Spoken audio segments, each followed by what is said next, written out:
Jha. This is Anuj Gurwara. Thank you so much for tuning in. Thank you for joining us on whatever platform you're watching this on.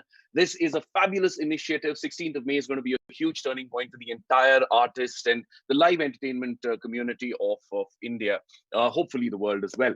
We're coming together to support an entire fraternity of creative people, of like-minded people, people who are entrepreneurs, who are risk takers, who've chosen to express their art and keep all of us sane through everything that they do. There are musicians, there are storytellers, there are singers, poets, stand-up comics, DJs, actors, so many of these artists, there's dancers, choreographers, everyone comes together literally during normal days and during lockdown days to keep us sane, keep us alive. And that's where we are on through StayInAlive, through this session. A lot of organizations and associations have come together, forums have come together to raise funds for the artist community, a lot of whom are struggling during the lockdown period, which has been going on for almost 2 months now. I think most of us have grown moss at the moment. We've all been so dependent on the gig economy, the freelance economy, that when the lockdown came into place, most of us struggled because there was no work in sight and the uncertainty staring us huge in the face. So through a whole day today on various forums, on various platforms, through StayInAlive and through Commune and through OML and many of these organizations that have come together, we are trying to get all of our artists together from all walks of life to talk to each other, to share ideas, to share gyan, to entertain us, to give us information, and of course, to help raise funds for the artists who are struggling right now in this period, hundreds and thousands of them across. And all of the funds that will be raised today through the day. Right now, this is the first session at 10 a.m. all the way till 11 p.m. All the funds that will be raised will go towards supporting artists who are struggling. So please donate generously. Thank you so much for already registering and joining in. I'd like to give a shout out right at the start to Binu Wadhwa, who donated $1,000 already. So thank you, Binu. Let's have a big round of applause for her. Thank you so much. This session, of course, is creators fitness, and I'm a very unlikely candidate. I don't know what I'm even doing here, because I'm the maha procrastinator that I know. But I have been keeping myself fit during lockdown. I've never been this consistent. I've been so consistent. My personal trainer is paying me back. He's giving me a cashback at the end of the 2 months. But I have the wonderful opportunity right now to talk to 4 absolutely spectacular artists. We have Behram Singhporia, we have Assis Kaur, DJ Shan, Neeti Palta, all together on one forum from across the country. Thank you so much for joining us. Thank you so much for agreeing to talk on creators and fitness. Now, let me begin. Let me begin with Behram. Behram, you're in Pune right now, and a trained pilot. I'm in Bangalore. Oh, you're in Bangalore right now. Okay, excellent. So, Behram, now from being a trained pilot to pursuing your music career to being the face of Best Kept Secret, it's a fabulous band, and then of course pursuing your music interest. How are you dealing with? How's lockdown been for the last almost 2 months now? Surprisingly, I've actually enjoyed this lockdown quite a bit, because for me and my band, I think in the last in 2019 we had like a flight tracker. We've taken 108 flights, and Wow. and even in 2020, I think before we stopped, we were on tour and we were traveling nonstop, and it's been a really hectic schedule for us. So now finally, we were looking at taking like a 1-month break in the month of May. That was our plan, maybe May or maybe June, where we don't speak to anyone, we don't speak to each other also. And unfortunately or unfortunately, that break came a lot earlier and it's become a lot longer. So yeah, I mean, for me, it's been a welcome change, because I've had the opportunity to actually sit down. It took me a week or two to kind of reset and reflect, and Right. now I'm able to start work on the next album, which has been very, very refreshing for me, because there's no pressure. Fabulous. Right. Yeah, there's no pressure of getting, of preparing for a show, and at the same time writing music, recording demos. I just record, sleep anytime, do whatever I want. So it's like a extended summer vacation from high school. So, Fantastic. Fantastic. Summer vacation from high school. What a way to look at it. Thank you. All right. Let me talk to Neeti. Neeti is a absolutely well-known stand-up comic, screenwriter, storyteller in India. Her TV series Almost Sanskari has been doing really well even now on Amazon Prime. So thank you, Neeti, for joining us. How has lockdown been for you so far? What have you been up to? Apart from improv, of course. I'm sorry about that. But we were just trying to entertain you guys. But man, lockdown, I think it started out very crazy because it happened to at least us during Women's Day week. It is around March 8th is when all of us get really, really hired a lot by corporates. It's Correct. nice they think we are funny at least once a year. And oh man, the amount of cancellations that happened. I Yeah. Oh, think God. we needed a female support group for all the comedians saying kya ho raha hai ye? But because I was like, oh, I'm sorted. I will put down my first kist on my next car and all. Obviously, none of that's now happening. But I think within a week or 10 days of the lockdown, I got my first corporate gig, and I was very, Oh, uh, wow. yeah, I wasn't certain, like I was like, but then I was like, one needs to try new things. Karke dekhte hain. I was for different. It was for people from different countries who were logging in, and it was an employee motivation thing. So there were about 150 people, and Hmm. this was possibly the first time I used Zoom. Ah, And so, for me, it was very interesting because first I'm talking to boxes. So it feels less like a corporate show, more like I'm part of some news debate. right. And then when हाँ, अब आपकी बारी. Please listen to me. No, you do not talk. No, the nation wants to know. that's happening. Plus, because there are 150, and at one point you see 25 boxes. किसी की mixie चल रही है, किसी का बच्चा रो रहा है. I don't know like what's going on.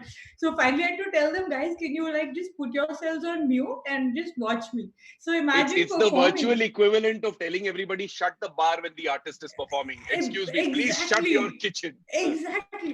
And it's funny because you can watch people now, they're just staring at you because you can't hear them anymore. So you don't know if your jokes are landing till one person does this. And then he calls his kid and he's pointing me out like what's so it was one of the weirdest shows I've done, but at least it got me started because I felt good because other comics reached out to me saying kaisa hota hai and all that, and I felt like mujhe kuch aata hai jo mujhe bilkul nahi aata tha. Suddenly your whole fraternity is reaching out saying, "तुम्हें show मिल गया? हाँ, अभी." It's that. and तुमने and obviously एक live का अलग feel है. All of these guys are performers, live is a different feel altogether. But just this is also here, so why not? Wow.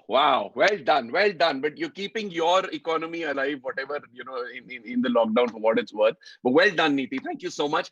Assis, the wonderful, wonderful singer. Assis, tell me, every time I browse through my TikTok videos, because that's what we are doing pretty much today, it's always one ad comes in. Hi, this is Assis Kaur, and then there's a whole lot after. Wonderful. So Chogada, Aklar Jave, we had Makna, we had so many songs that you've tuned out, you've rolled out in the last many months and couple of years. What has been happening now? Have you been working on more music? Little Birdie tells me 2 more songs are in the pipeline. Yes. Actually, when the lockdown started, I was very happy that chalo, now I get some time to spend with my family. But eventually, like, I am really bored of sitting here back at home. But yeah, it has taught me a lot of things. Pehle we had the liberty to go to the studios and then just sing and our work was done. Now I have set up at a home. I learned how to record and then how to send and then process my voice. It's a lot of work. Now I really feel big respect for the people behind us. Absolutely. I mean, just learning how to put a setup at home, because I do voiceovers and I finally had to, make a little setup at home. But if you're looking at the back, that red, gray and the red, those are all acoustic foam panels I have in my room. So, ye seekhna pada. And then, wow, for all the people who put everything together so that artists can come and be the face or the voice of it. That's a huge learning in itself. So what are these 2 songs? What are the 2 songs that you're running out now? There's a very special song actually. We were like planning to release it around April or May, but the thing was audio was ready and we were still figuring out a nice video concept and everything. So lockdown happened. So then we thought we should not release the song, but eventually the team decided we should shoot it from home and then release it for the people, because let's not make everyone wait a lot for the next song. So it's happened, and all of a sudden I was very busy in the lockdown for 7 days. I was shooting, waking up, and then doing stuff. Excellent. How does it feel? It finally feels good na being busy. Ki kuch, Now, aaj kuch kiya before I went to sleep. Exactly. Now I know how to record myself, how to shoot a video for myself. A lot of new things I've learned. So good, great process for me. Yeah. Well done. Well done. All right. And DJ Shan, one of India's most followed DJs. Of course, you were at Tomorrowland, very prestigious Tomorrowland. Over 600 million people under the age of 25 follow you, are inspired by you. They follow all of your work. And right now, I'm so sorry, but you are stuck in today land, because again, you wake up tomorrow morning and it's today all over again. Tomorrow kab aayega? Lockdown kab khulega? But tell me, Shan, how have you been doing during this lockdown? What's been happening at your end? And where are you right now? Are you in Bombay? Are you in Delhi? Where are you? I'm in Mumbai, so I live at home with the family in Bombay, and I think I'm in the same boat as Behra, because we were having a massive tour period, the start of this year, and there was a whole vision of taking a break in May and then going on till June and stuff. And you were excited, you're mentally excited for that break, because you're so exhausted of taking so many flights and traveling to different places. I was telling my team, I was just like, I'm so pumped for this break, for this 1 month off, and like just gonna chill. And that turned out to be 3 months now, and God knows, maybe even a year. But no, it's been good. It's been good to some extent. It's catching up on all the sleep. The dark circles are gone, so that's one positive. But yeah, I think it's the same situation where you start off lockdown where you're not sure what's gonna happen, and you you're excited about it, but you're scared at the same time. Right, and then suddenly you surprisingly get very busy, because your label wants something, your management wants something, and then you just say, okay, fine, I've got all this free time, I might as well make some music, or I might as well work on something that's I'm not good at. Correct. So you'll end up being very busy, and thankfully it's been productive for at least till now. Fantastic. It keeps your mental health in check. Chalo, there's things happening, there's momentum, and all of us in our own ways. Like for me, while I'm not doing events right now, I'm of course doing my voiceovers, I'm creating content, and then I help my parents run a school in Hyderabad. So we've got 2 schools that I run, and thankfully all of us in our own ways have been busy, but we also have the privilege of comfort, of home, of facilities, of resources, and it hasn't really affected lifestyle in a lot of ways as much as it must have affected everyday life. But there are a lot of artists who are right now struggling to pay rent, who are struggling to pay their bills and expenses, and which is why we've all come together to share our energies together and help raise funds for our artist community. So for those of you who are watching on your various platforms, please go ahead right now, be generous, and help these artists who literally are the sunshine in dark days for all of us, whether it is lockdown or normal days. They help us get by with their art, with everything that they express in their creativity. So if you'd like to do that, you can go on to Insider, RSVP for events, and you can for the various events that we're doing through the day, and you can donate there. Or you can also go to StayInAlive, that's Stay In, not Staying, that's StayInAlive.giveindia.org, and please donate there as well and help our artist community. Okay, so to our panelists, I'm going to open this for you now with a little bit of context. So when I'm the biggest fitness procrastinator that I know. Like literally, if I have a little twitch in my eyelid in the morning when I wake up, I will not go to the gym. Ki aaj meri tabiyat kharab hai. Or there has always been the fact that because we've been traveling so much, itni sari flights, so we could never stick to a fitness routine. Ki 2 din kar liya, phir flight pakadni padi, then come back the next morning. If you're taking a flight, you've anyway missed 2 days of workout.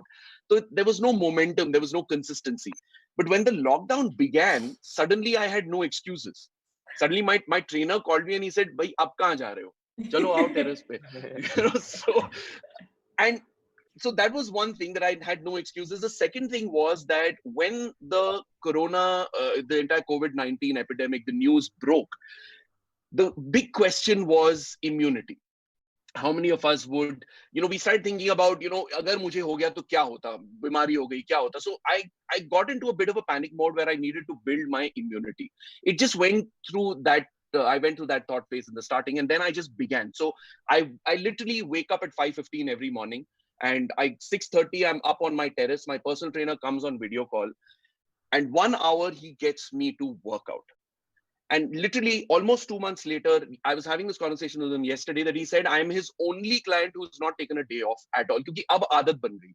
Because the guilt of not having done that workout in the morning, I don't want that guilt with the rest of the khali time that I have in the day. I don't want that one excess baggage also. So for all of you, because this is a creators fitness session, how are you keeping your fitness up? How are you keeping yourself not necessarily in shape, but just keeping yourself going physically, and not just sitting in front of Netflix ki chalo popcorn hai khate hain.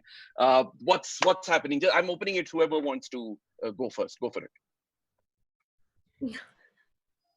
Nobody's ready, I'll say.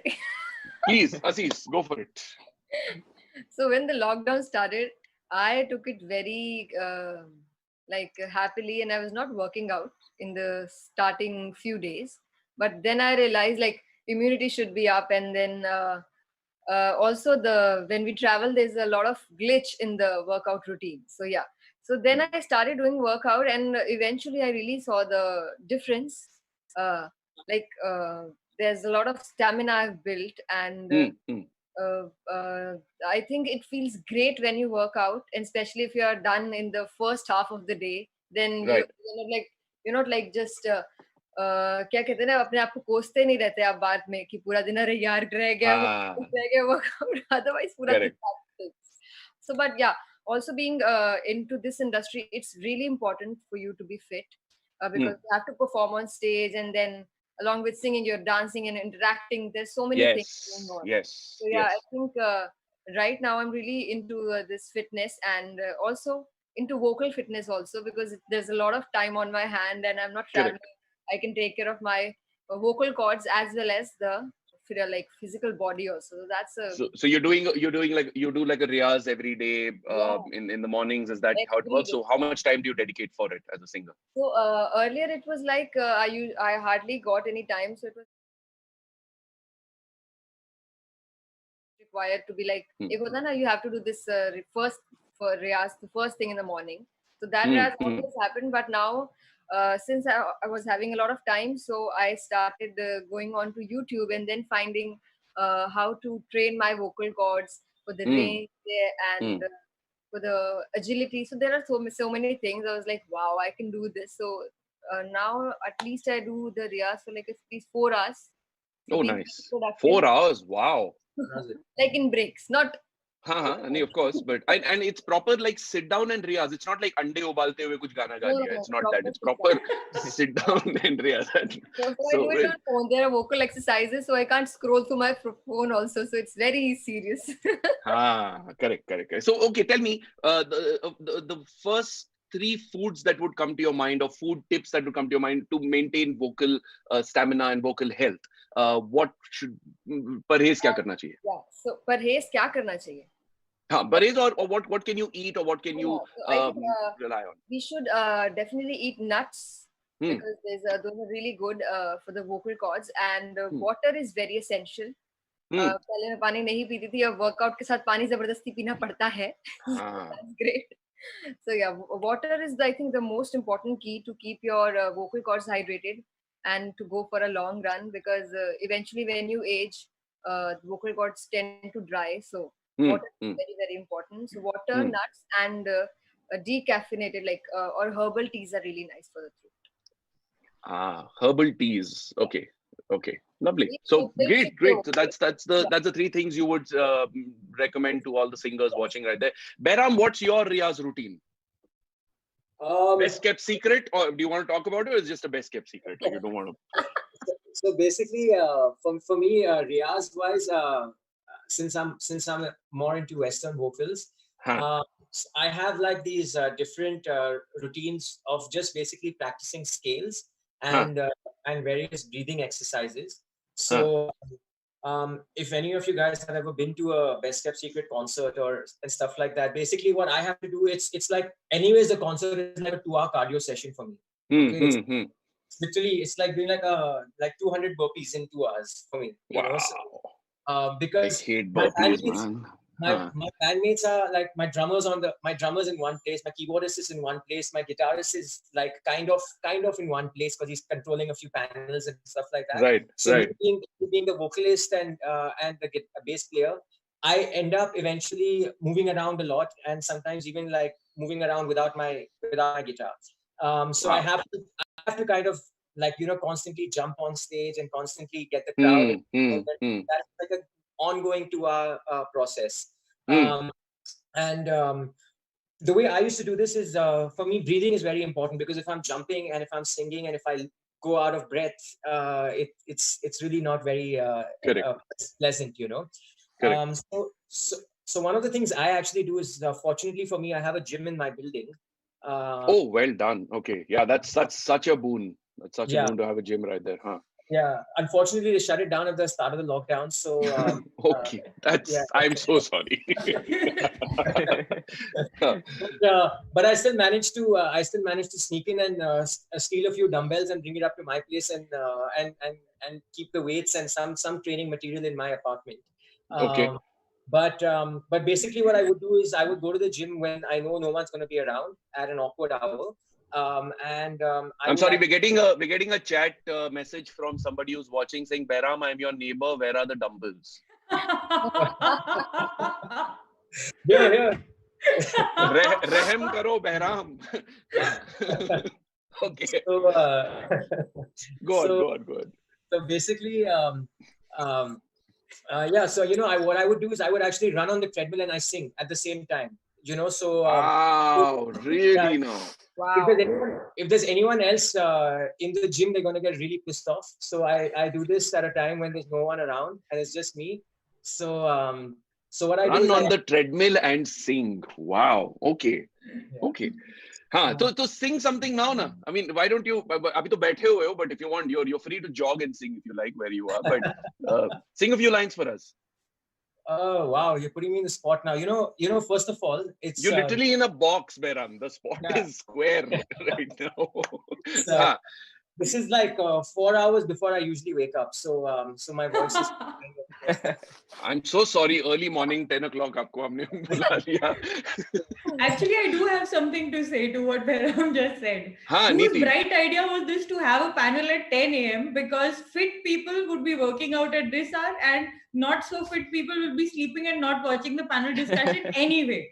Right idea tha. I literally wore this is my fitness gear because I worked out in the morning and then just before the session was to begin, I went up on my terrace, put the laptop on, and it was just so blazing hot. I had to come into the AC right now. But I know early morning kar lete, but then audience हमारी कितनी जागेगी उस time पे? कोई बोलेगा यार सुबह 6 बजे जगा रहे हो फिर donate करने को भी बोल रहे हो यार, गालियाँ donate करेंगे. But Shan, I want to ask you, like, what's your Riyaz routine? Like, you sit and just like do this for 4 hours, like this is shoulder cardio. workout primarily. Yeah, man. Or what's your fitness routine? I've been into being fit for a very long time because when I started DJing in 2010, 2011, I didn't really care about fitness. So I kind of when I was a teenager, so you don't really, I wasn't the one that really focused on fitness. I wasn't the popular kid in school, so I didn't have to look good, nothing. And I was like 95 kgs, I was a blob. And then after a while, I think when I graduated and I saw my graduation photo and I was smiling, I had like 3 double chins.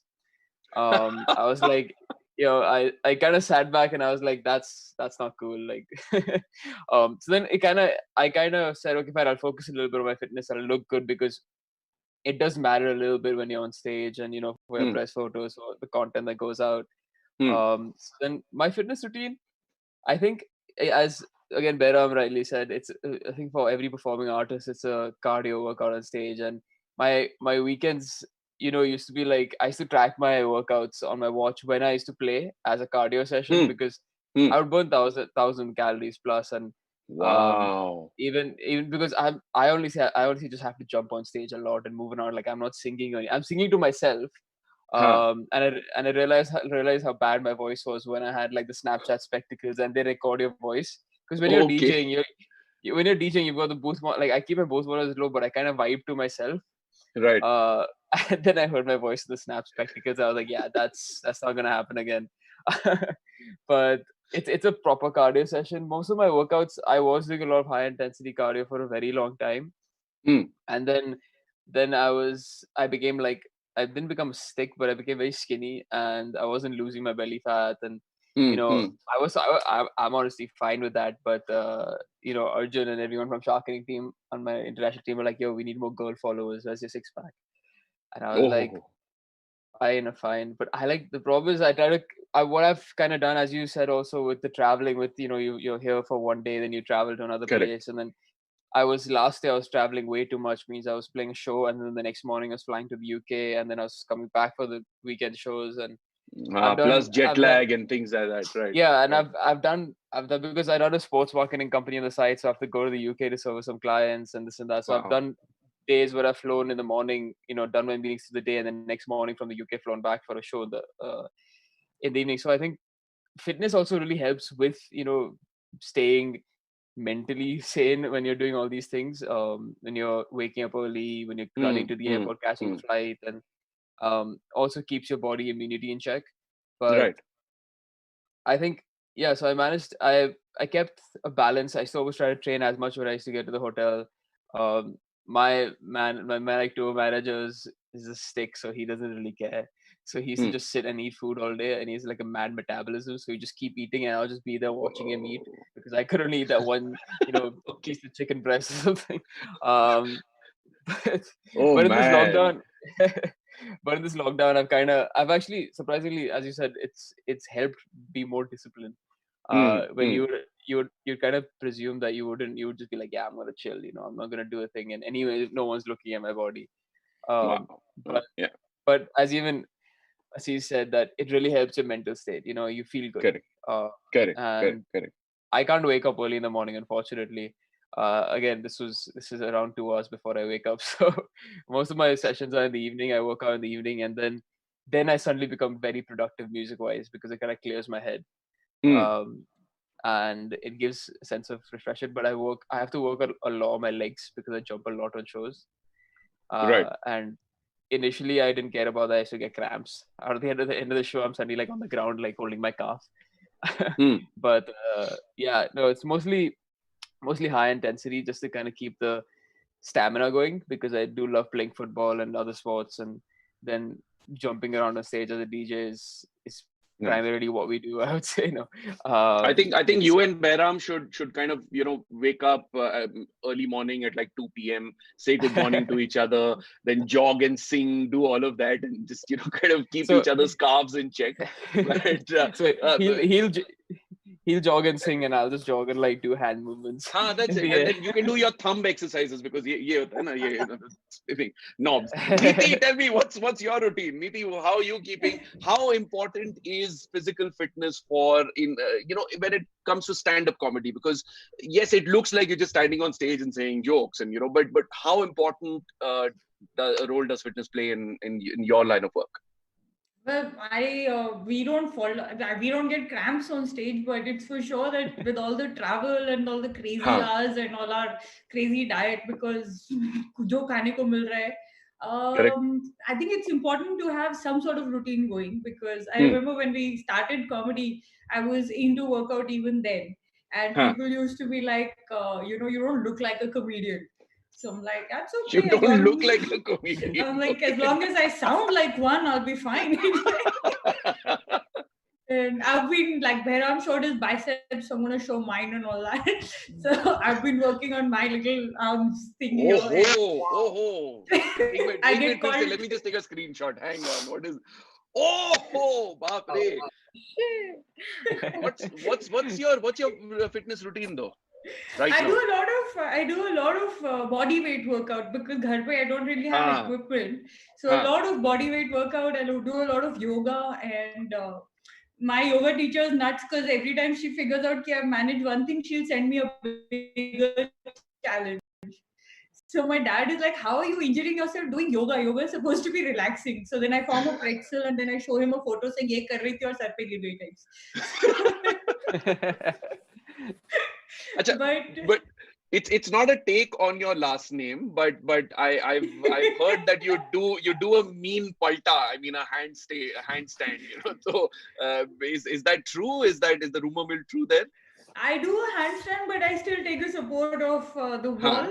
I can't. Okay. I've been trying. I'm managing 2 seconds off the wall, but that's a lot of falling right now. I'm trying Okay. not to break myself and go to the hospital because can you imagine? It's time pay. You go to the doctor and then they are busy with COVID patients and you're like, my handstand kar rahi thi to.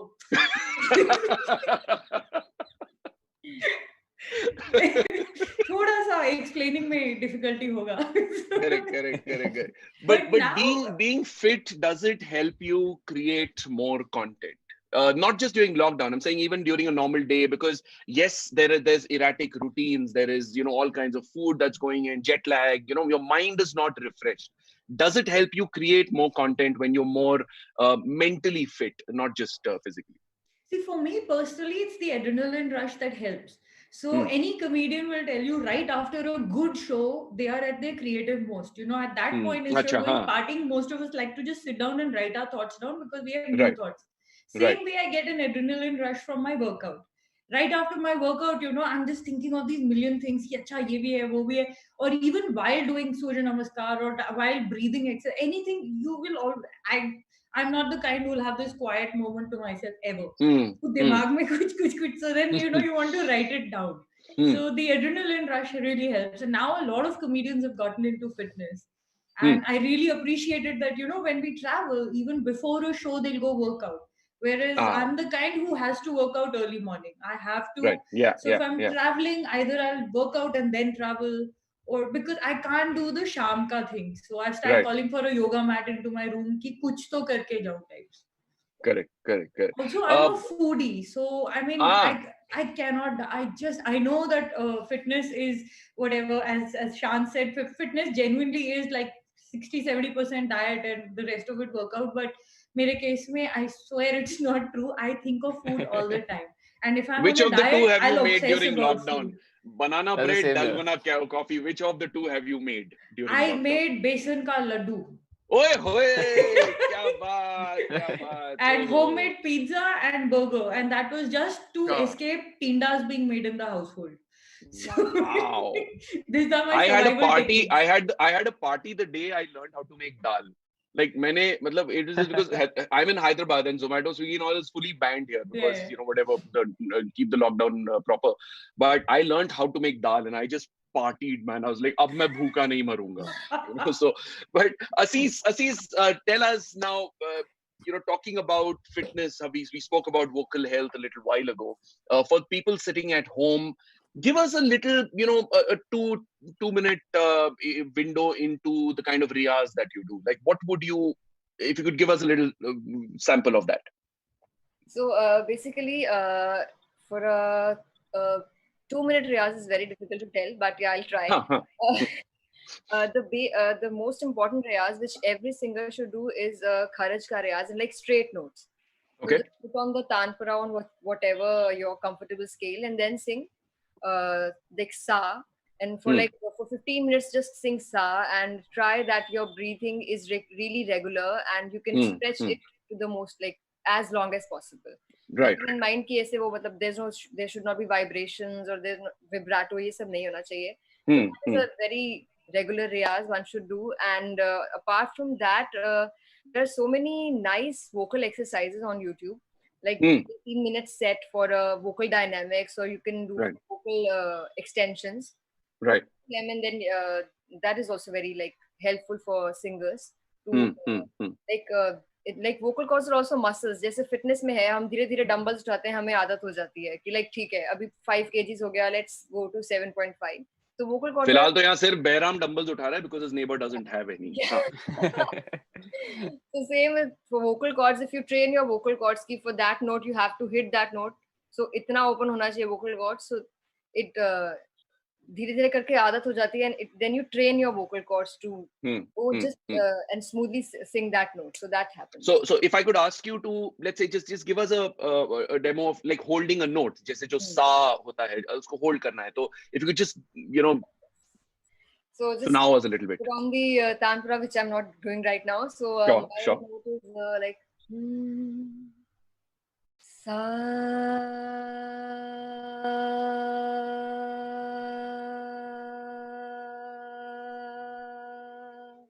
and go on and on. Wow. That was so stable. That was so nice. Like I'm doing this riyaz from my when I was 6 years or something. So it has to be stable, otherwise I'm of no use. It requires a lot of muscular strength in your vocal cords, really, to just hold that note together. And of course, with you doing 4 hours of riyaz through the day, I'm sure that also you should not do just this a vowel. You should do all 5 a, e, o. So that are very important when you sing on the mic. So it really helps to stabilize the notes and sing whichever note you're thinking in mind and then singing. Nice. So ab riyaz to thoda sa ho gaya. Why don't you now us a few lines of your new song that you've shot at home, recorded at home? Give us a little teaser into that. Okay, so that's a very beautiful song. Some people sometimes in a relationship, कई बार होता है कि हम बहुत बात करते हैं और हम लड़ाई करते हैं, but एक बार ऐसा मौका आता है कि आप sometimes most of the times बहुत लड़ाई करते हैं, but कभी कभार ऐसा होता है कि you don't want to talk about it and you say just chuck it. So this song is about chucking it. Okay. I'm going to download it and play it for someone. Oh my God. Yes. Sorry. Wow. Go on, Aziz. Come on. The song goes like this. ना तुम समझे ना मैं समझी कैसे बदला है सब बीते ना ये दिन रातें ना गुजरे बोलो ऐसा क्यों अब मुझको तो खुद से ज्यादा ही था तुझ पे एतबार कैसे करूंगी अब मैं यकीन किसी पे भी बोलो ना जाने दो ना बात नहीं करनी छोड़ दो ना जो भी है यही बिखरा है ऐसे जो यूं ही रहने दो ना जाने दो ना बात नहीं करनी छोड़ दो ना जो भी है यही. Wow. Oh. Every introvert's theme song. जाने दो ना बात नहीं करनी है.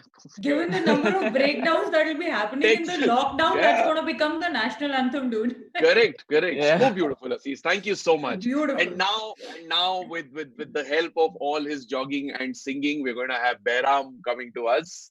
Behram, come on. The nation wants to know. Can you both sing and jog at the same time? Oh my gosh. Okay, so do you want me to sing something or do you want me to sing? Okay. So I'll tell you what. Okay, so there was at the start of this lockdown, what happens on basically on Instagram, I put out some stuff saying, ask if you guys want me to cover a particular song or sing something for you guys, let me know. And I got a lot of requests for Hey There Delilah, and it's a really lovely song. And I was just just faffing around with my guitar and thinking, okay, let me make a cover of this. And then I came up with this idea that, okay, you know what, like instead of Hey There Delilah, why don't I just like fool around and say Hey There Corona, because there was so much at the start of this lockdown, there was so much of this. First of all, there was that chant, go Corona, go, so that was one thing. And then there was this whole at the start of the whole lockdown, at the start of the whole pandemic, there was this rush for toilet paper. People were freaking out if someone's coughs or sneezes anywhere around. So with all this stuff, I was also getting I was freaking out myself. But then when I was sitting and working on Hey There Delilah, I came up with this version where I thought, okay, maybe I should just make a parody of it and call it Hey There Corona. And and it actually, for me, it actually ended up becoming viral in a way. It's the one video that's got the most kind of viewership, and it's been playing on radio stations now, from Singapore to Dubai to everywhere. Wow. If they can play this random parody version, which is like a 56-second version I just came up with on Instagram. So so much foreplay. Sing it, Behram. Sing it. Come on. You know what? I wish I knew I was going to sing on this session. I didn't know I was going to sing on this session, but if I can just get my guitar and I can play it for you guys. Leah, we have a few minutes, so why don't you get your guitar? I'm going to ask Shan a question until then. So get your guitar and tune it. So go for it. We have a few minutes, but I'm going to have to wrap up the session. But Shan, I'm going to ask you, get your guitar, Behram, and then we'll have you on sing. Shan, I want to ask you, a lot of people who are watching this, aspiring DJs, music producers, what can they do during this time to hone their craft or even get started on this road? If you can give us a little insight in a couple of minutes. I get a lot of questions also, like, can you give me the best tips, which online academy should I learn from, and this and that. I just honestly say YouTube. Even Assis kept saying there's a lot of courses on YouTube for different things, and it's your best friend, to be honest. The internet is your best friend. You don't have to pay thousands and thousands of rupees for online courses. You can if you want. That's up to you, but I didn't. I did go to the UK to study in an online course, and it taught me very little. Wait, you went to the UK to study an online course? Yeah, I know. I understand. I'm still waking up. No, so there's a lot of Malia in it, bhai. There's a Malia in it. I'm finding it. No, so no, I was doing an internship in the UK, and I said, okay, fine, I'll do a course there as well on music production. There was one internship at a magazine, and I was working in marketing there. And then I was doing the evening, I was doing a course in music production, and I didn't learn as much as I thought I would in the music production aspect. So I think YouTube is your best friend. I learned a lot from there, and I learned a lot from different friends. And you don't need to. Do you need to get expensive software or anything in your laptop at the moment, or can you just begin? Honestly, no, you can I'll show you mine. I'll just turn the camera. That's all I have, and I bought this as well, which now I don't even use, and it's I make most of my music on this laptop, which I'm speaking to you, and at home. So all you need is a good set of monitors or headphones. You just need you can get the good software. I shouldn't be saying this, but you can get the good software for free. I pay for mine. But you can. It's and people who have Windows as FL Studio, Ableton, Logic, there's a lot. I would just say get started. Honestly, make mistakes. Don't ask for tips before you make a mistake. What a wonderful piece of advice. People always ask me for tips before they even start producing music. I'm like, pehle chalu karo, see where you get stuck, and then ask me for the particular tip. I get a lot of the messages saying that what you call, give me tips, and I'm like, what tip do you want, bro? Like, do you want if you want in this particular what's section the point in giving anyone tips? Oh, such a bad joke. No, but what tip do you want? Where, in what? Because in music production there's so many aspects. In music there's so many aspects. So if you tell me ye section par mere ko ek tip chahiye, how do I master my song, or how do I level the kick out right, how do I even layer this part of my song? Something specific is always better than that general question which people put out. But I'm going to pause you there, because don't just give tips. Please donate generously to our artist community. There are so many of them who need this very, very important funds that we are raising through StayInAlive, through so many organizations that have come together. So you can go to Insider, RSVP for the many events that are happening through the day today and donate to whichever you like, or go to StayInAlive.com giveindia.org and donate over there. Behram is back with his neighbor's guitar. But Behram, before I end with a song from you, I'm going to quickly go to Neeti and ask you, Neeti, in a couple of minutes, if you could please tell us, as a stand-up comic, if somebody is aspiring to be a stand-up comic, a lot of people were attending open mics when the normal days were in place. How do they work on comic content now if they'd like to just do something about it? Right now, actually, I would say not just stand-up comedy, it's a market for content, because people are Yes. consuming voraciously. So if you can come up with ideas for OTT platforms, for web series, any comic sketches, any fun stuff that brands could buy, focus on that. Reach out to a comedian, a senior comedian who could help you out with that, get you in touch with other people. Other than Right. that, there are actually online open mics also happening right now. So you Right. can Right. write and work on your material, and I don't think you should get out of touch, because it's not really like riding a bike, because if you don't keep working at it, you will Yeah. lose your comic Yeah. timing. Yeah. So Yeah. don't give up yet. Just reach Wonderful. out to someone who can help you out. Thank you so much. Thank you, Neeti. All right, we've got a few comments. Rana Pratap Singh comments, you should all do one comedy show because he's having so much fun. Thank you, Rana Pratap Singh. Vivek Rajgopalan, how lovely. The session is much needed. It is now or never. Thank you, guys. Thank you, Vivek, for saying this. Behram's neighbor is saying, where is my guitar? Behram is singing and he's going to close the show for us now. So, Behram, go ahead. Do your thing, man. Come on. Taking everything away from my neighbors right now. So, yeah. Okay. Can you guys hear the guitar? Yeah. Yep. Yes, we can. So like I said, this was very random when I came up with this, and I literally wrote this in like 2 minutes on the fly. So yeah, here goes. Hey there, Corona, what's it like in New York City? I'm 1,000 miles away, but you've infected all of Italy. It's not cool. We've got to find a cure for you, and I hope it's soon. Oh, I'm in quarantine. Oh, I'm in quarantine. Oh, I'm in quarantine. Oh, I'm in quarantine. Grocery stores are running out and toilet paper's out of stock. I wash my hands 100 times a day. My mask cannot be taken off. We run away if someone coughs. Corona, can you please just go away? Just go away.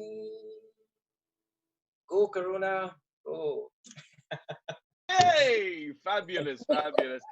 All right. Thank you so much, everyone. Thank you so much. Pankaj Yadav also says the session was, Aziz, your session was amazing. Or we've got lots of comments. For everybody, please, please, please, those who are watching on YouTube, on Facebook, on Zoom right now, please donate, help our artist community stay afloat during this very, very difficult period of the lockdown. And let's have a round of applause for all of these artists who came together. Thank you so much. Thank you so much for sharing a little part of your day and your insights with us. Wish you all the very best of luck and safe and healthy days ahead. Of course, our next session is very, very interesting. It is dealing with the highs and lows, keeping our mental health afloat.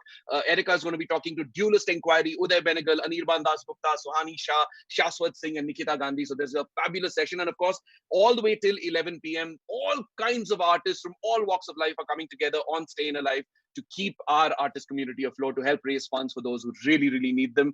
Thank you so much, guys. My name is Anuj Kurwara. And of course, you can all donate. Tag us, StayInAlive.org. StayInAlive.org is the Insta handle. Tag us. You can use the hashtag stage badlega. That's what we're doing right now. Stage badal rahe hain, puri duniya badal rahi hai. Please donate once again, RSVP on for events on Insider and donate over there, or StayInAlive.giveindia.org. Donate there. Please, please, please help raise funds for the artist community. Thank you so much. And yeah, I hope we'll be in touch and we'll meet again soon offline sometime. Take care. Bye-bye. Peace. Thank you, guys. Bye.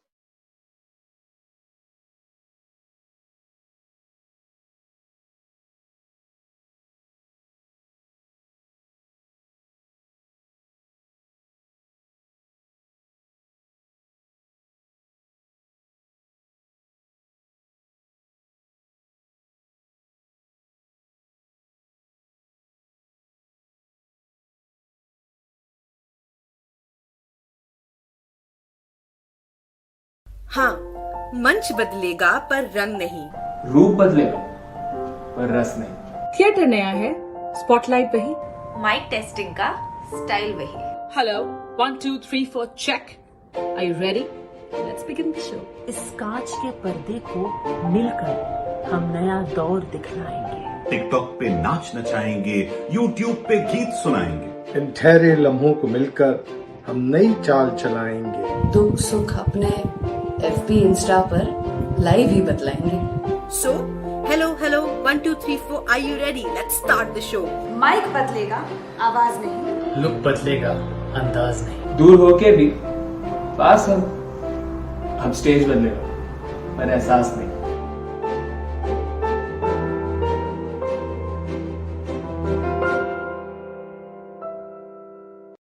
In our darkest hour, we turn to our favorite song, our favorite joke. We do a dance step. We listen to a story. Art will save humanity, but who will save the artist? Staying Alive is here to help the gig worker in the art economy.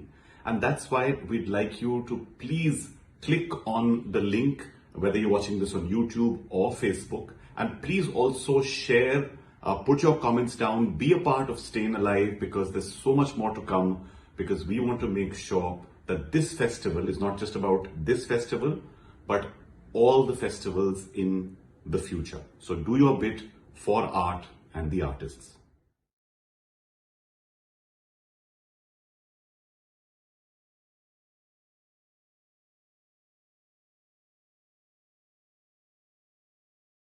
Hi, this is Imtiaz Ali.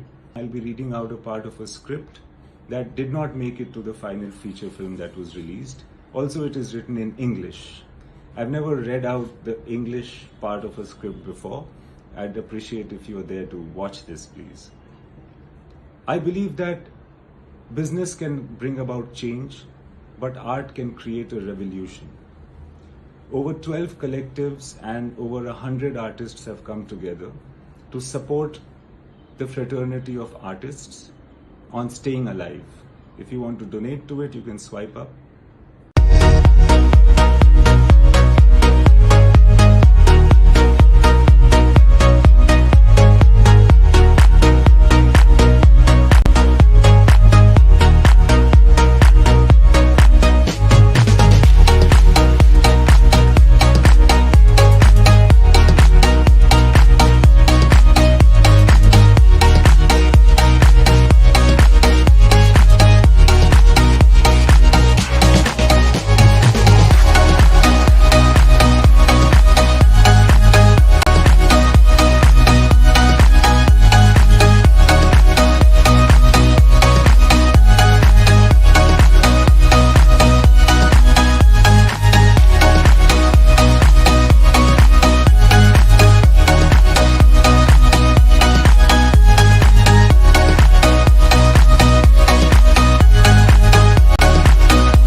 हाँ, मंच बदलेगा पर रंग नहीं। रूप बदलेगा पर रस नहीं। थिएटर नया है, स्पॉटलाइट वही। माइक टेस्टिंग का स्टाइल वही। Hello 1 2 3 4 check. Are you ready? Let's begin the show.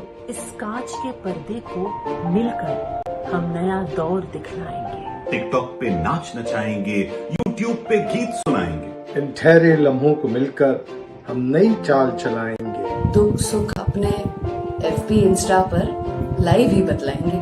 So, hello, 1 2 3 4, are you ready? Let's start the show. Mic बदलेगा, आवाज नहीं। लुक बदलेगा, अंदाज नहीं। दूर होके भी पास हम स्टेज बदलेगा पर एहसास नहीं।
We are live and welcome. Art will save humanity. It's time to save the artist. Hashtag Stage Badalega. Welcome to StayInAlive. It's a fundraiser to help artists survive this pandemic and be able to continue to create art. So the funds collected will go to those struggling to survive due to loss of shows and loss of gigs. We'll have more details for that coming up for you. But let's welcome you to the second session of the day, Mental Health. Dealing with the highs and dealing with the lows. Let's welcome our panelists. We've got, let's do some introductions. We've got Dualist Inquiry, aka Sahej Bakshi, headlining game-changing artist.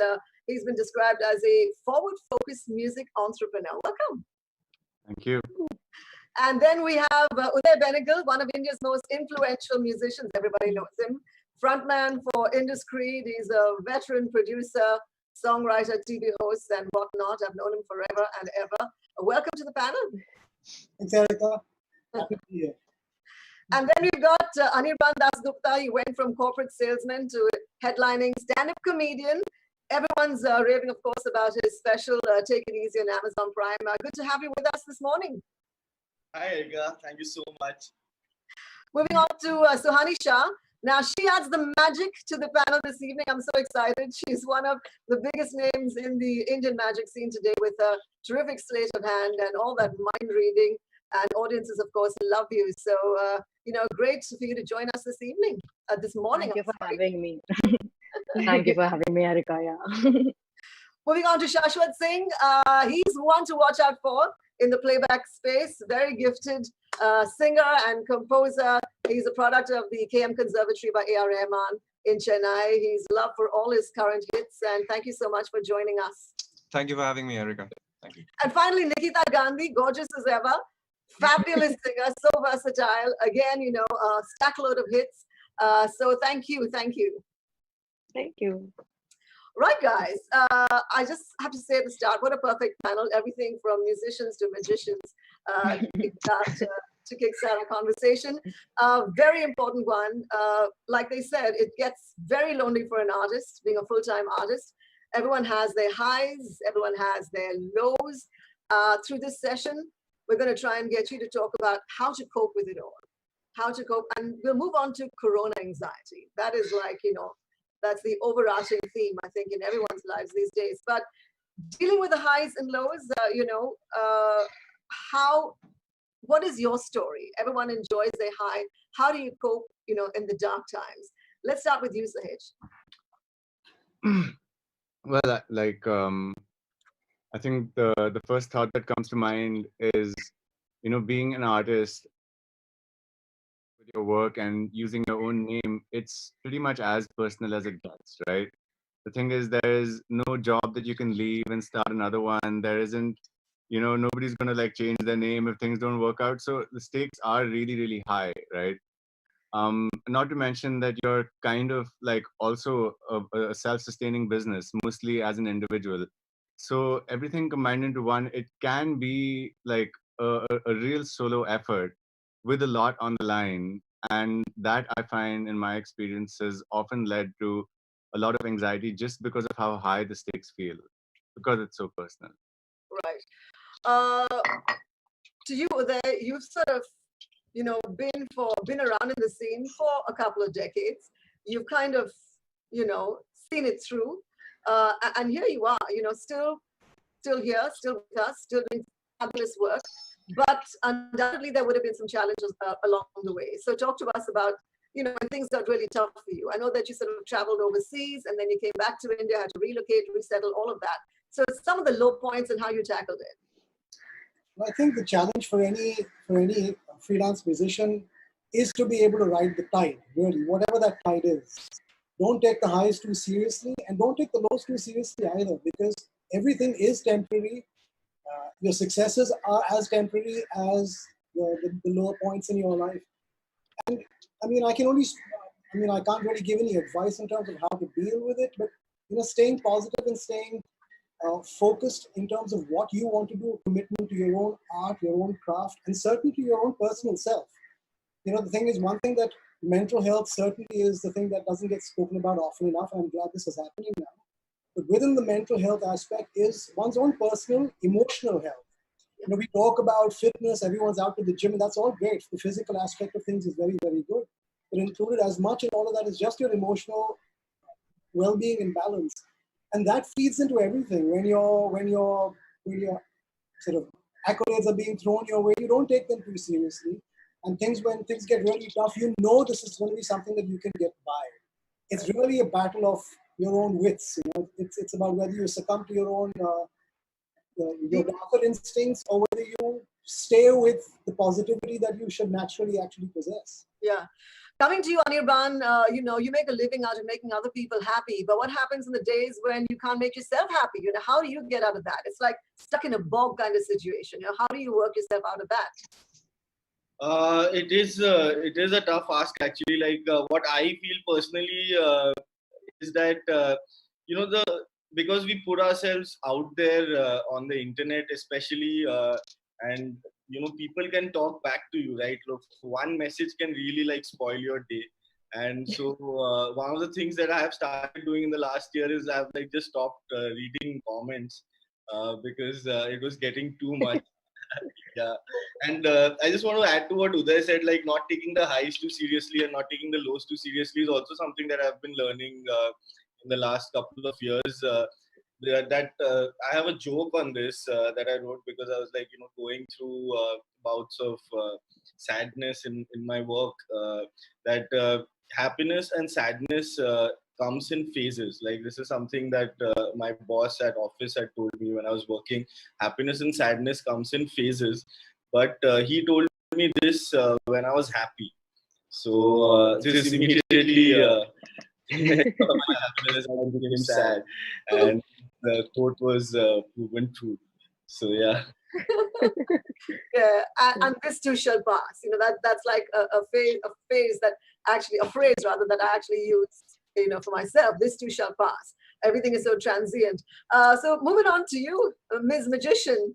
You know, it's a tricky. I mean, not many people are doing what you're doing today. So you're pretty much, I think, one of the few women in the field. Yeah. So you would have your own challenges coping with that, and then having to prove yourself. You know, being a magician. So, you know, how have you coped with those challenges? How have you coped with, you know, days when you're not getting a gig, or, you know, when you're struggling to get your next gig? Well, I quite agree to the first point that you mentioned, that it is so difficult to, first of all, you know, establish the art form that I am into, then as an artist. Because a lot of people today, even when you talk about magic, they would think of a birthday party magician. And what I am is a mentalist, and half the country, I don't think even know what a mentalist is.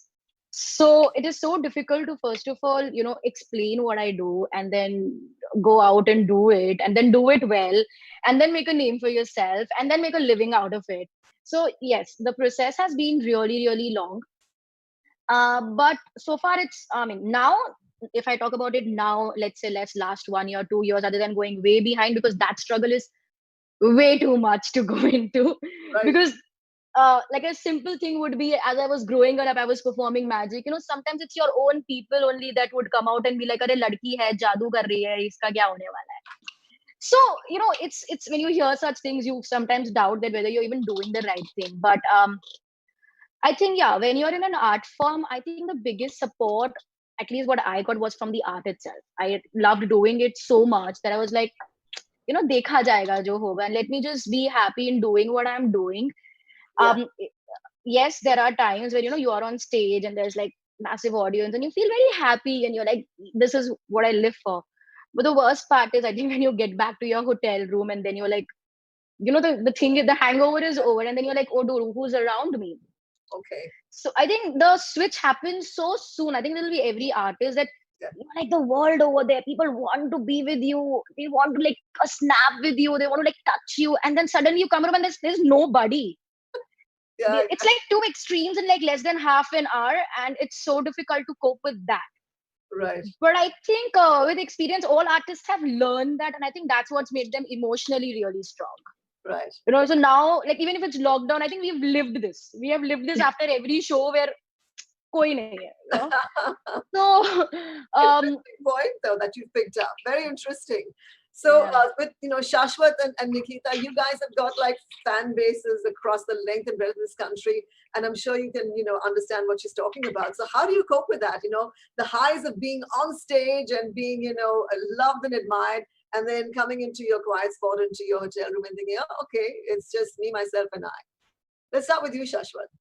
Well, for me, I think it's the high is on the stage. So of course, post high, it's like, you know, how you're done with your workout, and then when you relax, finally you do the cool down walk session. Okay. So for me, it's more of that. And when I'm alone in my room, I actually like that space. I kind of like it. And for me, the next thing I'm look forward to is having a great sleep after a gig.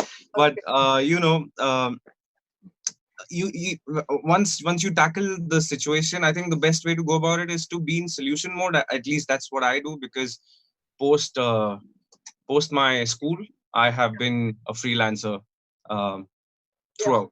Right. So it was more of a chance pe dance for me. You know, I would improvise as and when things would come, and I would go about things. But yes, sometimes it gets really low, and you got to figure out how you have to keep your spirits up there. Yeah. Well, there are a few things I do, and I like to just sometimes I read, sometimes to listen to something that gets me going, and just like I don't take myself very seriously. I don't take most of the things very seriously. I just like to have fun, and that's my way about going things. And yeah, I would say that. Yeah, So, just enjoy yourself.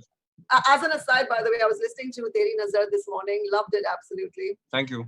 And Nikita, on to you. Yes. Taking oneself seriously. As an artist, how important That- is it to do it or not? Do you take yourself? That's a very tough question for me because my story is very interesting. I'm actually a dentist, and I was in dental school when I started pursuing my music, sort of accidentally, and so I did have a little bit of an existential crisis. Sorry, my she's all I had to change because I couldn't hear anything from the other room. Sorry. So it took me some time to get used to this lifestyle because I'm very like a very pragmatic, systematic person, and being an artist is just the opposite. That you don't have any control over your schedule. You don't have any control over your sleep cycle. It's crazy sometimes. So it is challenging to sort of make a really, like, especially for somebody like me who has another background altogether and started pursuing music more accidentally, and it was a crazy story. But the point is that sometimes it's tough to make the decision to choose the path which is sort of unpredictable, and the path which is, and I think now is as good as an example as ever to talk about this unpredictability, because I think right now our entire career is changing. The way our the music industry functions is completely changing, because we are gigging artists. We our income, our source of everything is shows and interacting with an audience, and that's something that's been taken away from our lives now. So we're all redefining our purpose, so to speak. So it is something quite extreme to deal with, but at the same time, I think we're all artists, so I think it's part of our creative process to reinvent. So this is also a more macroscopical reinvention of our life. Right. So apparently we're getting a lot of love on YouTube. So everyone, thank you so much for checking in and being part of this panel. I have to move to Corona anxiety because that's top of mind today. Every one of us has their own COVID-19 story. Sahej, it's over to you. How's it been for you thus far? Do you have like a particular COVID-19 story you'd like to share? It doesn't have to be your own, could be, something that you heard or has to do with your friends and family.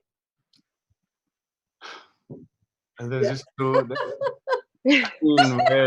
where do you begin? I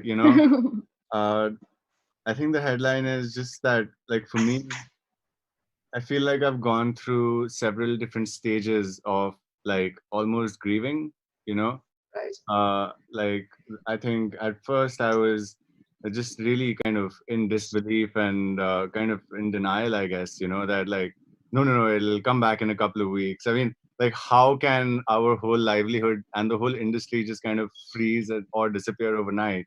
Right. Followed by some bargaining, and now I'm in a stage of acceptance. Now, what does that stage of acceptance mean?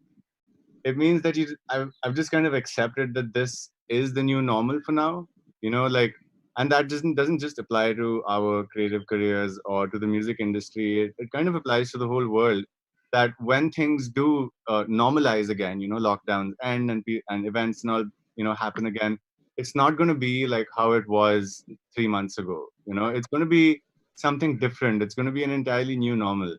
So from my personal perspective, it's been helpful for me to just allow myself to grieve for a little while. Like, actually, for the first 2-3 weeks of lockdown, I just found myself in a slightly frozen state, like unable to really do anything or make any moves. And in the meantime, you're seeing all these kind of posts on social media about like, all right, I'm going to write my book now. I'm going to finish my album now. Like, this is the time, guys. Like, no excuse anymore. You have all the time in the world. And there's this one cartoon that I really liked. I saw it, and I think it was the New Yorker or something.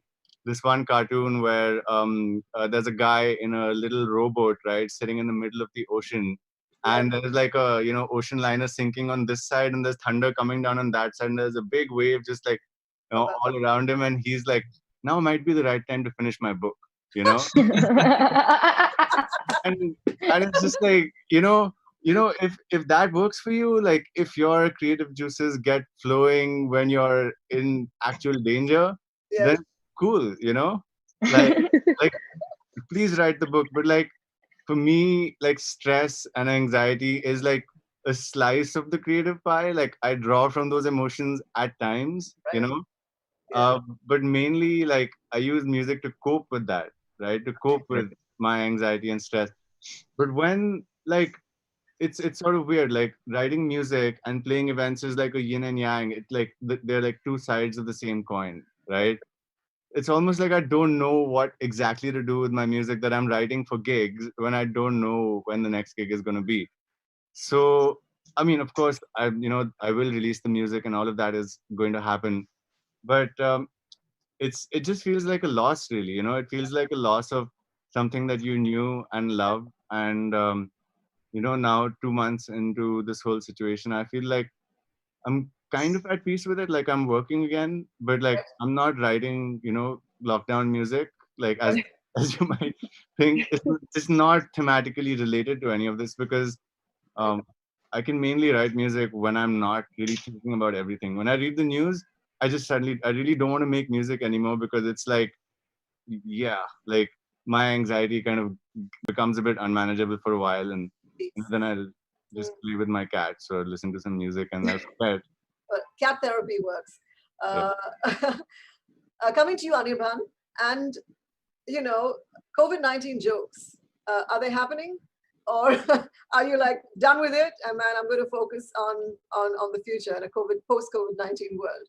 How are you coping? I have written a few COVID-19 jokes just in case I have to use them, because I think not just comedians, everybody in the world has some corona jokes on Twitter. So it's like sometimes it's when somebody is writing, when everybody is writing on a same topic, it feels a little boring. So I'm a little bored, but I still do have jokes just in case, because that will be the demand. Right. The issue that I am facing during the lockdown is pretty much the same. The whole uncertainty of restart. They're saying that it'll be with like 50% capacity. Like they'll sell alternate seats. All this like just makes me think. Okay, everything has changed now. Like this is not the thing I signed up for after quitting my job, because like I was like I feel that I bought an insurance scheme that like and then got cheated out of it. Like it feels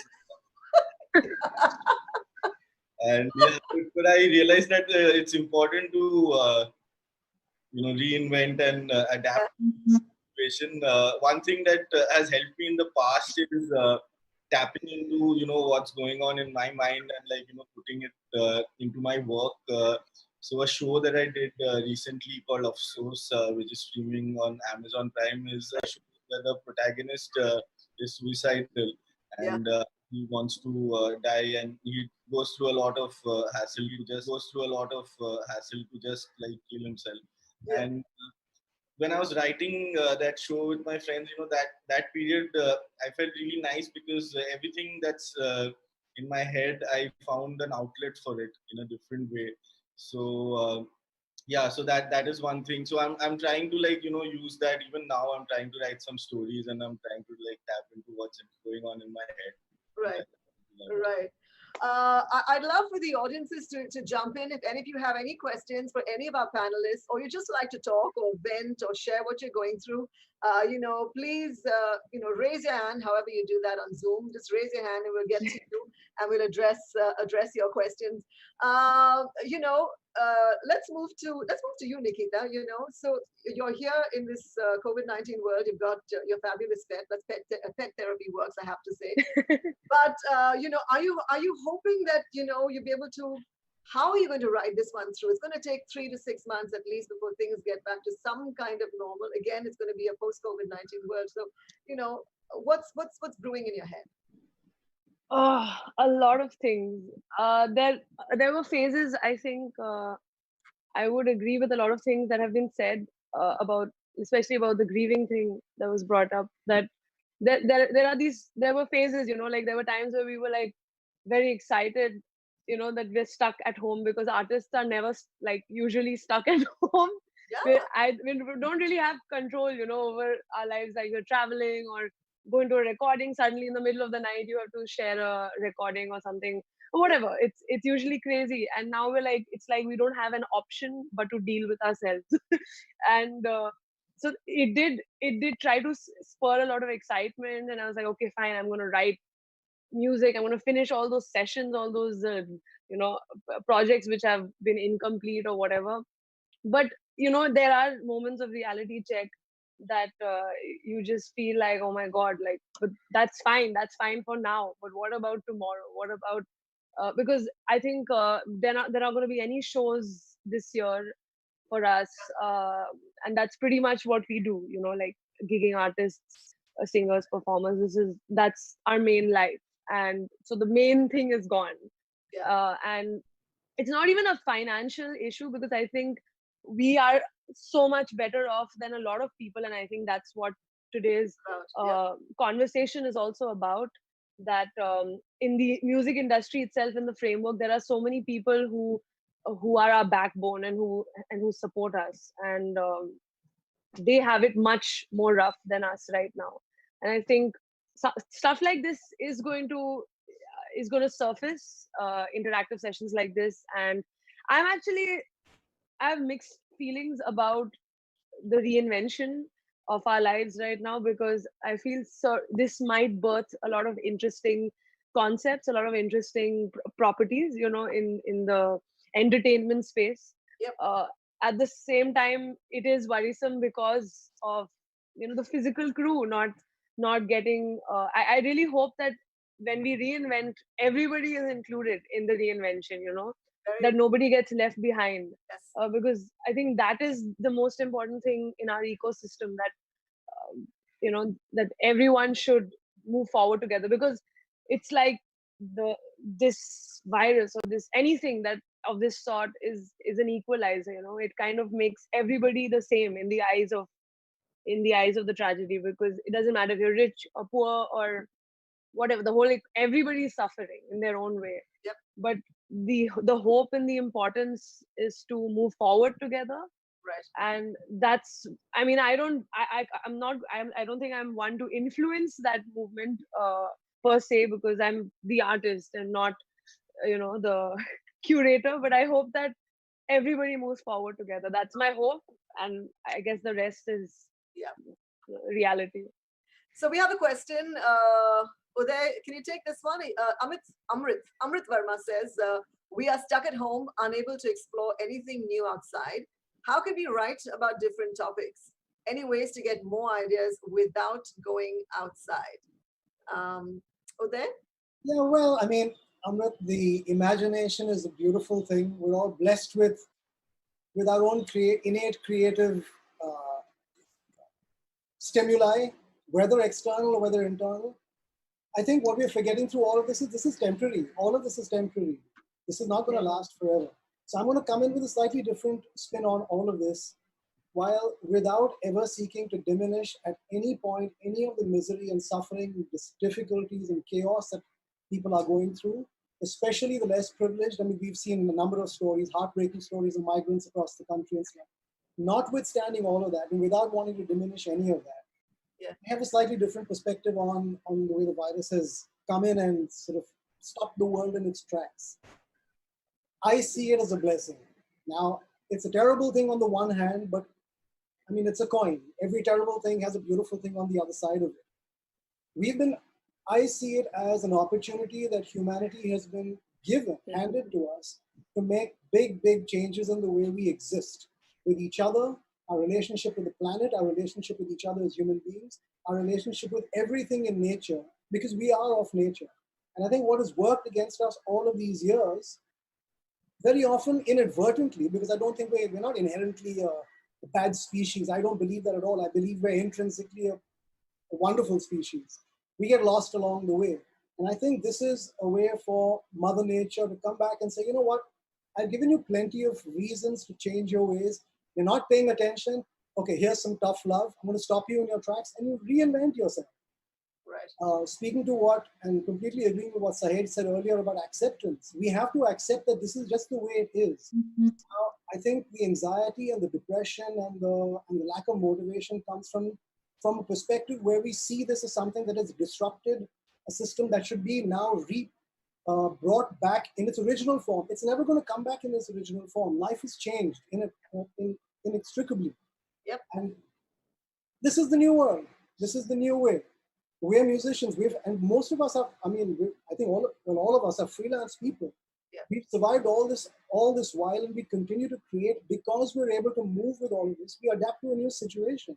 Right. If it means smaller audiences physically, look at what we're doing today already. The fact that we're all sitting over here and transmitting from each of our own separate bedrooms. I don't wish that to be the future. I don't want to be sitting in my bedroom performing all the time. The rocket chair.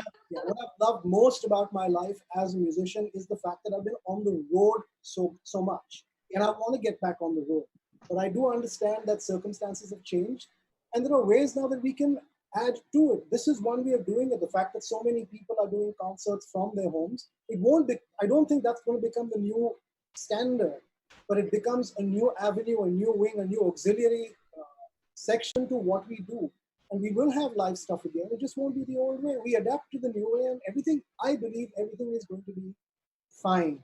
Lovely. Yay. Thank you so much for your fat dose of positivity.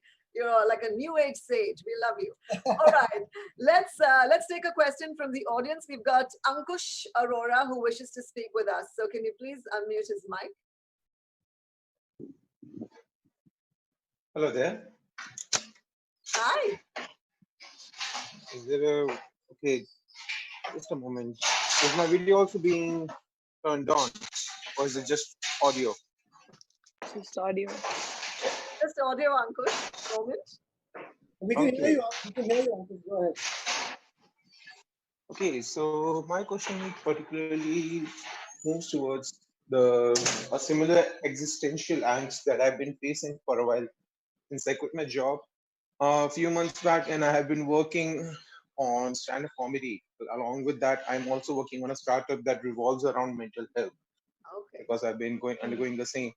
But at the same time, that existential angst and dread, because to be really honest, I have lost sort of faith in humanity in the past couple of years, and it stops me sort of. It pulls me back from moving ahead. Okay. So that is one of the prime reason wherein I don't feel very motivated to move ahead. So that's just one of the things I wish I could get some guidance into. Okay. Anirban, you want to take this? Yeah. So I can like tell you from my experience how I deal with this. For most of the times, I often feel that I don't belong here, and it's something that I've just gotten out of luck and a lot of good fortune, and then I feel very scared. I feel I can't move forward. I don't feel motivated to do much, but then I try to what I've realized is when I get such feelings that okay, I know nothing and I shouldn't be here, that's when I realize that nobody knows anything. And I think that's one thing that we can live our lives by, because that none of us actually know anything significant. Like we all know little things, but it's not like it's not everybody is not in control of the situation, and that somehow makes me feel a little better and a little in sync with the world.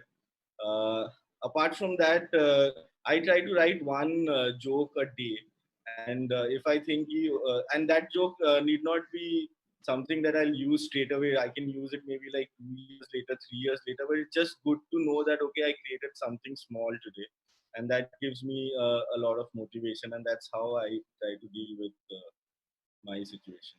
Okay. Well, I hope that helped. Ankush? Okay, it's probably muted.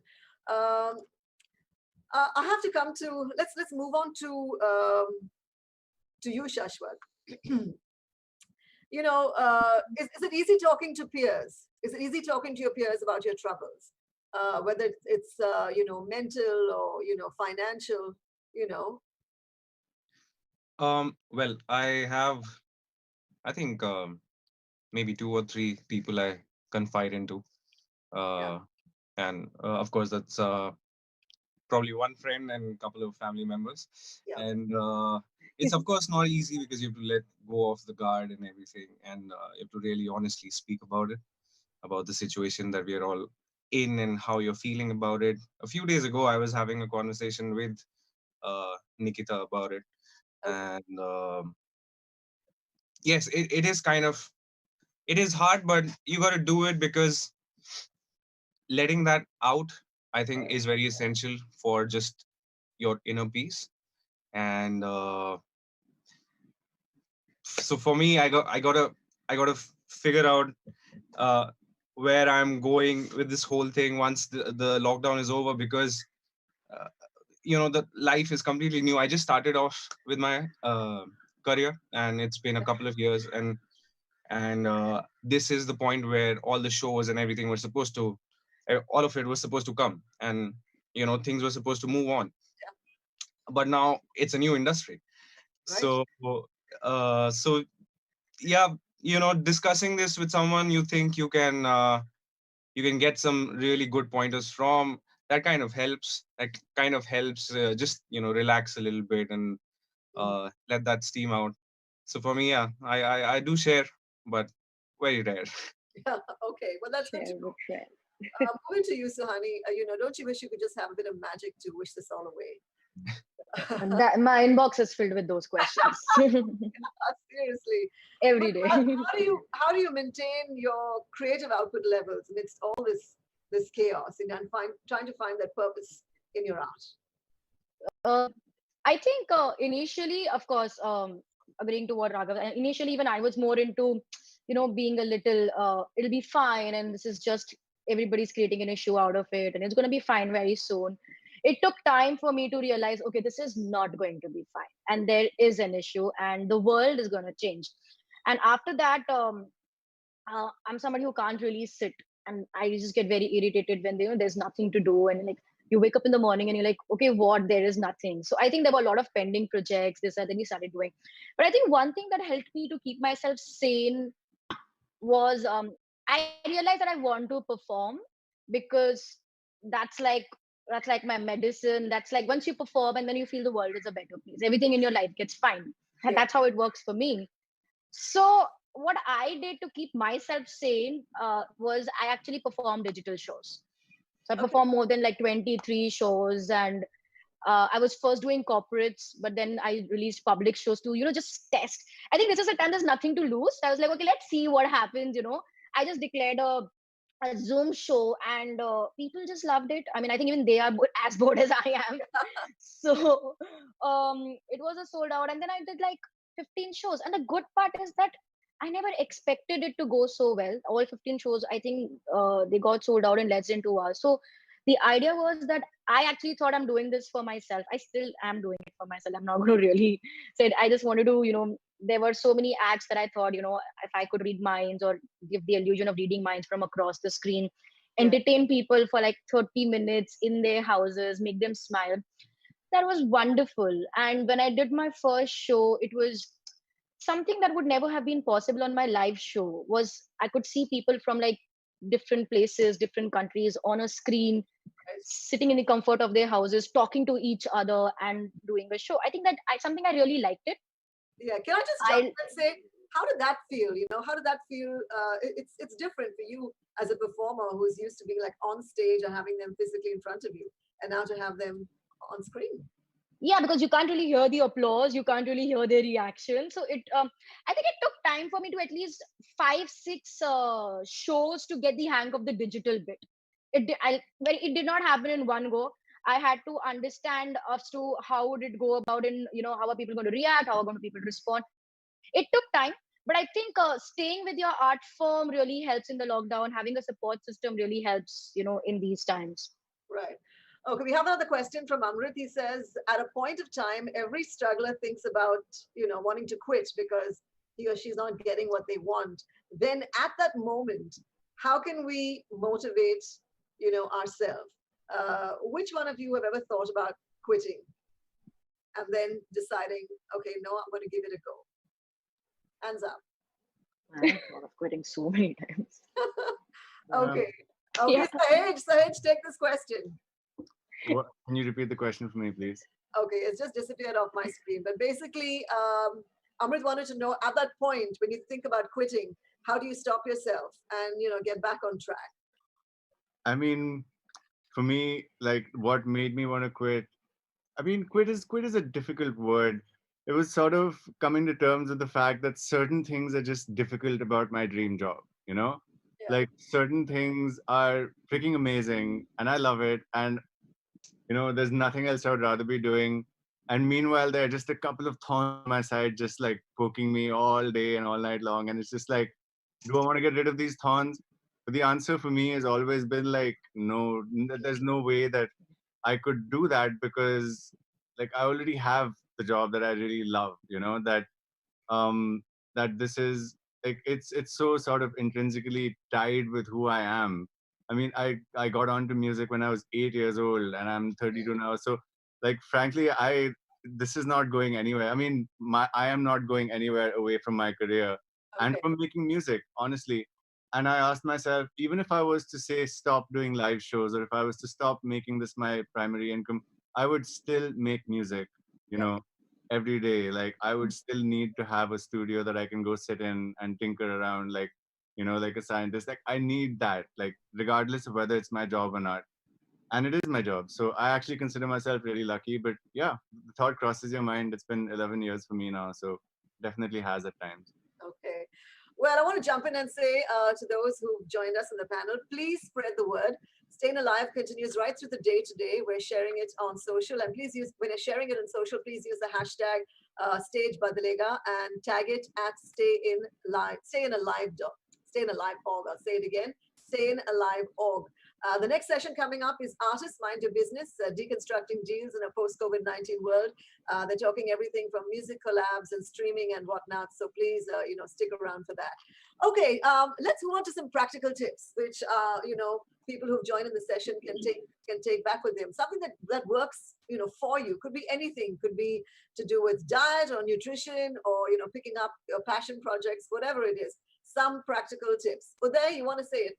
I actually want to address something else. It's been on the chat down on the Q&As. Okay, go for it. Yeah, so there's a question from somebody called Subarna who I'd like to talk to, who says that, okay, let me just read out the question so that everyone's got it. So Subarna says, I'm a 22-year-old.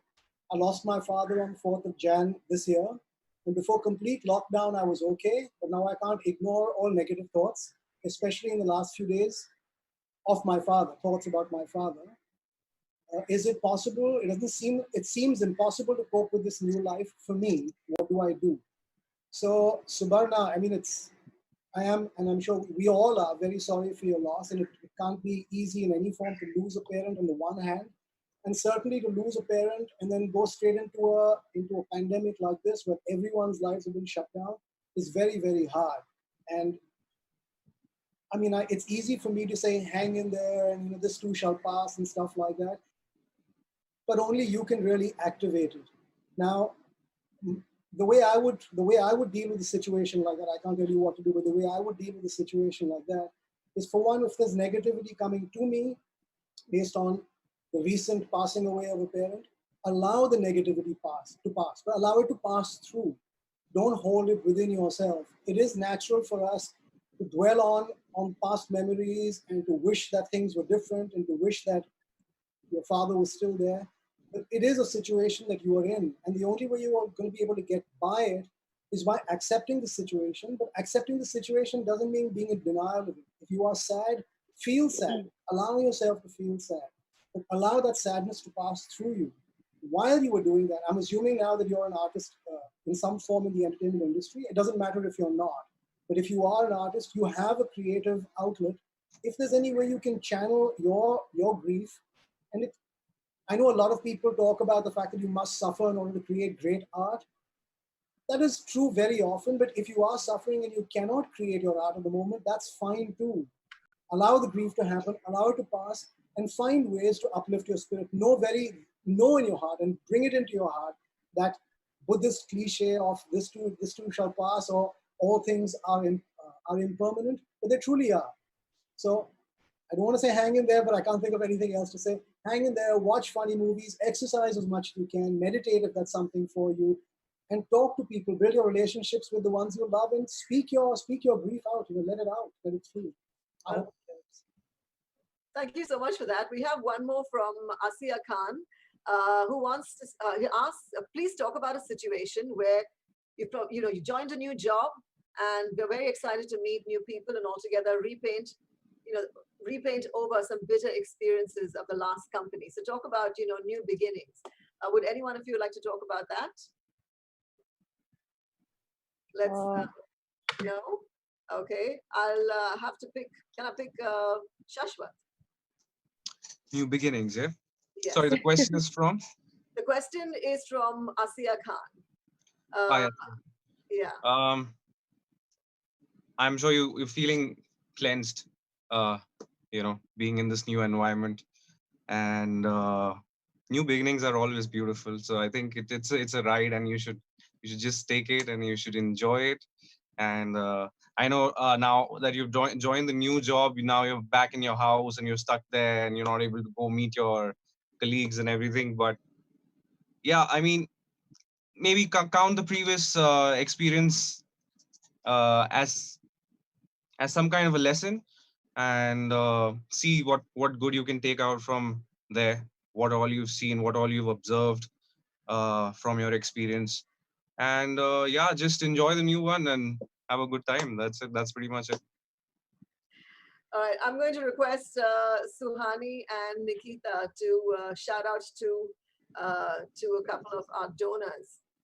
Do you have that little chat? I'm trying to look for it. If someone can type Dev it out. Bhatia and Binu Wadhwa.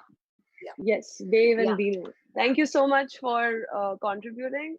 And I think we haven't mentioned enough that this is also a fundraiser. The entire point of this exercise is to raise also awareness about the fact that our art industry is not just comprises of the artists, but also a lot of people who are out of job right now and do not have any work right now, and this is to raise funds for them.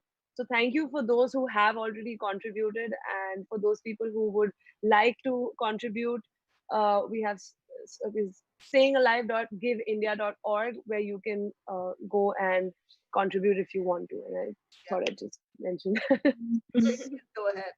We have one more question from an anonymous attendee who says, I'm 33 years old. I've been wanting to pursue music since childhood, but couldn't because being financially stable was really, really needed. Is it too late? Is it too late? Who'd like to take this? Is it too late to get into music? No. No. Definitely not too late. Unanimous. The thing is, I think the question the person, Mr. or Miss Anonymous needs to ask himself or herself is, why do you want to do it? If you're doing it because you love to make music, it's never late to make music because you love to make it.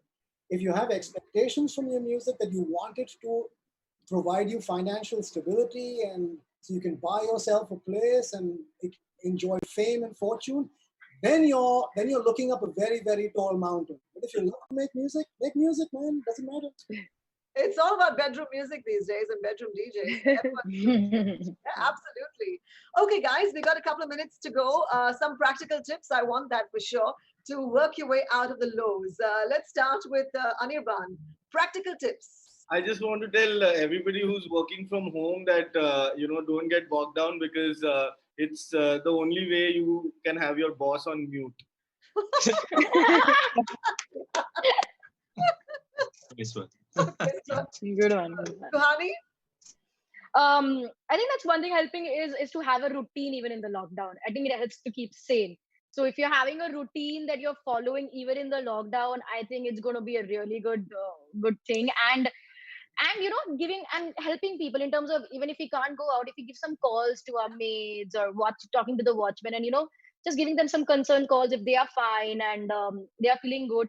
It was not just going to make them feel happy, it's going to make you feel more responsible as well, and it's a feel good factor as well. So I think these two things are something that always works. So have a routine, take care of others around you. Okay. Let's move on to Shashwat. I agree with Suhani there. Just channelizing your time, managing it really well also helps a lot with mental peace, and that's a fact. And just mental health is so. Since we're talking about mental health, have a routine, work out, cook. I have learned so many things to cook. It's not funny. What's the last dish you cooked? What's the last dish you cooked? That was chicken curry. patiala. Excellent. Yeah. It's intense stuff. It's not the easy stuff. Yeah. I believe that. Wow, well done. So I mean, it kind of gives you the sense of achievement at the end of the day, because there's nothing else to do after making the music. Yeah. So yeah, just do something, figure out whatever you like, and get to it, and work out. Do that. Nikita? I think the universe has given us a pause button. It's a great time to reassess things that we don't need, to declutter, and to also, I think I would take what everybody's saying is so true and so applicable. If you have certain things you've not been able to do, the first 3 days of the lockdown, I repainted the entire kitchen because I've been looking at that for so long and it's been bothering me, and then I just went ahead and did it. I think if there's something that, if anything at all, the world is teaching us right now is that life is short and anything can happen.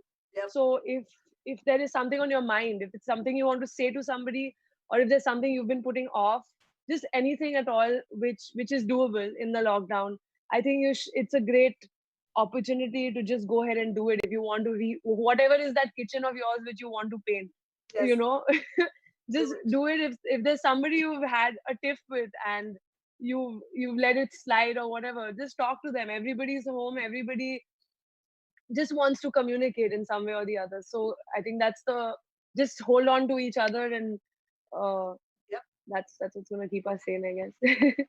Sahej, let's bring you in.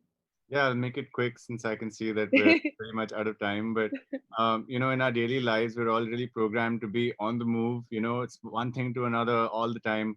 And, having to pause without really having a choice can be very uncomfortable. But I think that a lot of people would agree that there are certain unhealthy aspects to always being on the move, always being distracted, not knowing how to sit by yourself, not knowing, not ever thinking about stuff that happened yesterday or last year. So I would say, allow this to happen. Like, that's a practical tip. Like, don't fight the restlessness. Be like, why is this happening? And maybe you'll end up getting in touch with something deeper. Okay, and Uday. Okay, I'll rush through this one as well. Yep. Just a couple of things. I would say, breathe, exercise, meditate, whatever it is, breathe. Use the pause effectively for your own self to change address your relationship with yourself. And I will sort of connect that with what Suhani said about the people around you as well, whether it's the people that you know and love, your social connections, but very much the staff that work for us, the watchman in the building, domestic staff who works at your home. This is the time for us to really make our human connections matter. When you go out shopping for your supplies, it doesn't take very much to bring maybe a little bit of fruit, some biscuits for the staff in your building, just to show them that you care. Because this is the opportunity for human beings to show that we care about each other, about the planet, about everything. Right. Well, to all my panelists, thank you so much for a wonderful session, and fingers crossed that we get through to the other side, in the one piece, and stay safe, please stay at home, and looking forward to connecting with you in the real world sometime soon. Thank you. Thank you so much. Thank you for having us. Thank you. Thank you so much. Cheers.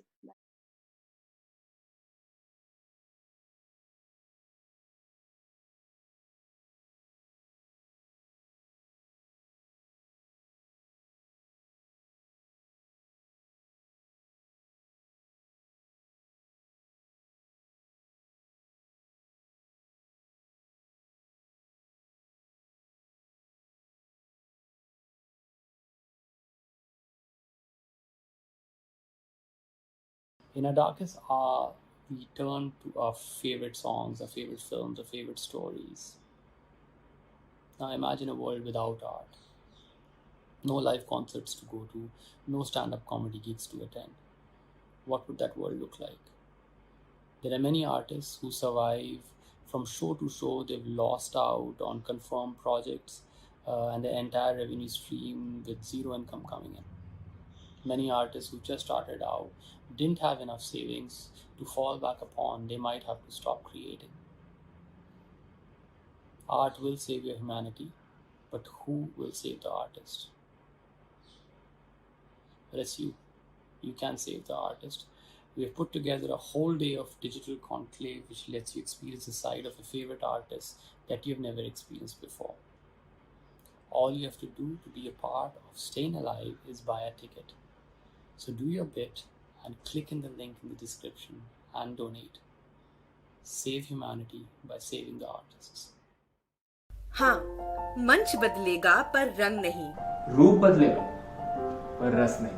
Theatre नया है, spotlight वही. Mic testing का style वही. Hello 1 2 3 4 check. Are you ready? Let's begin the show. इस कांच के पर्दे को मिलकर हम नया दौर दिखलाएंगे. टिकटॉक पे नाच नचाएंगे, यूट्यूब पे गीत सुनाएंगे. इन ठहरे लम्हों को मिलकर हम नई चाल चलाएंगे. दुख सुख अपने FB इंस्टा पर लाइव ही बतलाएंगे. So, hello, 1 2 3 4. Are you ready? Let's start the show.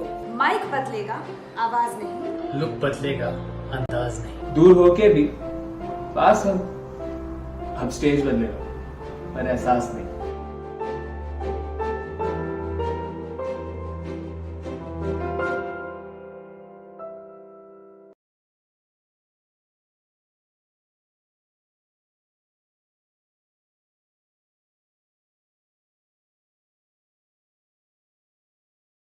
In our darkest hour, we turn to our favorite song, our favorite joke. We do a dance step. We listen to a story.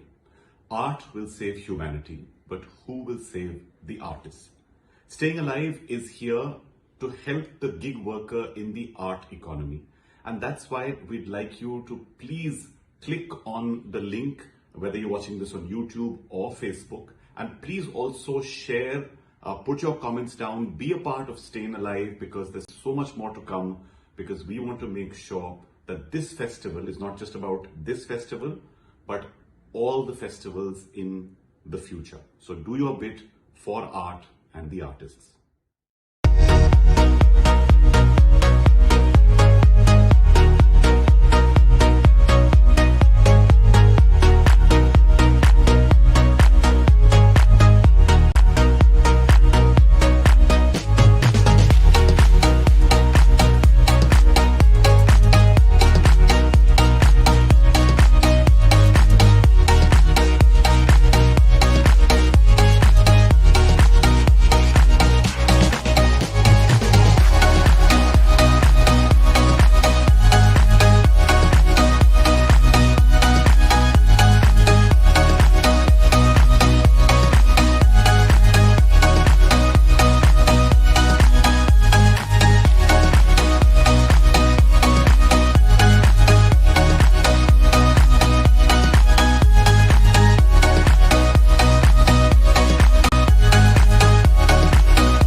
In our darkest hour, we turn to our favorite songs, our favorite films, our favorite stories. Now imagine a world without art. No live concerts to go to, no stand-up comedy gigs to attend. What would that world look like? There are many artists who survive from show to show. They've lost out on confirmed projects and the entire revenue stream with zero income coming in.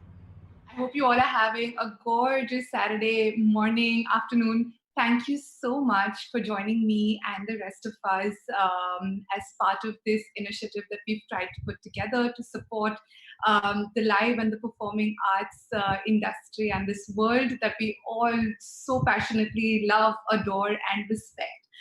So I am, without wasting any more time, let's just get right into our panel. And I want to introduce my panelists who've been so gracious to join me today.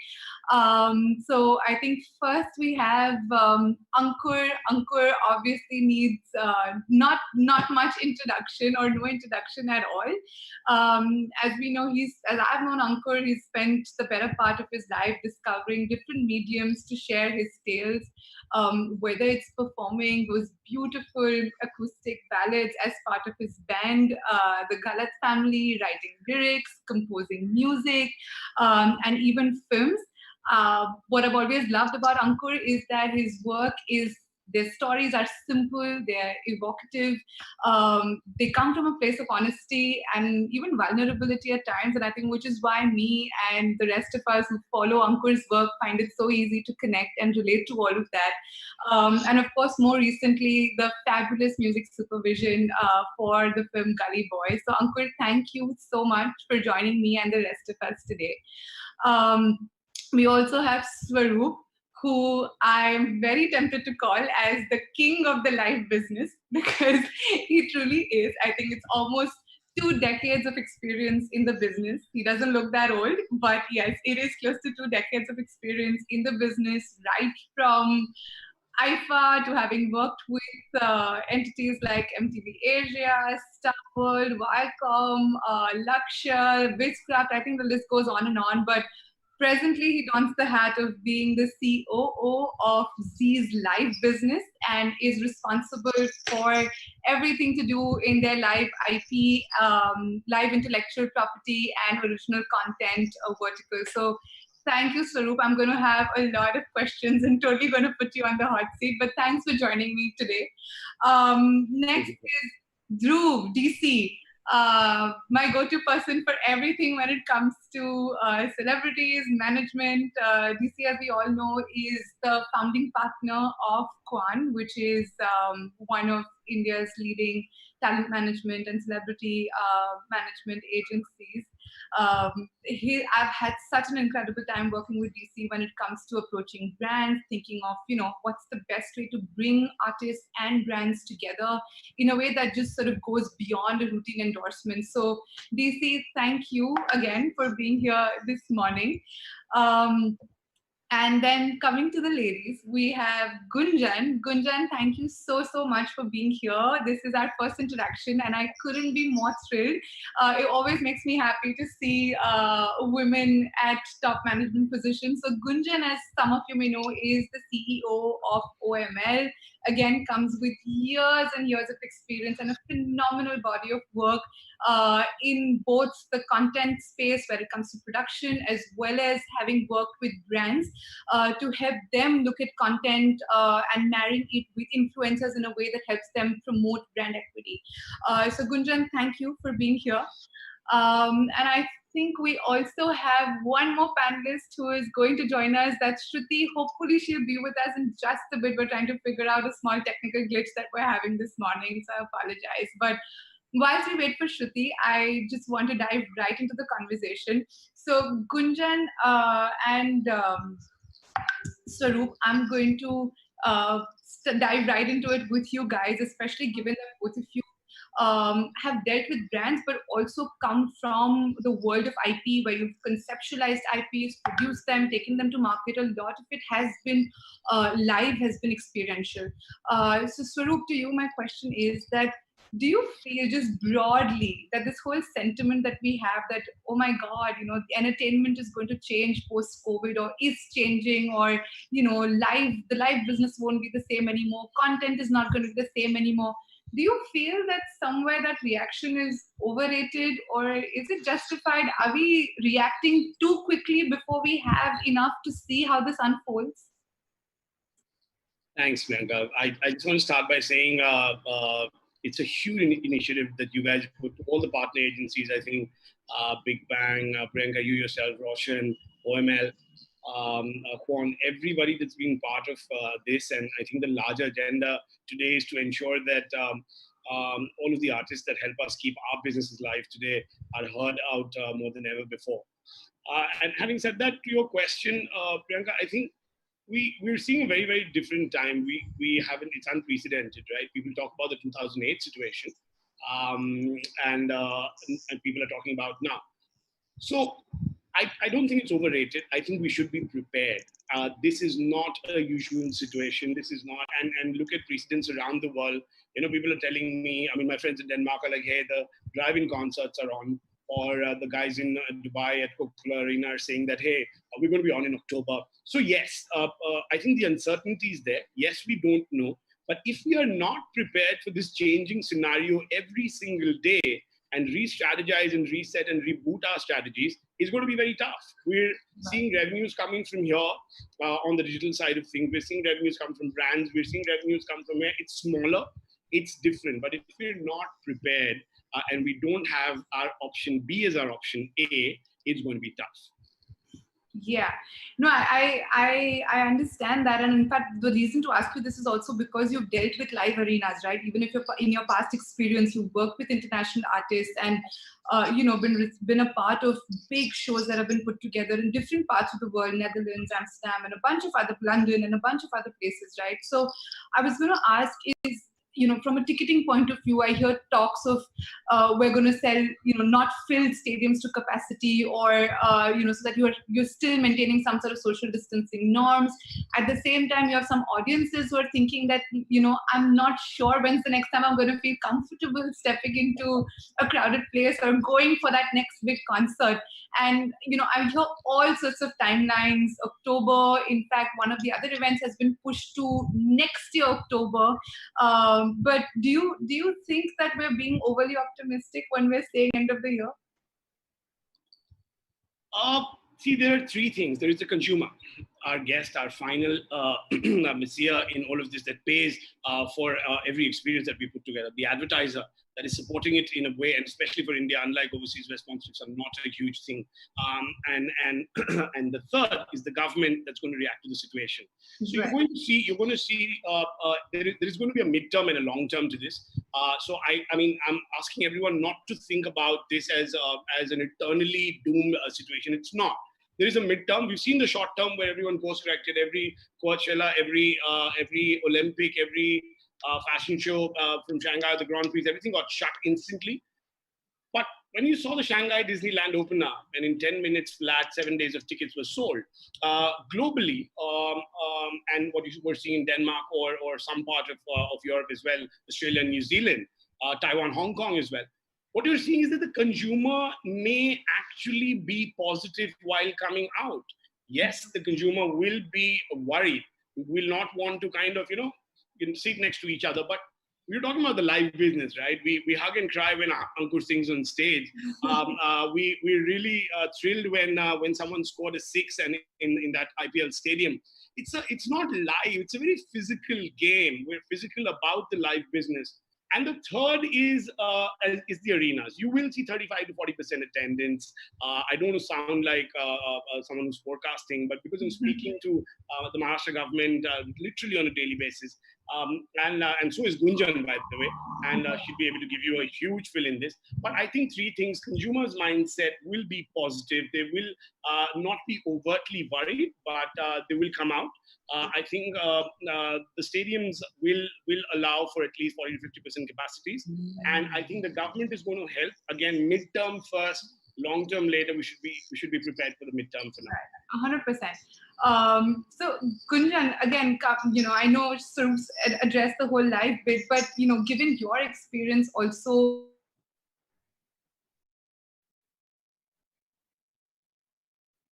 Okay, I think we've frozen. Is everyone in that space? Priyanka, sorry, you were frozen, so I almost. Sorry. Please go right ahead.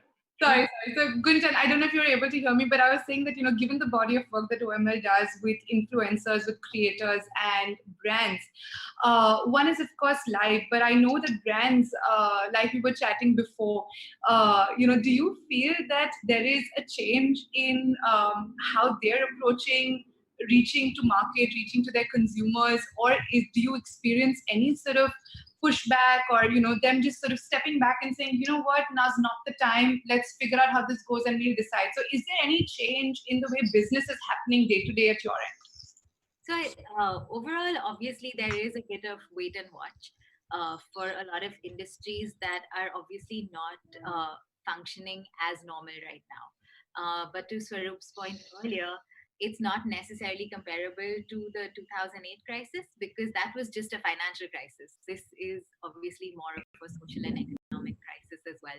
And even for governments to respond to this, they're first going to have to look at how do we secure people's lives and then probably start looking at how do we secure people's livelihoods. So it's obviously going to be, a far drawn out process. When it comes to working with artists, and professional biases aside, I do believe that it's always been the best way to reach fans. And brands will continue to need to do that. Of course, while everybody is reevaluating all options that are on the table, and obviously this is a time when everything gets reconsidered, we are seeing that brands are looking at working with artists more and more, given that we're able to still reach fans using social media. In a way that doesn't necessarily depend on mass media production. Got it. Okay. And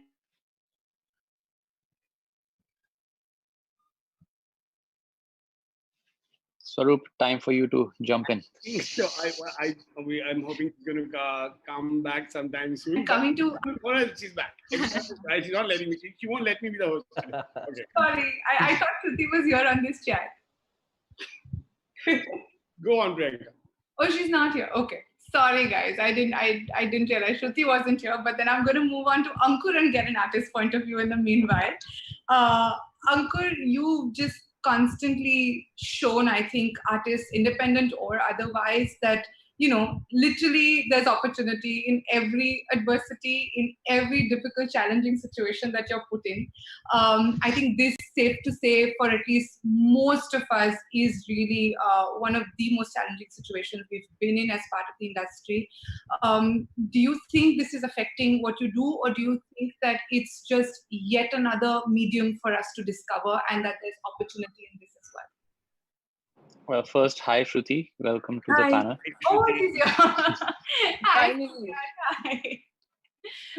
Hi. But yeah, like I kind of like try and see an opportunity in every kind of a crisis. This obviously is a major crisis that we are dealing with.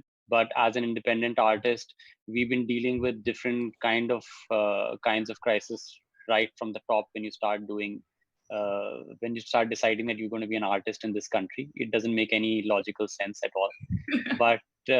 But yes, just like anything else, it's time to adapt and it's time to kind of improvise and find a solution and find a way to get around this. And we'll stick to our job of creating art and writing songs. And we hope that people at the business end of it, they find a solution, and then we will be there to service that.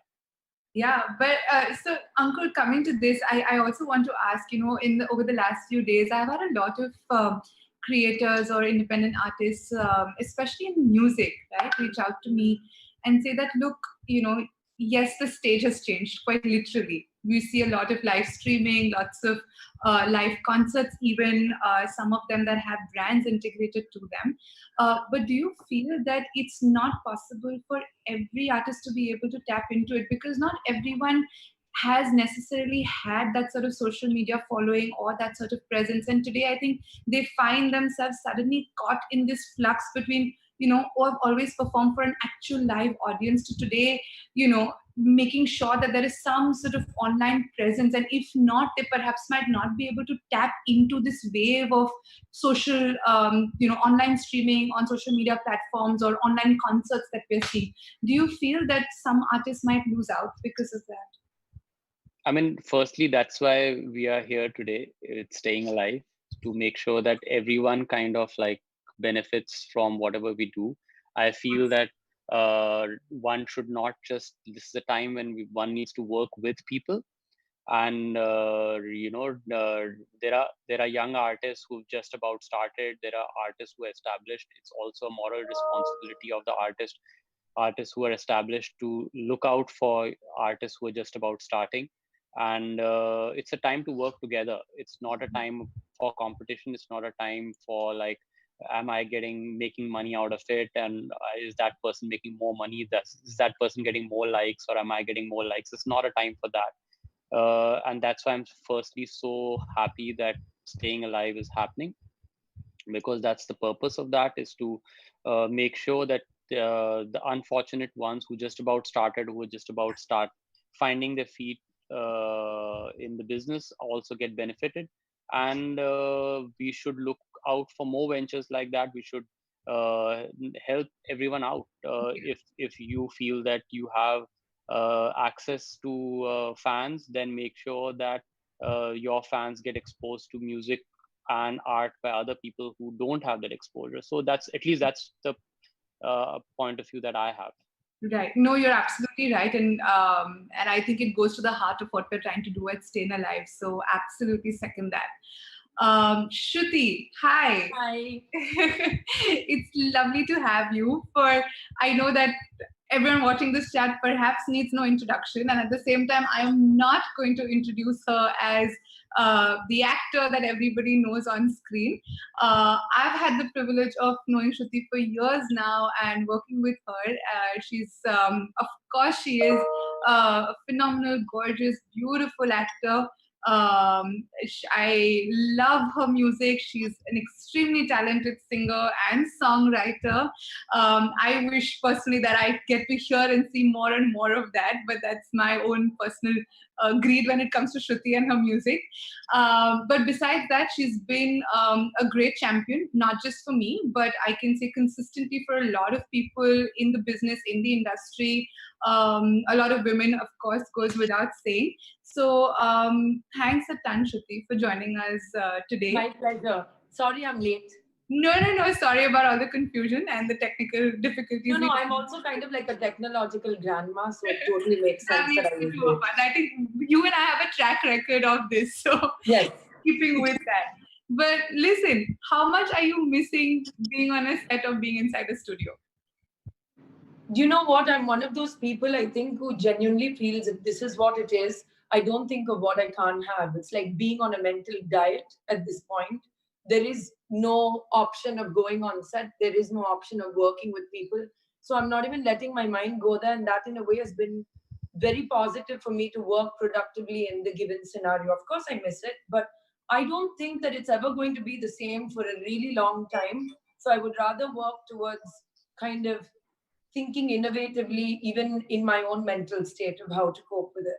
Yeah, and I think before I was able to introduce you, I was saying that someone who's made the most of social media and adapting in this crisis, I think one of the shining examples has got to be you and everything that we're seeing on your social media feed. In fact, I was going to say you also shot a digital cover for a magazine, right? Yeah. I mean, that in itself is quite game changing. And I mean, finally, I never thought that we'd see a day where actors are not doing an editorial and we're just, doing this cover at home, completely DIY. How does that experience feel in comparison to actually being on a set, having a photographer, having your entire crew? It felt like being a broke musician again. Like I have to do all of this myself. There's no hair and makeup, and you're like, if I want to look a certain way, and I want my music to feel a certain way, and I want people to believe me when they see me immediately. So it was just like going back to like doing everything myself as a musician, which was really fun. But like I said, the thing is, I'm really happy for the fact that people picked up on this really quickly in terms of like, let us try and move forward with this change as opposed to try and stick to the older ways. I think whether it's brands, whether it's magazines, everyone was like, yeah, let's do a digital cover, let's do this, let's do that. So it's been quite productive and positive. Right. So I think before you came in, Shruti, we were saying that, is this whole reaction overrated, that, the business is going to change, the way transactions are done, deals are going to be done, is that going to change? And I think it's quite relevant that we have you here and there's Dhruv also here, because I think between the three of us, we've been able to see a lot of deals and transactions, including during this time, right? So do you feel that things are changing, or is it still business as usual? I mean, of course, when it comes to acting and being on screen, I think the way people are going to consume content is certainly changing. That whole experience of seeing someone on the silver screen, on that big screen, might take some time for all of us to get back to. But do you think, other than it has any sort of difference in how we're seeing deals today for cinema, for artists, for actors? See, the thing is, like, eventually it will get back to a new kind of normal, because I think we're in a moment in history where 10 years from now, 15 years from now, people will look back financially, the decisions that were made, byproduct of this pandemic, will be easier to analyze then. We're in it, so it's always hard to have perspective while you're in the thick of it. I do believe that definitely, very practically speaking, going back to a movie set, yes, we can go back. There might be someone who's infected, which means your lead actor or director is likely to get infected, which means you stall production for 4 weeks then while that person becomes better. Like, it's just logistical stuff which will not allow it to be normal as we know it for a while, which is fine because we'll just have to work around it. And because of that, I think budgets will tighten. I think sets will get smaller. It's not going to be 500 people dancing in embroidery that easily soon. So everything will just get smaller. Musically, though, I think it's like a completely different ball game, because it's not like we were ever making, except for movie music, I don't think independent artists were making Beyonce, Lady Gaga level music videos anyways. It's like the same for us. Right. Okay.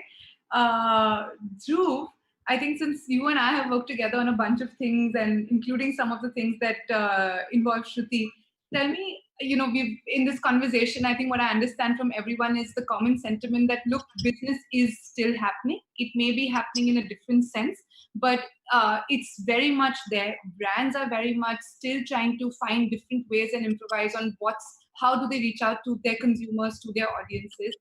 And I know you and I have been working on a bunch of stuff, but tell me, do you think that eventually, given that we have no end, no visibility on when this is going to end or how long this is going to last, do you think that fatigue will start setting in at some point? Great question. First of all, thanks everybody. It's lovely to be here, and what a fantastic initiative. Thank you. Fatigue is very much a concern. I think the fact is that I was just seeing yesterday there are a couple of people on my Twitter timeline that were talking about the fact that Instagram is now riddled with advertisements 4 times the amount that they ever were before. But I think that, and it sounds very generic, but I really don't think we can put down the human capability and the artist capability to innovate. And I think what's going to happen is that aspects like digital explosion are understood. But I think what's going to happen, and I'm seeing this with our artists, I'm seeing this with our own internal organization and with our partners, is that the rapid movement that may have been a 6-month timeline or a 1-month time or a 1-year timeline in terms of new solutions like augmented reality, virtual reality, new platforms that we were sitting and saying, let's wait and watch and see how this plays out.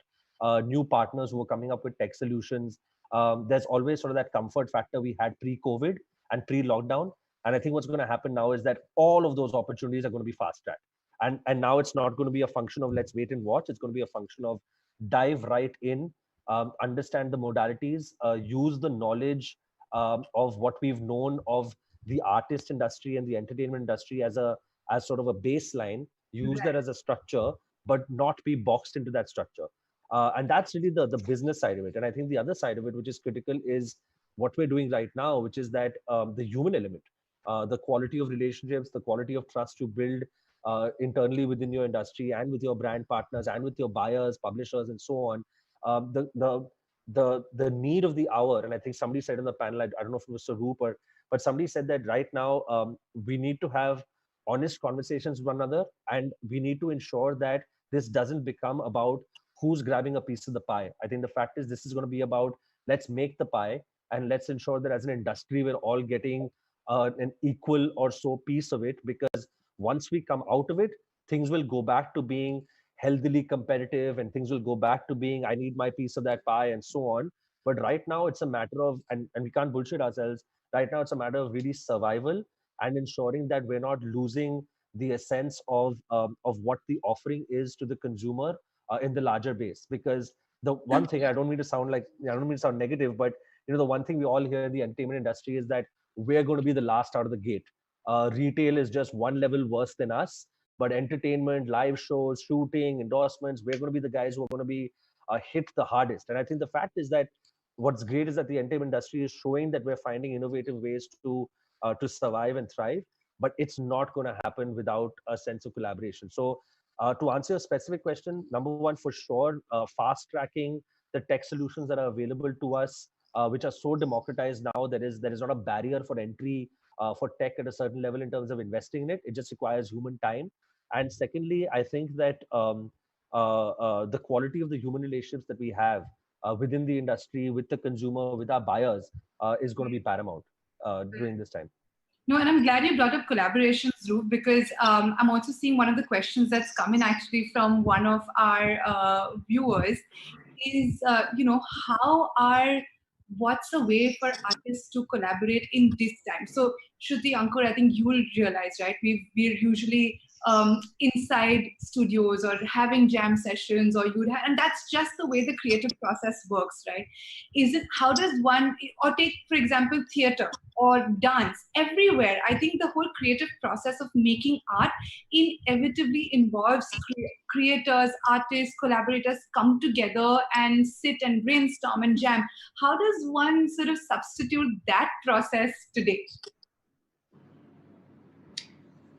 Ankur? Didn't you start? I was waiting for you to start. Yeah. Okay, so basically for me, I feel that the thing is, as you know, Priyanka, I've been working internationally quite a bit. And because of that, because I have two very different careers, I have to always have long distance working equations with musicians outside of India. And so it feels like a natural extension. I feel like we've been moving towards digitally making music long distance, thanks to equipment, technology, software for a long time now. There is something irreplaceable about human connection of two people in a room, but it's not so unheard of. So it's just an extension of that, especially for me. Exactly, I was going to say, right? Because I think for a lot of artists, it's about what's the vibe, what's the feeling do I get? That human connection is just sort of, I don't know if it can be completely substituted. So that's one of the reasons to ask this question that, how much does online collaboration or sitting and doing this out of our homes without that element of being in the same space and truly getting a sense of the other person's vibe, how does that translate in? Well, you know me, Priyanka, and I prefer my own company, so I'm fine with it. Let's find out how Ankur feels about this. I mean, you have to adapt and you have to change and you have to understand what's happening with you at the moment. I remember when MySpace came in, I found it really odd to kind of put my songs out online.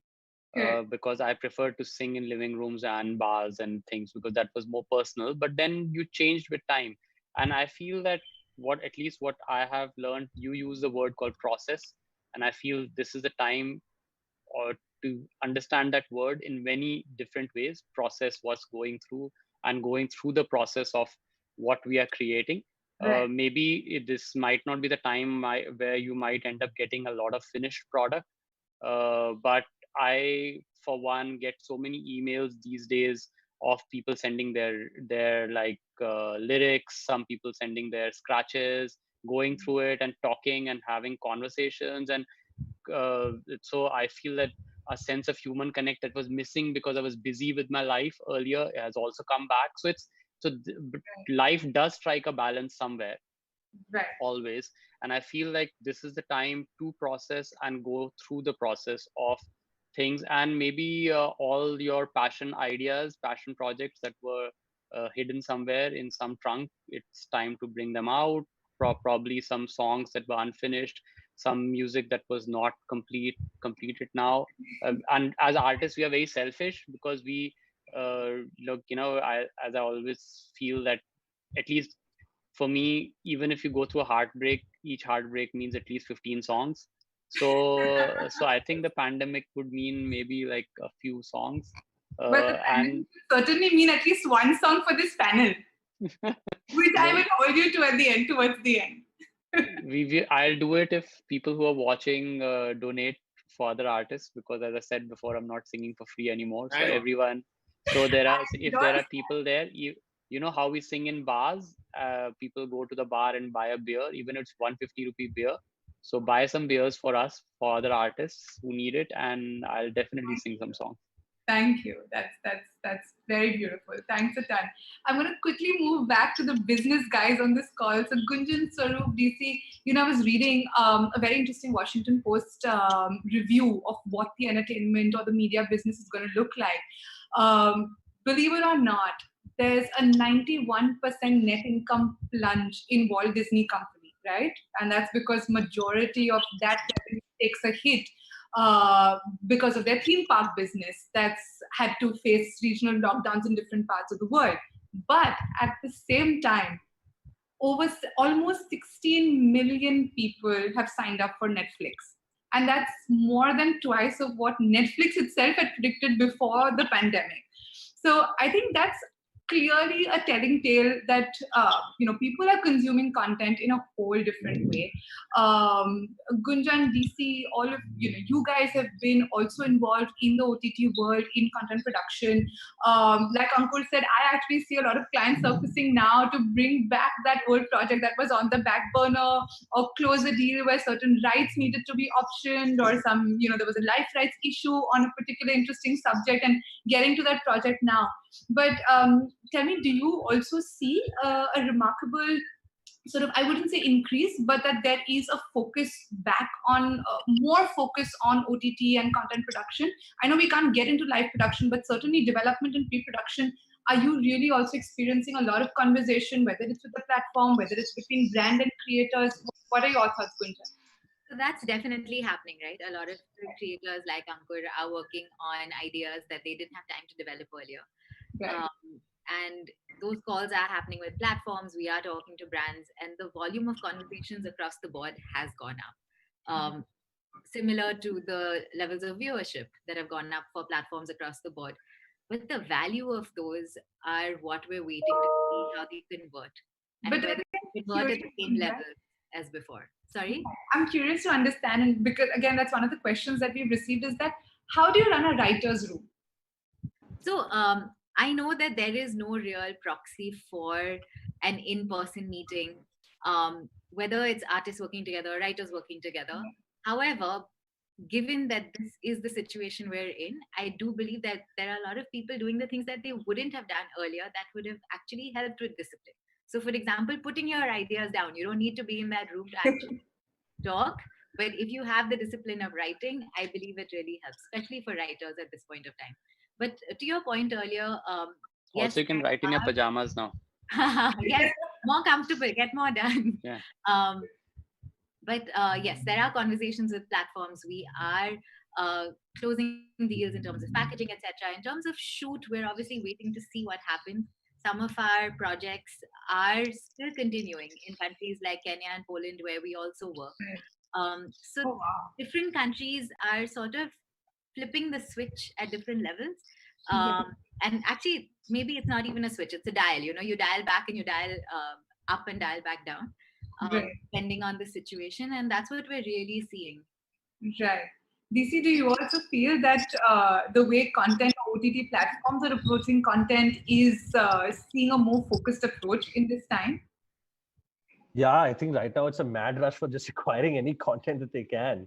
I think, like you said, they're pulling up the old archives. They're trying to acquire South and regional content, and dubbing is at its maximum. And I think there's a wild rush to acquire content. I'll dare say that perhaps it's not all the most qualitative, because right now there's a fire hose kind of demand, water from a fire hose kind of demand, and OTT platforms are trying to meet it.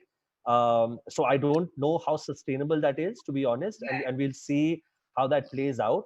But I think what's good is that there's a serious attitude of hustle.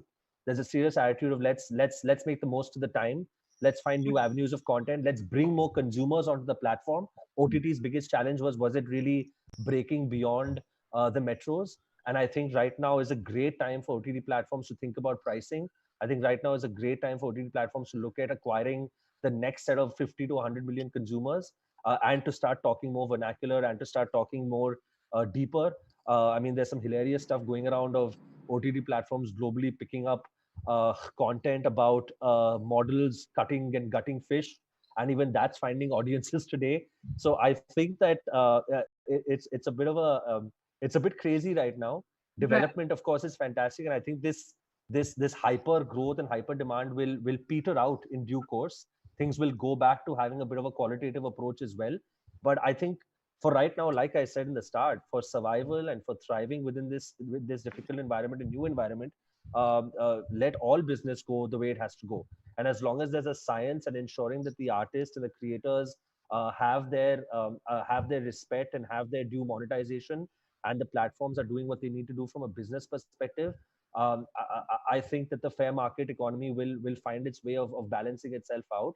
And that again, we have to depend on each other as partial decision makers and drivers of the industry, and hope that the various governments and governmental bodies sort of support and balance it. Okay, so Swaroop, sorry, I'm going to circle back to you. Given that we've understood content and we're seeing content in a whole different sense and with platforms, and marrying that with even how live events take place, right? So today, just the surge of live concerts and live streams that are happening, etc. People are thinking of new IPs that they want to conceptualize and launch in the digital ecosystem. You're even seeing live award shows being announced. I'm seeing one doing the rounds quite aggressively now. Tell me, is it the same as, do you think that it's going to get overcrowded? How does one really stand out when there is so much to watch? Also, it's different, right? When I go to a live event, I'm there, I'm physically present, as opposed to when I have to watch something live online, I have much more of a discretion. I'm not saying I don't have it in an actual live show. I can obviously choose to leave the event, but more so when it comes to digital and with multiple things happening at the same time. Look at our event today, right? I know that there are 2 other events that are also happening at the same time. What do you think is that secret sauce if a live IP had to stand out on digital platforms? I'll just jump back to one more. I just wanted to add to Ankur's extension on the collaborative bit. I think the digital platforms have made a lot of independent artists and giving them an even playing field. And we're seeing a lot of new people that are songwriters that had come in some contests earlier in some of my shows. They're writing back in, sending some songs. In fact, phenomenal new talent has gotten even digital playing fields depending on the quality of their songwriting or the quality of the content that they possess. And when that is out there, and whether it's Spotify or whether it's us at Z5 or someone else is going to pick that up, leave it aside the social. On the digital, on the OTT side, and I am from the Z Media Group, so I'll just give you the Z5 perspective, right, with your Disneyland perspective, right? So while about 91% of Disney revenue stand from the leisure parks, 46% of the subscriptions at Disney Hotstar went up. 44% of Z5 million subscriptions to Disney Plus.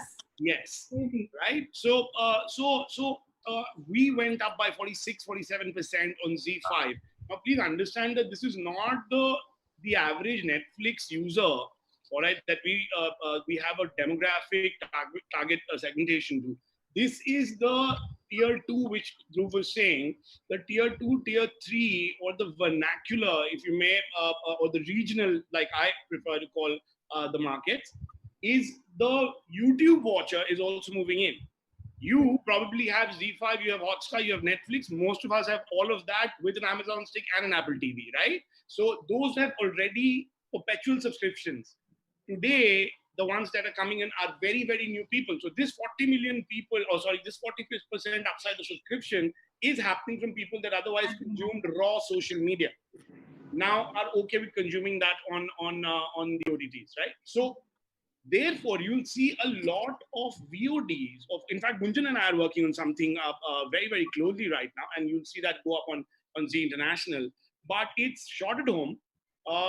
We're taking the chance as a broadcaster to put it up on TV in the UK, in the US, in Canada, in the Middle East, on linear and OTT or not. So if today you have an iPhone 11 Pro Plus, you have an Android 8 Plus, SD channels have recalibrated their settings to ensure that they can show that with basic edit, right?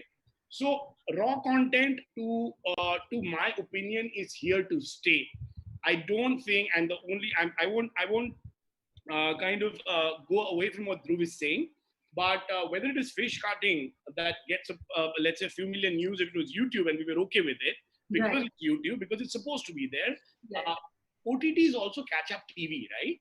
OTT is catch-up TV. They're saying that, hey, why? I mean, you could do 20 million views with someone cutting a 20 kilo fish in Iceland, and you were okay with that. You didn't care about that iPhone camera that it was shot with the darknet.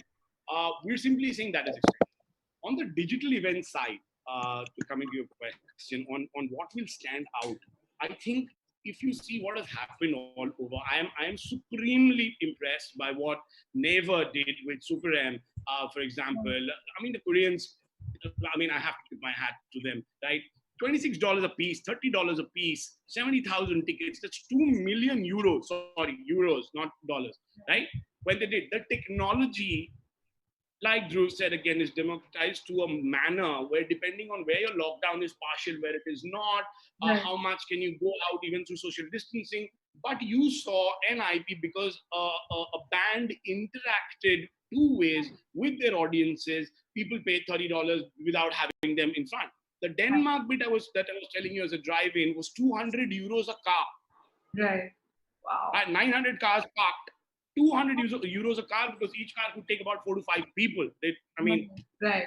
Now on the digital IP side, what you see when you saw I for India, what you're seeing today, I think quality will drive even raw content. All right. If you saw 52 crores raised by I for India because they had very, very supreme or very, very let's say top end celebrities over there. So I think content on the digital side today, in the digital event side, people will pay. I mean, I think Varun and Omel on Insider are doing something where it's, I think, $3.99 the internet bit.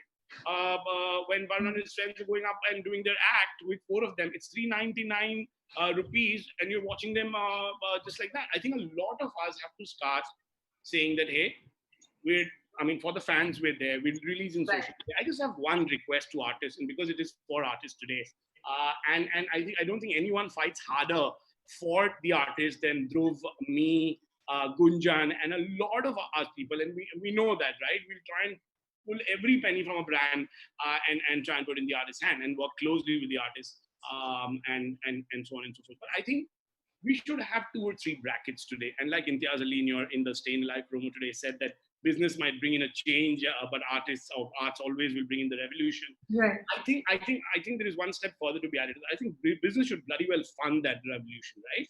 So for that to happen, I think the artist has to have 2 or 3 way deals.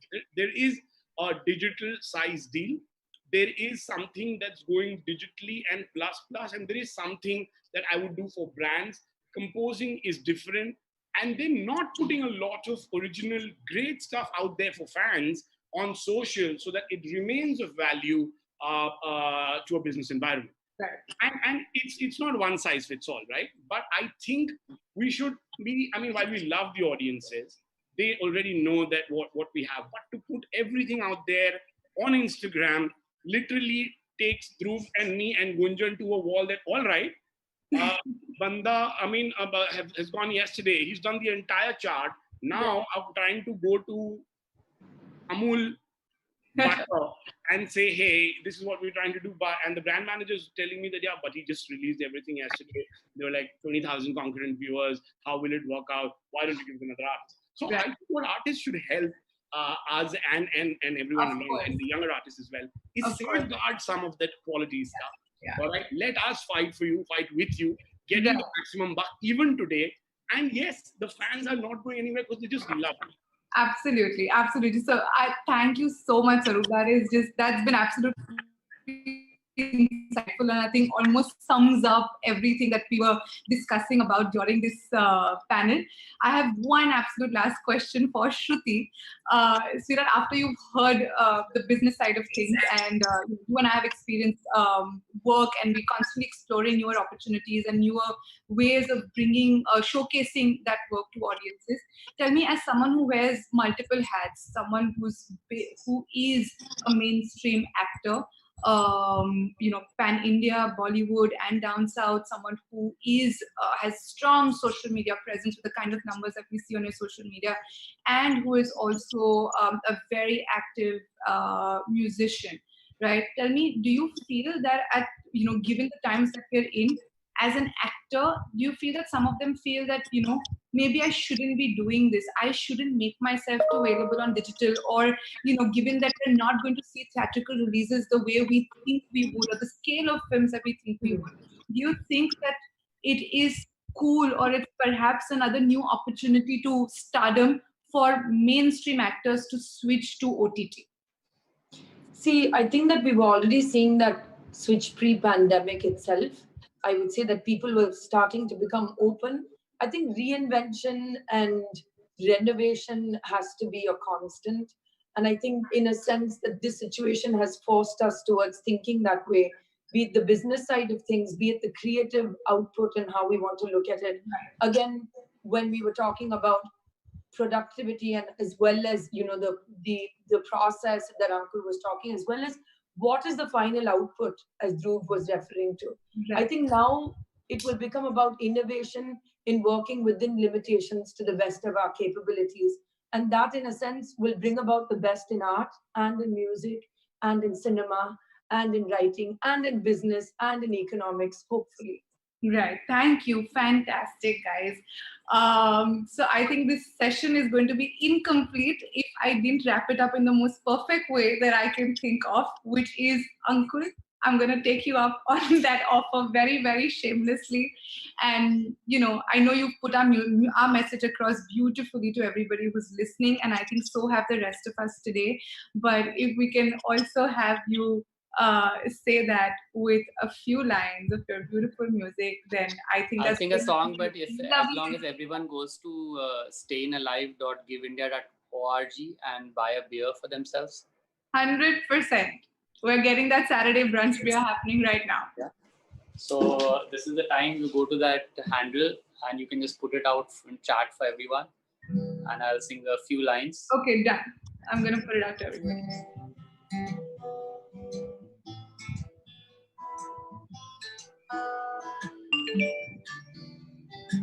That was in key.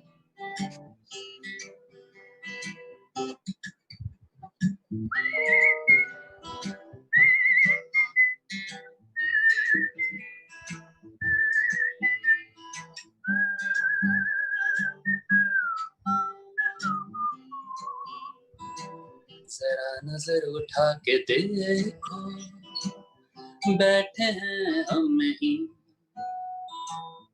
बेखबर मुझसे क्यों हो, इतने बुरे भी हम नहीं, तेरी आंखों का जादू पूरी दुनिया पे है, दुनिया की इस भीड़ में सबसे पीछे हम खड़े, सबसे पीछे हम खड़े, is from all the artists. Oh. Sriti Jha. Thank you so much. Great, thank you so much, Ankur. So if that music inspired you, as I'm sure it absolutely did, please go donate. The handle is StayInAlive.giveindia.org. Thank Staying you. is without a G. Sorry. Staying is Yes, without a G. staying without a G. You're absolutely right. इतने बुरे भी हम नहीं. Thank you so much, everyone. Thank you, everyone. Thank you. Thank you. Thank you. Lovely. Bye-bye. Bye.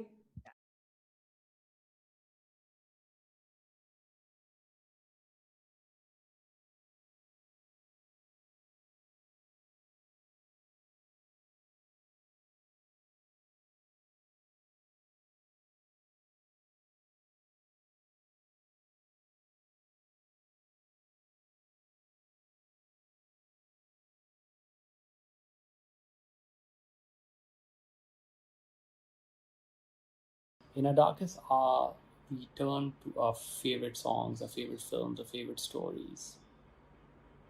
Now imagine a world without art. No live concerts to go to, no stand-up comedy gigs to attend. What would that world look like? There are many artists who survive from show to show. They've lost out on confirmed projects and the entire revenue stream with zero income coming in.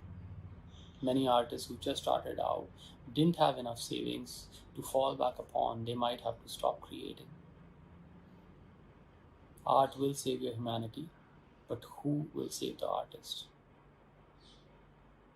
Well, it's you. You can save the artist. We have put together a whole day of digital conclave which lets you experience the side of a favorite artist that you've never experienced before. All you have to do to be a part of StayInAlive is buy a ticket. So do your bit and click in the link in the description and donate. Save humanity by saving the artists. हाँ, मंच बदलेगा पर रंग नहीं. रूप बदलेगा पर रस नहीं. थिएटर नया है, स्पॉटलाइट वही. माइक टेस्टिंग का स्टाइल वही. Hello, 1 2 3 4 check. Are you ready? Let's begin the show. इस कांच के पर्दे को मिलकर हम नया दौर दिखलाएंगे. टिकटॉक पे नाच नचाएंगे, यूट्यूब पे गीत सुनाएंगे. इन ठहरे लम्हों को मिलकर हम नई चाल चलाएंगे. दुख सुख अपने FB इंस्टा पर लाइव ही बतलाएंगे.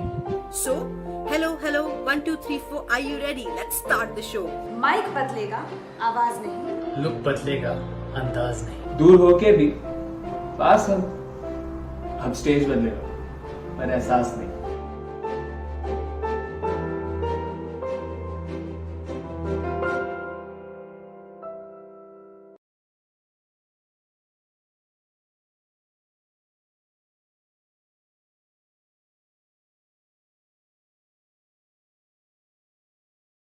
In our darkest hour, we turn to our favorite song, our favorite joke. We do a dance step. We listen to a story.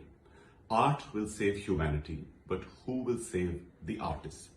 StayInAlive is here to help the gig worker in the art economy.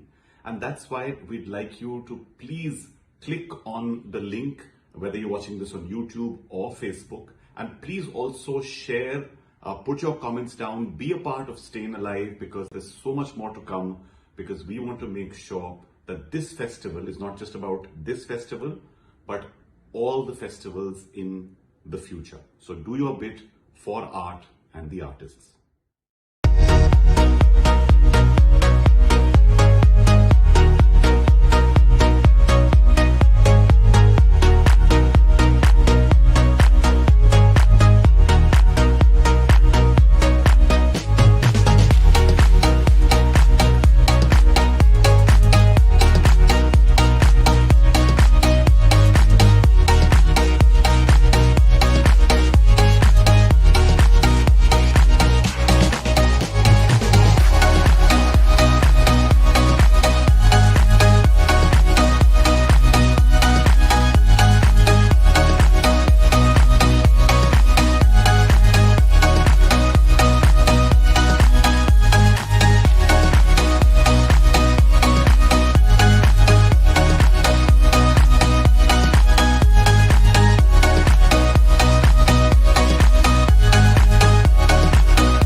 everybody and very very good afternoon. I hope आप लोगों ने नाश्ता अच्छे से कर लिया है and you all are sitting back.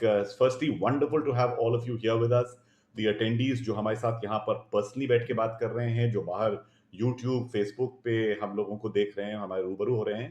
आप सबका तहे दिल से शुक्रगुजार हूँ मैं आपका होस्ट हूँ रोशन अब्बास. गिव इंडिया पर हमारी पहल चल रही है to try and collect 25 lakhs is what we're trying to collect there, but of course no amount is too small. We have lots and lots of people who are contributing. You can go and become part of all the sessions that are on through insider.in where we are listed. This is called StayInAlive. जी हाँ, StayInAlive. Word play है, लेकिन word play के जो बहुत ही माहिर इंसान हैं और बहुत चीज़ों के असल में बहुत चीज़ों में उन्होंने मैं कहूँगा कि हुनर है उनका, उनको मैं लेने वाला हूँ, यहाँ पर बुलाने वाला हूँ. मैं उनको अपना छोटा भाई मानता हूँ और सच में some things I'll tell you about him which genuinely touch me all the time. मतलब हंसाता तो सबको रहता है, सबको खुश रखता है, लेकिन apart from that, what is really unique about him is I think that he's got a very big heart. And if you have a big heart, then you need to go out there and please post on your social media, take pictures from this session. पूरी दुनिया को बताइए कि art will save your humanity. It is time to save the artist. मुझे मालूम है you're all doing so much for so many people. We've all felt in our hearts with what is happening right now. एक unseen चीज आके हम लोग की जिंदगी में उसने एक तरीके का एक लॉकडाउन लगा दिया है और उस लॉकडाउन में कुछ लोग कुछ सीख रहे हैं, कुछ लोग जूझ रहे हैं. Some people are genuinely wondering how to handle this. Many people, some friends ask me saying, how does your day go? I say it goes between gratefulness and guilt. I worked for 30 years in this industry. I started my life when I was 4 years old on stage. That doesn't mean I'm trying to say I'm 34. I'm just trying to say that 30 years is when I got paid for it. The first 20 I did.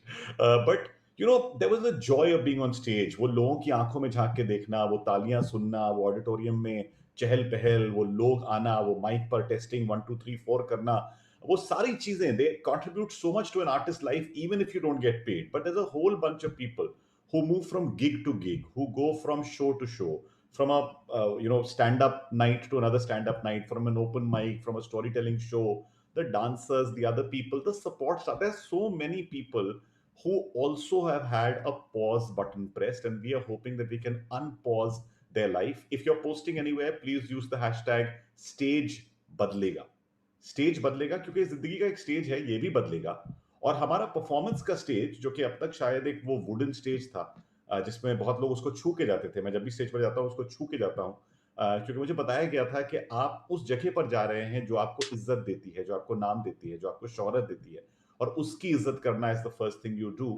So I think बहुत जल्दी एक और प्रथा शुरू होगी जहां पर हम लोग शायद स्क्रीन को टच करके लोगों से बात करेंगे या उसके बाद स्टेज पर चढ़ा करेंगे, क्योंकि ये हमारी नई परफॉर्मेंस की जगह है. This is the place where we all are going to be. Please you can see in the chat we've got the link for you all to go. Many sessions through the day going on till 11 PM. आज रात 11 बजे तक. मैंने बहुत बात कर ली आप लोगों से, लेकिन अब उस इंसान को ला रहा हूं जिसको लाने के बाद मैं सिर्फ हंसूंगा, वो सिर्फ बात करेंगे. जाकिर हमारे साथ यहाँ पर हैं. Zakir is not just, I mean, don't think he's one of India's most well-known stand-up comedians. I think he is a person who's a commentator on life. He's somebody who all of India identifies with. उम्मीद देते हैं लोगों को, उन्हें सख्त होना सिखाते हैं, उन्हें ये बतलाते हैं कि जिंदगी में आदमी क्या क्या कर सकता है. और अपनी जिंदगी की जब बात करते हैं उसमें इतनी चीजें जानने के लिए होती हैं. तो मैं जाकिर को यहाँ पर इनवाइट करूंगा. Thank you Zakir for waking up and being here. बहुत बहुत शुक्रिया भाई, आपने थोड़ा मेरे ख्याल से 2-3 लोगों का इंट्रोडक्शन मेरे बदले का पड़ दिया. इतना तो मेरी मम्मी ने भी नहीं बोला मेरे बारे में जितना आपने बोला अभी.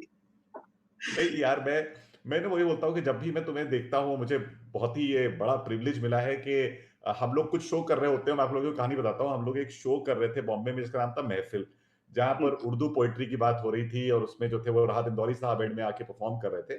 जाकिर शो देखने आए थे. शो देखने आए. अच्छा, मैं इनको हमेशा बड़ा कतरा के कुछ मांगता हूँ, मुझे लगता है यार दुनिया भर इससे मांगती रहती है चीजें, ये भी कर दो, ये भी कर दो, यहाँ भी चले जाओ. तो मैं बहुत कतरा के मांगता हूँ. तो उस दिन भी मैं चाह रहा था कि कुछ करा दूं. इंटरवल में जाकिर आता है, भाई कुछ करते हैं. जैसे ये शुरू होता है मैं समझ जाता हूँ कि अब कुछ अच्छा होने वाला है, तो हमारा ये भाई कुछ करते हैं की वजह से he came on stage, he performed, many people said कि भाई ये पोएट भी है। मैंने कहा अरे मैं तो इसको पहले उससे जानता हूँ, बिकॉज स्पोकन पर भी सबसे पहले साल में हमारा मोस्ट वॉच्ड वीडियो मतलब पता नहीं कितने मिलियंस में जा चुका है। जी उस पे भी मेरी दास्तां सुनाना, मुझे लगा था कि यार वो शो बन गया था अलग से अपना एक। बिल्कुल भाई बिल्कुल, वो काफी लोगों ने पसंद किया और मुझे बिल्कुल उम्मीद नहीं थी। वो होता ना कि वो माहौल वैसा हुआ, और वो स्पोकन का माहौल और वो महफिल में आपके साथ बैठने का थोड़ा सा रबाब हो गया मेरे पे भी, वो करिश्मा आपका तो वो कुल मिला के जो है वो ठीक ठाक सा बन गया। बहुत मजा आया उस दिन करके माशाल्लाह से। तो वो तुम्हें तो देख भाई के इतने लोग यहाँ पर कमेंट्स में होता वो जो शो वाली बात आती थी ना, वूहू ये चिल्लाना चीखना मच गया, चालू हो गया माशाल्लाह। तो क्या है भाई, Tanuj, I hope that the stream will be fixed for you, because sometimes it's a lag at your end. Otherwise, remember, इसको आप बाद में भी चाहे तो देख सकते हैं।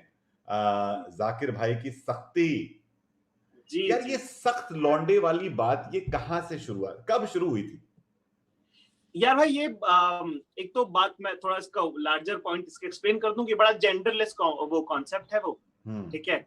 वो सिर्फ क्योंकि मैं अब जब मैं अपनी बात करूंगा तो मैं अपनी ही तरफ की बात करूंगा ना, मैं कैसे दूसरी साइड की बात उतनी ऑथेंटिसिटी से कहूं, पर वो जेंडरलेस है। वो ये वाली बात है भाई कि बहुत सारे लोग ना जो जिनको अल्लाह ने बहुत नवाजा होता है रिसोर्सेज से, खासकर अगर उनका चेहरा बड़ा नूरानी है या बड़ा खूबसूरत तरबियत से अगर वो आते हैं शक्ल, तो उनमें मैंने देखा है कि जो एवरेज लोग हैं या वो जो उतने पावर में नहीं होते लोग, उनसे वो ना बड़ा स्वीट टॉक करके उनसे वो रोमांटिक इक्वेशन, एक टेंशन बिल्ड करके ना अपने काम निकलवाते रहते हैं। और उस टेंशन का ना कोई हिस्ट्री नहीं है, उसका कोई टैप नहीं, उसका कोई डॉक्यूमेंट थोड़ी है उसका कि अरे तुमने तो पर ऐसे बोला था ना कि बहुत सारे गुड लुकिंग लड़के ना ऐसी भारी आवाज करके और अपनी क्लास में hi can you please make notes for me. वो लड़की बोली कि यार इतने प्यार से बात करी, वो बेचारी रात भर आंखों में तेल डाल के लिख रही नोट्स, और उसके बाद नोट्स लेने के बाद वो बात करना बंद कर दे रही। अब like she can not complain about it, right, कि पर तुमने तो, इसका कोई हिस्ट्री थोड़ी है। तो सख्ती बेसिकली उस बारे में है कि आप एक फॉल्स होप के अगेंस्ट है, वो ऐसा नहीं है। और असली सख्त लौंडा या असली सख्त बंदी वो नहीं है जो कभी ना पिघले। असली सख्त लौंडा और असली सख्त बंदी वो है जो सही जगह सही तापमान पे पिघले। तो सामने से जो शख्स उस तरह की वार्मथ अपनापन देगा वहां पे तो पिघलेंगे ऑफ कोर्स। तो ये शक्ति का कॉन्सेप्ट भाई बहुत सालों के इंफीरियरिटी कॉम्प्लेक्स और मिसबिहेवियर का नतीजा है। तो किसी ने पूछा, गुल ने पूछा है, what is your best moment of life till date? Best moment of life बहुत वो वाली बात नहीं। जब इंदौर में जब मैंने शो किया तो एक छोटी सी चीज मैंने करी। मैंने क्या करा कि पहली बार इंदौर में बड़ा शो कर रहे थे तो मार्केटिंग के थोड़े पैसे निकले हुए थे साइड से और शो बिक गया पहले। तो अपनी जो टीम है उसने बोला कि अब तो क्या जरूरत है, नहीं करते मार्केटिंग। मैंने कहा नहीं भाई इंदौर है करेंगे। तो हमने वहाँ होर्डिंग लगवाने थे तो हमने फिर भी लगवा दी वहाँ होर्डिंग। और एक छोटी सी गुस्ताखी मैंने करी कि मैंने अपना नाम काट कर लिखा खान साहब का बेटा, क्योंकि मेरा ऐसा मानना है कि उस शहर में तो मेरी इतनी औकात नहीं कि मैं अपने नाम पे शो करूं, ठीक है। तो वो हमारे बाप दादा का शहर है, वहाँ हमारे दादा का इतना नाम था उस्ताद मुद्दन खान साहब, मेरे पापा का इतना नाम उस्ताद इस्माइल खान साहब। तो वो जब हुआ और पापा को जब मेरे ख्याल से उस तरह का रिस्पॉन्स आने लगा तो उन्होंने उस दिन जब मुझे जो फोन किया, आई थिंक वो मेरी जिंदगी का सबसे पीक मानूंगा, शायद वही है। और क्या उसके अलावा क्या ही फर्क पड़ता है भाई, बाकी सब तो बहुत वेरिएबल है यार। आज बेस्ट लग रहा है कल नहीं लगेगा। तो पैसे वैसों से या भीड़ से इतना थोड़ी होता है, अपने लोग आपको माने अपना ले, वही सबसे बड़ी बात है। राइट।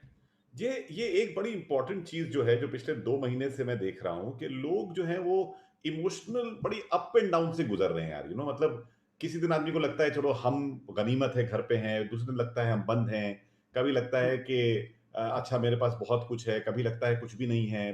बहुत लोगों को ये मेंटल उथल पुथल हो रही है, आर्टिस्ट को बहुत ज्यादा हो रही है। हाउ टू स्टे आइदर, एक तो या मैं ये बोलूं या तो इंस्पायर्ड कैसे रहे इंसान, या how to just keep, I mean is it the keep calm and carry on moment. ये घर बैठ के ना जो पॉज लग गया है, इसमें क्या करें यंग आर्टिस्ट? भाई ज्यादातर जो मतलब मेरे छोटे भाई बहन हैं, जो दोस्त हैं जितने घरों पे हैं, और बड़े लोग भी जो हमारे बड़े भाई वगैरह हैं, जो बुजुर्ग हैं हमारे, वो जो घरों पे हैं, मैं थोड़ा अपना हिस्ट्री इसमें थोड़ा सा आपको बता दूं कि मेरी समझ कहाँ से आती है। मैं ऐसे खानदान से हूँ जो पिछले 350-400 सालों से म्यूजिक एज प्रोफेशन प्रैक्टिस कर रहे हैं, ठीक है। मेरे 95% कजिन्स जो हैं वो म्यूजिशियंस हैं जो गिग बाय गिग जाते हैं। मैं खुद भी वही था। मैं और विश्वास पिछले 3-2 महीनों में हम तकरीबन कुछ 100 बार ये बात डिस्कस कर चुके होते हैं कि यार अगर ये हमारे साथ 2010-11 में हुआ होता तो, या हमारे साथ 14-15 में अगर हो गया होता जब मैंने नौकरी छोड़ी, तो यार पता नहीं क्या कैसे रहते। तो अभी जितने लोग घर में हैं, मैं ये नहीं कहता कि पर मैं समझता हूँ उस एहसास को, मैं समझता हूँ उस फीलिंग को, मैं समझता हूँ। तो भाई अभी का इतना मुश्किल वक्त है ना, और एज आर्टिस्ट बहुत मुश्किल वक्त है। बहुत सारे आर्टिस्टों को घर पे रहने में किसी को प्रॉब्लम नहीं, मुझे लगता है, ऐसा लगता है, क्योंकि एज आर्टिस्ट आप अपने आप से काफी बात कर सकते हैं, ठीक है। तो आपको आदत तो है घर पे रहने की, आप थोड़े से तो अलूफ आप हो ही, तो वो प्रॉब्लम नहीं है। प्रॉब्लम है यहाँ पे यार भाई कि इतना अनडिसाइसिव फ्यूचर है, इतना सब कुछ आपने सारी, ऊपर से क्या है कि क्योंकि एक हम सब अपनी अपनी गति लेके चल रहे हैं ना, एक तीर पकड़ के चल रहे हैं। साहब मैं अंदर से तो हम सब एक जैसे ही है ना, पर आप अपने आप को डिफरेंशिएट करने के लिए आप सुबह बोल देते हो कि साहब मैं तो ये वाला आदमी हूँ, मैं ये करता हूँ और मैं ये नहीं कर पाता बिल्कुल भी। अब वो आ गया कि आपका पूरा का पूरा लेवल ग्राउंड हो गया है, वो सारा आपका मानना, आपकी सारी समझ जो है वो बिल्कुल समतल हो गई, बराबर हो गई। तो मेरा इतना सा कहना है इसके अंदर, और मेरे सब दोस्तों को मेरा इतना सा कहना है कि भाई जब बंबई आए थे तब बंबई में रहना नहीं आता था, जब स्कूल गए थे तब पढ़ना नहीं आता, तो ऐसे जब लॉकडाउन हुआ है तो ऐसे समझ लीजिए कि आपको काम करना नहीं आता है। एक नई अप्रोच से, एक नई सुबह की तरह से आपको ट्रीट करना पड़ेगा और नई शुरुआत के साथ करना पड़ेगा। इसमें ना आपकी उम्र मैटर करती है, ना आपका तजुर्बा मैटर करता है। अब यही है जो है करना तो पड़ेगा। और मेरा ऐसा मानना है दुनिया में 2 तरह के लोग होते हैं, परफॉर्मर, नॉन परफॉर्मर। परफॉर्मर आदमी परफॉर्म कर लेता है, वो छोले कुलचे भी बेचेगा तो उस गली के बेस्ट छोले कुलचे बेचने लग जाएगा। वो कल को अगर मान लीजिए चाय की ठेला भी लगाता है तो चाय के ठेले में भी वो अपना आर्ट लगाएगा, उसके अंदर वो अपनी समझ लगाएगा। वैसे ही मेरे ख्याल से आर्टिस्ट, हम लोग आर्टिस्ट हैं यार, हमने बहुत चीजें सर्वाइव करी और शायद उसी वजह से हम आर्टिस्ट बन पाए। तो ये एक और वो इम्तिहान है खुदा की तरफ से हम सबके लिए। तो मुझे पूरी उम्मीद है कि हम सब अगर थोड़ा सा मतलब we should not be the grandpas in this situation कि अरे ये क्या हो रहा है, मुझे समझ नहीं आ रहा है, अब मैं क्या करूं। नहीं आ रहा है तो कोई बात नहीं, तो समझना तो पड़ेगा। तो like the more you start moving towards it right now, जैसे कि अब मैं एक छोटा सा एग्जांपल है, हमारे दोस्त हैं सन्नी हिंदुजा करके, एक हमारी दोस्त है श्रेया धनवंतरी करके, एक्टर्स हैं ये लोग। अब एक्टर्स का आप सोचिए कितना काम बिल्कुल बैठा हो। उन्होंने यार घर बैठ के एक अपनी वेब सीरीज बना ली जो किसी ओटीटी ने खरीद भी ली, लिख भी ली, बना भी ली, शूट भी कर ली। 2-3 दिन में उन्होंने अपना पूरा काम कर लिया। और मैं नहीं कहता कि 100 रुपए मिले होंगे या लाख रुपए या करोड़ रुपए मिले होंगे, 4 रुपए भी मिले होंगे, पर 4 रुपए भी अगर आए तो क्या बुरे। बिल्कुल बिल्कुल। तो काम करने वाले लोग काम कर लेंगे, और आप अगर देखेंगे कि अगर आप उस तरबियत से अगर आप इसको अप्रोच करेंगे तो वो भी हो ही जाएगा मेरे ख्याल से। करेक्ट। तो और ये बात मैं बहुत समझता हूँ। कितने म्यूजिशियंस मैं जानता हूँ भाई, मैं सारी जिंदगी, मैं अभी आपसे बात करने से पहले मैं सेशन के बारे में ये सोचा था कि अगर मैं इंदौर में होकर अगर सितार बजा रहा होता इसमें, ओहो, तो मेरे जहन में क्या चल रहा होता भाई कि कहाँ से कोई शो आएगा नहीं आएगा। क्योंकि पूरा जो म्यूजिशियंस का लाइव परफॉर्मर्स का जितना पूरा आर्ट फॉर्म ये है कि भाई इतने लोग इकट्ठे हुए, उससे इतने पैसे जुड़े और हमने इतने कमाए, ये तो पूरा मैच ही गड़बड़ा गया ना भाई। पर हमें ये देखना, और मुझे बहुत आपका वो जो थॉट है StayInAlive, वो मुझे बड़ा खूबसूरत लगा कि हाँ भाई चीजें बदल गई हैं पर आर्ट फॉर्म वही है हमारा। स्टेज मंच बदल रहा है, स्टेज बदल रहा है, स्टेज बदल रहा है। तो वो मेरे ख्याल से बड़ी खूबसूरत वो मुझे नज्म लगी जो कौसर ने लिखी है। बिल्कुल बिल्कुल बिल्कुल। जी। तो वो बात बहुत मायने रखती है और वो बात बड़ी सच है, और हमें सबको वैसे ही देखना है इसमें। नहीं, यही बात उन्होंने, कौसर ने मुझे, मैं बात कर रहा था तो मैंने तुम्हें इसलिए भेजी साइड से ऐसे कि भाई देखो ये एक मौका है आपको जोड़ने का, क्योंकि एक बड़ी अच्छी बात जाकिर की है कि वो जितने बड़े भी परफॉर्मर हो जाएं, ही इज ऑलवेज, जिनके वो फैन होते हैं वहां पहुंच जाते हैं। मतलब और कहाँ हम लोग टाइम्स लिट फेस्ट में कुछ कर रहे थे, वहां पे जाकिर आ गया था, वो तो घर के नजदीकी था। उसके बाद हम लोग घर चले गए थे, उस खाने का कर्जा मैं आज तक चुका रहा हूँ। हर बार बिरयानी की पहल हो जाती है, पर चलो इंशाल्लाह वो जल्दी हो जाएगा मोमेंट। भाई शून्य पर सवार हूं की रिक्वेस्ट आ गई, हमारे पास वक्त कम है, इसलिए मैं कह रहा हूं कि एक बार वो अगर आप सुना सकते हैं। भाई वो तो मेरे ख्याल से वो बनी ही इस दौर के लिए कि ऊंच नीच से परे मजाल आंख में भरे में लड़ पड़ा हूँ रात से, मशाल हाथ में लिए न सूर्य मेरे साथ है तो क्या नहीं ये बात है, और रात से था डर गया वो शाम को ही ढल गया, मैं जुगनुओं का यार हूँ, मैं शून्य पे सवार हूँ, शून्य पे सवार, मैं शून्य पे सवार हूँ, बेअदब समय खुमार हूँ, अब मुश्किलों से क्या डरूं, मैं खुद कहर हजार हूँ, मैं शून्य पे सवार हूँ, कि हूँ राम का सा तेज मैं, लंकापति सा ज्ञान हूँ, किसकी करूं आराधना, सबसे जो मैं महान हूँ, ब्रह्मांड का मिसार हूँ, मैं जल प्रवाह निहार हूँ, मैं शून्य पे सवार हूँ, शून्य पे सवार। ओहो, तो ये तो भाई ये तो वही ये तो इन्हीं दिनों की है कि जब सब कुछ खत्म हो जाए तो फिर उसके बावजूद भी जो है अपनी लड़ाई जो है लड़ते रहना, उसके बारे में माशाल्लाह से। बिल्कुल बिल्कुल, इतने सारे लोग जो है लव पराशर बोल रहे हैं, my two favourite people in one frame, thank you love, it's so nice. बहुत सारे सवाल, what is your dream show, कहाँ परफॉर्म करने की सोची है, मतलब जगह, which place would you really like to perform at? एक बहुत छोटा सा इंदौर में एक रविंद्र नाट्यगृह करके एक ऑडिटोरियम होता था, मैंने वहां पे एक शो किया हुआ है ना, पर उसमें मैंने मुझे वहां दोबारा करना है और इस कॉन्टेक्स्ट के साथ करना है कि वहां अब्बा जी ने भी कभी बजाया हुआ है, वहाँ पापा ने भी बजाया हुआ है और मैंने भी सितार बजाया हुआ है, और वहां अगर मैं दोबारा कर पाऊँ अच्छे से, तथास्तु जैसा शो अगर मैं वहां कर पाया तो मुझे मेरे लिए बड़ी खुशकिस्मती की बात होगी। दूसरा एल्बर्ट हॉल करके शायद लंदन में है, बिल्कुल वो म्यूजिक वालों को ही मिलता है, तो अगर कभी इतनी हैसियत हुई कि उसका किराया भर पाए कॉमेडी के थ्रू तो इंशाल्लाह वो जरूर करना चाहूंगा, क्योंकि मैं जब छोटा होता था तो पहली बार मुझे जो है एक सितार का कैसेट मिला, शायद वो रवि जी का था, रविशंकर साहब का था, वो एल्बर्ट हॉल का था, तो वो जो है मेरे जहन में नाम रह गया, मुझे एग्जैक्टली ये भी नहीं पता कि वो रविशंकर साहब का था या किसी और का था, पर वो वेन्यू का नाम मेरे जहन में रह गया। उसके बाद फिर मैंने एडेल का एक वीडियो देखा, बड़ा खूबसूरत, अरे बहुत उम्दा, बहुत उम्दा, समवन लाइक यू गाना उन्होंने गाया है उसमें, और वो वहां का शूट, चलो वहीं जाएंगे, वहीं पर करेंगे, तो इंशाल्लाह जरूर वहीं पर करेंगे, अगर और वॉइस ओवर, इंट्रोडक्शन का वॉइस ओवर मैं करूंगा पीछे से। इंशाल्लाह। चलो वक्त हमारे पास खत्म हो गया है, लेकिन मैं जाते जाते सिर्फ ये कहना चाहता हूं सबसे कि जाकिर हमारे साथ है, और जाकिर हम लोग 25 लाख रेज करने की कोशिश कर रहे हैं। मैं सिर्फ ये चाहता हूं कि एक बार अगर तुम भी पहल कर दोगे, लोगों को बोल दोगे कि वो लोग सब डोनेट कर सकते हैं। मैं भी अपनी तरफ से इसमें कंट्रीब्यूट कर रहा हूँ, अमाउंट बताने वाली बात नहीं है, पर आप की जिंदगी में अगर थोड़ा सा भी, अगर कहीं पे भी आर्टिस्ट ने आपको अपनी किसी खुशी के पल में या किसी गमजदा लम्हे में अगर आपका साथ दिया हो, तो ये शायद वो मौका है जब आपको भी उन्हें पे बैक करना पड़ेगा, और ये मुश्किल वक्त है हम सब के लिए, है ना। एक दूसरे का अगर हाथ थाम के चलेंगे तो ज्यादा बेहतर रहेगा। अभी गिव इंडिया पे आप कंट्रीब्यूट कर सकते हैं, अगर आप देख रहे हैं किसी भी प्लेटफॉर्म पे, तो जरूर जरूर डोनेट कीजिएगा, ये हम सब के लिए है, हम सब की तरफ से है। आप सबको बहुत बहुत शुक्रिया जिन्होंने कर दिया है, और जो लोग करने वाले हैं उनको मेरा बहुत बहुत धन्यवाद। Thank you very much. Thank you Zakir, thank you. बहुत जल्द मिलेंगे बिरयानी के साथ, बातों के साथ और उम्मीद के साथ। Thank you very much, thank you, thank you, thank you. Zakir ने सबके बारे में कह दिया, लेकिन जो दो लोगों ने यहाँ पर इस सेशन में कंट्रीब्यूट करा है, I just want to call them out. Rishi D for the 999 contribution, Ranjit Raina for the 4999 contribution. Thank you very much. Thank you from the bottom of our hearts for doing this. It's really, really lovely. Zakir के बाद यहाँ पर, क्योंकि ये inspiration club है, तो अलग अलग किस्म की चीजों के इंस्पिरेशन मिलते हैं, और मैंने कोशिश ये करी थी कि सेशन में, when Raghav was putting the session together, when the team was putting the session together, we thought let's bring comedians and people, and I'm not saying this because comedians make you laugh. No, I genuinely think that their observations make life much better, really make life so much better. There's always something to learn, always something to get from them. And up next is Vaibhav.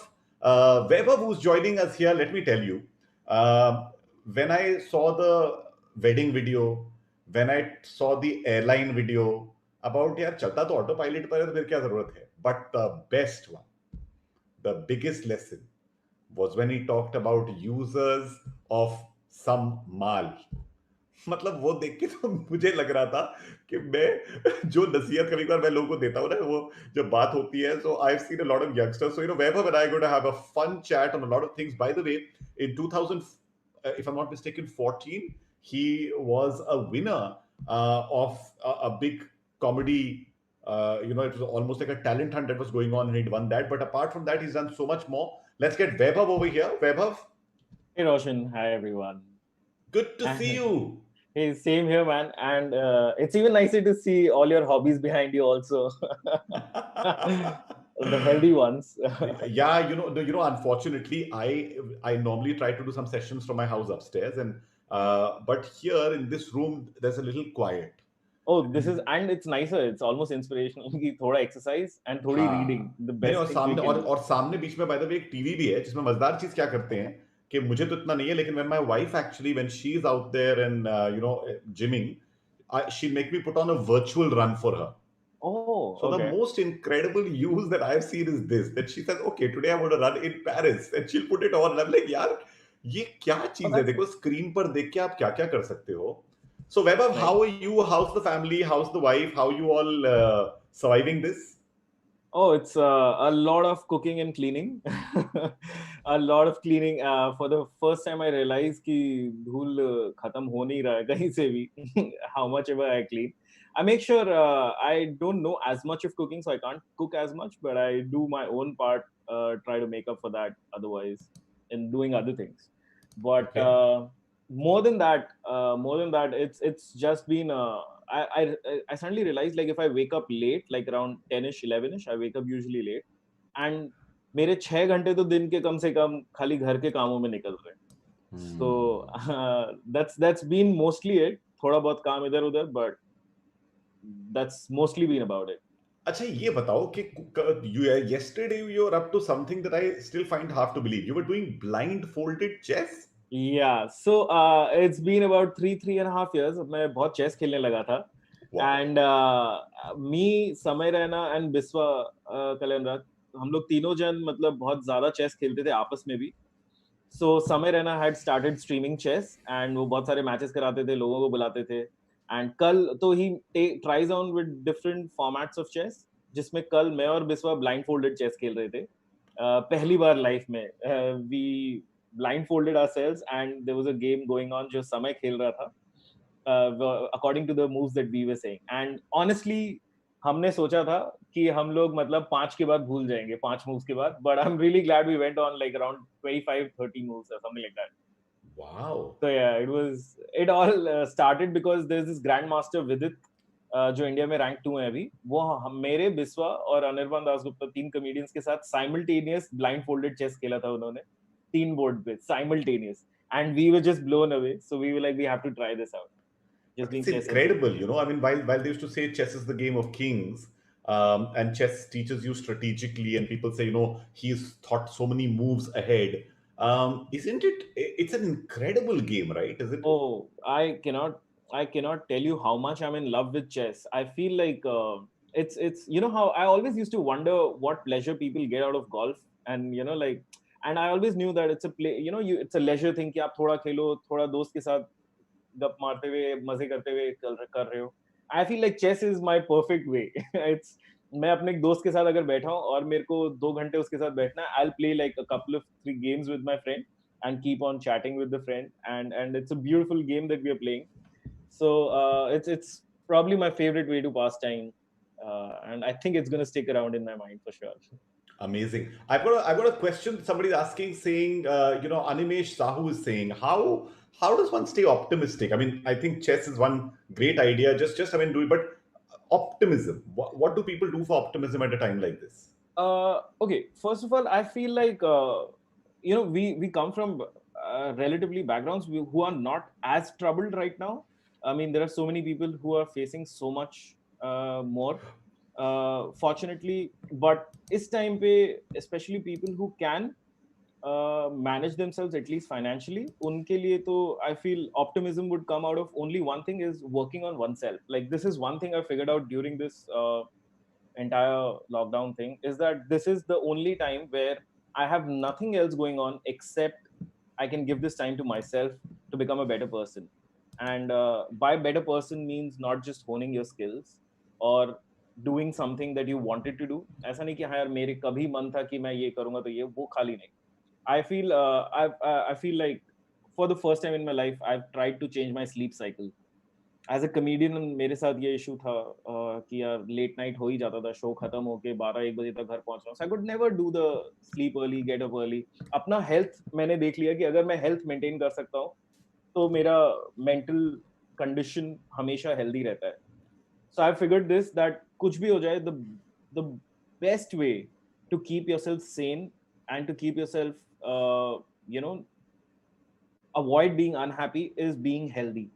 How you can be healthy in this? Obviously, we don't have the option कि बाहर जाके exercise करो ये वो. So one of the things that I've tried out and I can suggest to people is, if you already don't have one, please try and include a good sleep cycle, a healthy sleep cycle finally, which most of the people of my generation and our generation just trouble with. And the second thing I've figured is, we all, because of our phones, अपने इतना used to हो गए ना, हर second अपने को कुछ चाहिए, अपना attention span इतना कम हो गया है, focus रहता नहीं है. हर 2 सेकंड हुआ, हाँ चल फोन निकाल लेता हूँ, फोन पे देख लेता हूँ, because we just need information. We don't have our attention spans have reduced because of the overt use of technology. So I feel, and I haven't done this every day, but if we can start doing meditation, thoda sa focus pe help, it just overall helps us and makes us calmer as a person. So these two things, just health, thoda sa meditation, I think these two things really keep me going, keep me in a sane space throughout. Optimism also is just one of the sublet parts of it there. Ladies and gentlemen, we just had Swami Vaibhav with us. I wish this is all it took. I could open an ashram tomorrow. Yes, and that's the one business that is going to do really, really well, because as you know, there's this vocal for local. So let's keep making local things, what people are talking about. Rahul Shah is saying Ghoda is a respectable animal. So this is actually something which goes on in the chess streams. It's garnered a very loyal audience, I feel, and they reach everywhere. So basically what happens is that on Samay's stream, whenever there are grandmasters, we make sure we don't even use sly cuss words. Like, it's not just like brute cuss words, but like even you can't say the F word also. And that is how we address it. So we ask, there is a saying which is obviously I should not be saying over here. Ghoda is a dash, which is the cuss version of it, and the other is Ghoda is a respectable animal. So what we do, as soon as we come on the stream, we ask Samay, is Ghoda a respectable animal here or not? And that is how we know whether the stream is clean or not. Like a knock on the door. Amazing. That's such an amazing learning for someone, because I honestly, and more than that, we've had Zakir, who's obviously just before this talks about, he's been doing a great podcast. You just told me about chess, and I just can't. How many people normally end up watching these kind of games? So Samay's stream garners. Yesterday, me and Biswa were playing, which is just, we do it each and every day. And yesterday we had around 7,500 people watching live. So that's a decent number for someone who streams every day, I feel. He recently did a stream a few days back. There were a bunch of people, others also. There were like 20 people, including Vishwanath Anand, who made a cameo appearance. There was Vidit Gujarati, ranked 2 India. There was rank 4. There's world rank 12, Anish Giri, who's a Dutch player. He was there. So there were a bunch of people, and this garnered an average of 25,000 people at any given point. Wow. And can you imagine that this is what people are doing? Did you ever imagine that people would watch chess? Like 25,000 people watching chess. This was something I never thought of. Everyone just says, "नहीं यार देखेंगे क्या, chess देखना boring होता है." अगली बार जब जाएंगे ना, हम वहीं पर अपनी अपील डाल देंगे, because that will get us a lot of supporters. But it's incredible. Yeah. Many live performers, and I've seen you, and most of your videos are something that happened at Canvas or at Laugh Club or any of these places. And do you miss that? And how are you trying to port to the online medium? So I, for one, haven't done too many of online shows yet, because I'm very skeptical, but I think I'm going to try them out for sure. There's one that I'm doing this Monday. But my point is, I do severely miss the live thing. You're a performer yourself, how much I remember one time I got sick and I was away from stage for 1.5 months. And when I got back, even though I had gotten on stage like more than like 2,000 times before that, it did not matter. The moment I got on stage, I could see myself palpitating, like my hands were sweaty, my heartbeat was going up. I know that now when I'm going to go back on stage, it's going to take time to get back. So I'm very nervous about that. Also, I miss it. That was my only, like, as comedians, that is a half an hour, 1 hour of work every night that you get.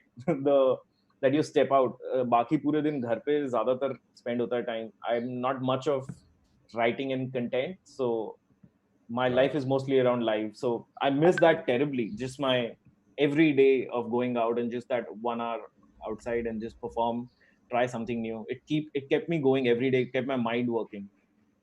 No, it's. I mean, but you are going to experiment with it, and you said that's going to happen Monday. Yeah, I'm going to try it out on Monday. There's an open mic, so I'm going to try 10 minutes of new material over there. And fantastic. An online open mic, who would have ever thought? But जैसे हम लोग बोल रहे हैं, stage बदलेगा. Stage बदलेगा. एक तो लाइव का स्टेज बदलेगा और दूसरा ये स्टेज बदलेगा. You know, this whole idea, and I mean, not that I'm just asking you, saying that, you know, we're doing this as a new organization, StayInAlive, bringing people together, actually trying to ask them to contribute. And I know that, you know, and the reason we took our own due time about doing this was because we realized that there are so many other things that really possibly need precedence right now, and they have. We've done our bit. We're constantly doing our bit there as well. Just right at the end, to performers who are at home, who possibly moved from gig to gig, who are a little out of hope at the moment, what would you say? I would just say that, you know, this is the perfect time to just, you know, get yourself back in shape, get healthy again. And I know this is going to be the toughest time. And, you know, once this is over, you have to get back, and it's going to take, you know, like take its own time for you to be back on your A game. But it's just to sit tight, keep yourself healthy, keep motivated, do something that helps you become a better person, focus on yourself. And once everything goes down, just give everything you have so that you can just do your best again. Absolutely. We have no idea how to, like, you know, we cannot wait to just things to get back normal. What's the first thing you're going to do when this all ends? I have to start doing mics. I have to start doing open mics. That is my first thing. I'm not a person who drinks or does any other like kind of like बहुत ज़्यादा social activity. So my only go-to method is just, my only reason I step out of house is to do that. And I'm going to play live chess with friends because that is more fun. So yeah. Absolutely, absolutely. और वहाँ पर we will, before you start playing live chess, we will check whether घोड़ा वहाँ पर respectable angle है. Absolutely. Thank you so much, Vaibhav, for being with us. Nitya says the charity stream was epic. Thank you so much, Roshan. Thanks for having me. Guys, best of luck. Keep healthy and keep safe. Thank you. Thank you very much. That was Vaibhav, who was here with us. Chess player, that's something that I discovered about him. Honestly, I knew about the comedy part, and there's everybody is doing some really different things, unique things by themselves. Up next is somebody who I can say I have known since he was in junior college. I remember walking into a college festival where, wearing a blonde wig, he serenaded the judges and made such an impression that Zarina Mehta wanted him to immediately start working out of her office at Hungama. I managed to work with him in the early days of making a couple of shows for Hungama, and tab bhi genius tha, abhi genius hai. The one person who says it like it is, and beyond that, you know, he's one person from whom there is so much to learn, whether it is about analytics, whether it is about reinventing yourself, whether it is about just going and getting that whole new look at life and a career now with gaming. I mean, is this India's PewDiePie or much more? बहुत मार पड़ने वाली है. Tanmay is here with us. Give Tanmay a big round of applause. Hello. Can you see me? Is everything okay? Light बहुत कम है तुम्हारे चेहरे पे, तो पहले light इतनी अच्छी थी. तुमने light off कर दी? You can put it on. I'll fix it. You can fix it. Please fix it. Ladies and gentlemen, we will stare at a chair for about 5 seconds as he goes and fixes the light, because इससे पहले तो तन्मय के चेहरे पे बहुत light आ रही थी. लेकिन ये जो है ना, this is a very special place where Tanmay is. Let me tell you that.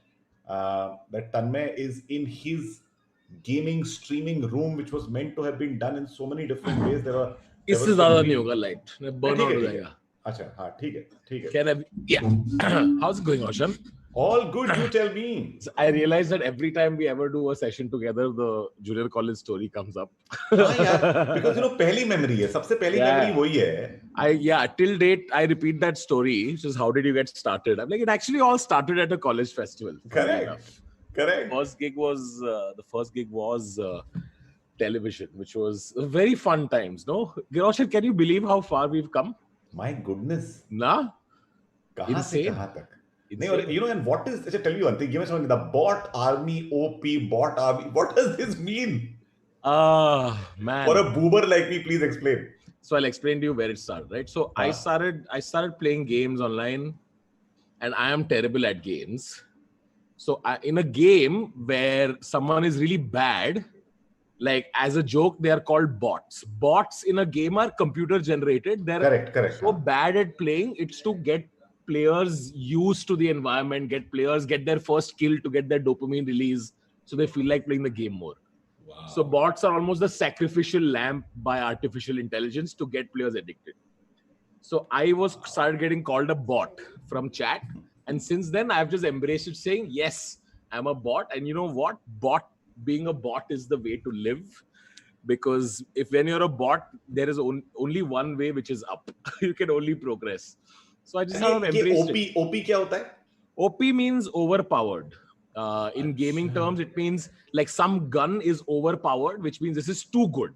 And then it just became a joke that anything that you really like, you just start putting that word and OP right after it. यार सच बता रहा हूँ, there's so much to learn about each of these words. अभी वो वैभव मुझे chess के बारे में बता रहा था. It was incredible. Yeah. You know, and then to know about all these things. Yeah. 2 questions have already come. Prateek Goel said, I want to start doing startup. Is there any advice for one? And someone else said, is it a good time to start afresh on YouTube? Because, and bot army OP, of course, with a big heart symbol. So it's all about starting online. One is starting afresh, one is doing it in comedy. Yeah, so starting afresh on YouTube, any time is the best time to start afresh on YouTube. The thing with YouTube is your creativity can get you asymmetrical growth. Depends on what you do. There's 2 ways to grow. One is consistency, or the other is the Zakir Anubhav Singh Bassi route, which is they hit once, but they hit so hard that they explode and they, become viral. So anytime is a fresh start. Like always, kal kare so aaj kare so ab. So I would recommend that. I want to start doing stand-up. Any advice how to start? Prateek, there are open mics happening online right now, I think. But most importantly, I think more than this is the time to get your writing back in order. I would say start putting in time every single day to write jokes. And where there's a will, there's a way, dude. I think people who really, really want to do stuff can still figure out a way to do things during a pandemic. No, absolutely. Apart from that, one of the questions that came in a little earlier also, and people are saying that, yeah, we're all grappling with a whole bunch of things. There's tension hai, depression hai. Kya kare yaar? Because you've spoken at times about being low, being depressed and otherwise. But you always come out of it. I've always seen you, you go through that curve and then you're out. Kya kare? So I think while it is a terrible time, I always looked at a crisis is usually an opportunity for the fittest and the strongest. So I think the sharpest of the people will look at this as an opportunity to make something out of it, even if it's in the startup world, even if it's in the art world, if it's in the performance world. I would say look at this as everybody is at the same level playing field, right? If it's someone who's just starting off, or me or Zakir, we're all on the same level playing field. So I think you should look at it as let's see what we can do from here. Maybe someone can come out with something amazing. I was just selling some comics the other day, saying while shows aren't happening, this medium of talking with availability of multimedia at your fingertips, like never before would you be able to talk to thousands while also having multimedia at your disposal in this way. Correct. The opportunities are endless. The opportunities are limitless. So I was talking to one of my colleagues, and I was saying, what if we play with lights, right? Like what if I put 3-4 lights here and I do a monologue show, which is funny, and that can be an online show only. Whenever stand-up starts, what if at that time I have 2 shows? I have one live show and I have an online show. Wow. So why not look at it as something that you can take advantage of. No, absolutely. One very good question. Rahul Shah is asking, saying a lot of art comes from experience. But for Yes. someone who's starting out, and while those are limited, where do people turn for inspiration then? A lot of art comes from experience, while those are limited this time. Where can artists turn for inspiration? Oh man. पर online इतना art है ना यार, इतना कुछ तो है. There's a lot you can learn from seeing other stuff. But everybody has a story, right? If you with enough self-reflection and looking at your own life, you would be able to find things to talk about. That's one of the things that we used to discuss at EIB, which is that no feeling is so unique that only you can understand the pain or the euphoria of it. There's at least 1 million people who will relate to it and will deeply connect to it. So I think from the time you are a baby till now, I'm sure there are experiences you've had with family, with friends that is relatable to a lot of people. So I don't think like इस बात पे आप bought नहीं हो सकते. चाहे आप जो भी bought हो, you always have something to talk about. Where are things that what do you watch in your spare time? I mean, when you're not online, क्या करता है? What are you up to? So I'm very conscious of like the pandemic has been the most productive time of my entire life. I've never been this productive. So I'm Congrats on the million, man. That was brilliant, thank yaar. you. Brilliant. Thank you. I've become very selective of what goes inside, because what churn happens here is a direct output of what goes inside. So when I'm not working, I'm either looking at content that can inspire me to churn out more content, or I read. Like that's what I avoid watching a lot of, like, I don't know what the latest thing on Netflix is. I don't know what everyone's watching. I'm not up to date. I'm very selective about this stuff. One of the things that, like, I wasn't trained in reading as a child, so I consume a lot of video essays, stuff that I can watch while having coffee, eating. And I'm now video essays. Where does one get these video essays that you're saying? Like YouTube? Just look for it, or what? Just look for it. The beautiful thing about the YouTube algorithm is if you watch 10 videos, if you watch 10 video essays, your whole YouTube is full of video essays after that. After that, you can just go into a wormhole. So right now I'm binging philosophy. Like I'm just binging Plato and Socrates and Machiavelli and that sort of stuff. School of Life is a channel that I highly recommend to people who want to just start thinking about. A lot of self-reflection happens on that channel. It's beautifully articulated. If you watch all of School of Life, YouTube will tell you 10 other channels that are like School of Life. I would highly recommend that. Wow. No, I'm so glad that you've given us one. I was going to in fact ask you, saying a couple of things that you'd like people to watch or that they can watch. So School of Life. Check out School of Life. School of Life will give you a great idea. It gives you a realistic idea about life, about romance also, especially romance. I think a lot of young people need to get schooled when it comes to romance. I'm actually working on a video about that. 10 years ago, sorry, I'm looking at questions. No, I know. I was going to ask you the same thing, so it's fine. Go ahead. 10 years ago, you had thought you'll be streaming, and now that you are doing it, how to be on point about it. I didn't think 10 years ago that I would be streaming, but I did think it 2 years ago. I started streaming in October end last year, but the thought came to me very early January last year. Like, I know a lot of people have been saying things will be okay and we'll be back to performing. Like, I'm not as optimistic about that. I'm more of a realist there. It's not going to be the same for a few years. But I also think this is a massive opportunity for a lot of artists to not climb up the conventional ladder. Like, I think Samay is a fantastic example of it. Like, he adapted so quickly and he's managed to find an audience that he would have taken much longer to get through the usual route. So I think collaborate, live stream. The idea that gaming is the only thing you can do on live stream has already been shattered. Like, I now write jokes on live stream. Like, it's insane to me the things you can do to keep an audience interested.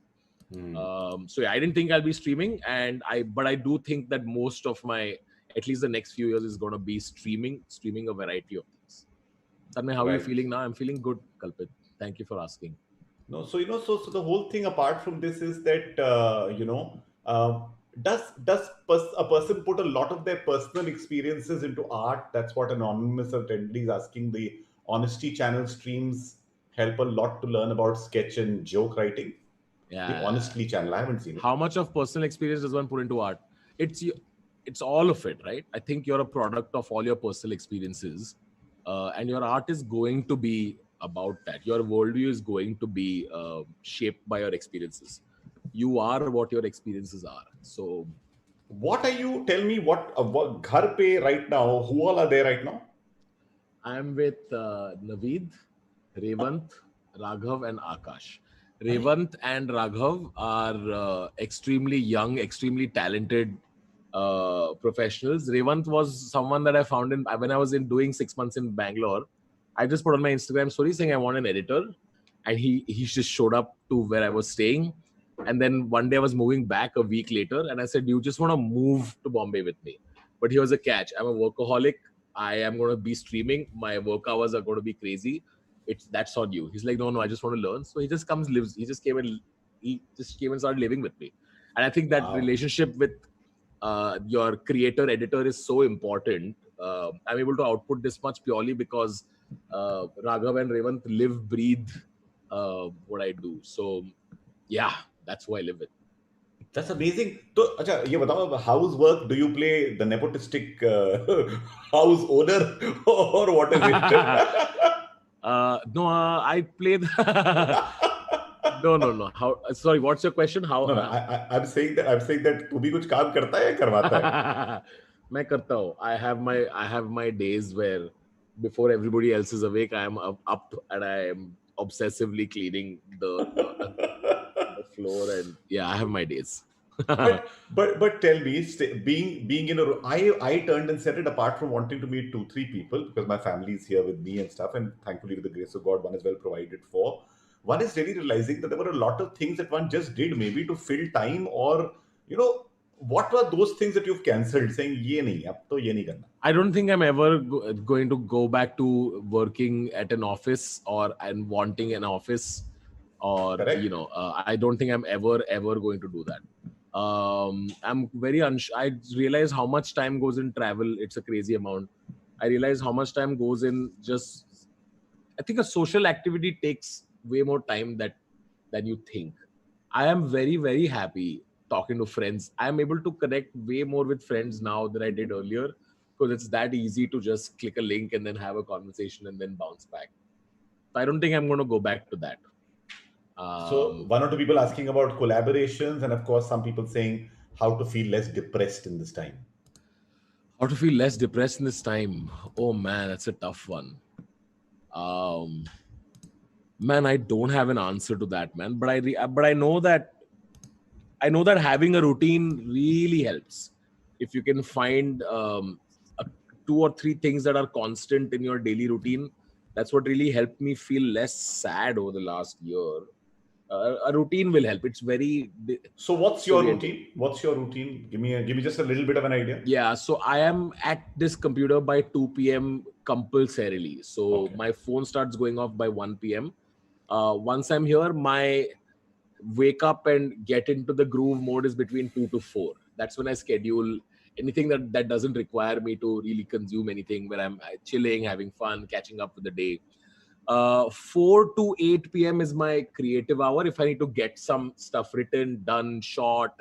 So that's when I shoot. That's when I script videos. That's when I write sketches. That's when I shoot videos. 8 p.m. onwards, I'm prepping for live streaming, because I go live either from 9:30, 10 till all the way till 2. Once 2 is done, then you're unwinding for the day. Between 2 to 4, I'm unwinding. So it's catch-up calls with friends, ideating for the next day, building a task list. Then I'm in bed by 2:33. I read and I fall asleep by 4 or 5. But yeah, I give myself.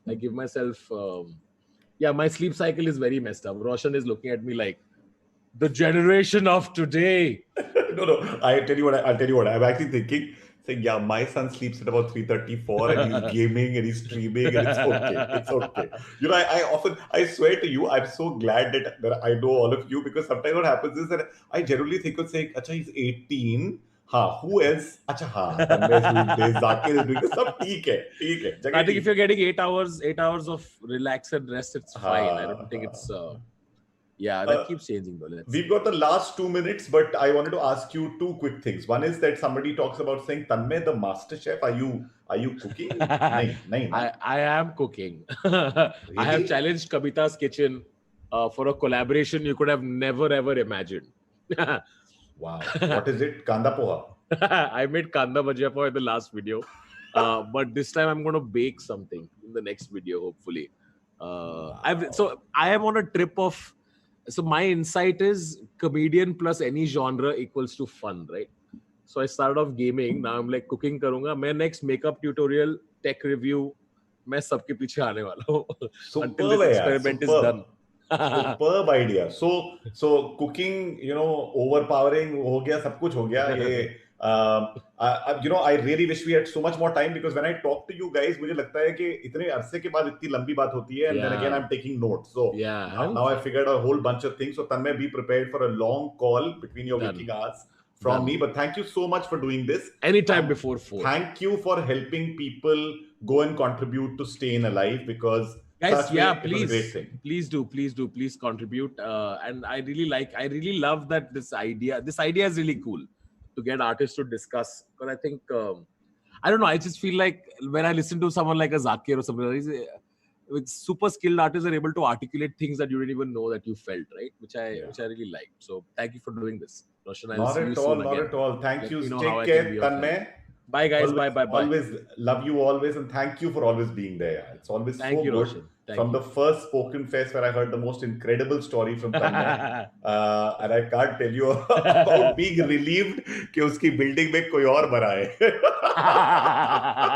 You will hear that story someday, guys. But right now, please go and make some donations, some contributions to Bot Army. Please donate. Please donate. I see some of you Bot Army, go for it. I see go for it, Bot Army. Bot Army said we are going to break the record. Please do. 25 lakh का target दे रखा है हम लोगों ने आज, and give India पे है StayInAlive. #stage बदलेगा. Stage, as Tanmay has just told you, this is the new stage that we have, guys. Stage. So enjoy it. मैं कहता हूँ ना, पेरी पोना अब इसको करना पड़ेगा. We'll go and do this पेरी पोना here type, so whatever. But we'll really enjoy it.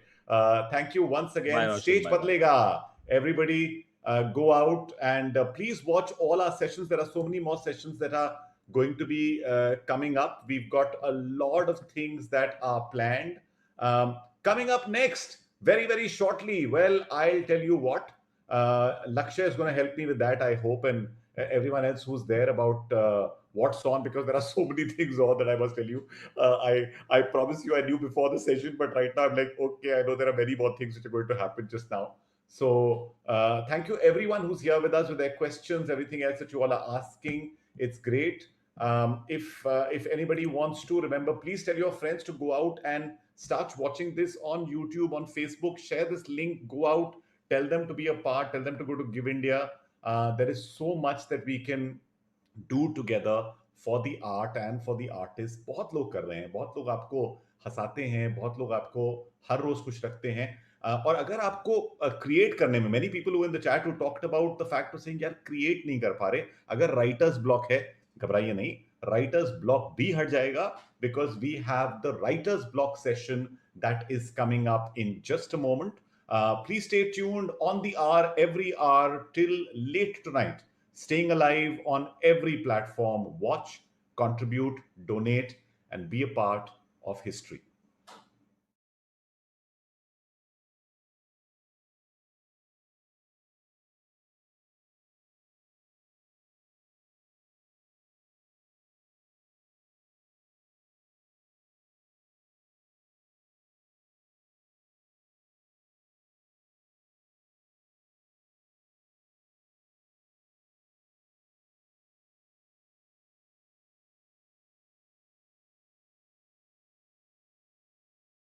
In our darkest hour, we turn to our favorite song, our favorite joke. We do a dance step. We listen to a story. Art will save humanity, but who will save the artist? StayInAlive is here to help the gig worker in the art economy. And that's why we'd like you to please click on the link, whether you're watching this on YouTube or Facebook. And please also share, put your comments down, be a part of StayInAlive, because there's so much more to come, because we want to make sure that this festival is not just about this festival, but all the festivals in the future. So do your bit for art and the artists. हाँ, मंच बदलेगा पर रंग नहीं, रूप बदलेगा पर रस नहीं।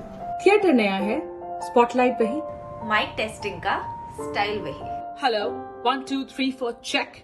Are you ready? Let's begin the show. इस कांच के पर्दे को मिलकर हम नया दौर दिखलाएंगे। टिकटॉक पे नाच नचाएंगे, यूट्यूब पे गीत सुनाएंगे। इन ठहरे लम्हों को मिलकर हम नई चाल चलाएंगे। दुख सुख अपने FB इंस्टा पर लाइव ही बतलाएंगे। So, hello, 1 2 3 4, are you ready? Let's start the show.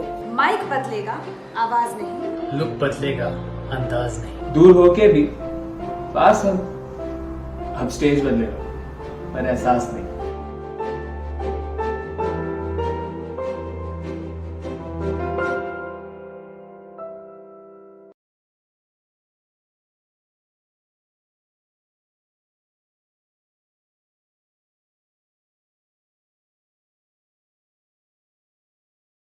Hi, this is Imtiaz Ali. I'll be reading out a part of a script that did not make it to the final feature film that was released. Also, it is written in English. I've never read out the English part of a script before. I'd appreciate if you are there to watch this, please. I believe that business can bring about change, but art can create a revolution. Over 12 collectives and over 100 artists have come together to support the fraternity of artists on StayInAlive. If you want to donate to it, you can swipe up.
us this afternoon. This is Rashmi Dhanwani. I'm from the StayInAlive team. We're very excited to have you here. This is a campaign, as you know, that's been put together by a collective of about 11 or 12 organizations. And the idea is to be able to get the entire artist in the creative community together to become self-reliant, take care of ourselves. We are going to, over the next few hours, through various sessions, educate, inspire, in order to help us support each other. All of these sessions are aimed at supporting artists and the creative community into getting a jumpstart back on the ways we are working and thinking, self-education for ourselves in this new normal that we're living in, figuring out how to make sense of this universe that we're in. So this is just the sort of reason and the vision for which we've started StayInAlive. Some of you do know about our work, some of you who don't. Everything that we're doing today and in the next few days around the StayInAlive campaign are aimed towards raising money, and all of the funds will go towards a campaign and a fund that will be for artists. It's an artist emergency fund, which we are starting by the 30th of May, but the giving is live. I'll have one of the team members paste the link for you here, which is stayinalive.giveindia.org. They'll just paste the link. This is just to give you a sense of what we're doing. We also have a bunch of exciting sessions planned today. Please check them out. If you are tweeting about this, if you are sharing this, please use the hashtag StayInAlive.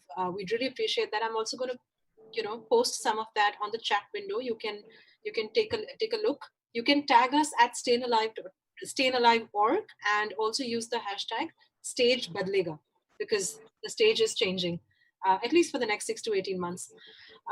With that, I'd like to welcome our panelists. Please give a digital round of applause to Spin Doctor, Dak, Murtovich, and Himanshu Parekh.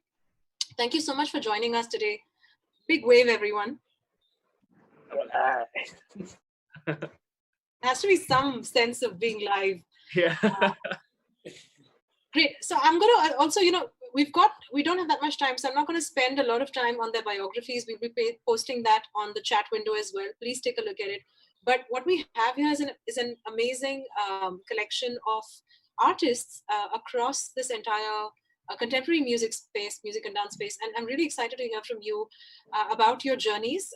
And we'll share their bios in a second. But my first question to you, to all of you, and you can take turns to answer, whoever would like to go first, is our session is mainly focused about on the creative block. But creative block happens when you are creative and you have a routine. You are used to creating on a regular basis. So to begin with, I'd just like to understand from each one of you, what is your creative routine? How do you start creating? What is the process that brings you into making your music or work?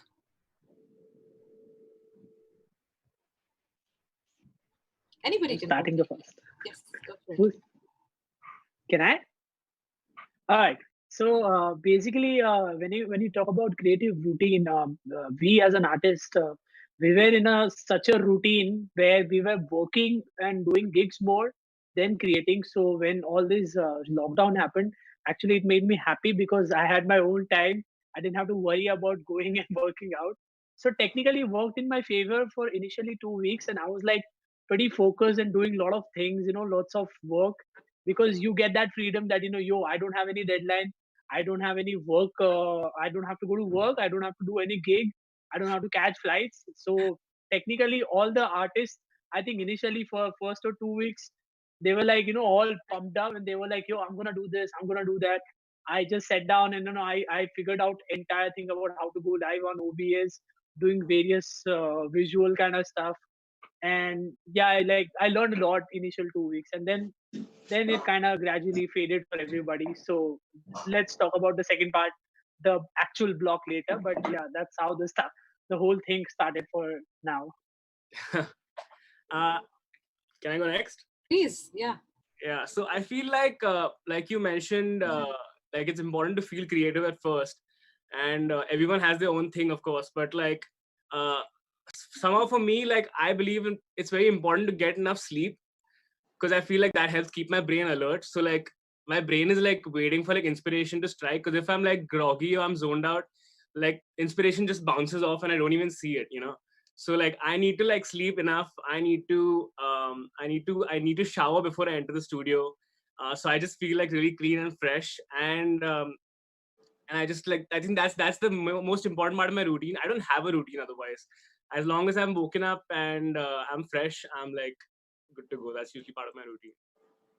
But that is an important part, no? Like the whole idea of like getting up, taking a shower, dressing up, going to work. That's your routine. Absolutely, yeah. Just to keep your mind alert and fresh, basically. Great. Yeah. Murtovich, .dat? Actually, I don't really have a routine as such. For me, it works a bit weird because I really have to feel this drive inside for me to work. And if I don't feel that drive, I'm not walking into the studio.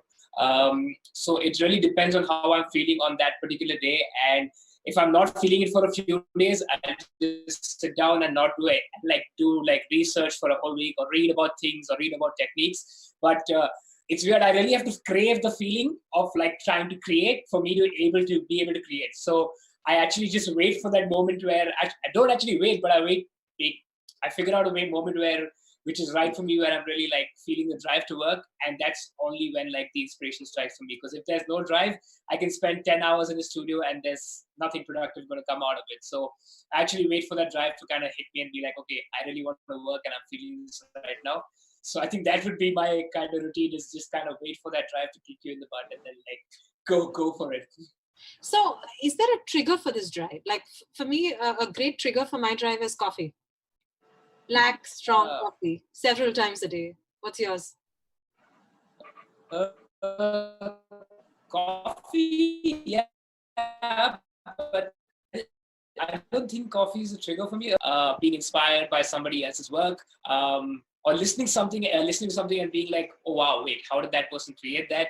And I don't want to copy that person, but I'm curious to see what went on behind the process. So it's actually the process of how the music is kind of created that gives me that drive. I'd say it's not like a coffee. It's weird. I'm not a big coffee person. Great. Thanks, Dot. Murtovich, over to you. Hey guys, good evening everybody. So for me, I have a little garden outside my balcony. So that kind of is a starter for the day. I get up in the morning and I just like to be up quite early, like 6, 7-ish, and just go out and water my plants and see the progress of how they're growing, and maybe pick something for the day. I have some greens growing, and then I work out a bit. I try to work at least 3 to 4 times a week. Thanks to the COVID situation, I work out quite regularly. And then I fix myself a breakfast, take shower, fix myself a breakfast. And that's when I enter the studio, because I really feel very motivated after I've like eaten and I've really woken up from the slumber. Because when I sleep, I just like shut myself off and I get up in the morning, and I pretty much do a lot of deadline sort of things at the moment.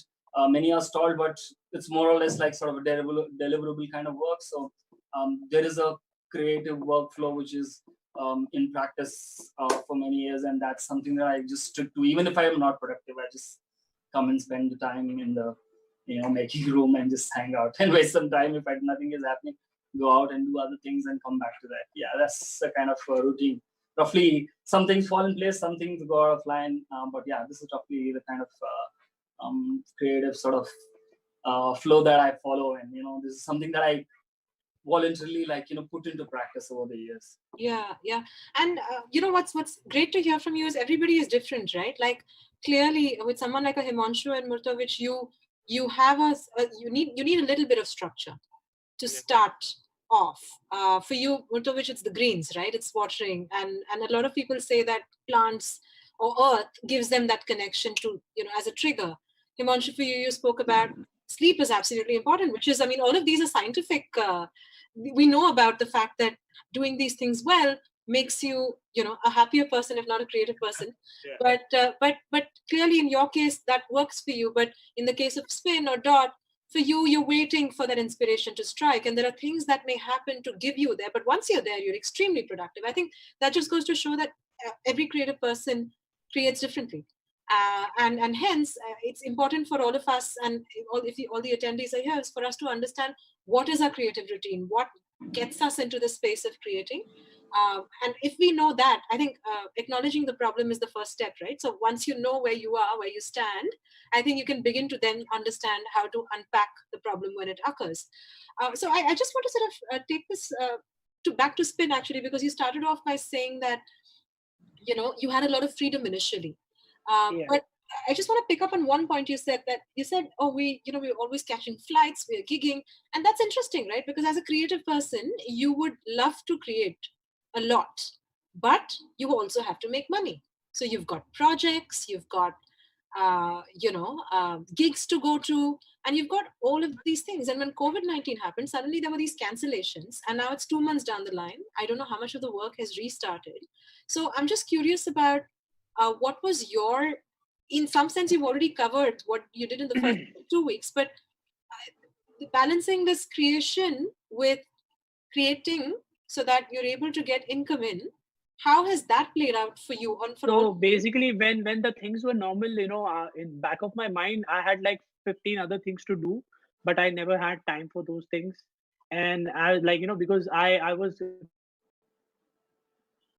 committed to my gigs. I was committed to certain projects. Like, I do content creation. I perform routines, and then I produce music. So I had to do everything. But now, since we have time, so I can allocate some time to my content, some time to my music production, and some time to my DJ set, which technically is not getting me money, but it's more about just utilizing the time for now and create as much content as possible, because in this lockdown I made like 3 tracks, and now I just want to sell those tracks when everything gets over, and then make money out of that. So I think it's like an investment period, and we should just invest in whatever talent we have and just monetize it whenever it's available. I feel that's my go-to for the whole lockdown thing right now. Yeah, so your approach is very like, let me use this time to upskill, to finish those things that have been on my list for a really long time. And that's what you've mainly been doing. Is that the same with the rest of you, or how's it different for you? I mean, I agree with what Spin Doc is saying. I feel like in a creative field like ours, staying creative and keeping your mind fresh and like alert and creative is like really important. Like, I know like money is a really important part of it, but like just like staying in it, just create music all the time, and just like, because this time will pass eventually, but we shouldn't come out like after this period, we shouldn't come out like demotivated and like not have made any music, or just be like, just because I wasn't getting paid for it, I wasn't doing any music, So I think like that's what like I think everyone's been saying, and we've been doing that, like just like kind of create music, and obviously where you see a monetary option somewhere, you could probably take it. Like if you have like some projects, like people are still releasing music and there's still work going around, so touch wood, that's still happening. But otherwise, even if it's not, I think you should just keep creating music, and just we'll see what happens with the music eventually, but it shouldn't stop creating music, So I agree with Spindoff on that. I've also just been like at it. Great. Before I get to Dot and Murtovich, I just want to let the audience know that you can ask your questions in the Q&A box. If you can see the Q&A box, it's this little double box Q&A thing on your right. Please ask your questions to our panel. We will get them answered. So that's one thing I wanted to remind you about. But I also want to sort of take this back to Dot, right? Like, so with Himanshu and Spin Doctor, of course, they're using this time for creative energies. What has your experience been like? How did COVID-19 hit you? Where are you with? I actually, I saw as things were going with COVID, I was hearing about gigs getting cancelled all over the world, seeing my friends kind of putting up statuses of cancellations, and it kind of, I saw it coming for us as well. But I don't know. I think, like Spin said earlier, I thought of this as like I thought I'll take advantage of this and make the most of it, and try and like improve on working on my skills and make more music. And initially when this started, me and a friend of mine, Linston Blurry Slur, we came up with this challenge where it wasn't a challenge for the public. It was just a challenge for me and him, and we wanted to kind of drive each other and push each other to work. So the initial lockdown was announced for 21 days, and we challenged each other to make 21 tracks in those 21 days. And the whole thing was that you have to post what you made at the end of the day on Instagram or whatever, just so that you know you are finishing music. So yeah, for the first 21 days of the lockdown, we were every day calling each other and pushing each other and making sure that we are making at least a track a day or putting down an idea a day, which turned out to be very productive. I think I made like 18 new tracks in those 21 days and like finished 3 other old ones. But post those 21 days, like I spoke about the drive earlier, I lost my drive, and that's when like creative block happened, because I was at it for like 21 days straight, and then it just kind of stopped. But that's how I initially approached it. But when the creative block happened, I stopped kind of and took a breather, because I had done it for 21 days, and then just started reading, like looking for things and like starting to like learn new techniques and like getting to know my gear better. So you don't always have to be creative, I'd say, but you can always be in the studio and be doing something to kind of enhance your creative process further later on. Thank you, Dot. That's really amazing. First of all, 21 tracks in 21 days. That's fantastic. Yeah, it was crazy. I couldn't believe it myself, because it was a bit crazy. I thought like I usually do like one or in like 2-3 days, and then like I'm like, okay, cool. Yeah. 21 days was quite amazing. Yeah. And what's interesting in what you said here also is the challenge, right? And I know that I have a few dancer friends, and they've been giving each other challenges, creative challenges. I think there's an Instagram account called Art Alone Together. And what they've done is they just give these challenges. They give a Pablo Neruda poem, and they ask dancers to come back with a 1.5 minute improvised movement piece, which they shared, right? So it's interesting because, and that's the thing, right? Artists can create alone, but can also, have room to engage with each other and use each other as a way to create. And that's kind of very interesting in terms of how it worked so beautifully for you, very clearly. So I'm going to pick up on that bit in a second, but something for the audience, to think about. Maybe just, buddy up with your friends, make a smaller group of co-artists, maybe different disciplines, use a creative trigger to maybe think about how to create, how to restart creation. Murtovich, over to you. Would you like to share a little bit about what happened with COVID-19 and how did you navigate? I mean, mine is a really weird one. The thing is that I've been working on a couple of ongoing projects which are in the collaborative space, and for me there were a lot of delivery dates and other things which were like in this month, and I was hyperventilating because I have work, but I have not as many artists. I think you're not always satisfied with what you create. There are sometimes you just create for creating because you're also creating a whole gamut of things, and sometimes you have to compromise on your personal, sort of quotient also. So for me, it was really great to have more time to work. And also we worked on a theatrical opera earlier, the last couple of years, which is a Bharatanatyam dance opera with Carnatic and electronic music. So we put out a couple of albums, which was pending for a couple of years.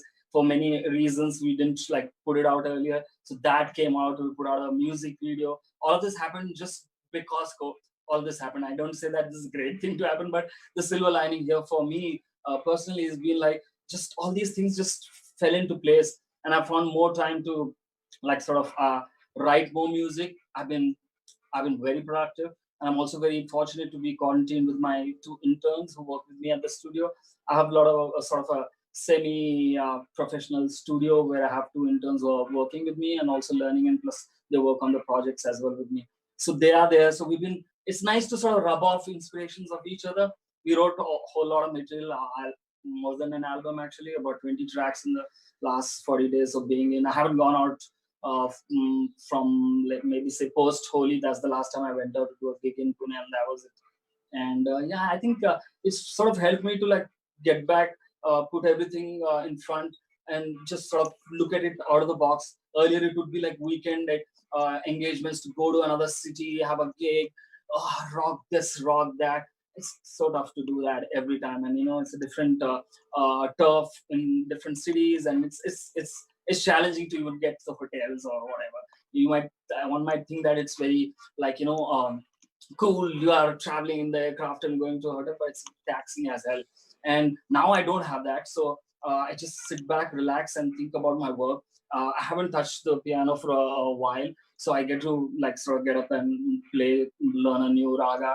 There are like 72 melakartas in Carnatic music, and I just have like knowledge of some, and so it helps me to sort of like work on my musicianship, which I really miss also, because it's really something that helps me sort of come back to the whole creative, because once you put yourself in front of the instrument, you have a tanpura or shruti playing, you are flowing. I mean, there's no way that, I fortunately never feel creative blocks like that. Creative blocks are sort of different for me. So it's been great for me to sort of have this time and reflect upon myself, my creative processes, and also finish a whole lot of work, which I think in my gigging season I would have never finished even in a year.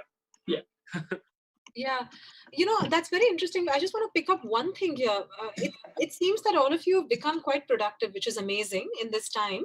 But there's also a lot of uncertainty that is there around, and I wonder if that's created any kind of a concern for you. Has it stopped you in any way? Has it become a challenge for you to navigate and deal around? And yes. If so, how did you go about it? The thing is that if you're a functional studio, I'm a semi sort of professional, but it's a professional studio. I run a bunch of studio. Like I'm doing a Netflix project, I'm doing a movie project where I'm doing like part scores, and it's also like back and forth between two creative teams and a lot of critique, and so there's always like this like deliverable sort of standpoint, right? And I have a couple of people who work with me. That's their job as well, and I have to look out for them as well, and I can't, and also I have to look out for myself. I got a car, I have to pay for that. I have to pay for all these things. My family lives far away, I live by myself here, and so it's been crazy in a way to like first face it, but over the years I've found like this sort of sanctity to approach things with a little more calmer mind. Initially, first week I was all panicked because everything stopped and most of the work is already done, but they wouldn't pay me the second, and it looked really weird on my part to go out and say, hey, listen, why did you just pay me the second installment? That is not happening. But bills don't stop. Your responsibility towards your organization or something that you are, because it's an art community, right? It's small and everybody's very passionately intertwined, and it's a work, sort of a family work, So yeah, this was very difficult initially to understand, but thanks to some savings and other things, I think it's okay, it's afloat, Thank you so much, Murtovich. I'm going to take the rest of your responses, but in about a second, I know that we have to wind down for our YouTube audience. For the Zoom audience, please stay on. Our conversation is continuing. However, for the YouTube audience, join us on Zoom next time if you can, please. We'll have an extended conversation. But for now, I'll do a quick roundup for all of you. I think what we broadly discussed here is the fact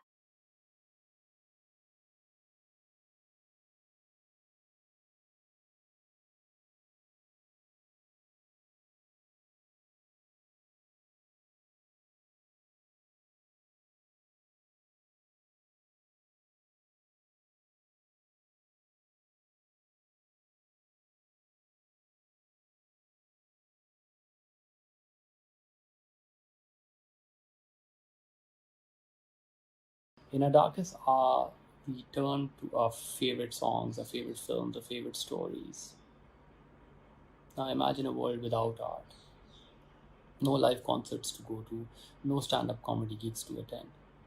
What would that world look like? There are many artists who survive from show to show. They've lost out on confirmed projects and the entire revenue stream with zero income coming in. Many artists who just started out didn't have enough savings to fall back upon. They might have to stop creating. Art will save your humanity, but who will save the artist? Well, it's you. You can save the artist. We have put together a whole day of digital conclave which lets you experience a side of a favorite artist that you've never experienced before. All you have to do to be a part of StayInAlive is buy a ticket. So do your bit and click in the link in the description and donate. Save humanity by saving the artists. हाँ, मंच बदलेगा पर रंग नहीं. रूप बदलेगा पर रस नहीं. थिएटर नया है, स्पॉटलाइट वही. माइक टेस्टिंग का स्टाइल वही. Hello, 1 2 3 4 check. Are you ready? Let's begin the show. इस कांच के पर्दे को मिलकर हम नया दौर दिखलाएंगे। टिकटॉक पे नाच नचाएंगे, यूट्यूब पे गीत सुनाएंगे। इन ठहरे लम्हों को मिलकर हम नई चाल चलाएंगे। दुख सुख अपने FB इंस्टा पर लाइव ही बतलाएंगे। So, hello, 1, 2, 3, 4, are you ready? Let's start the show. Mic बदलेगा, आवाज नहीं। लुक बदलेगा, अंदाज नहीं। दूर होके भी पास हम। अब स्टेज बदलेगा, पर एहसास नहीं।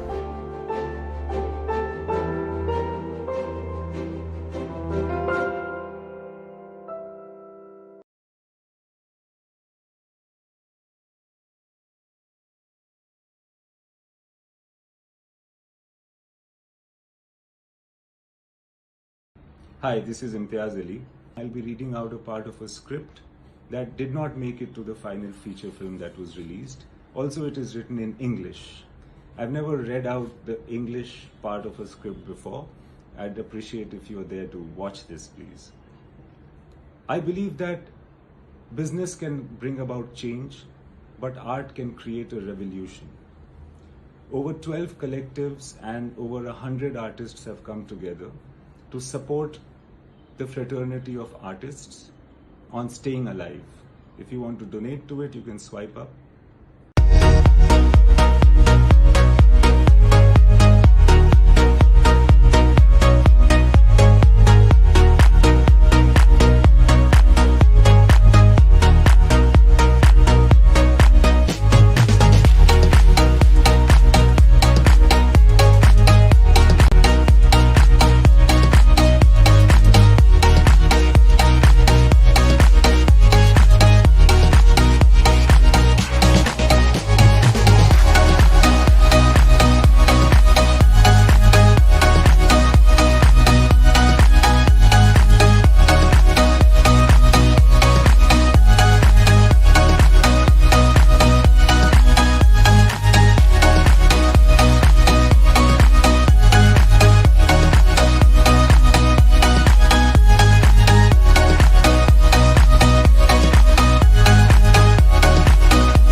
We're on. Good afternoon, everyone, to the panel for this afternoon. It's an interesting one. I think it's a tightrope that every performing artist has walked at some stage in their career.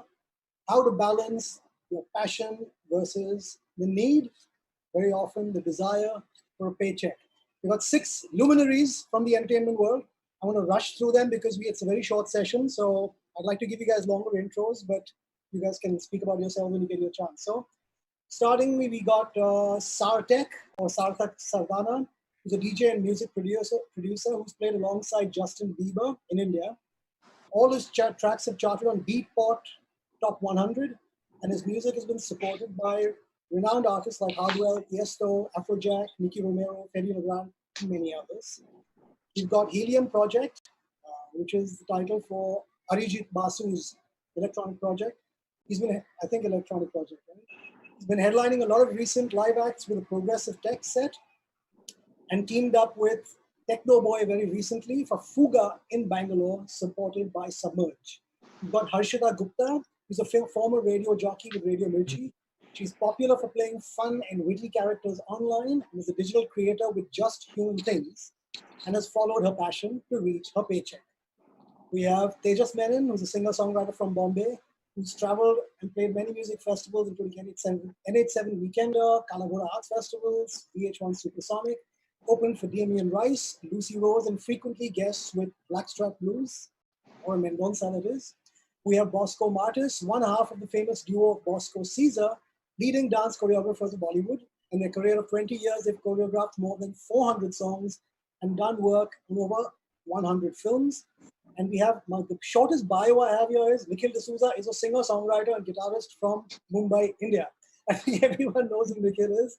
You're well known in the Bollywood world, you're well known in the indie world. So passion versus paycheck.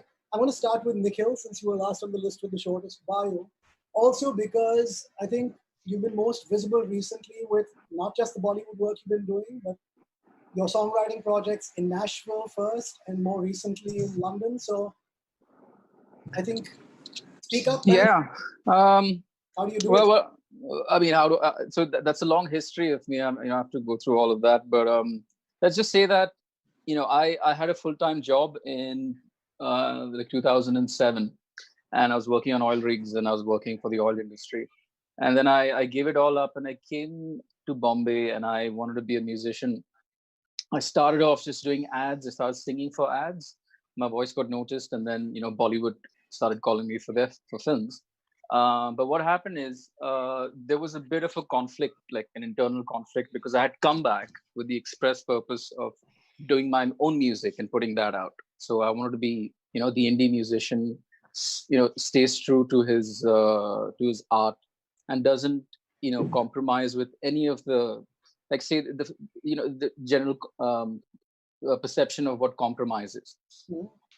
So that's what I wanted to do. And so even though I had some really big songs out, like Sham from Aisha, Mere Bina from Crook, and Anjana Anjani, and a bunch of songs, I made it a point to really, if I was called for a gig, that I would only play the indie music. But what happened was we were being called for more gigs for the Bollywood stuff, and I would refuse them. I would say, no, I'm an artist. If you want me, I'll be playing the songs that I've written. So it became a real tussle over there, and I never played any of these songs for 4 years on stage. I never did a single one of them. You didn't do the indie stuff or the Bollywood stuff? I didn't do the Bollywood stuff on stage at all. So it was just the indie stuff at every gig. Of course, later it was like I realized it was serious dent in my bank balance. Like I just couldn't survive, doing what I did, which was just doing a couple of ads once in a while, and the odd indie gig, which was not paying much at that point. I'm talking about like 2012 or so, So I decided to do like a Bollywood meets indie set. I would do a 50-50 thing. And that also didn't work. So we'd go to a college and like all the students are making a lot of noise. This the stage curtain is lifting up like that. And then these guys are expecting me to be like they're expecting that. But instead they're hearing is something like, this must be the place. And they're all like, what? Like, what is this song? We've never heard it. So it would just be a real dip. And I realized after that I needed to separate out the two things. So a Bollywood gig by itself and an indie gig by itself, you don't mix them up because your audience has probably not been introduced to that side of you as much as they should be to accept that in the way that they're expecting this gig to be. They're there for a concert. They're there for a Bollywood night, a celebrity night. They are expecting certain things. And there might be a way to give them these songs, but it is certainly not, doing 8 songs that they don't know. And like say 5 or 6 or 7 that they do know. So I learned pretty. My quick question for you is, how do you separate the two? Do you make sure, is the publicity enough to specify that this is a strictly Bollywood gig or this is a strictly indie gig, so that there's no confusion with the audience? Yeah, that's exactly how you do it. So we expressly tell the promoters that, hey, if this is an indie gig, and say it's at a venue in Bombay or a venue in Bangalore, then they can't use the the Bollywood songs to promote it, because then the audience that comes in is expecting only that, and we can't let them down. So what we've done is at gigs, like say in a set of 16 songs, we play 14 indie songs and 2 of the Bollywood songs that work well in the set, and that's what we do for the indie songs. Sorry, Nikhil, But yeah, I'm going to sort of move on. Go on. I don't want to touch it, but I want to get everybody else to speak as well. Because we've only got this 20-minute window for, and we'll come back to these for the longer Zoom session. But right now, so I'm going to jump to so we go from singer-songwriter to dancer and choreographer. Bosco, you've been around for a long time. I would imagine, your name is associated with Bollywood, but was it Bollywood that drew you to dance to begin with, or were there other forms of dance that you started with and then moved into Bollywood? Do you do both? How do you balance the two? So actually, starting off from where Caesar and me, actually, it's Bosco Caesar. So we both were football players, passionate about sports. And from school, we kind of progressed into dancing, knowing that sports will not lead us anywhere, because the football and the kind of grounds that we play on is a little destructive the way we injure our bodies and stuff. So we started, dancing became something that we wanted to root for, because we could easily fly out places, have great food, and live in the best of the hotels, and be backup dancers for singers. And so our first, we got into competition. We kind of won some competitions, local competitions, and then we were noticed by Rakshan and Sagrika. So they were the indie pop stars. So they did a show called Onida Pinnacle Awards, which happened in Delhi. That was our first experience to a stage. And that's how we progressed. And then we got in touch with Rageshwari, and we did our first music video called Oishava. And from there on, it was no looking back, because I think indie music videos were really cruising at that point of time. And then came, Pradeep Sarkar, who gave us Mission Kashmir. And from there on, it was no looking back. And I believe, but passion needs to drive you, because it's very important. I remember that when we started dancing, we were never paid money. We were always given a friendship band or a t-shirt that says Pepe Jeans, which was actually free because it was on promotion and people used to make money on us. But that never stopped us, because the passion that we had for dancing, we didn't really look into whether it's going to pay us or it's not going to pay us. But eventually, I think what happened is it started paying us. So that has to be there, that has to be alive. Your passion can't die because of what you are, is because of your passion, and it'll progress. There will be windows, there will be doors that are open for you because of your talent and your commitment.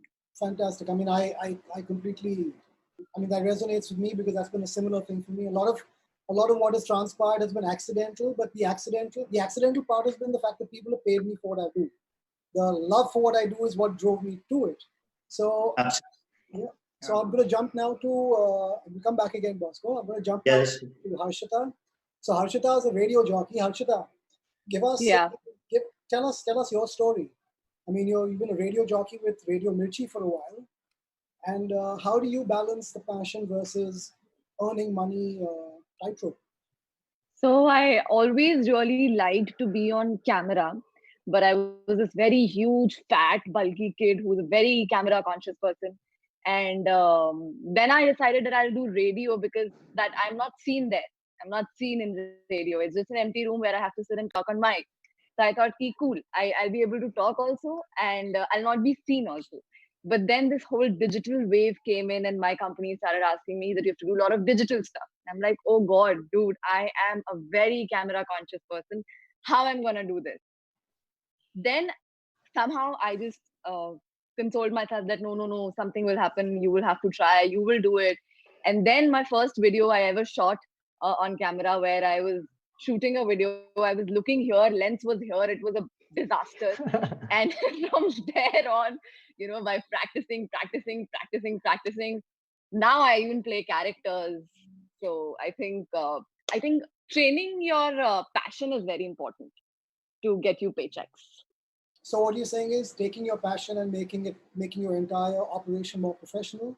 Is that what Yes, you're doing? yes. Because if you have some passion, you need to train your passion to get you to paychecks. Because if you just have passion doing nothing about it, half of the people lose the way. They don't ever follow the passion because they've never trained themselves that way. So I truly believe in training oneself to get paychecks and follow your passion equally. Cool. Okay, with that, we're going to jump to Helium Project, now to electronic music. Arijit, Yep. What drew you to the kind of music that you make? Are you still making the kind of music that you wanted to make to begin with? And if not, how are you balancing whatever it is that you're doing? Ideally, what I started doing off was I got trained in my really initial years into classical music. I got trained into sitar, but when I moved into Bombay,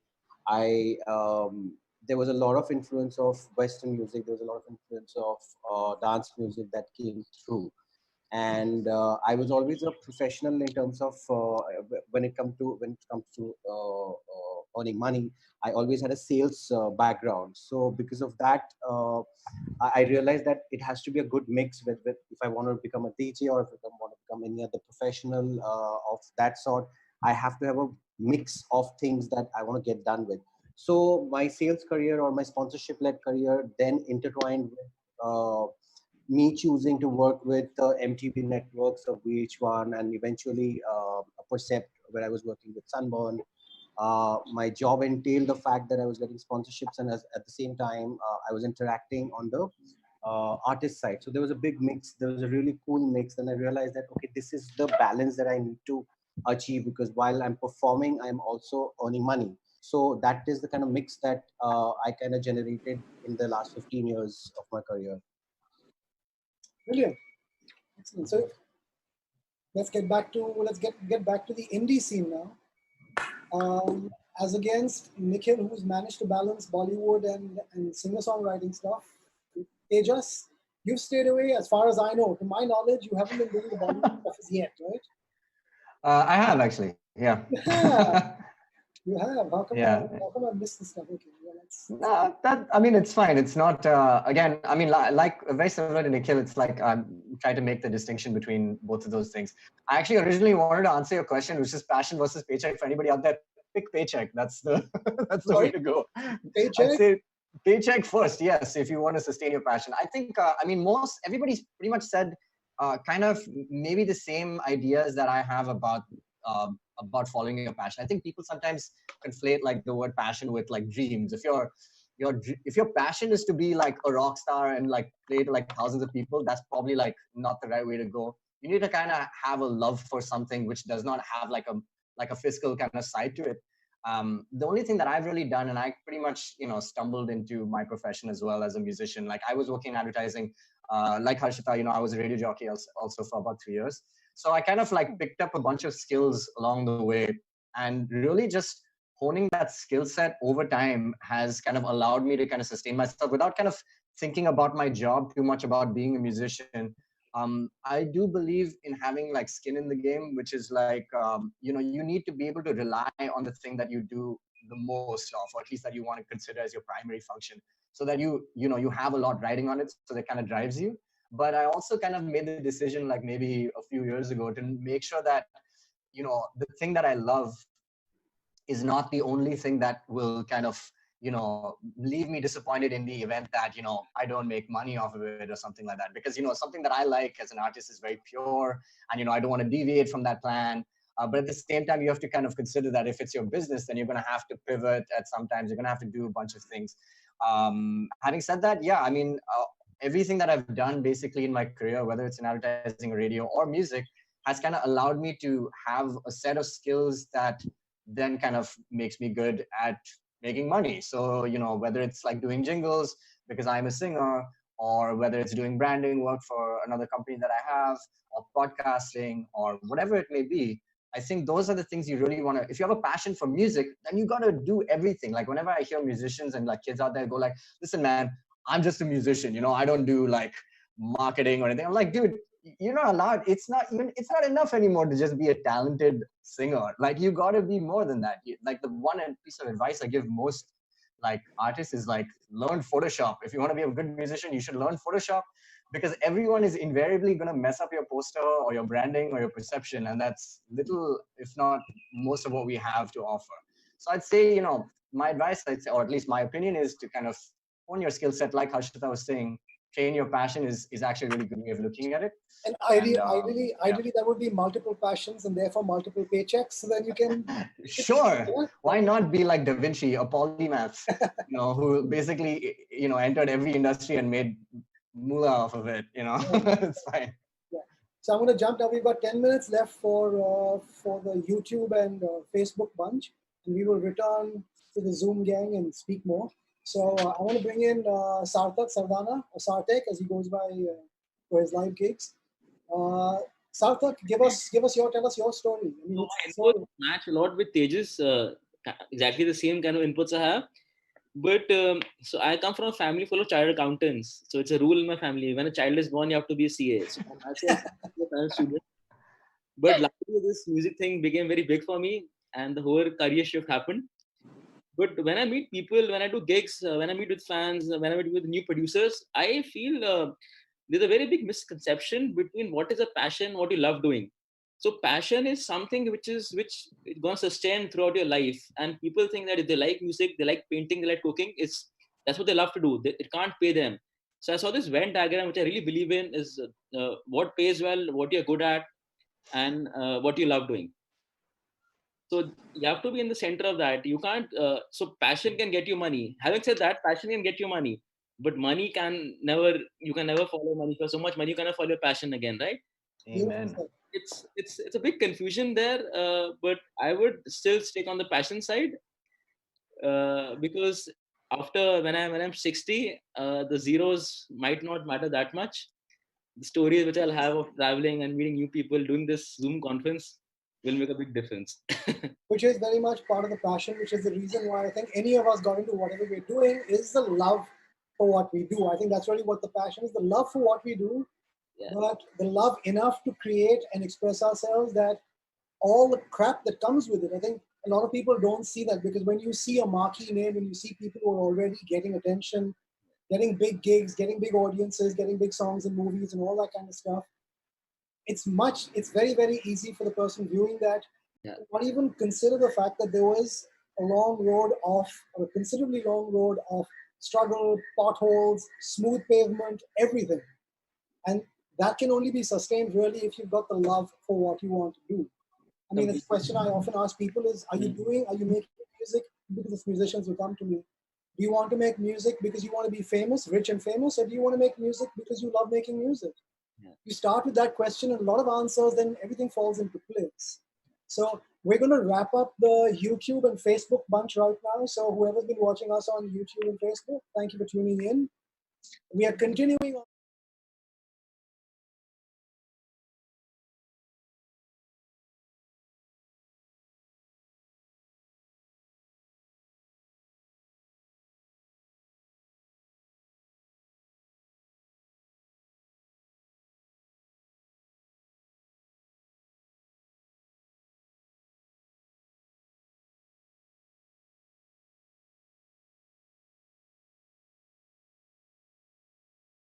In our darkest hour, we turn to our favorite songs, our favorite films, our favorite stories. Now imagine a world without art. No live concerts to go to, no stand-up comedy gigs to attend. What would that world look like? There are many artists who survive from show to show. They've lost out on confirmed projects and the entire revenue stream with zero income coming in. Many artists who just started out didn't have enough savings to fall back upon. They might have to stop creating. Art will save your humanity, but who will save the artist? Well, it's you. You can save the artist. We have put together a whole day of digital conclave which lets you experience the side of a favorite artist that you've never experienced before. All you have to do to be a part of StayInAlive is buy a ticket. So do your bit and click in the link in the description and donate.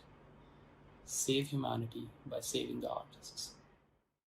हाँ, मंच बदलेगा पर रंग नहीं, रूप बदलेगा पर रस नहीं। थिएटर नया है, स्पॉटलाइट वही, माइक टेस्टिंग का स्टाइल वही। Hello 1 2 3 4 check, are you ready? Let's begin the show.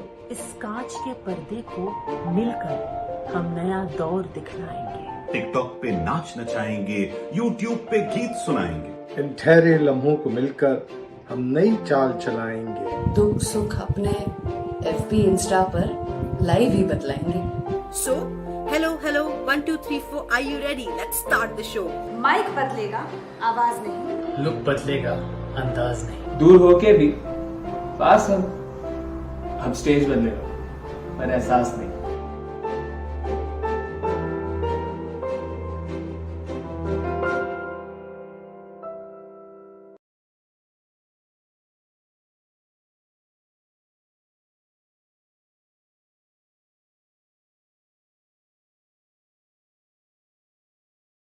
Hi, this is Imtiaz Ali.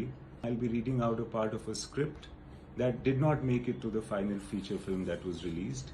Also, it is written in English. I've never read out the English part of a script before.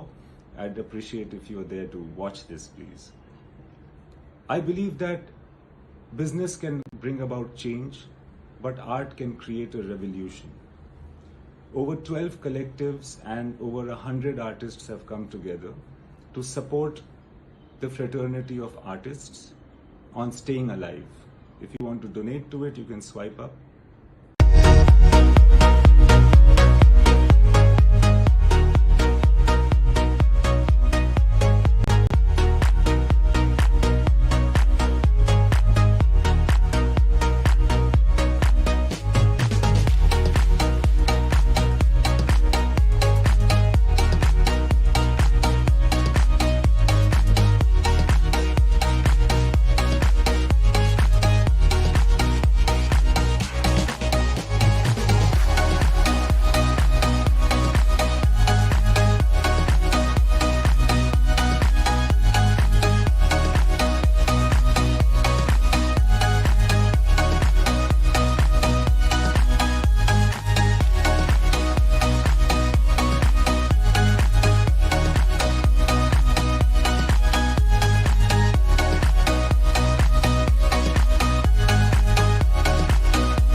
Okay, hi everyone. Am I audible to everyone? Everyone, welcome to the launch day of Staying Alive.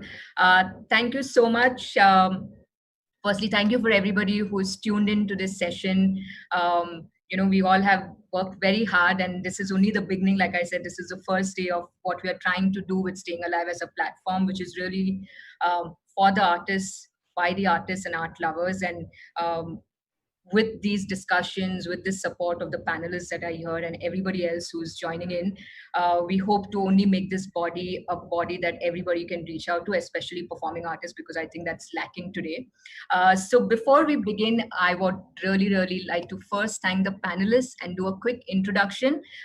We have some lovely ladies, so I'm going to begin with them. Our first guest is Priya Malik. Priya, thank you for joining in. I'm sure none of you all need the introductions, but everybody knows Priya is an actor, a comic, a writer. I think her many videos have inspired a whole lot of people, and of course have gone viral multiple times. Also part of a very, content-related film called Sheer Kurma. Priya, thank you for joining us. Thank you so much for having me. Thank you. We also have Ritu Agarwal. Ritu is a singer. And hi Ritu. Hi Megha. Her on The Voice, of course, the girl with the guitar. And I think there are multiple things at a young age that Ritu's achieved. And Ritu, thank you for joining us. I think it's young talent like you that we all need to listen from. And from Thank you so much for having me. You're most welcome. Thank you for joining us. We also have Prashasti Singh. Prashasti, welcome to the first day of Staying Alive. Prashasti is a stand-up comic, a writer, actor, improviser. All your bios are just so multifaceted. I was so excited when I was getting introduced to all of y'all. So thank you. Prashasti, of course, was part of Comic Stan, is part of another show on MX Player, Kiski Sarkar. Interestingly, also an MBA from IIM Lucknow, if I've got that right. Yeah. So very interesting we are going to hear from you about the journey from MBA and numbers and presentations to comedy. Thank you, Prashasti. My pleasure. Thank you so much for having me. Yeah. And then we have Jidnya, who's been changing her bindis and looking very pretty. Welcome, Jidnya, to the session. Thank you for joining us. Jidnya is a poet, a writer, a storyteller, and I think her key kind of USP, as we say, is that she really writes from the heart, and I think her feelings are usually what we see in her various, expressions in dance, design, whatever the case may be. So, Jidnya, thank you for joining us. Much for having me here. Thank you. And now the two young gentlemen, we have Sarvesh from Sick Flip. Like I asked Sarvesh, Sarvesh or Sick Flip, we are both kind of together, so he said Sarvesh is fine. But this is Sick Flip is obviously known to kind of bring together the whole electronic music, travel, and the collaboration, the whole space, bringing it together, obviously with a lot of instrumentation. So Sarvesh, thank you. This is again a space, you've done some interesting work with Fact Magazine, and I think your experience is something that we want to hear as well, because you are again in a space that is different. Thank you so much for having me. Really looking forward to this.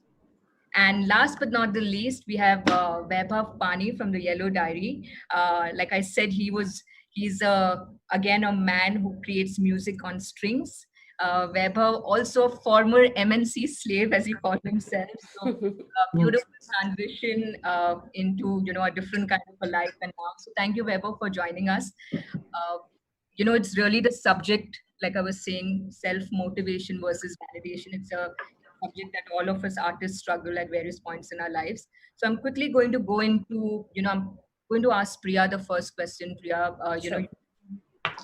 Obviously very vocal, not just, obviously you perform your art in various facets, but also you've been vocal on issues that matter to you, whatever the subject will be, which generally affect us as a society.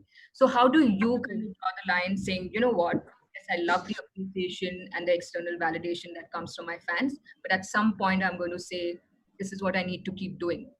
Where does that come from for you? I think one of the main mantras that I have for my art is to be honest with my art.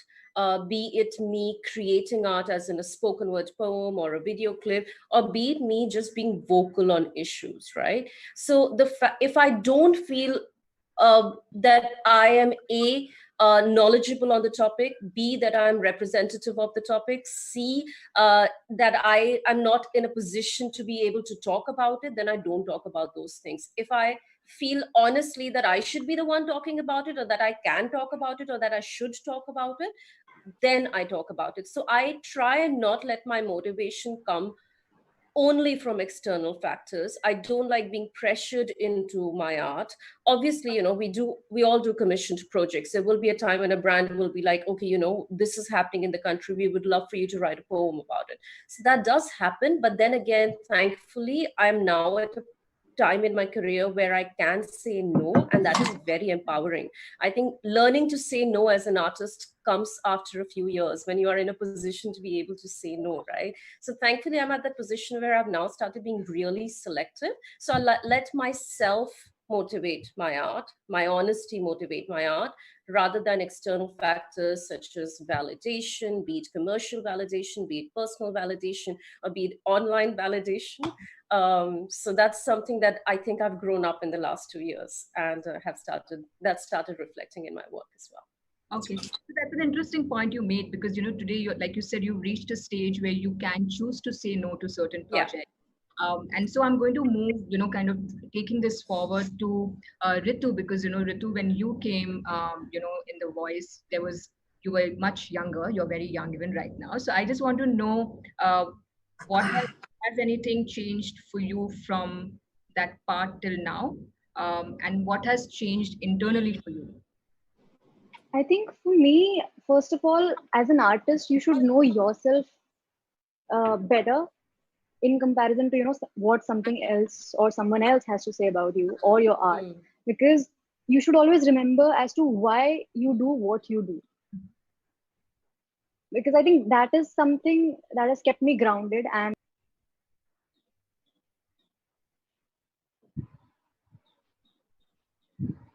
I think we are losing Ritu's voice. hello, am I audible? Yes, now you are. I was on mute, I guess. Okay. Yeah.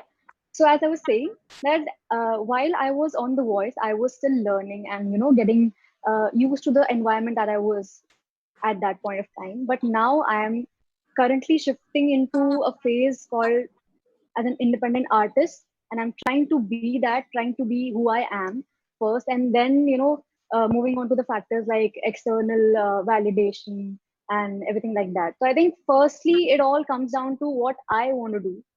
Right. And what I want to create.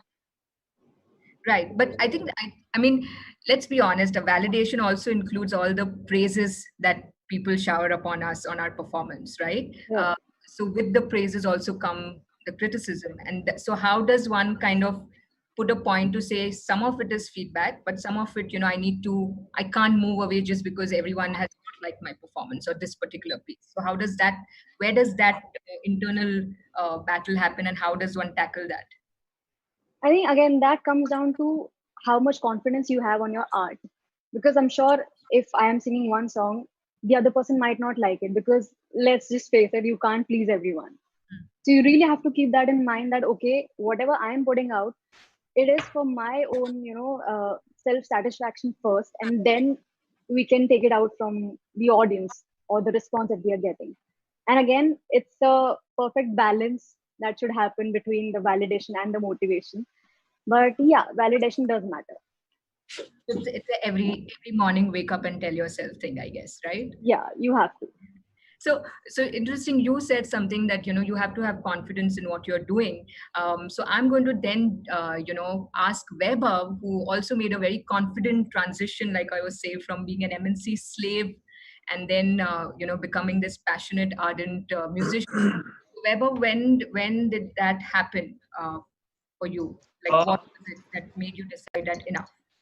Yeah, so even when I was working as an IT consultant, I always knew at the back of my mind that, I will, at some point of time, I will make that leap of faith. So that was kind of the part of the plan, but I just did not know when, because I've played guitar since I was a kid, but also after that, right now I'm also an independent freelance music producer.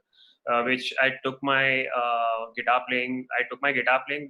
So basically, whenever I used to be a part of sessions, I used to contribute things as a music producer. So I took that validation that when I saw that whatever ideas that I'm giving, they're kind of working in the track. I took that validation and took it to the next level where I motivated myself to execute my own ideas and took those forward to be a music producer.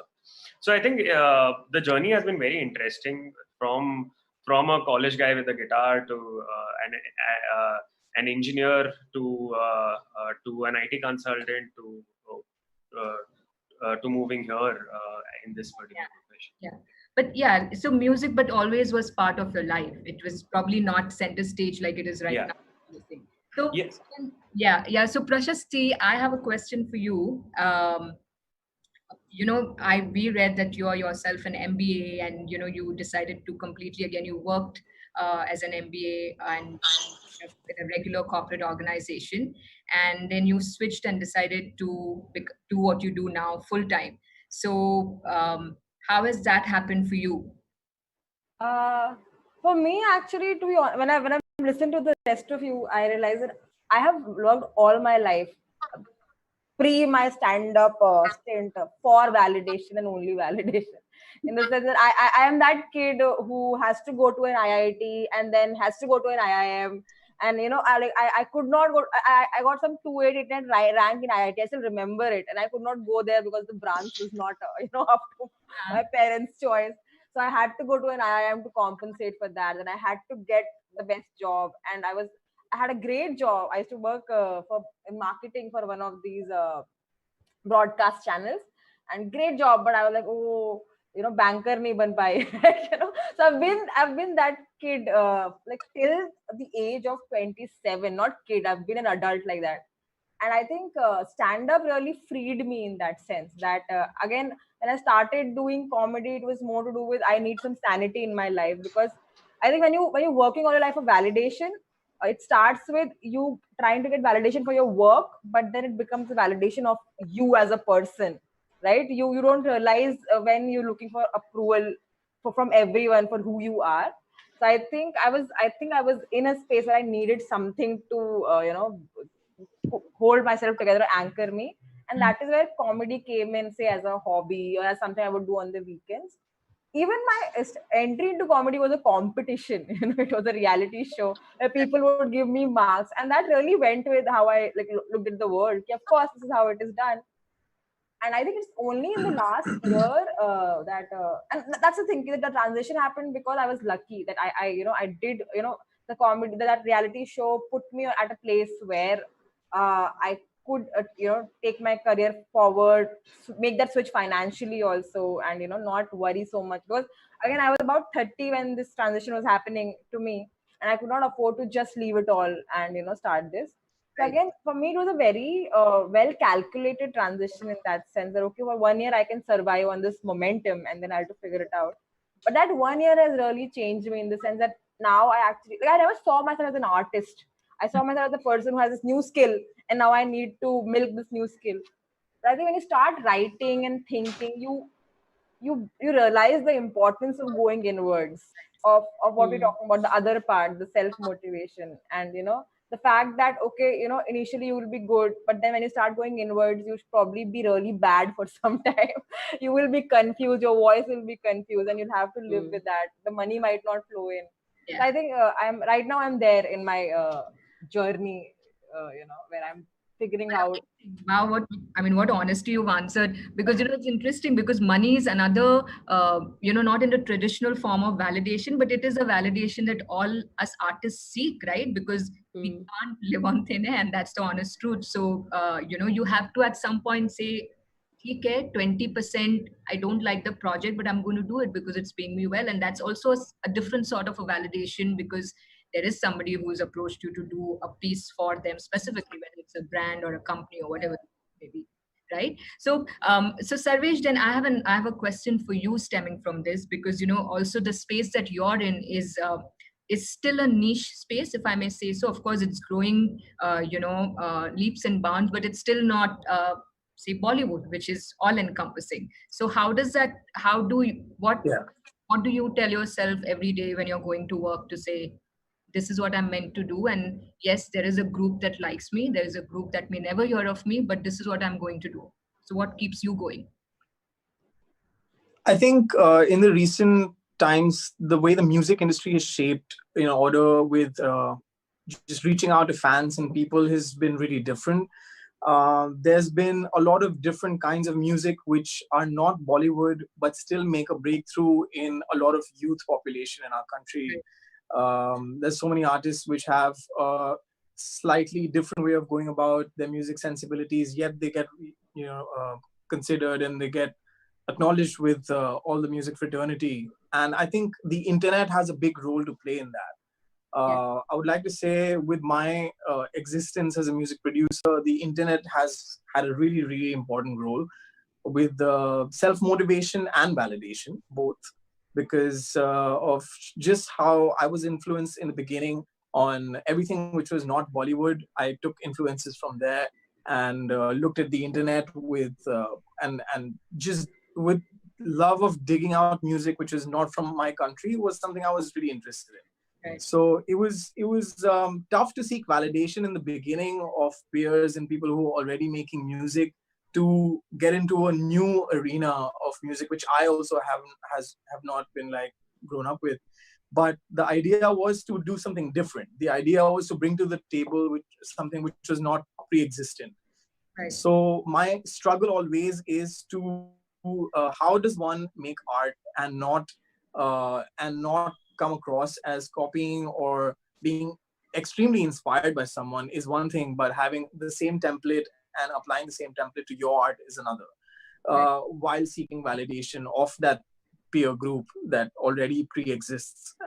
So, I mean, I usually go with the formula that at some part of my creative process, I don't seek validation at all. I just go in, I just look inwards and trust my instincts on what kind of music I'm liking that week, that month, that day, and I go behind that idea as much as I can. And as soon as I'm done making that idea a little strong with the foundation, I'm blessed to have really close friends who dabble with music, art, filmmaking. So they're my source of immediate constructive criticism, which is also in some ways validation. So my world is split between creating music in this room alone without any validation, just self-motivation. And then on weekends, I do shows with like performances or gigs and festivals. Sometimes it's 100 people, sometimes it's 1,000 people. And then the validation happens on the stage when I see people actually in real time reacting to the music. So it's funny that way. But stage badlega, Sarvesh. That's what we are staying alive. We are talking about stage badal raha hai, stage badlega, and I think that's something that all of us have to slightly relearn, adapt to, right? Because we really don't know with this whole that has come in what stage is going to be. Maybe this is going to be our stage for next many months. We don't know. Absolutely, yeah. You know, and so you said self-motivation is the only validation, and I think there was a psychologist, Karen Hall, if I'm not mistaken, who said it beautifully, saying the best form of self-validation is self-motivation, the other way around. Sorry, I lost you there for a second. Can you hear me? Can the rest of you all hear me? Yeah. Yeah, something a psychologist said that the best form of self-validation is self-motivation, the other way around. So it's basically all internal, stop fighting the external battles. So Jidnya, that brings, I want to hear from you from this, based on this, that, you know, the kind of work and the kind of communication and expression that you have is also a lot about what you feel. As a viewer, that's what I feel. So what is it that, again, for you works and doesn't work? Like, is it that core set of people like Sarvesh just said, that core validation from that core group of family and friends is my number one, and then everything else good, but may not affect me fully? Is that distinction for you as well? I think very honestly, before 2-3 साल पहले जब because I'm a spoken word poet, so I can tell both sides से कि 2-3 साल पहले poetry videos online नहीं जाते थे उतने, तो वो टाइम पे जो भी मैं लिखती थी, whatever I used to write, I used to post it on Instagram or just save it in my keep. But after a point, for the longest time, I did not want to come out with a video because I knew for a fact that once I have a video there, I will want validation. I will feel sad if people don't like it. I will feel sad if I don't have enough views or enough likes. I will feel sad if I don't get famous enough. So for the longest time, I was not ready to do that. But then I wrote a piece. 3-4 mahine baad, a friend suggested that Jidna, you should come out with this piece. And then my first video came out. And after that, I actually started feeling bad when log us pe criticism dete the ya fir us pe negative comments aate the. So uske baad maine ek cheez realize ki after a point of when you are constantly coming out with content for social media, somewhere you start writing ye soch ke ki ha, maybe this might work on social media. So for quite some time, everything I was writing was very social media based. Ki, okay, I should write about this because this is the it thing and this might work. But then I realized after a point of time ki if I'm doing that, I'm not being true to myself, which is ironical because everything I write about is about how I look at life and everything. So the transition came. It took me time to realize that at the end of the day, if I am not honest with what I write, सामने वाला इंसान कितना भी उसको like करे, मेरे को यहाँ पे खुशी नहीं मिलने वाली है. Because ये social media, all of this is very, very temporary. Yeah. अगर Instagram या YouTube बंद हो गया ना, तो 90% of social media stars का career खत्म हो जाएगा. Like I'm being very blunt right now, but it's true that we are very, very, very dependent on social media. And अगर वो नहीं like, अगर मैं कुछ लिख रही हूँ, मैं Instagram पे नहीं भी डाल रही, तो भी I am a poet. ये realize होने को मुझे बहुत time लगा. So like for the longest time, everything I used to write used to go on social media. Because मैं कितना भी कुछ भी बोलूँ कि no, this is for myself. If I am putting it on social media, I know for a fact I'm doing it for validation. I want to put it out. I want to show them this is how I'm writing, this is how I feel, and abhi usse wo jo le, that is their lookout. But at least I have done my thing in another artist too. So this is what I do. Yeah. No, beautiful. Yeah. Sorry. Yeah. No. My last point is तो recently अब ऐसा है कि there are a lot of poems that I've written, but वो बाहर कहीं भी नहीं है. Because I realized कि मैंने लिखना शुरू किया था खुद के लिए, और अगर मैं 3-4 साल बाद खुद के लिए अगर नहीं लिखूंगी तो there's no point at all. Because for me, art is not about achievement. For me, it's an experience. And if I'm not going to experience it completely just because I want to reach somewhere, then there's no point. Because that's not why I started doing that. So it is very difficult. Yes, it is very difficult. You are in that rat race. You want to come out with content that people are going to like. At the end of the day, you yourself have to draw a line for yourself. And there is one thing I read, Apurva Naru karke artist hai, uski line thi ki self-love is the very, very first romance. So I think this works here also, like you said, self-validation is self-motivation. So I think it's that ki if I write something, if I'm happy with what I've written, if I feel good that मैंने ये लिखा है, तो मुझे नहीं फर्क पड़ना चाहिए अगर ये चीज बाहर आ रही है नहीं आ रही है, because I have done what I had to do. Right. No, amazing. And in fact, your point about the fact that just because I don't put it out on Instagram doesn't mean I cease to be a poet. I'm still a poet. I'm still a writer. And similarly for whatever art each one of us is pursuing. And, there's Aditi Mangaldas, who's a very, very renowned Kathak dancer. She started putting out videos of her rehearsals, once this lockdown started. And people started trolling her as well. And she said, rehearsals are messy. I'm sharing my process because there are a lot of young Kathak dancers. And this is exactly what I said. I don't cease to be a Kathak dancer just because this particular video is not showing me in full costume and not showing the perfect form. So Priya, for you, Jidnya was sharing that sometimes one puts out, depending on what kind of art form, one puts out content for the platform because you know that it will work on that particular platform.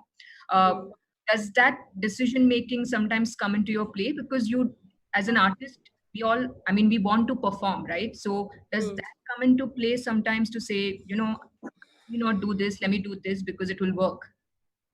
No, because I realized that it doesn't. So as I was talking about the fact that honest art is very important, and audience are actually much more intelligent than we give them credit for.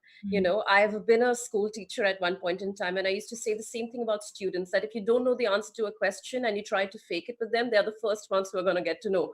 The same thing is with the audience. If you're going to try and fake your art, if you're going to try and talk about something, कि ये लोग सुनेंगे, ये तो viral हो जाएगा, तो वो आपके audience को पता चलने लगता है. और आपको तो पता होता ही है, तो आप ना रात को सो सकते हैं, ना सुबह उठ के अपने आप को आंखों से आंखें मिला के देख सकते हैं. So I think it is very important to not do that. But how did I learn that? By doing exactly that. So obviously, you know, we have all been there, done that. But at the end of the day, I don't think that works. And I don't think that should be the way for any artist to go. It is so easy to fall into that race, you know, that racehorse syndrome. मैं भी अब इस दौड़ में भागती हूँ, चलो बाकी घोड़ों के साथ. लेकिन नहीं, अगर आप नहीं बने हो उसके लिए, वो आपका टॉपिक नहीं है, वो आपका एरिया नहीं है, तो मत करिए. Because again, your audience will realize it and you will lose an honest audience base. Yeah, absolutely. I think you're right. I think authenticity comes up, even though, you know, some of us may sometimes believe that we can project a certain image, but I think short term, right? Like you're saying, eventually it is who you are that will come across in that small mobile screen of yours. Yeah. Right? You know, Prashasti, for you, again, just from the space that you are in, right? Comedy. I'm going to ask a slightly different question because, you know, A, comedy, and B, a female comedian, right? And without getting, you know, because that's a whole different subject and that's my personal subject, but I will get reminders, so I won't go there. But is it slightly different? You know, do we subconsciously, because we are conditioned, seek a little more validation than maybe a male the thing is, again, comedy, in a way, the art runs on validation, right? I need laughs after every line. Otherwise, as in, you know, and you have to really tune yourself to come to a space where you realize, okay, this is validation on my jokes, not on me. So first of all of us who do comedy, you know, need people to laugh. When I'm talking to you guys also, I'm like, are they smiling? Are they laughing? My brain is now you know, attuned to that every line should get a response. So that is one. But on the other hand, there's definitely as you guys mentioned, right, that when you're performing a live show, people are buying tickets and coming in, and and it's in your face, they're either laughing or not laughing, right? But when the content goes out on social media, you see there are the people who just don't want women to talk, for example, right? So the feedback that comes in, it's very mixed up, in the sense that people will come and abuse you in the comments. They'll come and they'll say that she's unfunny, she's blah. And the thing is, the only thing you then hold on to is the fact that when you perform to a real audience, they laugh, and those laughs are the only validation you're looking for, right? If people had laughed at a joke when I was performing in a live show, then it doesn't matter if people are coming and trolling me on in the comment section on YouTube. These fuckers don't even pay. They don't have personality. They don't have names, right? So they can say anything and get away. So that is how you distinguish. I'm going to hold you there because our live session on YouTube ends here. But I want to continue on what you are saying, so I'm just going to hold that.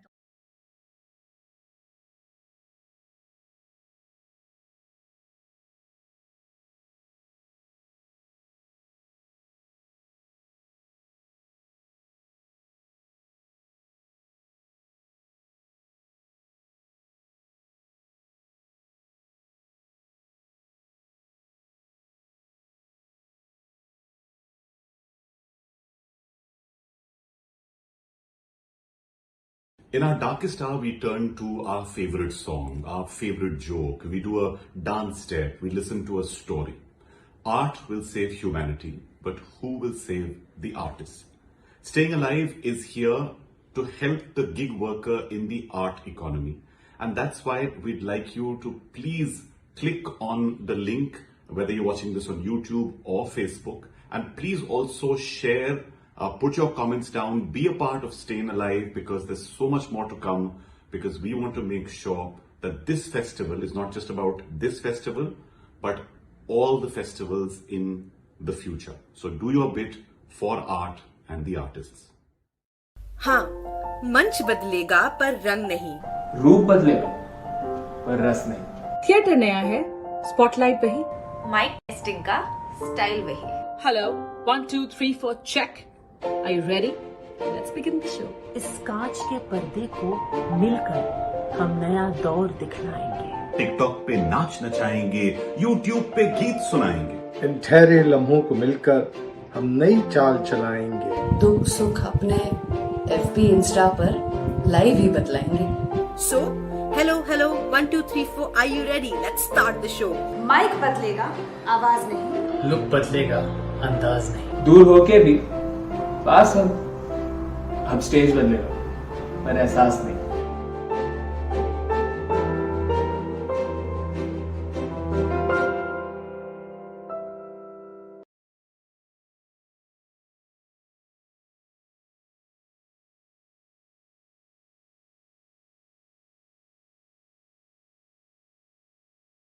Hi, this is Imtiaz Ali. I'll be reading out a part of a script that did not make it to the final feature film that was released. Also, it is written in English. I've never read out the English part of a script before. I'd appreciate if you're there to watch this, please. I believe that business can bring about change, but art can create a revolution. Over 12 collectives and over 100 artists have come together to support the fraternity of artists on StayInAlive. If you want to donate to it, you can swipe up.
afternoon.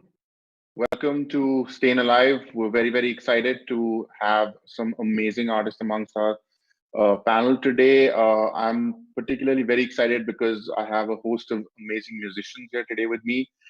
Quick introductions. I'll start with the only non-musician actually on the panel, Vivek Desai. He's a modern mentalist and illusionist. So in case he vanishes during the session, don't be surprised. Then we have Rajan, a lead singer, vocalist, lyricist for the Yellow Diary, one of my recent favorite bands. Rajan has promised to start the session with the song. We have Shahrul, who is an amazing hip hop artist, born and raised across different countries, truly global Indian artist. He's been growing the scene along with his friends at Gully Gang. There's Mali, who is a beautiful singer-songwriter. She has just dropped an amazing video and song, and I've been following her career for the last few years and very excited to have her here. And there's DVK. He is someone we recently got in touch with for one of our collaborations, and he's an amazing beatboxer, and he's going to talk more about what beatboxing is all about. And then in the end, there's Zokuma, who I recently got introduced to, and he is, again, like everyone else on the panel, multi-talented, plays a bunch of instruments. He's had a very exciting musical journey. He's going to probably talk about that as well. So as you can see, it is probably the most colorful panel that we've had on StayInAlive all of today. And that's why the topic is so apt about ambiguity. I'm going to start with Mali, actually. Because she might zone out at some point, while all of us have been in lockdown. She told me that, she is hungover coming into this session. So clearly she's having a great time in the lockdown, having a party at home, I believe. So Mali, talk to us about how you're coping with this lockdown and this ambiguity. And at the same time, I think that artists, because they live in ambiguity, right? They're probably best equipped to deal with the COVID-19 kind of situation, which is all about ambiguity. We don't know what our future holds for us. So why don't you talk to us about how you're going through this lockdown and what do you feel is going to come out of it for artists? Sure. So yeah, like I said, I think ambiguity is something that we as artists and freelancers are used to, more so than people who have regular jobs and a set routine. I think we're used to going through long periods of time where there's no consistent work or money isn't coming in or things are stalled. So somehow I feel that we are a little more prepared for this than a lot of people are. That said, the ambiguity is a lot more with our field because it involves people showing up to gigs, it involves work happening in person, which is not going to happen for a while. So part of me is optimistic. I think by the end of this quarantine, I feel people who really want to step out for gigs and won't take any kind of social interaction for granted anymore. So I have a feeling that it will pick up. It's just a question of when. Absolutely. See, choosing life as an artist is actually choosing a non-linear, self-made path. And some of us go into jobs, and some of us, like you, are lucky to, arrive early in life at a place where you want to follow some passion and you make a career out of that. Rajan, you started in Merchant Navy, if I'm not wrong, and then you made that switch a little later in life, right, into music. Tell me, what does success mean to you as an artist? And do you ever kind of fear getting lost? Do you worry that you left a proper career, as they say, and tried to get into something that was more of a passion, but you really didn't know what your path would be? And how do you deal with the ambiguity of what success means for a music artist? So to begin with, I come from a business family. So all my life I've been given a certain idea about what success is. In a certain materialistic way, where you probably the money you earn, or the power you have, or the position you hold in whatever community that you are in. And then I joined. I've been learning music since I was 12, and I stopped when I was 18. I joined Merchant Navy College back in Southampton, and that's when things kind of changed shape, in the sense that I realized what's what does it mean to kind of go out of that protective bubble called family, you know? And like the whole understanding of ambiguity comes in there when you realize that there is nobody giving you a certain direction as to where you want to go. I joined in the Navy because I wanted to kind of travel. I wanted that sort of an exposure in my life, and that happened. But when I came back to India, I started practicing music again, and it kind of stirred a sort of a journey that I'm still continuing to kind of walk.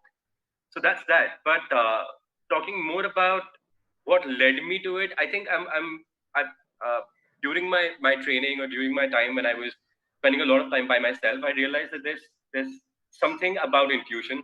You know, whenever I listen to it, it kind of, even if it's not the most successful decision I've made in my life, it still makes me feel satisfied because it's my decision, right?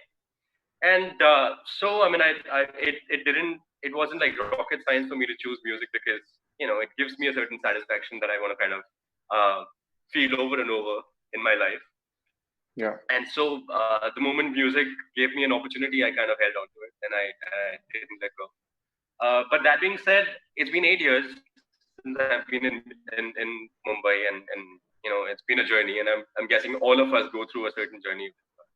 But the most ambiguous thing about being an artist is how, when you start, we usually, because we are very fearful of the unknown, all of us are, even if you're in a corporate job, we all fear the unknown. Just that for us, for artists, for a life, a lot of creativity, I think this idea of where to move is a little sort of unknown. You know what I mean?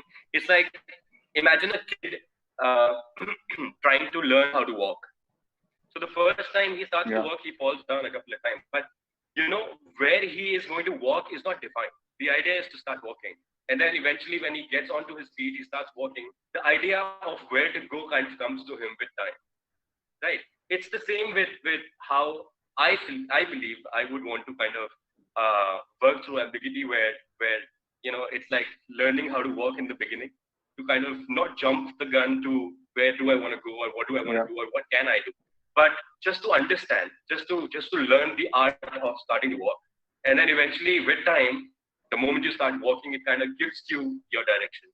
So that is that. I mean, it's okay to kind of feel lost, I feel. But at the same time, the decisions you make, you have to understand that those decisions belong to you. Your choices are yours because nobody else would take them. And the moment you realize that, it kind of starts to make a lot of sense. Your actions and your reactions kind of hold a lot more weight than it used to when you were there, when you were living with your family. So that's absolutely that. Yeah, absolutely. And I think there's two levels of ambiguity, right? It's not just about creating your own style as an artist, but it's also about creating your own ideas of success. And I can tell you from experience of being more of a corporate early on in my career, that this whole concept of finding your own path and dealing with ambiguity and dealing with what success means is not just something that is about the arts community and the artists. I think we all go through it because we are living in a world where I think there are so many more options we have, and the options create confusion, and they create also a certain, I think, desire to do more and try new things. And what the world's idea of success and what the artist's idea of success are obviously two different worlds sometimes, and there's kind of a rebellion in the middle. And so my next question is to Shahrul. The hip hop artists are considered to be rebels, and I'm wondering if you feel that rebellion inside you, Shahrul, like about these two different worlds. And what do? Do you feed it? Do you suppress it? Do you train it, or have you kind of realized that this ambiguity changes over your career span as you get more experience, or as you kind of get more comfortable being an artist and doing stuff? It kind of goes away, and maybe you get comfortable in it. How do you kind of approach this? Yeah, I 100% think that over time, as you get more experience, as you go through more trials and tribulations and see different types of success. Can you hear me? Go ahead. We can hear you. Yeah. Yeah. So, I definitely feel the artists of hip hop, especially in India, do feel a certain type of rebellion, especially with now in the last few years, we are seeing more opportunities at festivals, and the spotlight is shown on us and stuff. But at the same time, it is a little bit of a fighting path to get your your voice heard and your music heard and yourself at shows. So 100% I feel like also with success, it's all on your goals. So every year, like I'll make my set of goals, and I'll say maybe 5 years ago when I moved here, it was I just need to get a bunch of gigs at the best places in Bombay.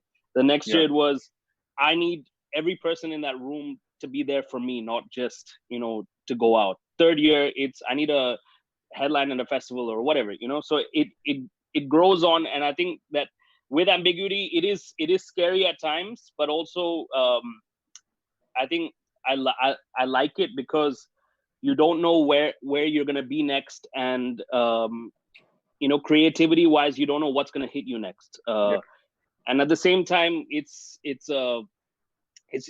about finding your way. And last few years I was just focusing on singles. This year I'm focusing on projects, and you grow as an artist as you try new things. And I think it's important also to just keep recreating yourself when you feel like things are getting stagnant, and you need to branch out and get new things. And also it's just about making opportunities for yourself. If you see a moment of luck, if you see any opportunity which you're scared of, and your insides are telling you no, I shouldn't do this or whatever, it's about jumping for that, because you never know what's on the other side of that door.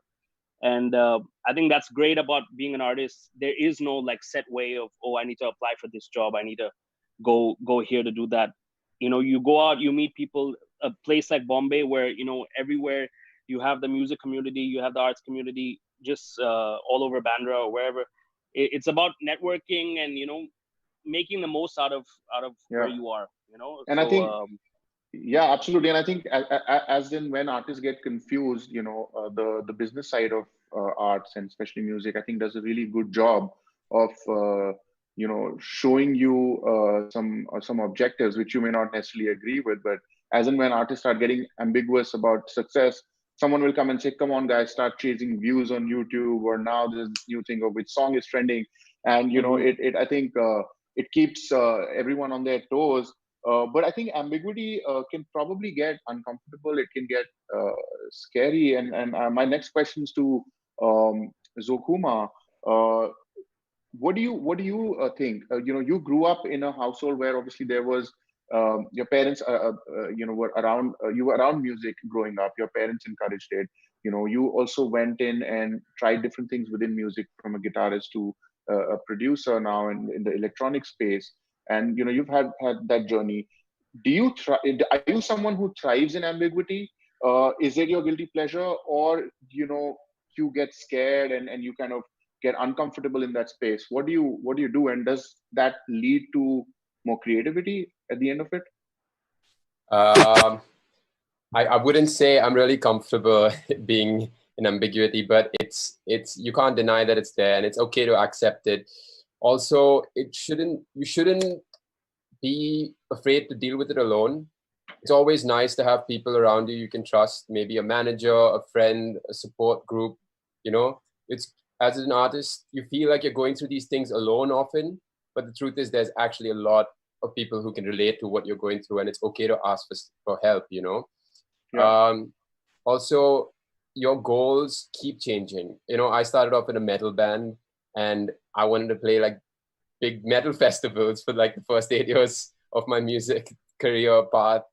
And then somewhere along the way, I wanted to make drum and bass music. And then my whole focus shifted, and I was like, oh my God, I'm starting this from all over again.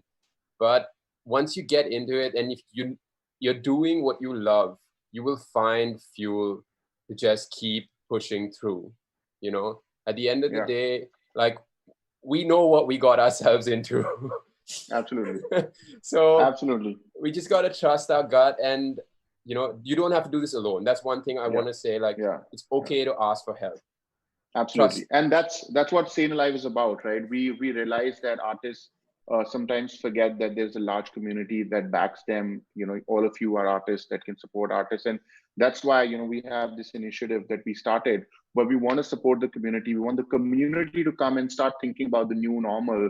And on that note, we just got to know that Varun Khare has donated towards the Give India Fund. And thank you, Varun, and many others who have been donating all through the day. And I would urge you guys watching us to also go to StayInAlive.giveindia.org and donate generously if you want to save the artists and the arts. And we're all hoping to innovate and come up with new ways of entertaining all of you guys.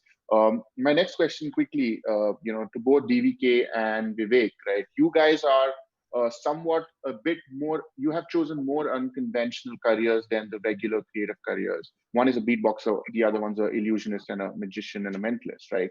So there may be two layers of ambiguity there. One is there is no benchmark. Like in music, at least now there is a benchmark, whether it's in hip hop or in the space of English music or independent music or Bollywood. You know that there are certain benchmarks in the industry that you can chase at any level.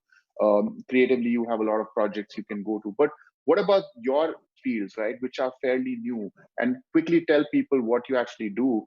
I'm sure a lot of people don't understand what a beatboxer does or what a mentalist is.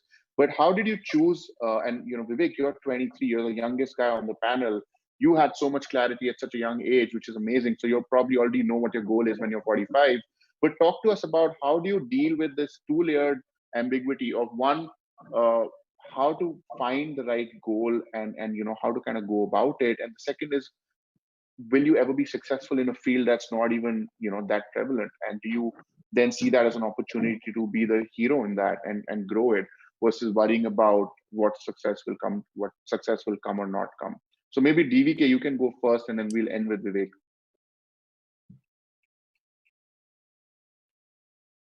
His mic's on mute. Vivek, you want to take it first? Yeah, sure. Okay. So just to quickly first explain what a mentalist does, Gaurav, can you unmute yourself as well, very quickly? Sure. Okay, perfect. Do me a favor, just name any card now. Name any card quickly. Like you want me to unmute and then name a card? Yeah, unmute and just name a name a card. Like say out any card loudly. Two of spades, four of diamonds, any card. Ace of spades. Ace of spades. Okay, very common option. I'll just spread through the cards here, so you can make sure they're all different, right? And right, pretty fair. What I want you to do right now is also just think of any friend's name. Go ahead. Think of any friend's name and name it out loud. Name the friend out loud now. Ishan. Ishan. Okay, so you spell it I-S-H-A-N, right? Double A-N. Okay. I-S-H-A-A-N. I-S-H-A-A-N. Correct? What was your card? Ace of spades. Yeah. Amazing. So we know. Yeah. Basically, across video, there's a limit to what you can do, of course, but it's more or less that you show the ability to have access to information that you normally would not have. So in this case, I predicted what card you would pick as well as the name you would say well beforehand. Also, I had no idea you would say Ishan with 2 A's. Yeah. Probably 1 A as well. Yeah. So that's what mentalism basically is. Mentalism, magic, pretty much under the same umbrella. Mentalism is what you say when you want to charge higher corporate rates. But except that, Vivek, we had this discussion yesterday. So you already knew I was going to say Ace of Spades and Ishan. And this is what a marketer does, He also builds an illusion. Now I can't transfer the money, man. I thought we had a deal. He will reveal it one day later. No, but I think we also have some of the attendees here wanting to ask some questions. So I don't know if DVK's mic is back. Yeah. Okay, great. Yeah, I'm back. Yeah. So quickly tell us about your journey and how do you deal with this two-layered ambiguity, and then we'll quickly take that Q&A, and then we have to stop because we have another panel right after us in I think about 5 minutes. Yeah. So basically, beatboxing is an art of mimicking drum beats by using one's mouth, tongue, and lips. What basically Wikipedia defines. But at the same time, for me, it's more of feel and musicality because over a period of time, the definition of beatboxing has evolved. Earlier then, beatboxer used to focus on technicalities more, but now it has become more musical, and basically they try to balance the musicality and technicalities. For sure, beatboxing is very niche. It has just come up. Some people know it, some people don't know it. But if we talk about ambiguity, I think I love it. I don't know. I think it might be weird, but I really feel good to, good to be vulnerable. It's really good to be vulnerable, like, because you think that what steps you have to take to, like, how to go forward, and just be yourself. And I think basically if you have mastered your art and if you are continuously working towards it, so nothing should fear you. Or yeah, and that is the thing, because like the lockdown happened, but I was not much disturbed with that, because then I knew that I can devote myself and practice, basically, which I really wanted to do, and have time for myself. And defining success, I think defining anything prevents growth. So it's, I think so. I don't define anything that I have to do this, so this is the success, or these are the parameters, or these are the standards. So I think because you're very lucky to be an artist. हम बहुत lucky है कि हम music कर रहे हैं, या we are doing we are engaged ourselves in art, creative field. So you just have to enjoy art. Obviously it sometimes bother everyone, because this is like a bread and butter, कि gigs होंगे या नहीं होंगे, या फिर कब ये situation normal होगी. But at the same time, you have itna sara work, so zaya na karte hue, you should just focus on yourself and make new things. So absolutely. So we're gonna quickly pass on to the next panel. And it's interesting panel for anyone who still feels that there's ambiguity in their life, because the panel is about creative mentors, and if every artist needs one. And the wonderful Tess Joseph is going to moderate it. The panel has Ankur Tewari, Vishal Dadlani, Avanti Nagral, Stuart, again from the Yellow Diary, Vayu, and Mehak Mirza Prabhu. So guys, thank you for watching this conversation. We're going to stay on Zoom and take some Q&As for the panelists here, while the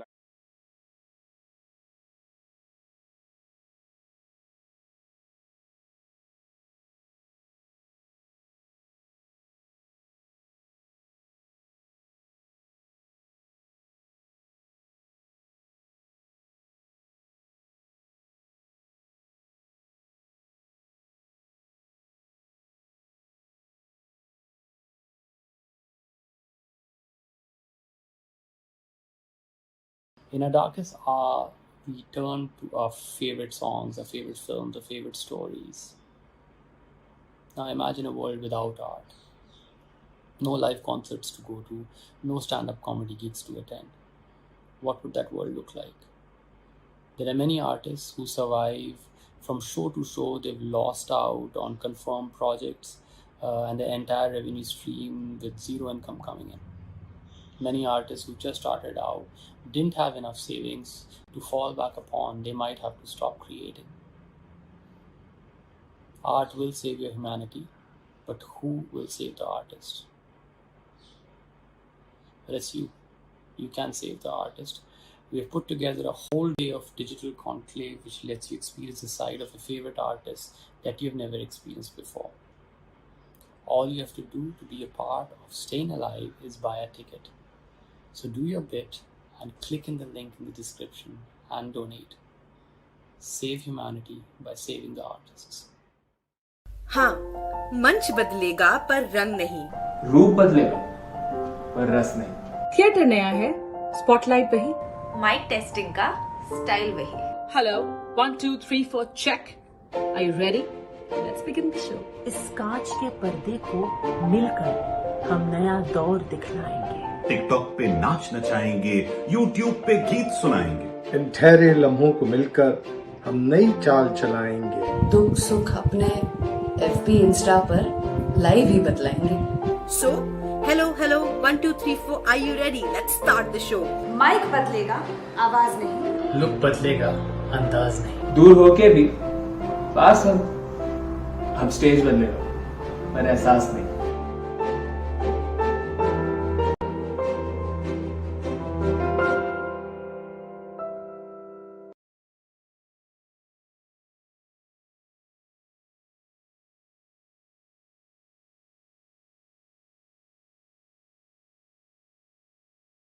Hi, this is Imtiaz Ali.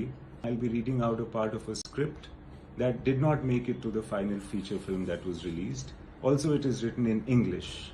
I've never read out the English part of a script before. I'd appreciate if you're there to watch this, please.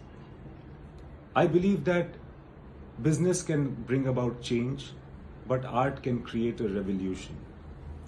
Over 12 collectives and over 100 artists have come together to support the fraternity of artists on StayInAlive. If you want to donate to it, you can swipe up.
Staying Alive, and welcome to our audience on Facebook, on YouTube, and of course on Zoom. I want to remind everybody why we're doing this. We're doing this really to try and build a fund that can support artists who have felt the brunt of this entire COVID lockdown, some of who have been without work, some of who are finding it very hard to make ends meet. And these are artists who have been there almost every day, performing, making you laugh, making you sing, sharing their music, sharing their art. Today's session is all about creative mentors. And we're delighted. We have an unbelievable panel. And for all of you out there, and I don't know if you felt like you've needed a creative mentor, but you know, when we have creative journeys, we really think, wouldn't it be great if we had someone to kind of navigate us with career advice and perspectives and feedback and, you know, clarity, or just to help us through challenges that we're going through. So I want to bring forth our amazing panel. Please welcome them. We have Mehet Mirza Prabhu, Vayu, Ankur Tewari, Vishal Dadlani, Stuart from the Yellow Diary, and Avanti. Hello, everyone. Hey, guys. Stuart has a really long name. Hi. Stuart the Yellow Diary. I mean, sorry. It used to be Da Costa, then they made it the Yellow Diary, you know. So. Yeah. But thank you all for being here. And, you know, I want to kick us off because I know, especially for our YouTube and Facebook audience, the sessions are just about 20 minutes. But starting, and I'm going to start randomly with, well, I think she's the youngest on the entire panel, and that'll be Avanti. And I want this question to all of you, is that, have you experienced a creative mentor? What is your take on what it feels like to have a creative mentor, or if it's something you don't believe in? And is there a personal anecdote or something from your journey that kind of reminds you that it's important, or something you would rather not have? As an artist, as someone, you know, we artists who've been here for anything over a decade, to someone as young as you, Avanti, who's very new to the business. Yeah, totally. Thank you. And thank you all so much for being here. So for me, mentorship, I think I've had a fair number of creative mentors across different gamuts and backgrounds. And I would say one of the first mentors for me, I did a lot of theater when I was in high school. And I went to middle and high school in Bombay, but I'm originally from the US. And I remember that for me, I think what is really key to a mentor is somebody who can either identify something in you that you may not be able to see yourself, or somebody who has a knowledge set that You're too long. That you want to kind of gain in some capacity. So for me, it was somebody very well renowned in the theater space who saw something in me and saw an aspect of, you know, my artistic journey. You know, at that time I was doing a lot of acting and singing and things, but I think he saw a bigger vision. And so for me, I got a lot of beauty from that. And the second is, I think for some people who can give you a totally different, you know, like a curveball to your experience. I've had a lot of people who I've spoken with who've been really honest with me and kind of said that you need to, you know, find certain aspects to your own core identity. And so for me, I think having mentors across the spectrum, not just craft-based and not just, you know, who are singers themselves, I think that's really important, but I think who are business folks, I think folks who are in other aspects of entertainment, folks who are in kind of the even consumer side, to get a gamut of experience across understanding what each person looks like and what they look for. Avanti, I'm going to ask Ankur to jump in and also talk about it, because Ankur, you've worn many hats. You, of course, have the music hat that you wear, but you also, yes, have to talk about hat. But you know, you wear many hats. You also are part of Commune as a founder, which works with storytelling. You work with film. There are many different things you do. So then, what is your perspective on this? My perspective on, like, I'll talk mainly for India, because that's where I have experienced most of my work. Most of the people here, artists here, are people who have converted their hobbies and passions into, you know, their profession. It's not that usual when you see people from music school making music, or people from film school making films. There are a bunch of them, but most of people are just trying their hand at things. So it's great as an idea to have a mentor, but I also see a big problem there, is because then if you have a mentor for a long time, then you start reflecting their work, and sometimes you don't kind of find your own voice. So I feel personally that there should be creative collaborations should be constant in your life. There should be a close net of people who you trust and who you have faith in, who you can share your work with, and you can feel safe with them, who can comment on your work. But at the same time, I feel I'm against the idea of one or two people being mentors per se, because I am all about art. I feel is all about finding your own voice. I feel that some mentors do help you get that, but at the same time, you are in a danger of catching the easier route of That's a fantastic point. I also want to just take something that you said very much on the top and just remind everybody why we're here, which is that so many of the people here have taken their hobbies and their passion and made kind of, or trying to make a living of it. And the reason we're doing Staying Alive is because we really want to create a fund to help artists, whether it's to get them through their, just basic expenses to something greater. And we really want to build this fund for the future. So we're going to definitely put up a little, a link so that you can actually click and donate. No donation is too big, too small. If you are sharing this and you're free to, please take, please put it up on social media. Please use the hashtag StageBadlega.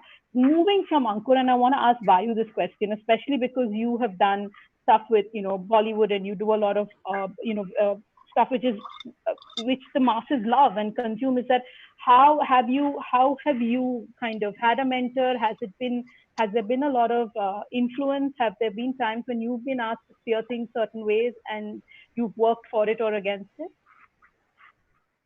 See, for the mentor point, I totally agree with what Ankur said. So I don't know what I have to add there. But okay, yeah. So I was saying that in my life also, I've learned different things from different people at different times. And I think everybody, no matter who your mentor is, everybody has their own bias. Every human being has their own things. You can never be better than the second best version of that person if you always follow one person all the time. You'll not become yourself. I don't think if you have a mentor like that. I think in life also you keep finding different people, like what I think Avanti was saying, that you keep finding different people, you learn different things from different people. So that's how it happens. But I also agree that once you have a mentor for a maybe short for a short period of time who helps you in something, there's nothing wrong with it. It can make your way easier. But I think a mentor should be somebody, if you're looking up to somebody, it should be somebody that should be incidental rather than finding some, It should just happen in your life. It should happen for the time period as long as it should. And you should just move on. You just keep moving on. I think that is how it should be. Mehak, I know you started doing what you do, which is storytelling, and you also run a school of storytelling much later in your life. And I know that someone was influential in kind of steering you to that path, which is not something you would have seen. If you can just tell us a little bit of how that person, is who you consider a creative mentor, and what was that instrumental advice that they gave you? So when I started, I was 34. I was doing my business. I was quite complacent in it. Comfort zone mein pahunch gayi thi main. And then there was somebody who actually showed that I have something in me that is creative. And wo aag jala rahi thi, literally. So if that would not have happened, if that person would not have come, and maybe, there's a mantra that he always keeps saying, which I repeat daily, which is tumhe maloom nahi tum kaun ho, tum kaid nahi jo ijazat ho. So it's like, he's just someone who tells me that don't be afraid, it's okay, go beyond, don't stop at this point.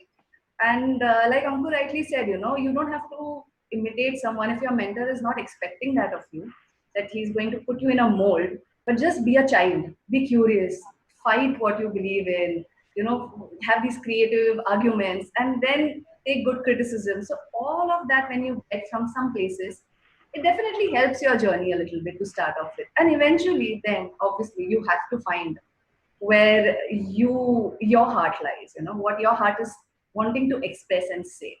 So yeah, that's what I think. Vishal, for somebody who's been here for a long time and what is your take on this? Have you experienced having a mentor? Do you feel it's something that you've been doing also in the industry? I mean, you've been judging also, so has that journey kind of taken different paths?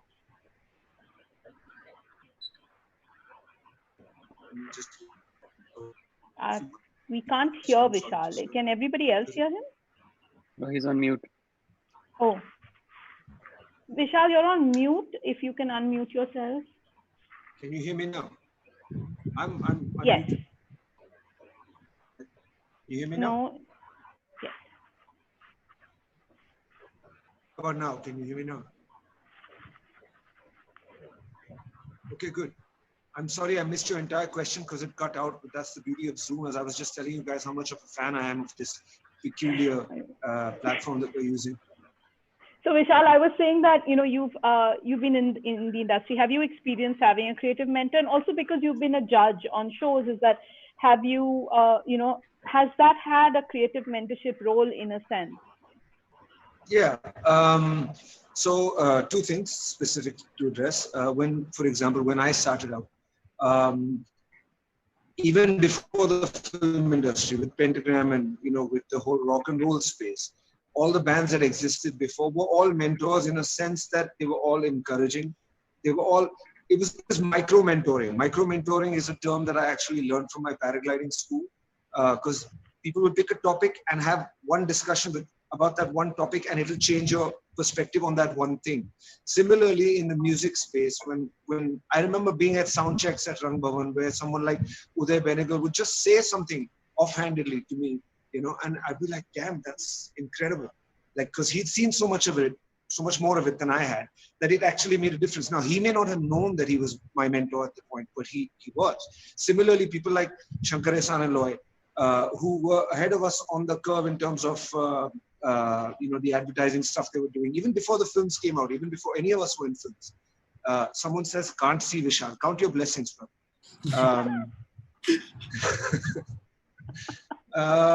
Anyway, so the point is, yeah, I mean, mentorship doesn't have to be an organized structure. Mentorship doesn't have to be somewhere where I teach you to be like me. It's essentially showing you everything that I've been through, and you can derive your own understanding from that. You can learn from my mistakes, so you don't have to make those same mistakes again. It just saves that much time, the way I see it. I think it's a wonderful thing. I have had many mentors. I have many mentors. Every single musician I meet teaches me something, because I know nothing about music. This is the reality of it. Everything I've learned from listening to music and listening to other people and hanging with musicians. And each of them, honestly, has given me so much that I think mentorship is, for me, if there was any way to put that into a capsule and give it to people, that would be just, it would be gold. So I'm fully for mentors, mentorship, but I don't know about the necessity of having one like a figurehead and following that, or following anything actually. Just listen, just take it in, and it's a wonderful thing. If people are willing to share what they've learned, that's the best thing you can get, best gift you can get. That's beautiful, and I think that's great. That I think across the board, and Stuart also again having a band, and and I've been calling him Stuart Yellow Diary. But Stuart, what about you? I mean, I love Vishal's insights on being at Rang Bhavan, and then Can I also please be Vishal? Yeah. I'm sorry to interrupt. I must be Vishal Pentagram henceforth. I must. It's contractual. It's your surname. Sorry, Stuart. Okay, we shall henceforth call you that. But Stuart, how has it been for you? Have you also experienced a similar time? I love the micro, the paragliding. Yeah, micro mentoring. It seems like I've probably had quite a few micro mentors now that you mentioned it, Vishal. I mean, I originally was against the whole idea of having mentors, because it kind of does get in the way of what I want to do in a bullish, like stubborn kind of way. But there have been people who've kind of just shown me the way in terms of being there before us. Like, man, Pentagram was such an inspiration. Thermal and a Quarter, those guys are just like amazing to talk to. Bruce, man, he's just always been like, pick up the phone, call him up. He's always there. there's just been a bunch of people, man. Bobbin James also. Like, I mean, there's people who've been part of the music scene who come to you in a very encouraging way and kind of like want you to succeed. You know, there have been a lot of people along the way that kind of do that for you. And the Indian music scene is very welcoming. It isn't as competitive as most people make it out to be. So, I mean, I feel if you feel like you need a mentor, just probably pick up the phone, call someone and be like, yo, I have a question. And probably 99% of the time, people will be like, yeah, this is what I think about that, and give you a straight up answer. So Ankur, I'm going from your side of the fence to the other side of the fence now. I'll add to that. I'll add to what Stuart is saying. It's and I feel that it's about creative collaboration. It's about working with people, and it's not just people who have been there before you. It's also like some people who are just about starting. Sometimes they can give you a piece of advice and a perspective that might be quite out there as well. So it's everyone working together, like, you know, in it, and looking out for each other more than anything else. Although I'd like to add one point, Ankur. I feel like the music business, the business aspect of things, not taking the creativity into consideration, there is a lot of learning that, you know, I wish that I didn't have to do the hard way. You know, I feel like there's a certain amount of understanding that isn't in my mental capacity, you know, as a musician, like to have the business understanding of things. So maybe perhaps having a person that you can go to talk about those things is perhaps I don't know if it's a mentor thing, but I do feel like I could benefit from that, you know, a conversation on that front. I'm going to just, it's been amazing actually. I think Ankur, Vishal, Stuart right now, and it's fun to see Stuart, who started off saying that I don't really believe in these mental things, doing Zindabad with Ankur. But it is about creative collaboration. And I love the line that Vishal, just listen.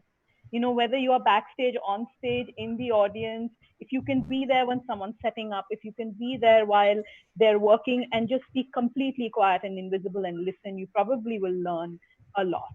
And if you have a good question, I think anyone's there to answer it. You could really pick up the phone and get an answer from someone. But where are you going to get the number? Management? Okay, no, I'm kidding. But I wanted to say thank you to our audiences on Facebook and on YouTube for tuning in. Just a little reminder, and I'm going to hand it over to you, Ankur, to tell everybody what to do on the links and why we're doing this before we close the Facebook and YouTube audience. And then everyone who's on Zoom, we're going to continue this for a while. There are some questions which are here. Please add a few more and we'll continue the chat for a while before we close it. We all are here trying to raise money for people who are not so fortunate when it comes to finances right now. Artists who are not so fortunate. When the times are dark, we do turn to art to save us. And now it's our turn to save the artist. So we have a link down here, which is somewhere there. Do we see it? I don't know. Say yes. Okay. So that link is there. We have to click on that link and donate. It's like we're hanging out in a bar and we go to the bar and get a beer. So buy a few beers and help the artists. Yes, there it is. StayInAlive without a G. .giveindia.org. Thank you.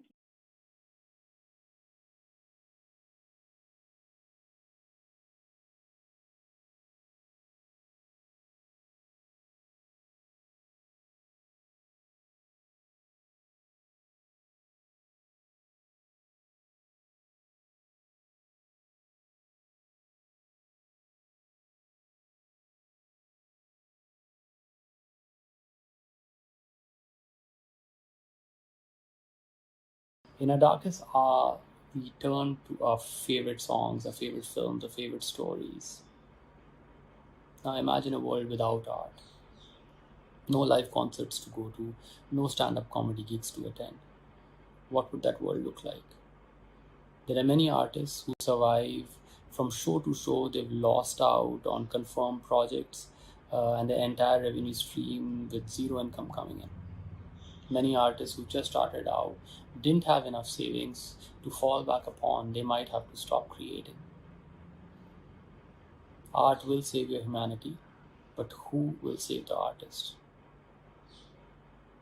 Well, it's you. You can save the artist. We have put together a whole day of digital conclave which lets you experience a side of your favorite artist that you've never experienced before. All you have to do to be a part of StayInAlive is buy a ticket. So do your bit and click in the link in the description and donate. Save humanity by saving the artists.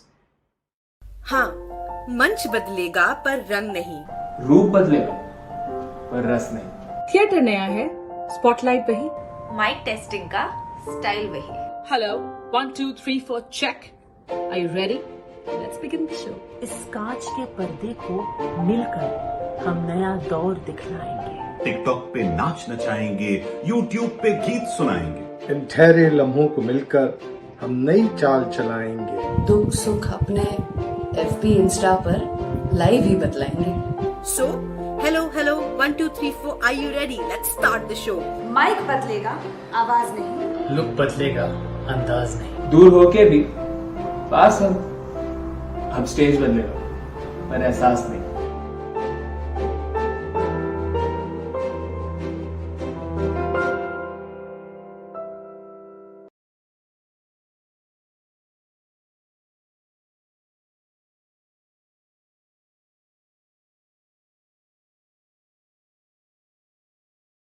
Hi, this is Imtiaz Ali. I'll be reading out a part of a script that did not make it to the final feature film that was released. Also, it is written in English. I've never read out the English part of a script before. I'd appreciate if you're there to watch this, please. I believe that business can bring about change, but art can create a revolution. Over 12 collectives and over 100 artists have come together to support the fraternity of artists on StayInAlive. If you want to donate to it, you can swipe up.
Brian, you can start. Just want to say hi to everyone out there who's tuned in. Firstly, thank you for tuning in. Never thought we'd be able to pull people to listen to what we have to say, but I'm not the stand-up comic in the pack. Just want to let you know that we have many people from the tribe of artists and talent who are going to chat with us, and we're going to figure out their worlds, good, bad, ugly, and see how best we can add to the joys of being artists, to the joys of being talent. So we're meeting today. The primary purpose is to get together, should I say, a community of creators and figure out how important it is in their world to network. Okay, we have with us, like I said, a whole host of people with tons of talent. We have singers, we have writers and actors, we have stand-up comedians, we have instrumentalists, we have DJs, so and some who do a fair bit of pretty much all that I've said. So it's going to be a fun chat, and I'm deliberately saying I want to make it a fun chat, but I want to make it an informative chat. So I'm going to kind of break some of the formal or the formalities or the rules that we normally follow in webinars. I don't like the word to begin with. So we're going to try and make this as real a chat as possible with a couple of rules. Don't say unprecedented and don't say new normal. Yeah. No, I'm kidding. I'm kidding. Use whatever adjectives you want. It's just that all of us are tired of a few of the adjectives over the last 60 days or thereabouts. But what I'm going to do is I'm going to start slightly differently and kind of invite each of our panelists or friends to introduce themselves and introduce us to their world of the performing arts or of talent. So I'm going to start with, in no particular order, but Zenith, you want to kind of take us through your world? Sure. I'm a music producer, DJ, and a content creator. I'm essentially based in Bombay, but currently I'm in Jaipur for this quarantine period, and I'm trying to make the most of my time by making music, creating content, and eating ghar ka khana, of course. You're looking pretty happy, man. Are you? Yes, I'm very happy. It's a good thing. Huh? It's a good thing. Don't let me give you the wrong impression. It's a good thing, man. You're good? You're hanging in happy? Yeah, it's going on right now. I think it's a great time to do stuff which I possibly wouldn't have done otherwise if I was in Bombay or if I was on tour playing shows as a DJ. So right now I'm just focusing on things that I wouldn't have done otherwise. That's great to hear, mate. That really is great to hear. Rahul, you want to take us through your little story? Nothing. It's been how many days, sir? 60? Well, I stopped counting. And I stopped counting. Yeah, thereabouts. My story is pretty much the same. Luckily, I live in Mumbai with my family. And in fact, Tarsim called me for this. And he said, Brian, sir, is going to be talking about networking. So I was like, wow, man, that will be cool. So, but hi to all. Hi to everybody who's watching. Hi to all the panelists. I think it's good to see you all. Just to let you know, I've specially showered for this. Not that I don't shower otherwise, but yeah, I've specially showered for this, and I am wearing a shirt which I haven't actually worn the last 52 days. And yeah, good to see you all. Yeah, aftershave smells good as well, mate. Thank you. Sir, वो याद रखिए हमको 26 तारीख को कुछ बात करनी है वो after Eid. Nakash, you want to talk to us? Hi everybody, this is Nakash and primarily a singer. Also, I produce music. I do music for television. I love to compose and also a part-time drug dealer. Hey man, we need to meet. Yeah. Nowadays, धंधा थोड़ा ठंडा चल रहा है, but yeah. Yeah, isolation is not working for anyone. Love the drug dealer bit. Hey man, you got no reason. I was wondering why you were smiling so much, man. You're always high. You're in a good place. We're looking for that one final drug that will, get us over this corona. Actually, I was listening to that song sometime back, High Hook High. So I'm feeling pretty high. So good on you, mate. We've got some happy campers, like I said, in the house, and why not, man? Why not? Okay, Saurabh, you want to chat with us? Yeah. Well, firstly, hi everyone, because I don't think except for Shankar I've ever met you. Also, hi. My name is Saurabh. Guys, I'm a stand-up comedian and writer. I'll just give some context, just so that people understand my answers. I'm 30 years old, so money is important. Okay, I'm not anymore youth like art, fashion. Also, I did a job and business before this, so I try to make a mix of it. And dude, networking, honestly, just keep saying yes to things, because imagine I said yes to this and I met a great drug dealer today. I have already won. I don't know about the people watching, but I have won already. Wow. There you go, man. There you go. Power of positivity. Man. Yeah. There you go. Listen, and you believe in sharing, right? Oh, 100%. 100%. I'm gonna give you my address as well. Absolutely. We need to make this happy. सब लोग अपना number डाल दो इधर chat में, मैं करता हूँ जुगाड़, टेंशन नहीं. अपना ड्रग एंड केमिस्ट का पूरा दुकान है. Yeah, okay. Sri Chugani. Hi, Brian. Thank you. My name is Shankar Chugani. I'm a stand-up comic, primarily based in Bangalore. But for the most part, every month I try and spend about a week or two in Bombay, try and meet people, get shows, do open mics, talk to all the comics that are there in Bombay. For now, I've been in Kunur, which is my hometown, and I've been here for about 2 months. And Nakash, if you have anybody who you know from Kunur who can do the same that you do in Bombay, सब लोग के कान कैसे खड़े हो गए. Brian, I'd just like to add one thing, that when Shankar says he comes to Mumbai and meets comics, he doesn't meet me, okay? Yeah. Saurabh is excluded. I'm done with Saurabh. Listen, if you want an aggregator, Nakash is the man to go to, right? Because everyone's going to freaking gravitate towards Nakash. So any job done, Nakash is the man. Nakash is our Amazon plus Urban Clap right now. There you go. I'm the Jeff Bezos of you know what. There you go. Okay, let's see if Samir agrees with all of us. Yeah, Samir. Hi guys. I wish I was a drug dealer. I would be so happy at the moment, man. Listen, the topic just says how important is it to network. It doesn't say anything more. Right? Absolutely. This just is actually like the perfect example. Focus. So we This can is a perfect example for the topic. There you go. In better times, we can all go to Kunur. It's a beautiful place. Yeah.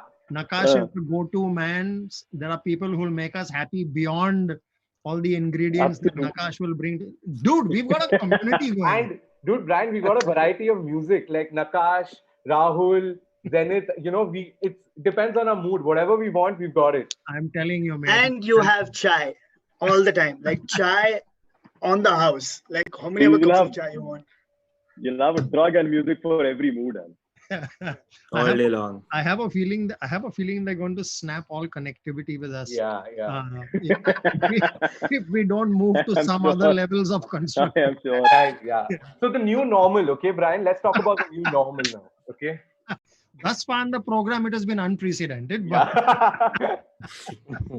oh man, yeah. So guys, to kind of now steer towards what we need to talk about. So it's a difficult world. Maybe we've got a few shiny, happy people around this table of chat.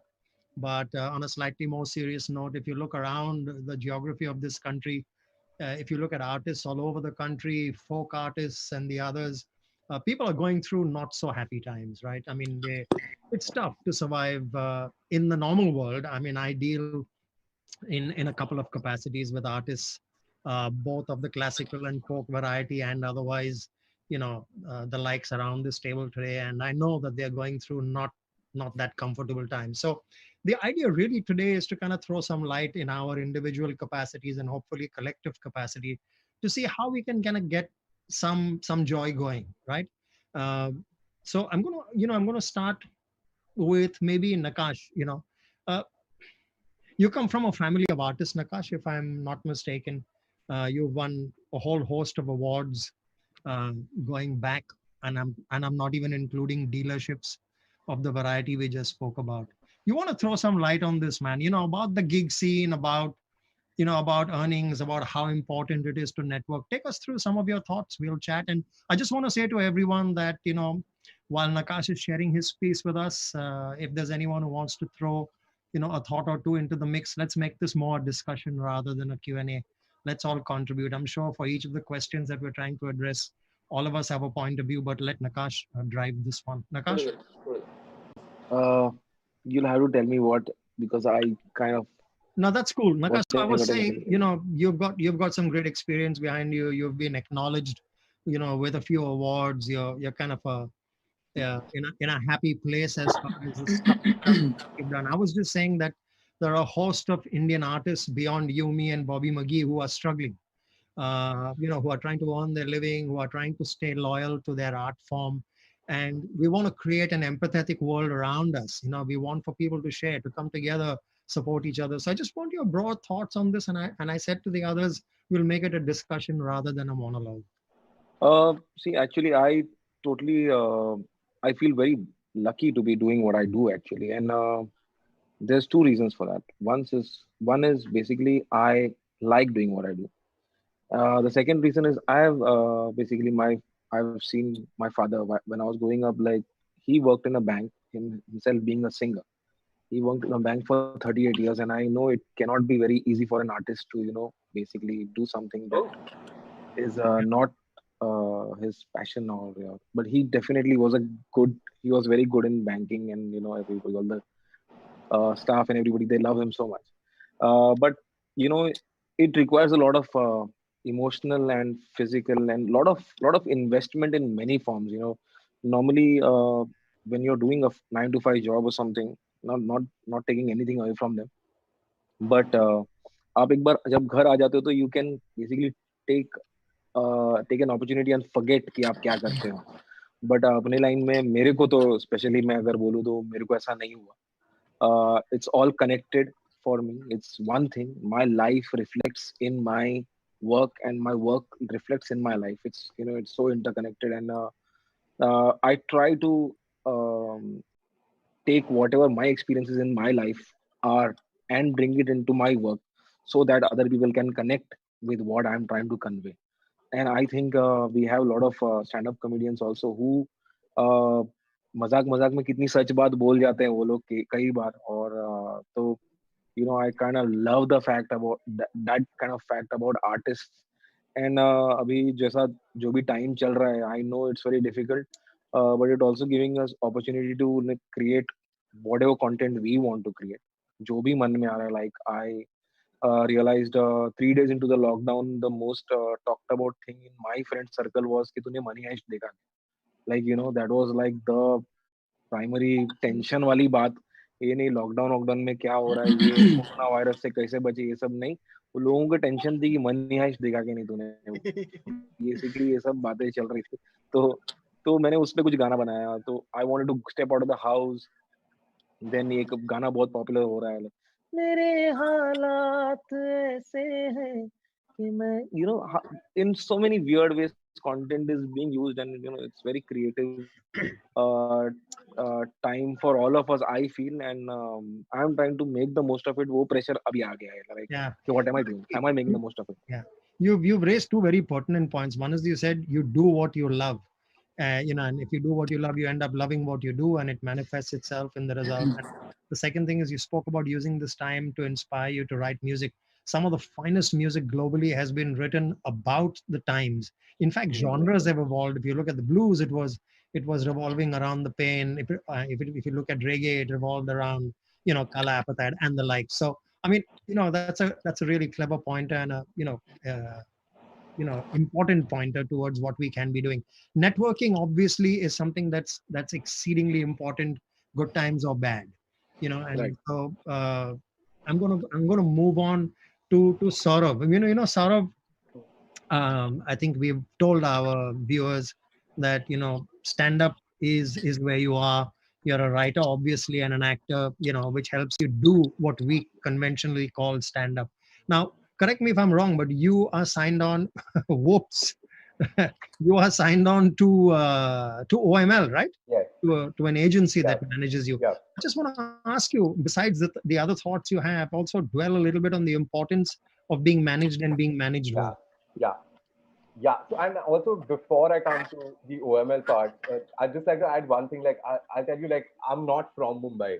Okay, I'm from Calcutta. I've done a job, business, everything. So one thing is to people out there who like want to start a little later, you can, and I'll tell you how networking helps. Like I didn't know any comedian. That's not something, anything like that. So when I went back to Calcutta, I just started a Facebook page where I used to write jokes. Okay, and then I just tried a few stand-up videos, and then I just messaged, all the famous comedians like Tanmay, Vish, Das, anybody that I knew. Okay, and they replied, and by that fluke, I got a writing gig in Mumbai with Abish for his show Son of Abish. So I just want to tell people sometimes, it's that chicken and egg story that you're like networking, but I don't know anyone, only how to network. So sometimes just message people. It's not, networking isn't like sitting with a wine in like some fancy conference room. Just try your luck. What's the harm? Right. The harm. Just do it. Otherwise, I wouldn't have been here. And then, so coming to the OML part, then of course you take it step by step. Like at least, obviously, my knowledge is limited to stand up and writing.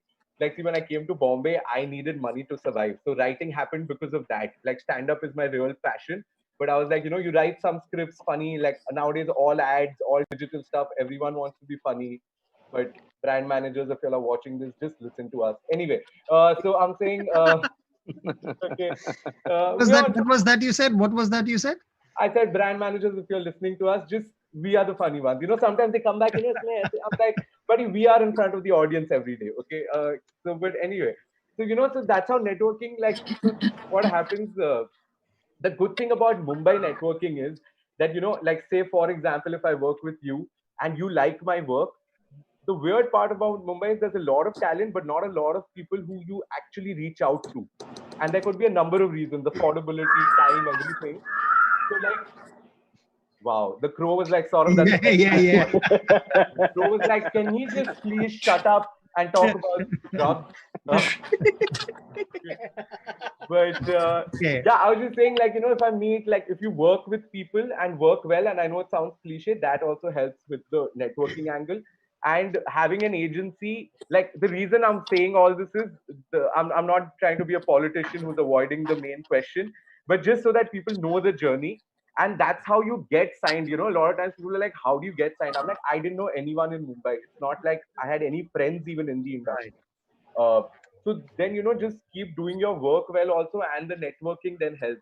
Like, you need both. I know I sound like an uncle who's like, beta kaam karo, but that definitely you need to do. And help, dude, being managed by an agency, honestly, is, I feel very lucky because I've done a job, I've done a business, okay? And like Nakash was saying, to get to do what I love, and at the same time earn some money. Like, I don't think I earn a lot, but like to have still a decent living, it's an insane like privilege, I would say, especially in today's day and age. And the agency part helps because, dude, I don't know everybody. Right. I've been in Mumbai for like 3 years. So that's subjective, and I get your drift. Yeah, I want to move on to Samir. Samir, talk to us about what your journey has been very quickly and importantly. Sorry, before Samir answers, Shankar, what are you having? Are you having milk? Chai. Oh. I mean, chai. Chai white क्यों दिख रही है यार? You'll sort your family problems out. You'll sort your family problems out. Black coffee. Yeah, अच्छा, okay. Yeah, sorry. Okay, yeah, okay. Oh, Samir. अभी ठीक हो गया. Yeah, it's the light Samir, angle. your go. Yeah. So hi guys. So basically, I started my career as a DJ. So I've been DJing for more than 16 years. Then I did my audio engineering, and now I've been running a band called The Collective Project for the last 4.5 years. And I've been working a lot on folk music, a lot on Indian classical music, but in a very new age electronic manner, So all the music which all the youngsters have stopped listening to, or they don't have much interest in listening to. So I'm trying to revive that, so that everyone listens, because I love folk music from my place. I'm from Chandigarh. Wow. Folk music of Punjab, I love it. So I just want, everyone to listen to, still listen to all that beautiful music. Okay. So I'm giving that. So I'm going to come back to you, Samir. I'm sorry to interrupt. I'm going to come back to you, but I want to get Rahul in. Rahul, I just want you to kind of take us through, your ratio of work, Bollywood versus gigs. How does networking work for you? See, I feel, firstly, networking is a very personal thing, okay? Either you have it or you don't have it. Some people do it because it comes to them naturally. Like, if at all I think I can network, I think that is because of the person that I am. I like making friends. I like having conversations. Some people do it because it's a necessity, because the whole world, if you see, so it all works in relationships. Okay, Rahul, can I jump in here? I've just been prompted that, we unfortunately will continue our conversation, obviously, but, there are some people who will leave us on certain platforms. So I just want to say, I'm sorry we couldn't get too much in the 20-25 minutes thus far. For those of you who are staying on, hey, we'll give you a lot more to ponder over. but I just Okay. want to say hi and maybe bye to some of our friends on Facebook and YouTube. We'll continue the conversation. So, sorry, you were saying, Rahul, please continue.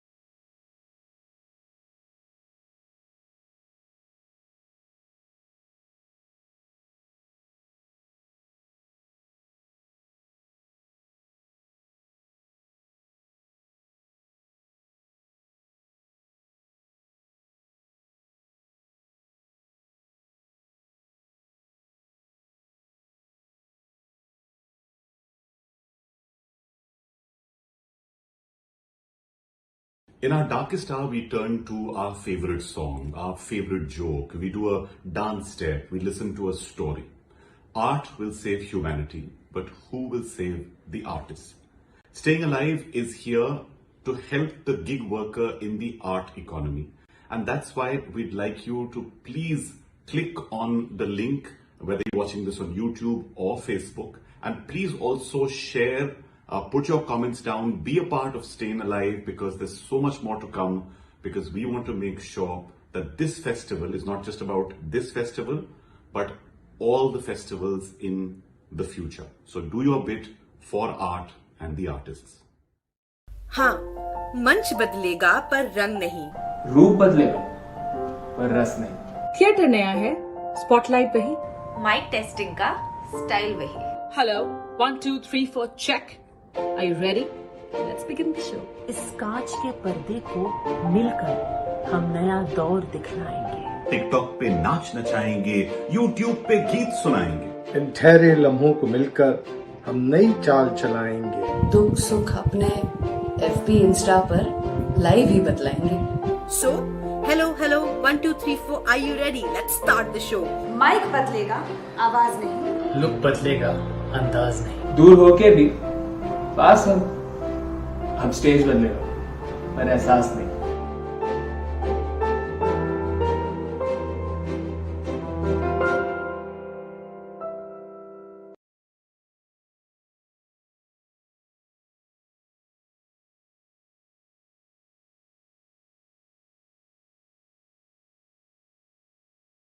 Hi, this is Imtiaz Ali. I'll be reading out a part of a script that did not make it to the final feature film that was released. Also, it is written in English. I've never read out the English part of a script before. I'd appreciate if you were there to watch this, please. I believe that business can bring about change, but art can create a revolution. Over 12 collectives and over 100 artists have come together to support the fraternity of artists on Staying Alive. If you want to donate to it, you can swipe up.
Hi, everybody, and a very warm welcome. I hope you're having a good late afternoon because if you're feeling sleepy, we're going to wake you up. This is Stay In Alive, hashtag Stage Badlega, a unique initiative to try and get over 100 different artists from across the spectrum, whether it's music, whether it's electronica, whether it's jazz, whether it's storytelling, whether it's theater, whether it's dance, whether it's comedy. We're trying to get everyone together here from the live arts because we really believe that, if art is the one thing that's going to save your humanity, who's going to save the artists? And I know that we've all been out there and we've all done our bit for so many causes. But this is something which is very close to all our hearts, simply because हम सबके अंदर ना कोई एक performer है, उस performer का stage शायद कुछ समय के लिए उनसे छिन गया है. The fact that it's been taken away, everybody misses that. But then we all felt that, okay, if there's going to be a new stage where we need to go out and perform, we need to go out and help each other. The simplest way for you all to help is there's a donation link that we have. It's https://stayinalive.giveindia.org, stayinalive.giveindia.org, जहां पर जाके आप contribute कर सकते हैं. अगर आप social media पे post करना चाहते हैं, you want to take screenshots, please feel free and put them out there because we've got a couple of hashtags. Stage Badlega is our most important one that we're putting out. Social for good, because we're part of that overall campaign. And Stay In Alive, and of course, agar aap apne doston ko keh sakte hain, donate now, it would be absolutely wonderful. This session is about lockdown learnings. ये word lockdown और ये word new normal, हम लोग की जिंदगी के normal हो गए हैं. They keep coming back to us every now and then, but today to actually put a dose of maybe some learning, some inspiration, something, we've got a whole host of people who are joining us here. We've got Gopal Khanna, she's the CEO, founder of Taper Tail and Wall for Wall. Taper Tail के बारे में जानता हूँ, लेकिन Wall for Wall के बारे में जानना चाहूँगा. They organize lots and lots of events, as you know, largely followed channel, millions of followers there. Amandeep Singh, storyteller and writer who's reached over 20 million people online with his stories. हर चीज पर इनको देखा गया है. Yaya Bootwala, also known as, I don't know if you like this, but the lover boy in the poetry circuit. But his words are what are magic. He rose to fame after his piece Shayad Wo Pyar Nahi Hai went viral with over 15 million plus views. That's the most viewed spoken word piece, if I know, and one of the most viewed spoken word artists in Asia. Sriti Jha, an actor, poet who's won various awards, the lady with the smile that can melt everyone's heart, started her career as Malini Sharma in Disney's Dhoom Machao Dhoom. But since then, she has found her love for poetry, which is what we love her for, and the love that she gives to the arts all the time. Sahil Shah from the Yellow Diary uses an eclectic blend of jazz and modern drum theory, producing beats that make all these tracks truly memorable. Also an alumni of the prestigious Conservatorium van Amsterdam, if I got that right.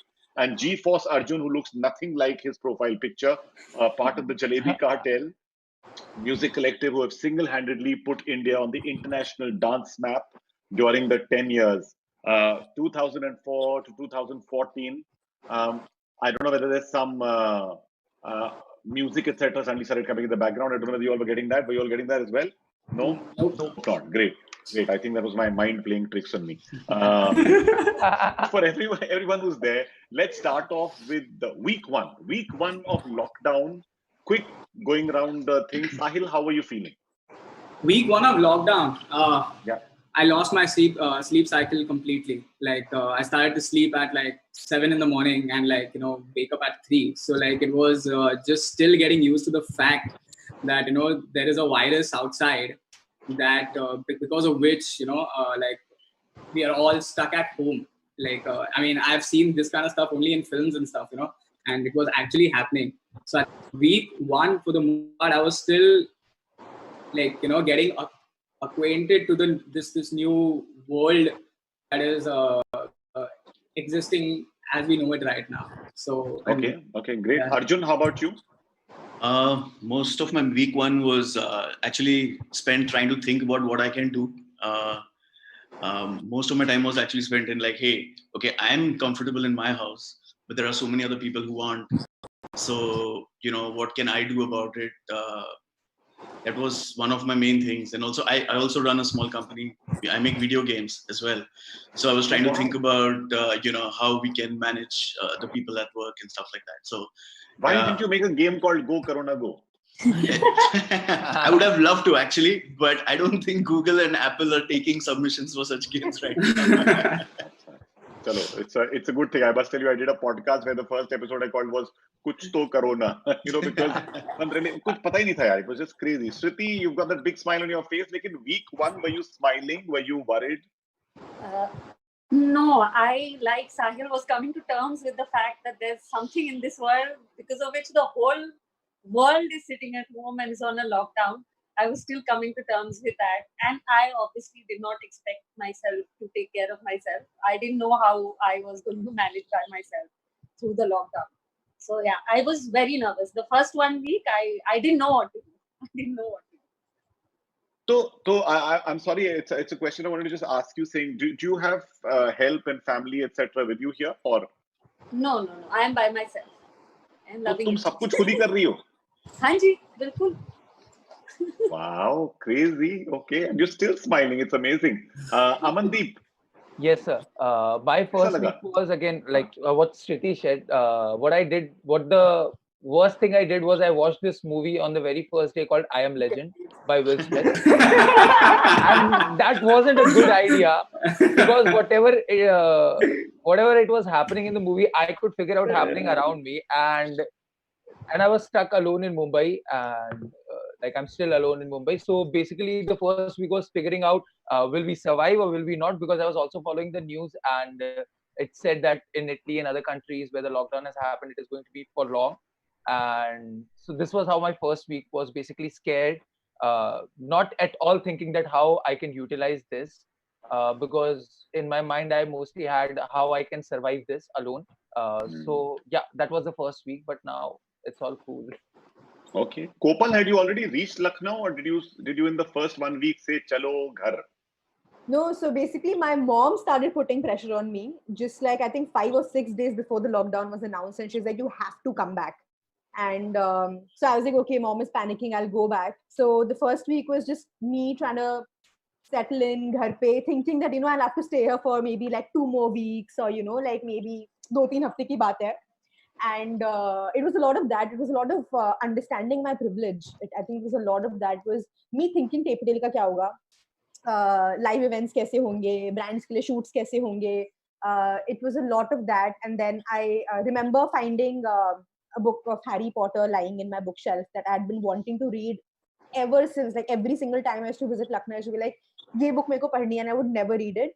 And then I picked it up and I started reading, and things started changing after that. But that is week 2. Which one? Which one was it? Because I know Sriti is most interested. I told Sriti about it. She told me. So yeah, I told her. Wow. So everyone, Yaya, you're the only one left. Tell us, pehla hafta kaisa tha? Sir, so I was still absorbing the fact, and also हुआ ये था कि अल्फाज का सफर was going to happen, and the tour was like हमने announce कर दिया था और सब कुछ, and it's like 3 days before the tour announcement आई कि the lockdown has been imposed. तो सबसे पहले तो एक जो personal चीज होती है कि आपका जो एक tour था वो कहीं ना कहीं चला गया, तो मेरे लिए वो था. By the end of the week I realized कि my pain is still there, but there are so many people who are trying to get back home. मतलब क्योंकि जैसे laborers की news आने लगी, then I was like, still I'm still privileged to be at my house. Like I think it was realizing that. No, really, I think that happened for a lot of people. I must tell you, we've got Divya Mehnot, who's in the audience, who's a big fan of Sriti. I think she said, hello, Fugi ma'am. Yeah, that's my nickname on the show. Hi, Divya. Thank you for being here. I hope. Yeah, and Divya saying my birthday was in that week, and it's a lockdown wala special birthday. Divya, पहला हफ्ते की बात कर रही हो, अभी की बात कर रही हो, because इससे अच्छा birthday gift तो नहीं सकता कि Sriti is here with you. But very good. Mohita saying hello, Amandeep, and of course, if any of you have any questions, please put them in the Q&A. Chat में मत डालिएगा, वरना मेरी गर्दन यूं ही चलती रहती है. लेकिन कोशिश करिएगा कि Q&A में अगर डाल सकते हैं तो डालें. Okay, quickly coming, Sahil, you were a drummer, right? Yes. And suddenly you told me you took up something. Tell us what have been the learnings and a couple of things that you did in your own life during this period of time. Yeah, so I played drums, like you said, for the band The Yellow Diary, and I've been playing for the last 10 years. And what like the piano essentially was something that I was really intrigued of. Like I did want to learn how to play it, and I did study a bit of it in my school, but I didn't really get time to gain control over the instrument as such. And once I got into week 2, it kind of struck me that this is like I finally have the gift of time. And the best thing I can do is to pick up this one thing that has been at the back of my head and try to, just spend my time trying to study it and try to get better at it in whichever way I possibly can. You know what I'm saying? So that was essentially the idea. And then slowly I started to make some few beats, take a clip of me playing drums to it, put it up on Instagram, and that somehow that whole process, like the flow happened. And I mean, I feel that I'm right now better at what I do than I was when the lockdown started. You know what I'm saying?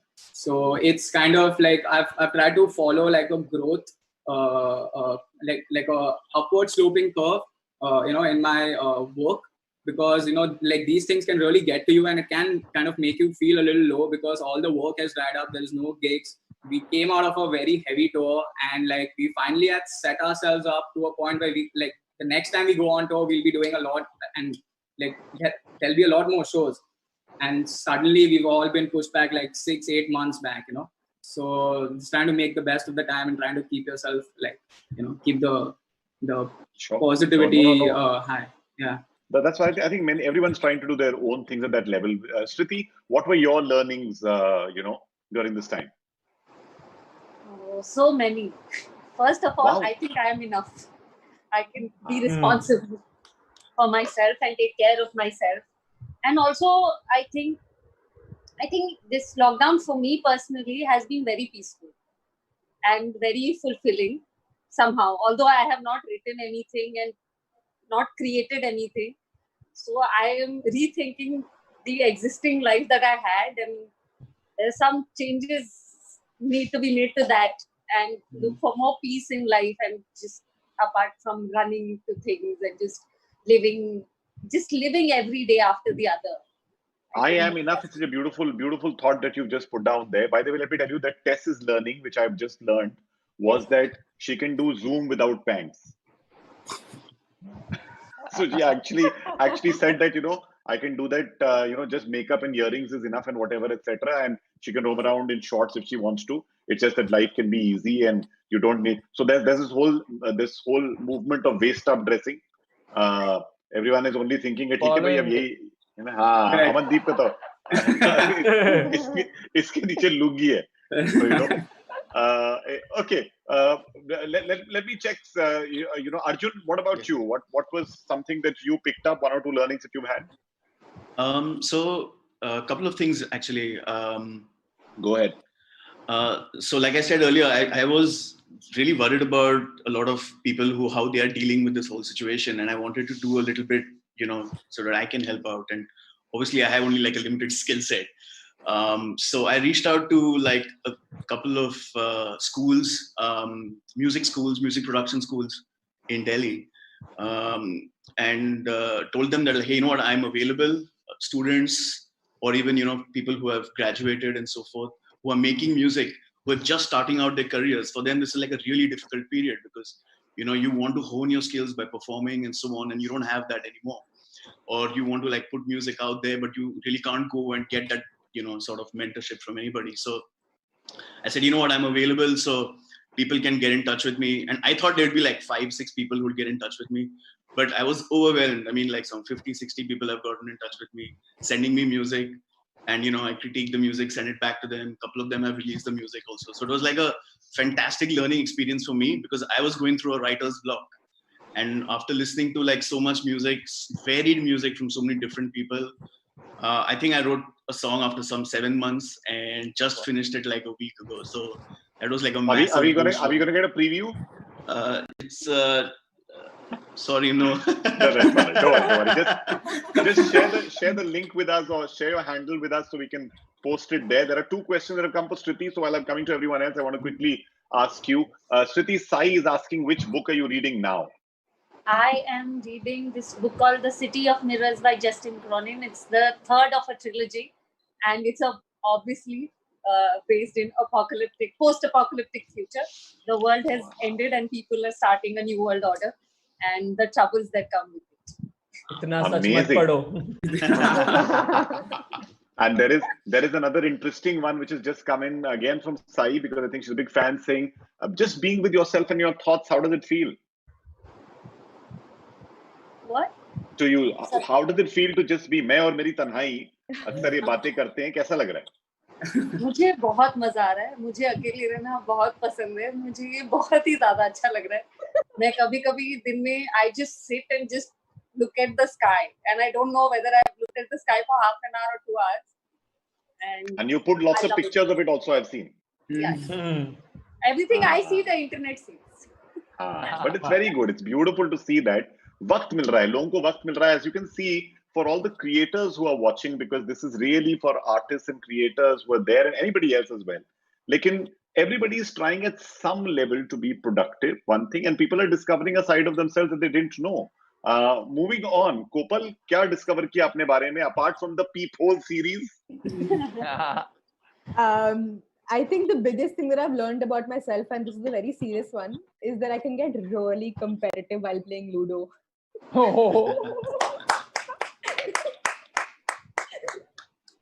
नहीं ludo में तो मैं बता रहा हूँ कि हमारे घर पे आजकल the kids get together and they play stuff. So half the time I go from admiring parent to adamant participant.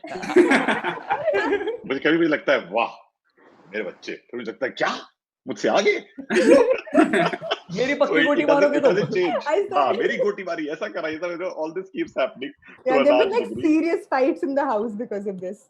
Yeah. But Deepti is saying she would kill in a Ludo tournament. Deepti will keep all any sharp objects to be kept away from Deepti. Also, I must tell you, Aparna Pridarshini is saying it's so good to be listening to a dynamic panel, guys. Even the energy that you all give across the screen, I can't tell you how much of a difference it makes to people's lives. So really beautiful. I love this energy which is in the room. Abhi, only thing is, Sahil is going to pull out some drums and start. Oh my God! Hell, you must do that. Modi ji would approve. कुछ तो बजाओ. I wish I had my instrument with me right now. I would have loved to do it. I know. I'm sorry. Next time we'll try to figure out a way to do some. Yes, absolutely. Some collaborations here. Yeah, I'll pull out the guitar for sure. Amandeep एक anonymous attendee ने एक सवाल पूछा है, आप कभी Punjabi content क्यों नहीं पोस्ट करते हैं? I have posted. मैंने 3-4 बार पंजाबी content डाला है, and उसके साथ उसका हिंदी अनुवाद भी है. वो भी डाला, अनुवाद वो भी डाला है. The problem that I face with Punjabi content is कि मुझे पंजाबी लिखनी नहीं आती, गुरमुखी लिखनी नहीं आती है. तो इसीलिए I refrain from doing that. One, because मैं पंजाब में अमृतसर या पंजाब के आसपास कहीं भी born and brought up या grow नहीं किया हूँ, तो मेरी जितनी भी पंजाबी की knowledge है वो मेरे family में बात करने से आती है. Which is not the typical Punjabi that is followed worldwide. So मेरी पंजाबी में थोड़ी हिंदी आती है. So that's why I stay away. But जितना भी होता है, I try putting it. Yeah. Great. Okay. Anybody else a learning that you've had, Yaya? I mean, what are you super competitive at, or are you learning how to groom yourself beautifully? So I came up with this mantra, and it's after like 2-3 weeks of the lockdown के मेरे दिमाग में ये एक mantra बना कि the only way to survive is always to adapt, adjust, and then reapproach. So that is what I've been doing throughout. क्योंकि तो like एक weird incident था कि जैसे मैं गिटार प्ले करना सीखना चाहता था, तो मेरे गिटार की strings टूट गई. तो अब मैं ये सोच रहा हूँ कि I want to do something with the guitar. तो मैंने lip syncing की वीडियो बना दी. Like as stupid as it sounds, but it was very fun for me because I got to spend time. And also I think मैंने अपने dad का एक बहुत अलग रूप देखा है. So my father is like a complete workaholic person. पूरा time वो काम में ही रहेंगे, अपनी shop से बहुत late आएंगे. And हमारे घर के सामने sea view है. And he had placed an armchair there near the balcony. कि वो किसी दिन बैठकर वो व्यू देखेंगे, but he never got the time. So during the lockdown, he's gotten the time कि वो बैठकर वो दरिया देख सकते हैं. And I realize it's such a small thing, but it matters so big. कि finally for what he's paying, he's seeing कि हाँ यार, and he's enjoying life. And I'm so happy that people कहीं ना कहीं we are trying to get our mental peace back and find our happiness in the small things. Yeah. Beautiful, यार ये तो. Go on, add. Go ahead. Yeah. So like the small things. This is what I have also learned, that we have always planned to do the big things. जो छोटी चीजें होती है वो दिमाग में रहती है, but हम कभी करते नहीं. So I always used to love cooking. Like I have tried cooking a lot. Her bar like कभी अच्छा बनता था, कभी नहीं. But I will always like, I was that guy कि यार चलो बनाते हैं. So even while staying in hostel या घर पे भी, whenever I go or get time, I try making small things. But this lockdown helped me like turn into a proper chef. And it was so beautiful to like, I don't know how others will take it, but for me it was so mesmerizing to go and watch random YouTube videos of cooking and then like decide at 9 p.m. or 10 p.m. at night कि आज मुझे गुड़ वाली खीर बना के सबको खिलाना है. So I was staying with my friends for a couple of weeks because I was all alone at my place. Now they have left. They've gone to their places. So at around 10 p.m. at night, we decide to make halwa. And one of friend's mom has a birthday. We decide to convert the halwa into a cake and celebrate her birthday. I don't know अगर ये मैं normal days में करता कि नहीं. We decided 1 a.m. at night कि हमें खीर बनानी है, and we make kheer. So these were the small things, and like मुझे खीर खानी पसंद नहीं. That's a very rare thing. I don't like hot kheer, but I made it, and people loved it. And the beauty was that जब भी हम शुरू कर रहे थे कोई एक चीज बनाना, हमें नहीं आइडिया था कि वो एंड में टेस्टी बनेगी नहीं बनेगी. It was so nice to learn that when we are following certain instructions which are already placed by some random person, and when you follow it particularly with discipline, things eventually turn out to be great. All the dishes that we cooked were nice and tasty. Wow. Very good. You're actually putting your trust in someone else's hands and getting something unique out of it. Yeah, it's amazing. Kopal ma'am, etc. Parents को कैसे समझाएं कि tension मत लो in these times. We are fine and staying safe. Very good question. Very good questions, यार. कि जो लोग घर पे अलग हैं अपने माँ बाप से, वो कैसे समझाएं उनको कि हम ठीक हैं. Aman, you should start this because you're away from your family. Yeah, it's very tough. Like every day, my dad calls me thrice. जबकि पहले एक बार call आता था. And it was fixed a 5-minute conversation like, hi, how are you, क्या चल रहा है, आज क्या किया, if you need anything let me know.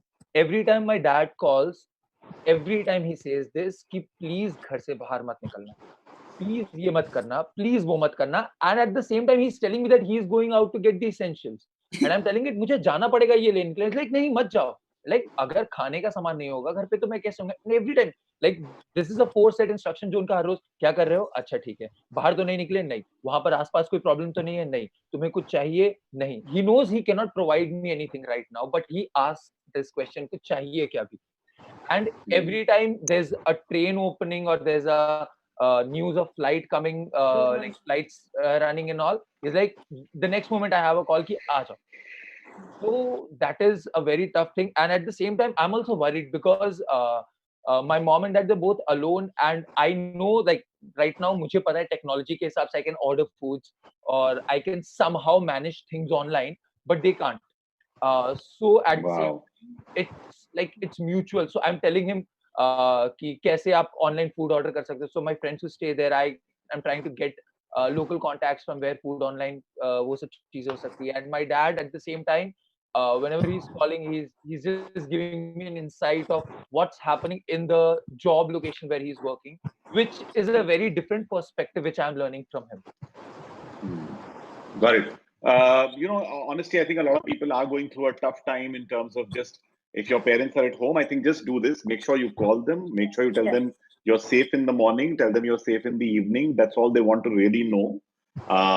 I have to keep telling my dad occasionally saying कि आप घर से बाहर मत निकलिएगा, क्योंकि वो excited हो जाते हैं कि मैं walk पे जाऊंगा तो क्या हो जाएगा. So one day I had a big argument with him about, so what, I'm now so old and whatever. And I said, listen, there are so many other things to do, but I think it's just a thing we all need to live with and handle.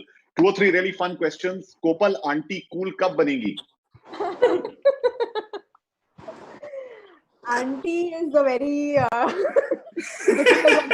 I love auntie. Yeah, I took it in some other way. अबे पागल है क्या तू? You started laughing like anything. तेरा दिमाग सही नहीं है, मेरे को पता है। कोपल को जवाब दो कोपल, जवाब। आंटी कूल बनेगी कि नहीं? But auntie difficult. I've been trying. She comes every morning to my house and I talk to her, and it's just very difficult to have a normal conversation with her. It's really difficult, but I'm trying. So maybe, but I don't know. You just have to watch the series. Exactly. Yeah. It's so amazing. Krishna. Every episode. Krishna कह रहे हैं my lockdown is going more beautifully with Amandeep के ख्याल and Yaya के अल्फाज, because on one side of course we've got these four lovely storytellers and poets. So I'm going to quickly jump to the musicians and ask them, Sahil, what have you been listening to? Can you tell people some nice, everybody think of one thing that they can listen to. It could be music, it could be a podcast, it could be anything. What are you all listening to, Sahil? So I've been listening to a lot of hip hop. Like that's like my new love. All I do from like 5 to 8 in the evening is to just put on a hip hop playlist and just play 2 songs for like 2-3 hours. और वो time किधर pass हो जाता है, I lose track of it. So I think like guys like Anderson .Paak is like one artist that I've heard a lot lately. If you guys are looking for a recommendation. Anderson .Paak is there. Arjun, what about you? What are you listening to, or anything that you want to share with people in terms of something calm and cool? Well, what I'm listening to is not really very calm. Okay, that's all right. But yeah, I mean, so I'm like a metalhead at heart, even though my music is like completely the opposite. So I've been taking the time to actually go back to my roots and listen to some really old school heavy metal and stuff like that whenever I get a chance to. And it's been really nice. Yeah, going back. एक तरफ heavy metal हो गया, hip hop हो गया, अब देखें कि कोपल क्या सुन रही है. कोपल. You know, my mom has that, I don't know, I think you call it caravan. Caravan. Yes. I have been listening to all those songs and it's so amazing. So purane gaane, I love old Bollywood music. So I've been listening to a lot of R.D. Burman and Mohammed Rafi. Wow. And also Raghav Niatal. Not bad. Yeah. Sriti, what about you? I found this. So on YouTube there is this 1 hour thing with all Gulzar songs and him reciting some poetry. तो मैं generally वो play करती हूँ जब मुझे बर्तन धोना होता है. और उसमें ना एक टाइम के बाद ना वो वाले गाने आने लगते हैं. So पहले आप सुन रहे हो कुछ तो वो शाम भी अजीब थी, something like that, and we switch to Dhanno की आंखों में. नहीं तो ये अच्छी चीज है. याया, क्या सुन रहे हो? सर मैं एक्चुअली आजकल पॉडकास्ट ज्यादा सुन रहा हूँ. सो लाइक मैंने जाकिर भाई की उम्मीद सुनी. I think I love that. उसके बाद Abhish Mathews, unexperts and like 3-4 more podcast. और फिर इन पॉडकास्ट के बीच में मैं थोड़ी गजलें सुन लेता हूँ. मतलब आई थिंक पता नहीं अंदर का एक सूफी थोड़ा जाग उठा है, गजलें सुनना चाहता है पूरे. You know, उस दिन किसी ने मुझे व्हाट्सएप पे ना वो पुरानी गुलाम अली की वो दिल में एक लहर का एक वीडियो भेजा. और मजा क्या आता है कि आजकल हम लोग म्यूजिक वीडियो देखते थे, उस जमाने में सिर्फ वो हारमोनियम लेके दिल में एक लहर, उनका चेहरा भी पूरा घूमता है, हाथ भी सो ब्यूटीफुल. जस्ट सीइंग वो अंदाज देखना अलग लगता है. अमनदीप क्या सुन रहे हो? So I've been listening to एक दो चीजें. एक तो कल खत्म हुई हैं. So All India Radio did this initiative with Ruskin Bond sir, and every night at 10:10 he was coming to share one of his stories and then a question answer session. So I like that he did for 15 days and मैंने हर एक सुना है. In fact मैंने repeat करके सुना है उसे. सुबह भी एक बार टेलीकास्ट आता था. And this has been the most beautiful thing for me. Amazing. तो ये कहाँ पर आ रहा है ये? ये खत्म हो गया सर. कल लास्ट था, ऑल इंडिया रेडियो पे आता था. सो प्रसार भारती ऐसी चीजें करते होगे. And the stories are still there. YouTube पे उनके चैनल पर मिल सकती है. And apart from that, so what I'm trying to do is बहुत पुराने पंजाबी गाने जो मैं कभी नहीं सुन पाता था when someone asked about the writing in Punjabi. So वो सब चीजें मैं सुन रहा हूँ. Basically वैसे गाने जिनको आज तोड़ मरोड़ कर या ट्रांसफॉर्म कर एक नए गाने में बना दिया गया है, जो टप्पे होते थे पुरानी सो बेसिकली शिव कुमार बटालवी जी के एक पूरा सेशन था कुछ 3 घंटे का यूट्यूब पे that I heard like 2-3 bar where he shares about everything, his writing, how people have adapted his writing and how songs have been made. So वो सारी चीजें बस YouTube अपने जो सजेस्ट कर रहा है उसके साथ घूमते रहता हूँ. हाँ, मतलब ये YouTube और Netflix के जो सजेशन वाला होता है ना, ये बड़ा डेंजरस है. And then you can't stop. It's like क्या ही कर. And now the only thing I tell myself is ये नहीं करेगा तो क्या ही कर लेगा. चल यही देख ले. It's good enough. There's a very interesting question, Yaya, which has come saying, why are you called Yaya? He's an agreeable person. Yaya. So Yaya का मतलब the meaning a lot of people don't know. So it basically means to give life. तो मैं हमेशा सबको यही कहता हूँ कि पेरेंट्स को पहले से ही पता था कि घर में ऐसे एक पोएट जन्म लेने वाला है, तो नाम से ही शुरुआत कर दी कि ले बेटा तू थोड़ा कुछ यूनिक ही रख. So I think that's the only reason. वरना I think it's also like I feel my name is very special for me. मतलब मैं एक impact create करूँ उसके पहले मेरा नाम एक impact create कर देता था. ये कौन है? Then it's a very interesting name as it is or whatever. So I'm going to quickly ask everyone one thing. Is there something you unlearned? हम lockdown learnings की बात कर रहे हैं. बहुत अच्छी learnings, playlists, self-awareness की things आप लोगों ने बताई हैं. Something that you unlearned. Sahil, you want to start? Yeah, sure. Come to Sriti, yeah.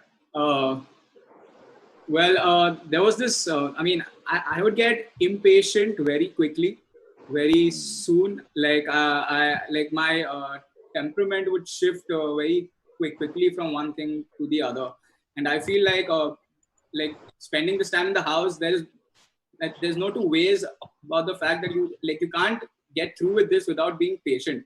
Like that's. So I kind of like in this whole process I've somehow let go of that bit, and I've learned just how to be a more patient guy. Like, great. Sriti? I think my answer is also patience. I would give up on things very easily. और मैंने कुछ 4 pizza जिला के 5वां pizza बनाया है. So I think I'm learning not to give up and keep trying and again till I achieve what I want to achieve. I think that I've learned something. Kopal? I think with me, it's been, like I always thought that there's like a certain way of doing things. Like for instance, whether it's events or whether it's whatever, right? Like we had a big event planned for Tail in April, and that obviously couldn't happen, right? So we decided to do it online. And exactly like that, there've been so many things where I had these preconceived notions that there's certain ways of doing certain things, but it's beautiful how everybody adapts to change. And I think that has been like a very big learning for me. Unlearning for me because. Unlearning, yeah. No, great. Arjun? I think what she said was pretty much for me as well, because I'm used to working with a lot of people together, and going forward, using that process was becoming really difficult. So I had to unlearn that. So that's like a way to change the way you think, actually. So now, all these conversations are happening online or on the phone and things, discussing ideas with different people on without actually being there, and trusting people actually with, whatever work you're doing. That was something that was really important that came out of this whole thing. So the whole way of thinking has changed. So I had to change that and adapt to something new, which has been working out. And I guess like all of us are similarly, moving forward because of this situation, I think. Amazing. I love the fact that you said it. We're trusting people more, because it's really true. I mean, running a company which has an HR department, and that's the event life that I lead. And this whole thing about work from home, which people started, and the head of HR of talent for all of Group M, she put out something where she turned and said that, listen, you've just got to be a lot more trusting. You can't, micromanagement, people calling every 10 minutes, ye kar diya. We learned, the first week, I must tell you, at Commune, I was like, karenge kya? And then we just got everybody on a call, and now we do this 1-hour morning call, which is so much fun. We always try to include one small activity. We give people tasks they put it down themselves for the week, and it's great fun. We celebrated one of our colleagues' birthdays online, and what we did was to surprise her. We all changed our virtual backdrop to her picture. It was such a small little thing, but it made such a difference. I just felt that, हम लोग छोटी छोटी चीजें करना सीख रहे हैं, जो मुझे बहुत अच्छा लगता है. क्या अनलर्न किया Yaya and Aman are left. I'm quickly asking them. Sir तो आई अनलर्न द फैक्ट के मतलब मैं अब खुद से उतना टॉक्सिक नहीं हूँ. I am trying to be less toxic to myself because I have always been a person like I feel a lot of people just go very harsh on themselves. And Mera, during the lockdown, Very I've just true. tried to be a little less harsh on myself. जैसे even the podcast that I'm working on, तो उसके अंदर एक line लिखी है मैंने कि the major fact is कि कभी कभार रुक जाना अपने ख्वाबों के साथ धोखा करना नहीं होता. So sometimes just taking that pause is important, and I'm realizing that. You know, मुझे तुम लोगों को सुन के इतना अच्छा लगता है. Look, there's already snapping. So I thought even I should. We should all snap. Come on. Yeah, it's just such a lovely moment. नहीं जैसे दाढ़ी अच्छी. Aman. Yeah. Sir, unlearn किया. I have always been this timetable वाला person. My everyday task is like मैं सुबह उठूंगा and I'll decide for what time I'm going to do this, for what time I'm going to do this. And in this lockdown, I've let it go. It's like ठीक है. If I'm sitting with something, maybe a diary or a book for like half an hour, if I've decided, I'll go for an hour or even more. So that is one thing I'm learning. And like what Yaya said, being less harsh on myself. It's okay to take a pause, because that pause at that interval also means that you can again start things from a different perspective and a different page. So that's it. Very good. There are lots of questions for you all. So I'm going to just take a pause and quickly answer some of these questions. Yashika is saying, Yaya, how does one be less harsh on themselves?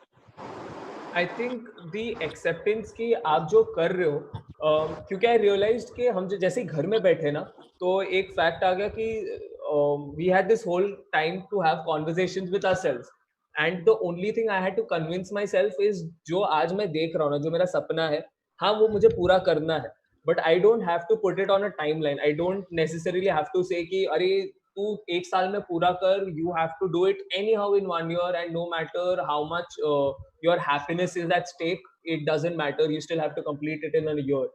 So I think that point to convince myself कि साल का 1.5 साल भी हो गया ना, it's okay. Give yourself time. Yeah.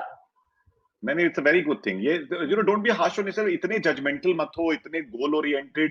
You know, मैं ये बता रहा हूँ, पापा CJ ने मुझे सबसे अच्छी चीजें लिख के भेजी थी, because एक दिन मैं थोड़ा सा कंफ्यूज हो गया, because you all know me, you know, I'm a doer. मैं बस लग जाता हूँ घोड़े पे सवार होके कि चलो करना है.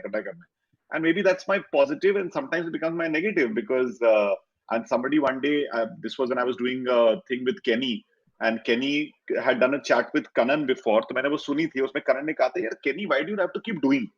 Can't you just be? और मेरे वो बात अटक गई, saying, यार why can't I just be? तो मुझे CJ ने बोला कि don't be harsh on yourself. Maybe being is your doing. You know, I said, yaar, ye to, or doing is your being. So sorry, doing is your being. And I said, yes, that's true. You know, so there's some amazing things that sometimes you learn, and these are beautiful, beautiful things. Sriti, if you could go backpacking anywhere right now, where would you go? It's an anonymous question that's come to us.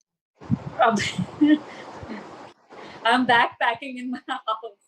But yeah, I want to travel again. I know that this will get better in एक जगह. Thailand. Nahi, what about those beautiful writer retreats that you go for? My God, we are so envious. There was one happening in November. Now we don't know. Oh, नहीं शायद होगी. It's okay. मैंने घर को retreat बना लिया. दिख रहा है.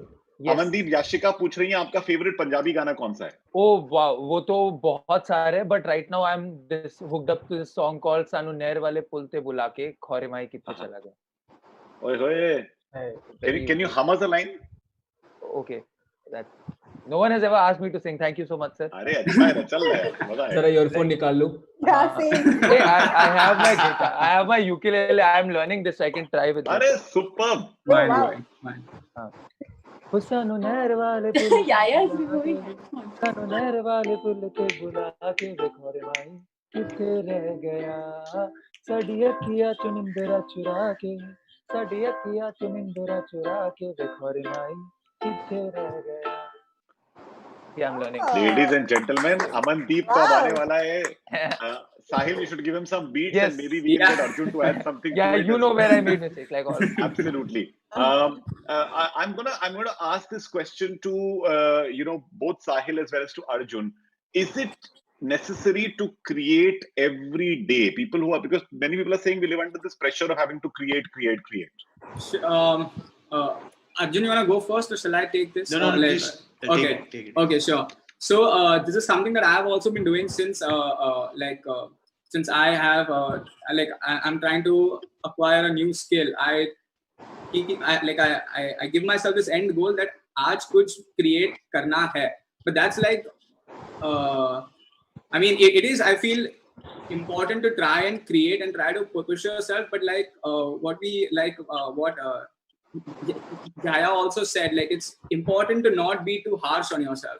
Like, if you are creating something, just create it and put it out there, but like don't judge it too much. Like you know what I'm saying? Like it's not get to a point that it should affect your self-confidence, but I think it's a good idea to create every day, if you know what I mean.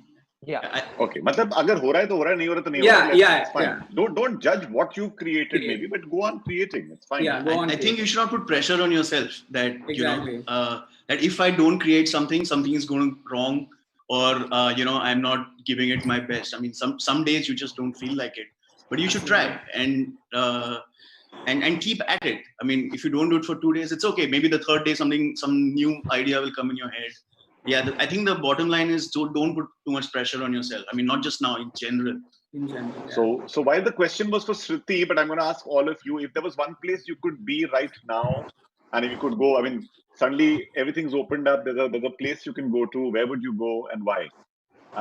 Let's start with Aman. I would love to take my ukulele, go and sit in front of Marine Drive and sing for the sea. Beautiful. Yaya? घर चला जा. देखो वैसी चीजें बोल रहा हूँ जो possible हो. Like my house is 1900 kilometers. So for me also it's Marines, but there is this particular spot. तो Marines पे जहाँ bridge है ना, जहाँ से हम bridge उतरते हैं, वहाँ पे जो spot है वो basically मेरे लिए बहुत ज़्यादा special है. And मैं बहुत like whenever I'm confused or whenever I feel lost or I need motivation, so I'd go and sit there. और पता नहीं, मतलब ऐसा लगता है कि just I'm fulfilled, I am happy in that space. You cross the breeze and you catch the bridge. Yeah, हमारे college की तरफ एक बहुत ही बुरा, sorry, बहुत ही कॉलेज टाइप के स्कूल टाइप का जोक था ये, but it used to happen then. Sahil, where would you be? I'd be in the studio. I mean, I'm just dying to get into the studio with my band and like write new stuff and like put out songs. It's been a while since we've been doing this. Like we used to meet thrice a week to do all this, and now it's been like 2 months. So there's a lot of like pent up like creativity that is just waiting to like be put down. So that's like for me, that's the place I'd like to be. Arjun? I haven't met my sister in very long. She lives in Australia, so I'd like to go meet her.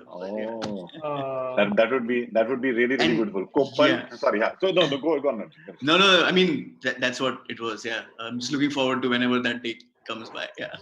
Koppal? Yeah, I love how we can be anywhere in the world, but most of us are choosing to be in Bombay. That just shows how much all of us love Bombay, and I think same for me. Like I'm starting to miss Bombay a little now, and I would love to be back in Bombay and just be in my house, start my regular office. Like I love like my regular life, so I would love to go back to that. Yeah. Okay. If I may add, I think it's also for like most of the artists. मैं stage miss कर रहा हूँ, and I'm sure like a part of us is missing that. Absolutely. Yes. Oh, man, I second that totally. Like the fact of being on stage and playing a performance for a crowd is something that I really miss. That's so cool. Yes, exactly. No, I know. In fact, when Kausar sent us this beautiful poem that she wrote, and yesterday we made that into a video, and उसमें से 2 लोग तो यहीं पर हैं, Yaya and Koppal, who were able to take part and be part of it. It was so good. And it was edited like immediately. Everybody sent their videos, and Farhan edited it for us. So thank you, Farhan, for doing that. Tag Labs for all the lovely work you guys are doing, the entire team. I mean, all that you're seeing, if you go and see on YouTube, on Facebook, everything that's been put together, the team that's done it has done such a great job. So for everybody who's working on this, all the organizations who are working, really, guys, I know that today आज हमने एक पहल करी है, but we've said that this foundation is going to go on. It's not only done for this time, guys. So I read somebody's comments and I can make out the cynicism sometimes. किसी ने कहा funds कैसे आएंगे, कहाँ जाएंगे? Everything in this is totally transparent. This is going to be an organization that belongs to every artist. That's why it was important that it doesn't become one collective. That's why it has everyone from OML to Quan to Tapertail to Big Bang to Commune to Tabarasa to Shark and Ink, Unmute. I mean, I don't know. I might be forgetting a few names, but everyone who's come on board, and there are more people joining. Today, in the day, we've had over 10 other organizations who've called saying, "Arey, but why are we not a part?" Because, we had limited time to do this. But everybody who's there, please reach out. This is just the beginning. Every week, there's going to be something. Of course, not at this scale, but there'll be something happening because if you can give today, you will make for your tomorrows. I'm sorry, I'm going back there once again. I want all of you to just do a really short appeal to everybody who's there to contribute to StayInAlive.giveindia.org. I mean, feel free to do it, and to your fans, to everybody who's there. Sahil, I'm going to start with you. Yeah, Why sure. should people contribute to the arts? I mean, I think arts is one thing that'll be like the last to get back on its feet if we leave it up to the government. You know what I'm saying? Like that'll not come in the priority of things that will get back on its feet. So I think we as artists really need that help, and I think it like the tagline says, like artists will help save the save yours. Yeah. Humanity. So like it's important for you all to help us out in these tough times, and we'll come back to you soon. Sriti? Yeah, it's already very difficult for artists to survive anyway when there is no lockdown. And after the lockdown, especially the gig artists, it's going to get more difficult. And there's so much good art and so much passion out there to continue that art. So please do donate on StayInAlive. StayInAlive.giveindia.org. Just go right now, or just save the website when you have the money. Then you contribute. Correct, absolutely. Kopal. Yeah, no, exactly what everybody said. These are strange times, and I think art as a community needs you right now. So whatever you can do, whatever, no contribution is small. Nothing, literally nothing. Like 10 rupees, 100 rupees, anything counts, and do whatever you can to help. It's a great initiative. Thank you so much, Roshan. No, not at all. I think it's everyone. I mean, all the people who are doing this. Yaya, what would you like? Talk to all your fans. Sir मैं बस ये कहना चाहूँगा कि जब हम artist कहते हैं तो उसमें वो लोग भी आ जाते हैं जो हमारे फिल्मों में पीछे डांस करते हैं, या फिर वो एक्टर्स जो साइड एक्टर्स होते हैं जिनको कोई पहचान नहीं मिलती. उनके लिए जिंदगी वैसे ही बहुत मुश्किल है, क्योंकि when you think of as being an artist तो आप दो चीजें सोचते हो कि मुझे पहचान चाहिए और थोड़ा बहुत पैसा मिल जाएगा तो अच्छा है. उन बेचारों के पास पहचान नहीं मिल पाती बहुतों को, और अभी पैसा भी नहीं मिल पा रहा है. And I feel it is so tough for them. Like we are still a little privileged, but those people out there I feel like they really need it out, because hand in hand वाला scene होता है कि project पर project basis पे पैसा. नहीं, बिल्कुल. I mean, I saw a couple of people doing something unique. I mean, I forget the name of the comedian, but someone in Delhi said that, bhai, इतने सारे young comedians who he knew and he did something on his own, or the dancers who perform at shows which are daily shows, अगर वो off हो गए और stage पे हुई, वो क्या करें? They are part of large collectives who are coming together. Exactly. So that's stuff like that which is happening. Arjun, what about you? Yeah, actually, when it's a combination of everything that everybody has said so far. But additionally, I was just thinking about Shadi band guys. If there are no weddings, these guys just don't have any place to perform and earn money and so on. There are so many such artists. There are artists as well who really struggle because of lack of shows or opportunities to perform. So I really request everybody who's here and tell as many people as you can, because this is a fantastic initiative, and no donation is a small donation. I mean, so please, get there and let's everybody do our bit to help the artists who are. This is the one small aspect is artists, and art is like an extension of emotion and humanity. So I guess it's on all of us to keep it going. Absolutely. Aman, Yes, sir. And तुम्हें करना है, लेकिन अब तुम पे ये pressure आ गया कि तुम्हें थोड़ा पोएटिकली करना पड़ेगा, बिकॉज़ हमने आर्टिस्ट तरीके से कर दिया। यूकेलेले के साथ यूकेलेले बजा ले। तो that reminded me of one thing. तो मेरे पिताजी हमेशा मुझे कहते हैं एक चीज की, हम जितने भी लोग यहाँ पर सरवाइव करते हैं इस दुनिया में, हम सबके पास एक रिस्पॉन्सिबिलिटी होती है कि आप कुछ देते हो और कुछ लेकर जाते हो, and that's a normal process. हम सबकॉन्शियसली भी करते हैं, कॉन्शियसली भी करते हैं. And the most beautiful part is, इस पूरे लॉकडाउन में the one thing that help you to survive is nothing but art. चाहे हम पॉडकास्ट की बात करें, चाहे हम मूवीज की बात करें, चाहे हम जो गाने सुन रहे हैं, चाहे ये जो हम लाइव कर रहे हैं, everything, everyone out there, may it be news और may it be any form of entertainment और इंफॉर्मेशन, हर एक चीज आर्ट है. हम कॉन्शियसली या सबकॉन्शियसली उसे कंज्यूम कर रहे हैं. So it's our responsibility now to give it back in what way we can, and that this is the way right now we have.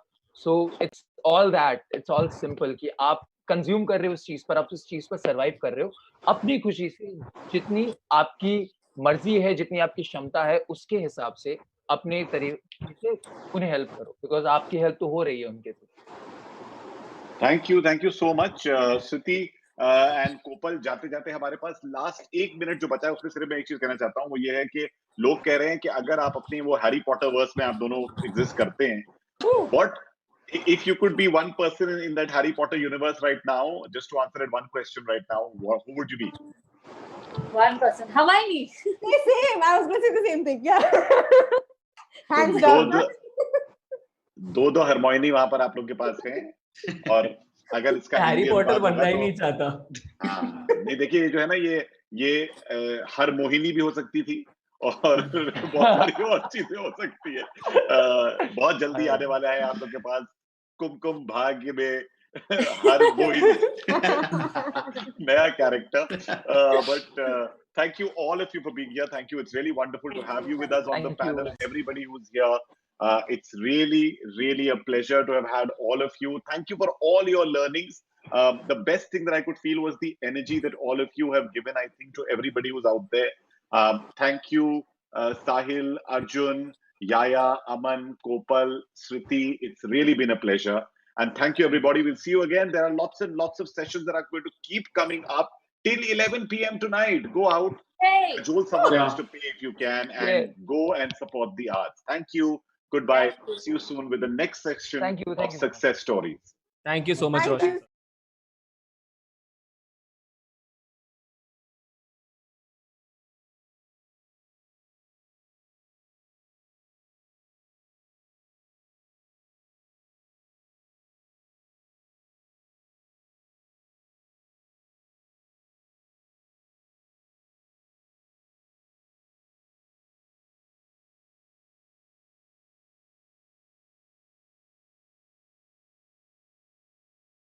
In our darkest hour, we turn to our favorite song, our favorite joke. We do a dance step. We listen to a story.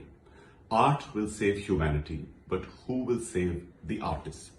StayInAlive is here to help the gig worker in the art economy. And that's why we'd like you to please click on the link, whether you're watching this on YouTube or Facebook. And please also share, put your comments down, be a part of StayInAlive, because there's so much more to come, because we want to make sure that this festival is not just about this festival, but all the festivals in the future. So do your bit for art and the artists. हाँ, मंच बदलेगा पर रंग नहीं, रूप बदलेगा पर रस नहीं. थिएटर नया है, स्पॉटलाइट वही, माइक टेस्टिंग का स्टाइल वही. Hello 1 2 3 4 check. Are you ready? Let's begin the show. इस कांच के पर्दे को मिलकर हम नया दौर दिखलाएंगे. टिकटॉक पे नाच नचाएंगे, यूट्यूब पे गीत सुनाएंगे. इन ठहरे लम्हों को मिलकर हम नई चाल चलाएंगे. दुख सुख अपने FB इंस्टा पर लाइव ही बतलाएंगे. So, hello 1 2 3 4 are you ready? Let's start the show. Mic बदलेगा, आवाज नहीं. लुक बदलेगा, अंदाज नहीं. दूर होके भी पास हम स्टेज बदलेगा पर एहसास नहीं.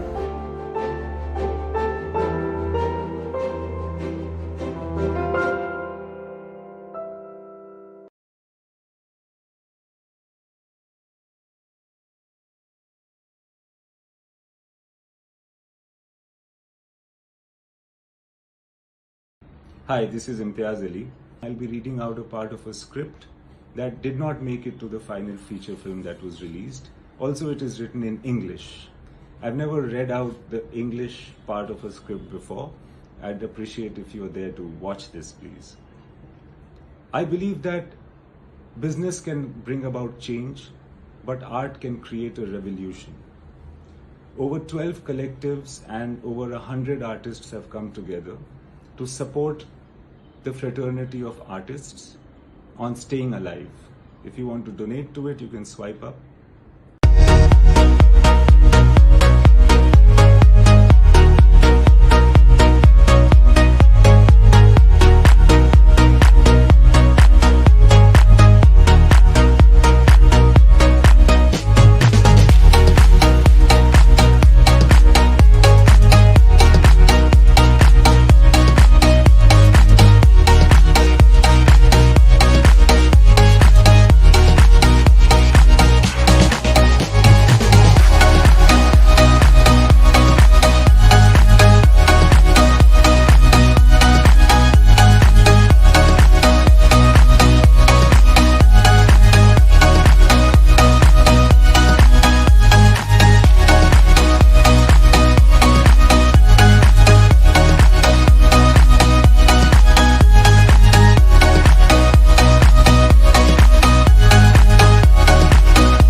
आपको लग रहा था कि मैं आप लोगों के बीच से गायब हो गया हूं, तो ये बिल्कुल गलत लग रहा था, क्योंकि मैं फिर से वापस आ गया हूं।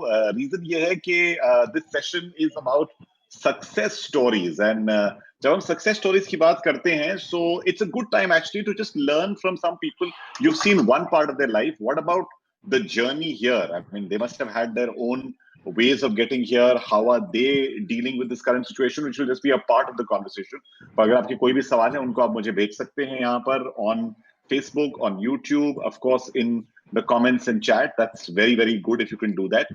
But you know, many of us sometimes look up to a set of people and look and say कि यहाँ तक कैसे पहुंचे होंगे यार, यहाँ पहुंच गए, कुछ influence होगा, कुछ और होगा। लेकिन अगर आप देखेंगे तो you will realize that there's really so much effort that goes into becoming what a person is. And so we've got four very diverse people here right now. हमारे साथ हैं Shilpa Rao. As you know, Shilpa has the most melodious voice. बहुत ही इनके well known गाने तो से नैना, खुदा जाने, मलंग, मेहरबान, बुलिया, मन मर्जियां, कलंक, कितने सारे गाने हैं. So thank you, Shilpa, for being here with us. Thank you, Roshan. Thank you, everybody who's here. It's an honor to be here, and yeah, it's weird also to be in our respective homes and have this chat. It's the first time I'm doing this, but yeah, don't worry about it. I think you know we are all getting used to. I spoke to a friend of mine who said that she was busy all day doing press interviews, and I said, "What for?" She says, "No, my web show is launching, so all the interviews are happening at home." At home. तो अब यही हो रहा है, लेकिन लोग घर में अलग-अलग कोने ढूंढ रहे हैं so that the frame looks different. Yes.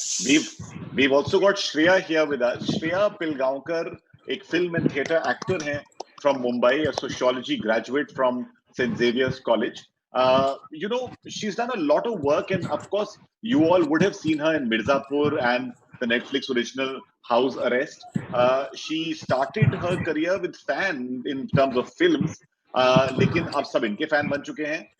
Currently playing lots of parts, including doing a play which we've been a part of. It's been really wonderful to see Shreya in that avatar. So Shreya, thank you so much for being here with us. Thank you so much, Roshan. And thank you for giving me an opportunity in lockdown. Oh, please, not at all. It was so much fun, and you know, मैंने पहली बार जब show किया तो and में introduce करा श्रेया, फिर मुझे message आया श्रेया. तो मैं फिर से वही मिस्टेक करने वाला था. नेजी को सब लोग जानते हैं, क्विंटेसेंशियल बम्बई के फ्लाई बॉय. इनका रैप जो है वो मुझे लगता है कॉन्शियस देसी रैप है. लोकल बातें करते हैं, दिल से बातें करते हैं, और सारी जो इश्यूज सामने आती हैं उनकी सबसे ज्यादा बातें करते हैं. मैं 2-3 पैनल पर नेजी के साथ हो चुका हूँ, चाहे वो ऑल अबाउट म्यूजिक था, या कुछ टाइम पहले हम लोग एक फेसबुक के पैनल पे थे, और वहां पर मैं देख रहा था कि जो भी बात है वो एकदम दिल से निकल के आती है नेजी की. तो नेजी भाई, thank you for being here with us. Thank you guys, एक नंबर. तो very very good to have you here. And Kubra जो हमारे साथ हैं, Kubra who on this panel, I must say I know the longest. I think I know Kubra since she was a student in Dubai, or when she started working, I don't even remember. But a model, an actress, an MC, came into films with Salman Khan's Ready, लेकिन Ready थी अपने career के लिए उससे पहले. Sacred Games में जब इन्होंने अपना काम शुरू करा, तब सच में जो थी, she made such an entry that everybody realized कि कुक्कू का जादू क्या है.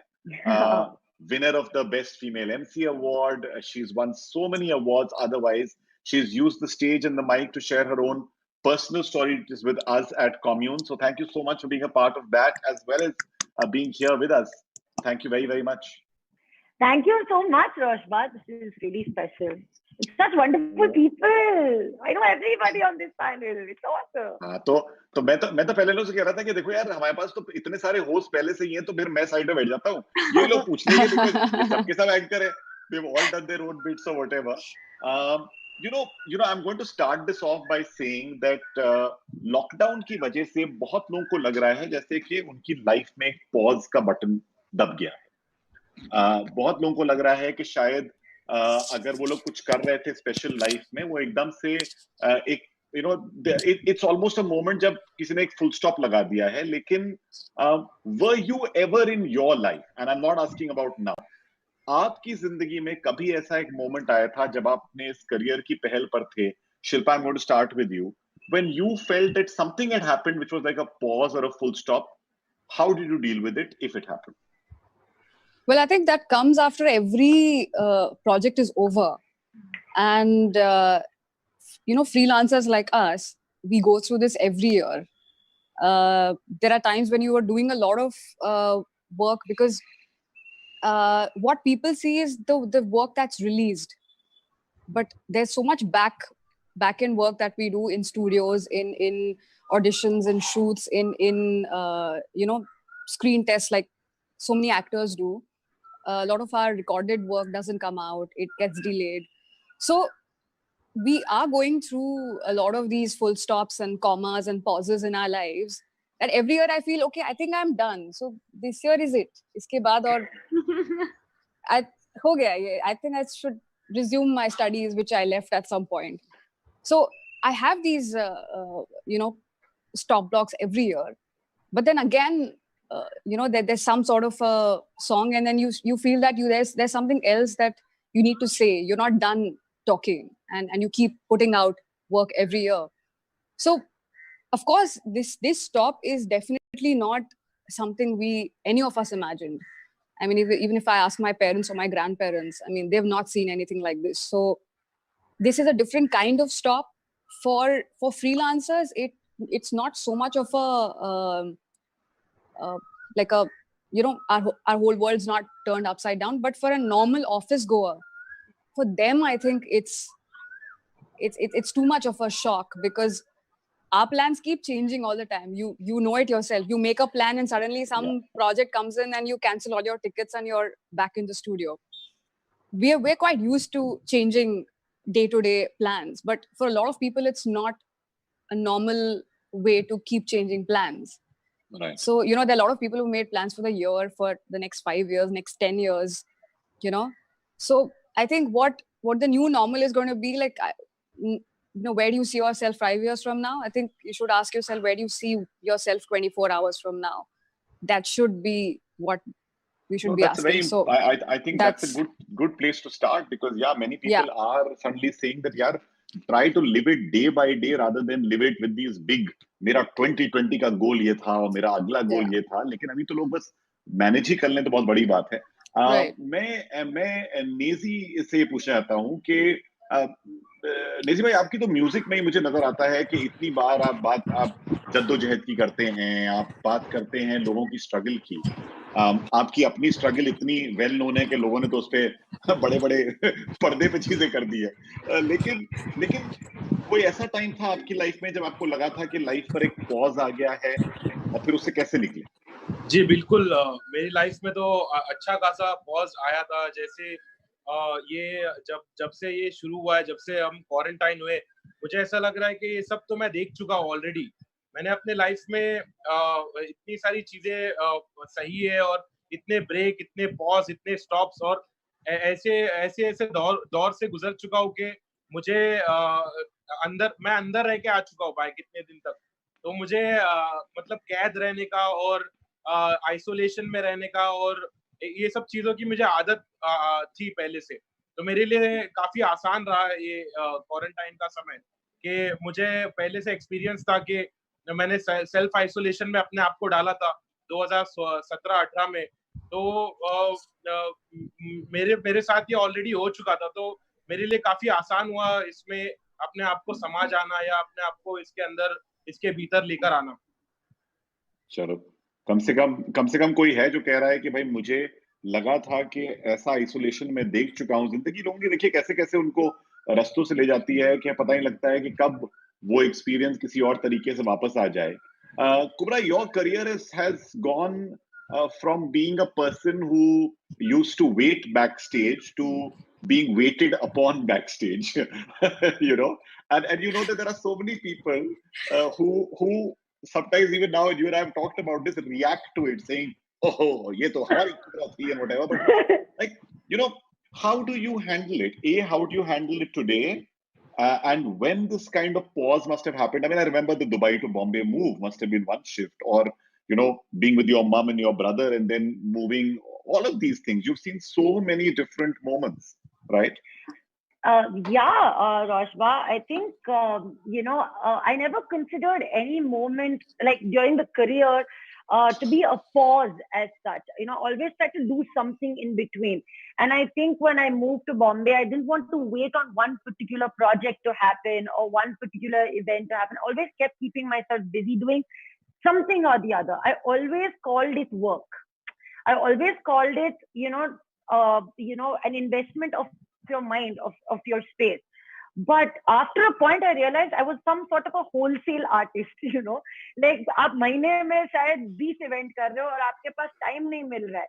So you're on this, wheel, which, you're constantly running against in this really weird time space.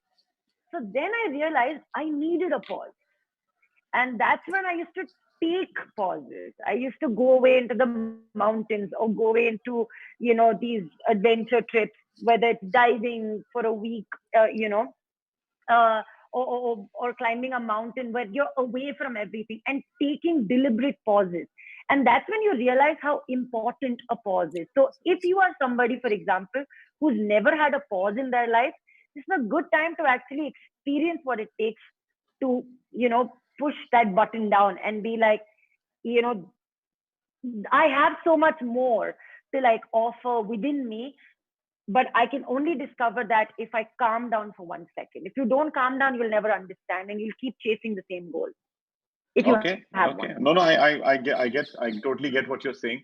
Shreya, मैंने सबसे तो पूछ लिया है उनकी जिंदगी के बारे में, whatever. We all know of you when you burst upon the scene and suddenly, you're a household name post Mirzapur. You were noticed before, but Mirzapur suddenly, was there ever a moment before that you said, I'm going to give this up? You were doing theater, you were happy with that. Was that enough for you?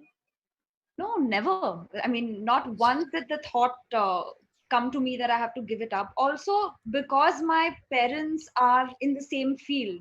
I mean, my God, are they in the field or have they defined the field? I mean, there's so much love for them. Yes. So, I mean, the fact that I'm fortunate to be in a house of artists, I was told from the very beginning that I decided to do this, that please know that it's going to be exciting, but everyone's path is going to be different. आपको किसी के साथ भी आपकी journey compare नहीं करनी है. And forget, it's a combination of talent, luck, opportunity. It's not always कि आप मेहनत करो और हमेशा आपको उतना ही उसी वक्त मिलेगा. So patience is such an important aspect. So somewhere emotionally, mentally, I was in tune, but no actors ever prepared for all that comes with it, right? But instinctively, I knew that, मैंने कभी खुद का career 5 या 10 साल का नहीं देखा है, जो हमेशा actresses को बताया जाता है कि अच्छा आपकी क्या उम्र हो गई है, अच्छा 30 हो, वो अभी 2-3 साल ही बाकी है. मतलब वो एक पहले लोगों का एट्रीब्यूट था. मैं खुद का करियर 50-60 साल का देखती हूँ, तो फिर मुझे डर ही नहीं है किस बात का, So I don't play it in terms of the age. Am I not getting something right now? So what does that mean? So because I have a larger view of it, I think the patience comes naturally. And what I seek for myself becomes different and not decisions made out of fear. Okay, great. When did it first strike any of you that आप successful हैं? नेजी भाई आपसे शुरू करूंगा. कब लगा था कि यार अपन successful हो गया? मुझे अभी ये StayInAlive का मैंने जब देखा पोस्टर, मैं बोला ये कहाँ से मुझे घुसा रहे हैं यहाँ पर. गलत जगह घुसाया जा रहा है मुझे. मतलब अभी तो बहुत बाकी है, अभी तो मैंने शुरू ही किया है. मतलब नहीं, पर शुरुआत में इतना कुछ पा लेना, मुझे शायद याद है कि आपने एक बार ये सोचा था कि जब मैं अपने घर वालों के लिए प्रोवाइड कर पाऊंगा. मैं आपके एक और इंटरव्यू में था जहां पर आपने बात करी थी और आप थे और साथ में स्टेज में आई थिंक बादशाह था, कौन था, और आप लोग बात कर रहे थे कि आज यार वो जूता खरीद सकते हैं अपनी चॉइस का. मतलब कि कब लगता है, मतलब हर आदमी को लगता है कि वो किसी पॉइंट पर हाँ यार कुछ कर लिया, राइट मुझे तब लगता है जब मेरी मॉम ब्रैग कर पाती है दूसरे आंटी लोगों के सामने कि हम लोग बैंड्रा में रह रहे हैं अभी और चीजें बदल गई है हमारे लिए लाइफ में, तो तब मुझे ऐसा लगता है शायद मॉम खुश है, फैमिली खुश है, तो इसका मतलब कुछ तो हमने उखाड़ा है लाइफ में। नहीं बिल्कुल ये तो पक्की बात है कि सक्सेस, मैं यही जानना चाहता हूँ कि सबके लिए सक्सेस का मतलब क्या है। Shilpa, what is the meaning of success? When did you first feel successful? Successful, it actually has many different meanings. I'm sure at different points in time. No, even for one human being at different points in life. Correct. I think for currently, after doing whatever work I've done, if I have the courage to wake up the next day, pick myself up, get back to work, no matter how bad the day is, no matter how bad the month or the year has been, I think I find myself successful, that I have not been bogged down by anybody or situations or life, and I'm strong enough to go back to work. So that for me, that becomes a successful day for me, that I've had that much confidence in my own self that, no matter what, I'm gonna get back. Nobody can put me down. So for me, that very different. That's successful for me. Yeah. Kubra's giving a big hug across the screen. Virtual hugs to all of you guys. Come on. Virtual hugs. बिल्कुल. It's अब यही होगा. Do you know that today I was seeing that on Facebook there is an emoji they have launched, which is a virtual hug. Wow. Oh, really? Yeah. They just did it because they said कि this is the one thing people are actually missing. तो हमारी digital life भी हम लोगों की जिंदगी की जो चाह होती है उसको रिफ्लेक्ट करती है, तो वो एक नई इमोजी आ गई है. कुबरा, same question, and I'm not going to change it. When did you feel success? I wouldn't lie. It was Sacred Games, I think, because you're constantly trying to fight for validation, and you're like, hey, look at me, pick me, find me. I'm amazing. I'm trying. Please. And then finally, you do this one project and everybody reaches out to you and discovers you and then puts you, on in a different bracket. And you've been struggling to get out of one bracket into another. And finally, organically, one day when you're probably least expecting it happens, I think that changes a lot of things. It really does. The funny thing about success, I think, is that when you have something that you call success, then your dreams become bigger. And then you want a bigger success. And then it's just a very, your success and your goals are kind of, they grow. They have their own evolution and they have their own growth. And I think it's lovely. It's a very interesting. However, I think true success will be the day that you can, we can get rid of that little accent which you still carry with you sometimes. I think it is Danish. I'm talking to him a lot these days. I stop. It's Danish. I have to stop talking to him. I have not noticed this that day when he messaged me. I was watching one or two of his videos and I just heard you. I felt, kuch ho raha hai. Shreya, tell me when was it? I mean, you've seen parents who've been successful. There's been so much success in the family. Did you ever think that one day I will do the following and prove, which is someone we all have our thing, मैं prove करूँगी or whatever. Yeah. And when did you feel that हो गया, कुछ तो कर लिया? Actually, it's a bit of a combination of what Shilpa said and what Kubra said, because the definition of success जो शुरुआत में थी, उस पैरामीटर से तो अभी I'm in a position of making choices, तो एक हिसाब से that's success of course, but एक इंसिडेंट है, दो इंसिडेंट्स है एक्चुअली जो मेरे लिए बहुत खास है. that the midnight Mirzapur had released and I was shooting for Beecham House in Jaipur. 12 बजे रात को वो शो रिलीज हुआ. मेरी कुछ 4 बजे की फ्लाइट थी.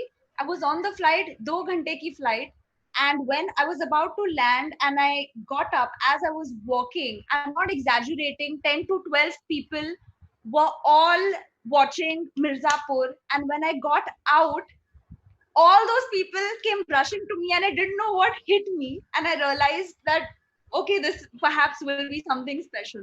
So that's one thing. And every time somebody comes to my parents and gives me love, that makes me feel very good. Like the other day, dad said, someone said that, oh, aap Sriti Gupta ke papa hain. My dad was so proud. He said, Yeah, I know. Sriti Gupta. Those are the little things that really matter, I guess. वही है ना, मैं कह रहा हूँ ना, हम लोगों ने वो बेचारी कुबरा के तो पूरे कुकू के जोक्स बन के जो होते गए कि वो she is gone cuckoo almost now. I think आज मेरे को एक joke मिला. What is everybody doing in quarantine? And the statement below that says cook. But Roshan, I would just like to add one thing that I feel, especially after when you've gained some momentum in your career, the one thing you realize is that there are so many moments where you're evolving as a person, and somewhere now my idea of success has become, can I do everything I want to without compromising on who I am as a person? Yeah, that's most important. If I'm able to have my peace of mind, my mental well-being, and then get everything I want to get without feeling any pressure, which is, I know, easier said than done, then to me that is having reached some level of successfully handling life, to be honest. True that. Now. True that. Yeah. Okay, I've just had a little bit of an issue with my headphones, so just give me just 1 second. But I'm continuing, as I can almost lip read you guys. So what I'm going to do is I'll continue with this, but I just want to quickly ask all of you as we go around, somebody who you think is really successful. This time I'm going to start in reverse. I'll start with Kubra and go the other way around. Somebody who said, yeah, yes, successful hai, and for this reason. I think for every child who comes from a non-Bombay space and has dreams of being in the entertainment industry, I think Shah Rukh Khan is successful. And he immortalized dreams with like Chand Tare Tod Lao. I don't know. I think you always wanted to have like, a member of your family who was like that, somebody who had that dimple, somebody who had that charisma, somebody who could, be the perfect brother, perfect lover, perfect husband, perfect friend. I don't know. I think, and of course, this whole thing, I'm an outsider, I made this. I'm nobody, I built everything from the scratch. And these lovely stories that have become iconic stories, ke ek din Shah Rukh Khan yahan pe khada tha aur bandstand pe khade hoke Shah Rukh Khan ne kaha ki one day I'm going to own this city. These words kind of immortalized the spirit of coming to Bombay and making something for yourself. So I think for me, living in Bangalore, having no dreams of the entertainment space, if there was somebody in the entertainment space who I looked up to as a hero, as a success story, I think it was Shah Rukh, at least for me, yeah. Shreya, what about you? When you asked that question, the first person that came to my mind was Sachin Tendulkar, because I don't think anybody, I can't think of anyone who doesn't feel that love is not inspired by his dedication, his commitment to the sport. So for me, he's always been that icon, that spirit, the sports person who defines success. Okay, तो एक cricketer आ गया, एक शाहरुख खान आ गया, तो मतलब अब हिंदुस्तान में लोग तो बहुत ही कम बचने वाले हैं अभी. नेजी भाई, कौन है सक्सेसफुल आपके हिसाब से? कभी किसको देखा था और कहा था यार ये सक्सेस होती है? भाई मुझे रणवीर सिंह लगता है successful. Yes.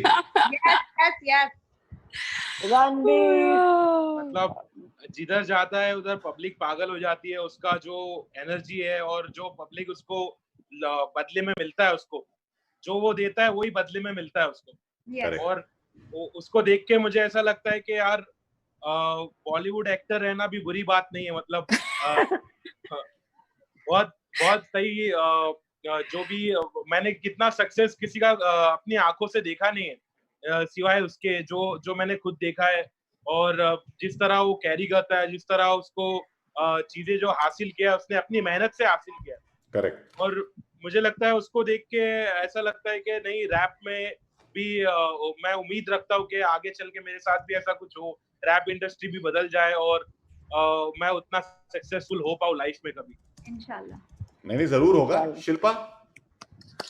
Well, for me, I think there are a lot of people who do very good work. I mean, for example, I'm a huge, Tata family, like loyalist, because my entire family, my parents, grandparents, even before that, we've been a part of Tata family.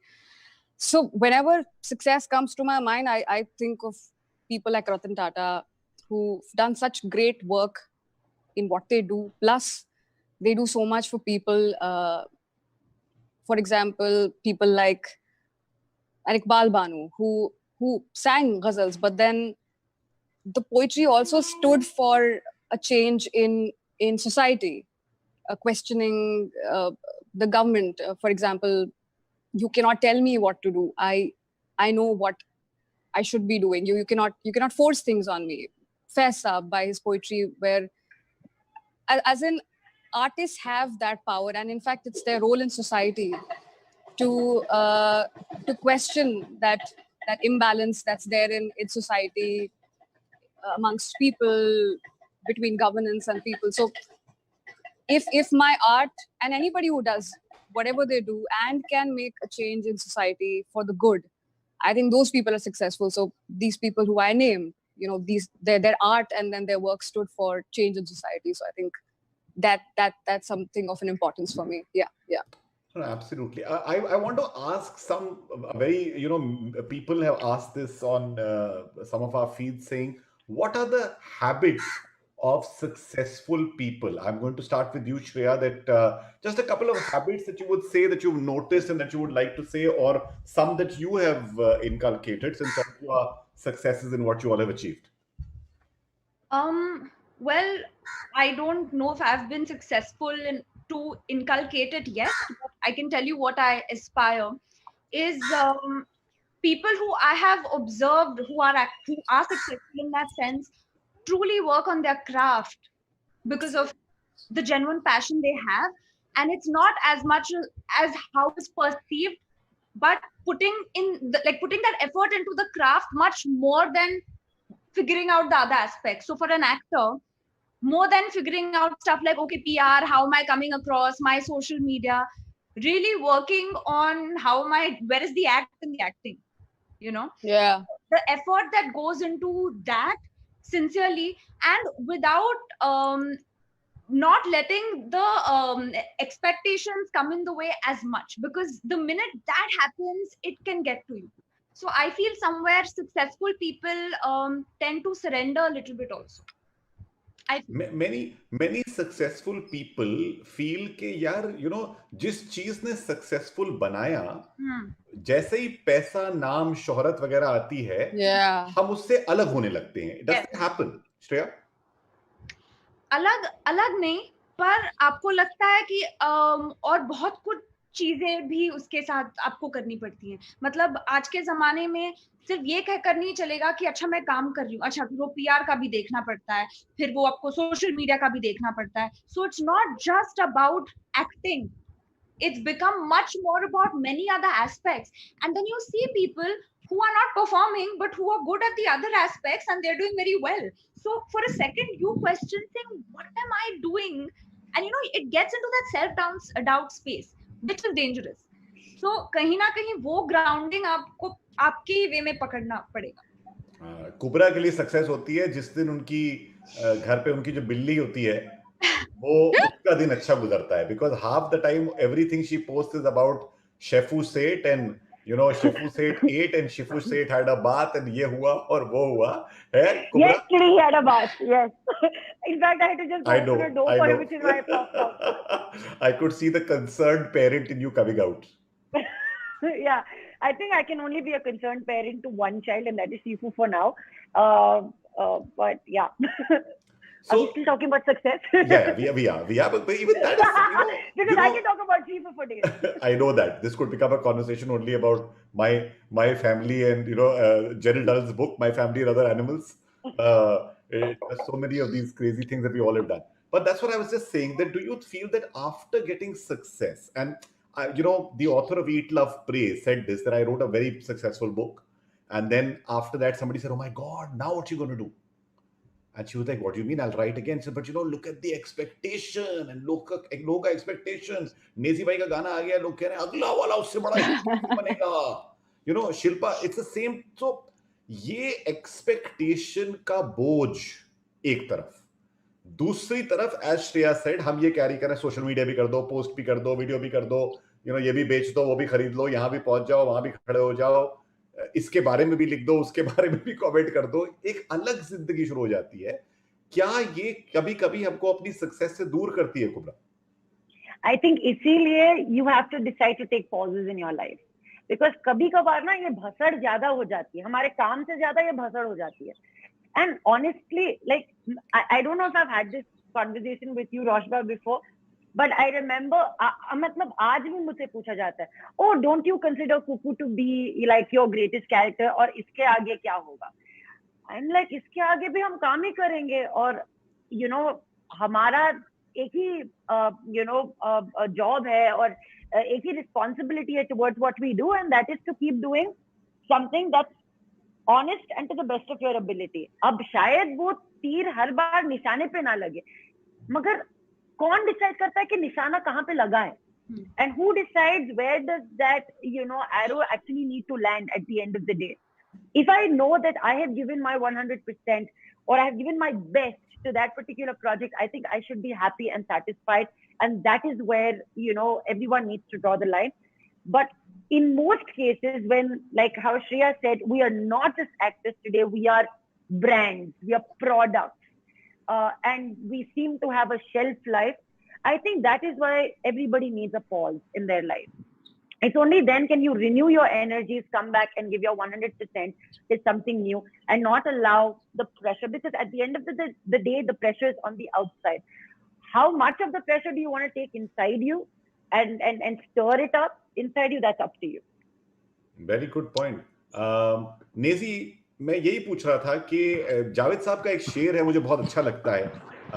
गिन गिन के सिक्के हाथ मेरा खुरदुरा हुआ, जाती रही लम्स की नमी बुरा हुआ. कुछ फीलिंग ही नहीं रही. इतने सिक्के गिन लिए कि हाथ खुरदुरा हो गया, सारी फीलिंग चली गई. बहुत बड़ी बात बोल गए थे. लगता है कभी कभार कि हम लोग अपनी सच्चाई, जिस सच्चाई से पैदा होते हैं, भाई तुमने वो गुर्बत के दिन देखे, तुमने वो पुलिस को देखा, तुमने वो लोगों को चेस करते देखा, एकदम से तुम्हें जाके 5 स्टार में डाल दिया गया. तुम अपनी उस जिंदगी के साथ कैसे अभी भी रह पाते हो जिससे कि तुम्हारी क्रिएटिविटी ना मरे? जो तुमने कहा कि तुमने 2 साल जो अलग लिए, क्या इसी वजह से लिए? क्या वजह? जी बिल्कुल. मैंने इस वजह से ही ब्रेक लिया कि मुझे लाइफ में जो चाहिए था सब कुछ मिल गया एक साथ. मुझे 1-2 साल में वो सब मिल गया जो मुझे चाहिए था.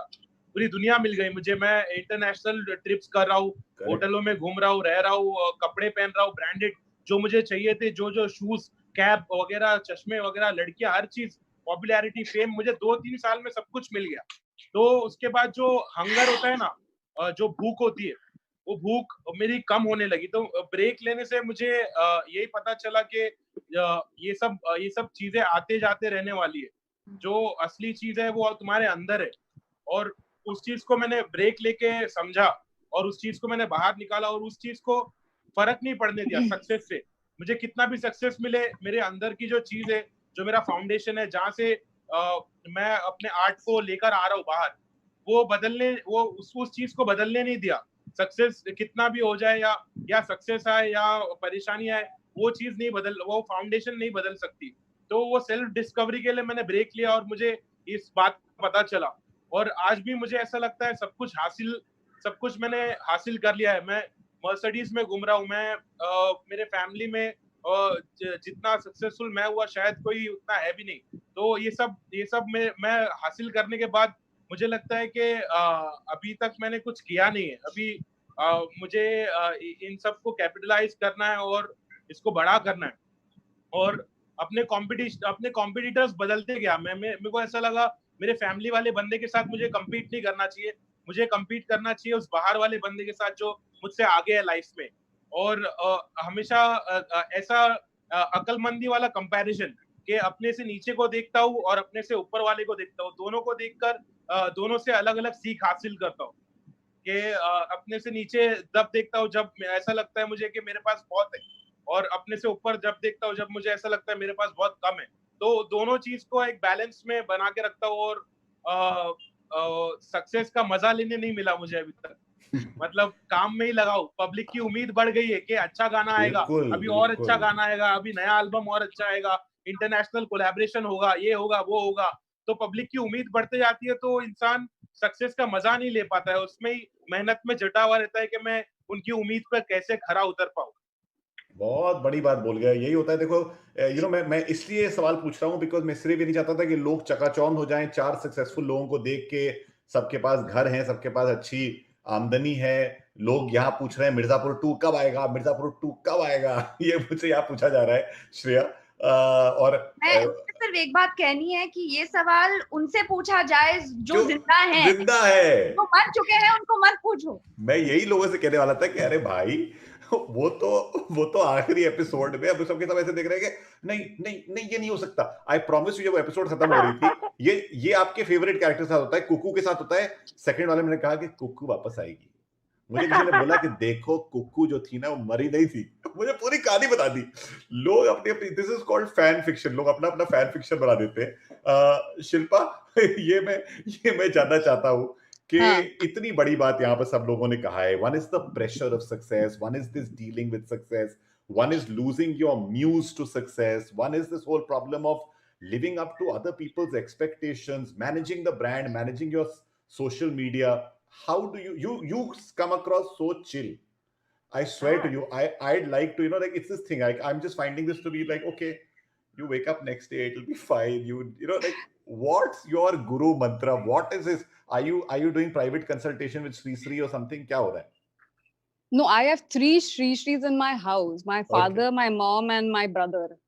The toughest critics that anybody could get. So I live with them. तो अभी भी मेरी मॉम, तुम अपना रूम साफ करो, you live in a dump, ये कपड़े यहाँ पड़े हुए हैं, बेड नहीं बनाया. So it never ends. And it also like for example, the kind of friends you have, it's nice to have friends who don't do the job or don't do something that you do. It's nice to have diverse friends, maybe somebody who's a kite designer, or someone who climbs mountains, or someone who does photos, or something varied. Completely unrelated, yeah. So what happens is their perspective, like, okay, I come back, I've done this song and everyone's raving about it, and you come here, like, you get a different perspective when you speak with your friends. That somehow it de-stresses you, because it keeps you real. That's most important, because I'm sure nobody wants to just do this for one project or one song or one original album. No, you want to be in it for the long haul. How do you keep yourself sane, and how do you keep yourself grounded? You need to surround yourself with some real people who can show you the mirror, like, listen, you're going wrong here. You need to kind of buck up. It's like in that How I Met Your Mother, they used to have that intervention. Yeah. Everybody would do this intervention. So the friend, friends coming in and telling you, listen, boss, you need to kind of calm yourself down. Ye itna zyada throwing your weight around is not good. And especially your parents. One person should be there to, like, literally, taskmaster chahiye koi ek life mein. Your partner, anybody, whoever it is. It could even be your driver. My driver gives me, ye jo gana theek hai, lekin wo gana zyada better tha aapka pehla gana. So he gives me insight. So acha, okay. So you then think about it, because public is public. I can't turn around and say, tumko thodi aata hai gana. I can't say that. You're so right. I mean, I often do this. I keep doing new things, and I have a bunch of people who I look to for honest feedback. Yeah. And I ask them saying, just be real. Yeah. And then, and nowadays, because of social media, so many people say, sir, मेरा गाना सुन लीजिए, मेरी कहानी सुन लीजिए, मेरा ये देख लीजिए. और जब मैं कभी-कभार मैं वक्त निकाल के करता भी हूँ, फिर मैं कहता हूँ, how honest do you want me to be? Yeah. Because I can now be brutally honest sometimes, and sometimes the other person can't take it. उनसे नहीं हो पाता है, and I have to just tell them. That's what's so important. नेदी भाई, कौन कान खींचता है आपका जब आप थोड़ा सा उड़ने लगते हो?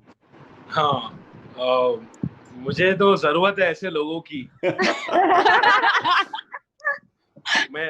मेरा कोई कान नहीं खींच पाता है ब्रो. ऑनेस्टली मैं सबके कान मैं ही खींच रहा हूँ, मतलब मेरी मॉम है जो मुझे जमीन पर लाती है, बराबर जगह पर लाती है मेरी मॉम। और जैसा शिल्पा बोल रही थी कि ड्राइवर, मेरा भी ड्राइवर बहुत ब्रूटल है, मुझे बोल देता है वो ये वाला गाना मुझे अच्छा नहीं लग रहा है, वो वाला गाना अच्छा लग रहा है, ऐसा। तो जो पब्लिक है, पब्लिक ऑनेस्ट रहती है, तो वो काफी फायदा होता है अपने को।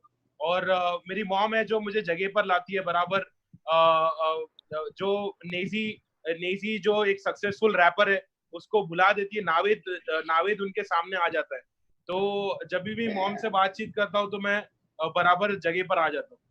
हाँ, नहीं बिल्कुल सही बात है ये तो। नेजी में मैं इनफैक्ट एक सवाल पूछने वाला था और तुमसे ही पूछना चाहता हूँ कि नावेद से नेजी ये नाम तुम्हारा खुद ही रखा तुमने? मैंने कभी कहीं पढ़ा था, लेकिन इसलिए लोगों से जानना चाह रहा हूँ कि किसने दिया नाम? ये बच्चे लोग ने नाम दिया मुझे। मेरे एरिया के जो बच्चे लोग हैं ना, उन लोग ने नाम दिया मुझे। उन लोग मुझे क्रेजी बोलना शुरू किया उन्होंने कि नावेद इज क्रेजी, तो नावेद इज क्रेजी से बना नेजी। अरे वाह, नाइस, बहुत हार्ड सुपर, बहुत हार्ड।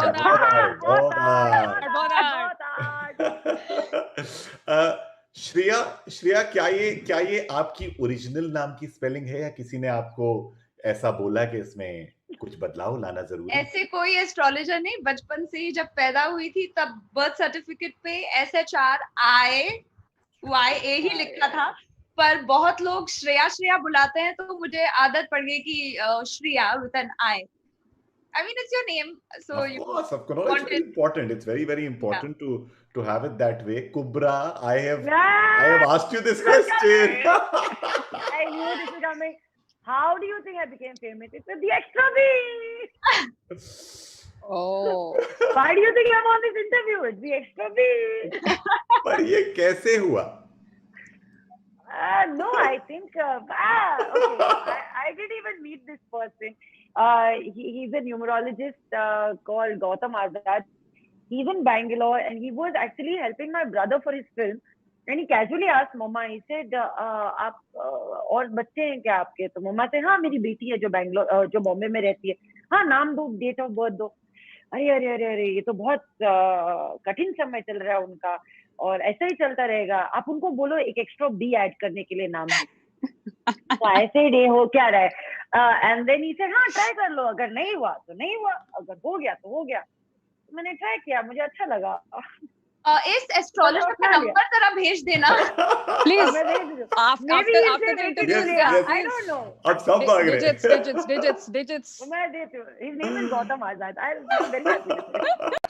वैसे नहीं, I am sorry, I just wanted to pull your leg a little. I wanted to just say that you know, तो मालूम है मेरे भी अब्बास में एक बी एक्स्ट्रा ही है, ABB। I thought it's no, otherwise it would be Abbas. Abbas.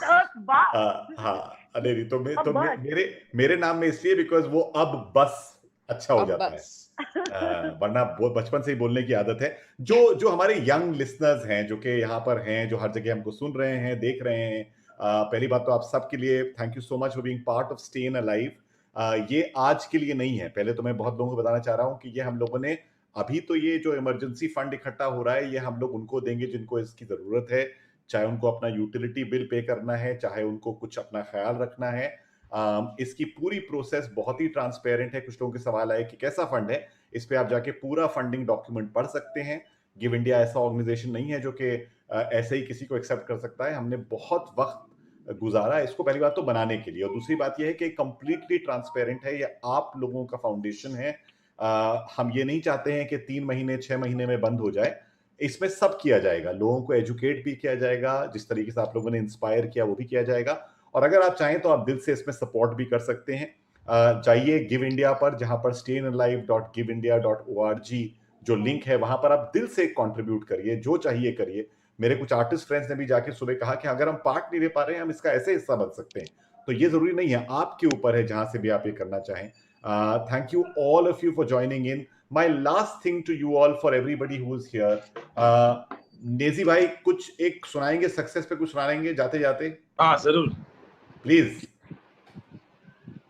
बचपन से ही वालिद थे दुबई में ताकि हम मुंबई में खा सके, पढ़े लिखे बड़े होके कमा सके। अकेला मेरी माँ ने मुझको पाला, घर वालों की नजरों में साला, मैं बहुत सीधा साधा। वहाँ गलियों में भैयों की लुंगी को खींच के भागू मैं बाजू में कुड़ियों के पीछे।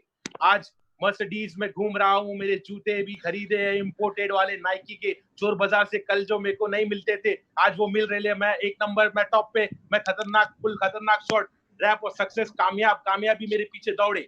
एक नंबर शॉट कुबरा साथ, रिया के साथ, रोहन, रोशन अब्बास और स्टे इन लाइव के साथ, फुल खतरनाक शॉट, नेजी द बॉय। ये उसी समय पर कुछ बनाने वाली बात भी कुछ और ही होती है. It's so special. Shilpa, you are here. How can we not get you to hear something from you? Anything. All right, just Anything. let's leave people on a happy note. Here we go. क्यों लम्हे खराब करे, आगत बेहिसाब करे, दो पल की जो नींद उड़ी, आ पूरे सारे ख्वाब करे, क्या करने हैं उम्रों के वादे, ये जो रहते हैं रहने दे आधे, दो बार नहीं एक बार सही, एक रात की कर ले तू यारी, सुबह तक मांगे मेरी बात, तू ऐसे जोर से नाची आज के घुंघरू टूट गए, के घुंघरू टूट गए, छोड़ के सारे शर्म और लाज, मैं ऐसे जोर से नाची आज के घुंघरू टूट गए.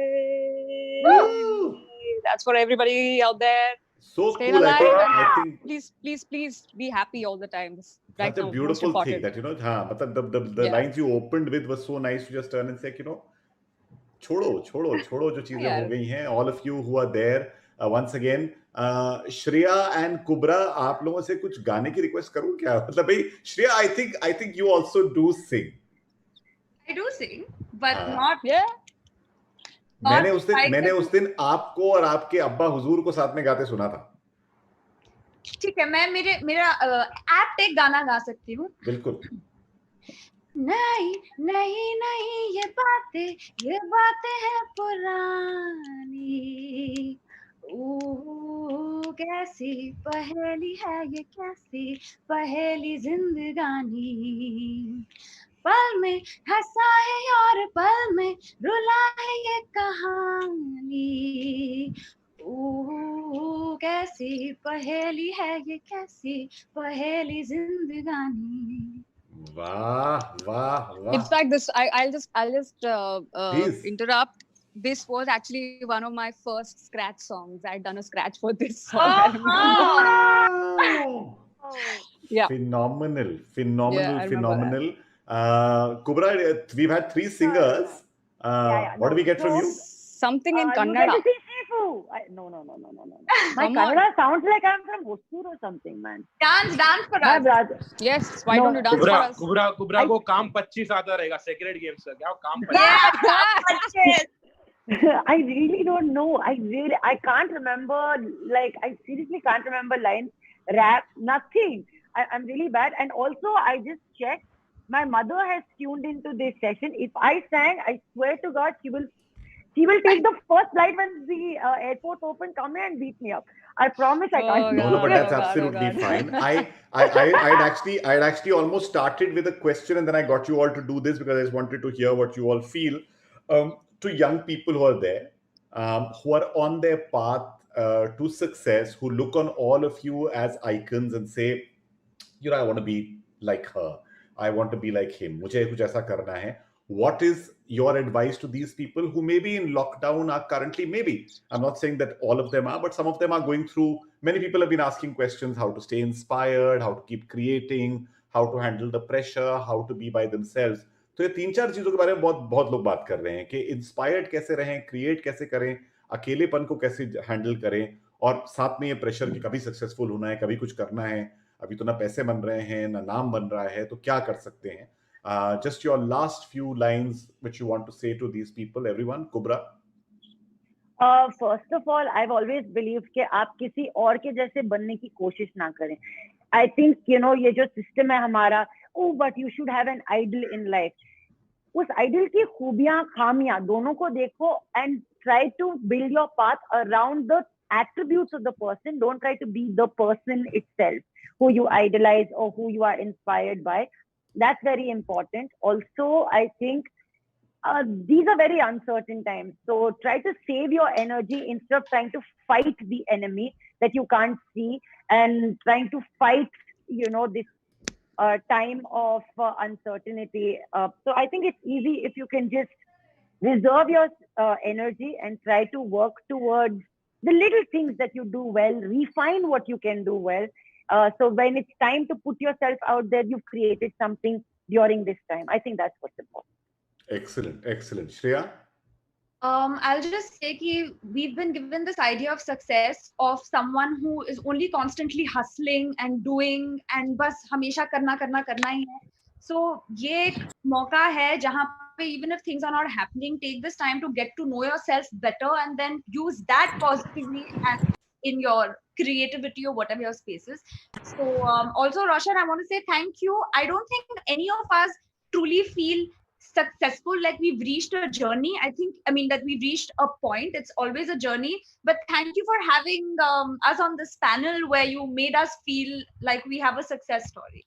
No, not at all. I really feel that you all do. Naezy भाई, सारे फैंस के लिए जो लोग अभी थोड़ा सा स्ट्रगल कर रहे हैं, सोच रहे हैं यार नाम कमाना है, क्या करें, क्या कहेंगे? जी, मैं यही कहूंगा कि उम्मीद ना हारे, अपना टाइम आएगा, उम्मीद को बनाए रखे और कभी उम्मीद ना हारे, हमेशा मेहनत करते रहे, पॉजिटिव सोचे, अपने थॉट्स को थोड़ा ऑर्गेनाइज्ड वे में रखे कि नेगेटिविटी में आजकल क्या सब क्वारंटाइन है तो सब नेगेटिव सोच रहे हैं, आजकल बहुत लोग इस दौर से गुजर रहे, तो अपने थॉट्स को ऑर्गेनाइज रखे, फिल्टर करे अपने थॉट्स को और पॉजिटिव सोचे और कुछ अच्छा रिकैलिब्रेट करे अपने आप को, कुछ अच्छा करे, सेल्फ डिस्कवरी करे, लिखे पढ़े, कुछ बेहतर करे, फैमिली के साथ टाइम स्पेंड करे और पॉजिटिव सोचे और उम्मीद ना हारे, उम्मीद में रहे कि अच्छा अपना टाइम आएगा, जरूर आएगा. बिल्कुल आएगा. Shilpa, you get the final word on the stage. Final word. I'm saying this to everybody and I'm saying this to myself also every day. You might see so many people putting up videos, खाना बन रहा है, कोई dance कर रहा है, कोई गाने गा रहे हैं, रैप कर रहे हैं, सब कुछ कर रहे हैं. अगर आपका मन कर रहा है कि आप सोफे पे लेटे रहो, आप आसमान को तक रहे हो, आप कुछ नहीं कर रहे हैं, if you feel happy doing that, please do that, because right now keeping your mental state in a good place is most important right now, because life is huge. You will do something, if not today, tomorrow, next year, in 5 years. Believe in yourself, but if you need to be happy right now not doing anything, please be happy. That's the choice you need to make. जिंदगी बड़ी होनी चाहिए, लंबी नहीं बाबू मोशा है. So stay happy while staying alive. Just oh, how lovely. Stay happy while staying alive. That's our slogan. That's our next slogan. Thank you so much. Thank you, everyone. Thank you for being on. Thank you, everybody. Thank you, Shilpa. Thank you, Shreya. Thank you, Kubra. Thank you, guys. Everyone. So nice. Thanks, guys. Thanks, everybody. Virtual hugs.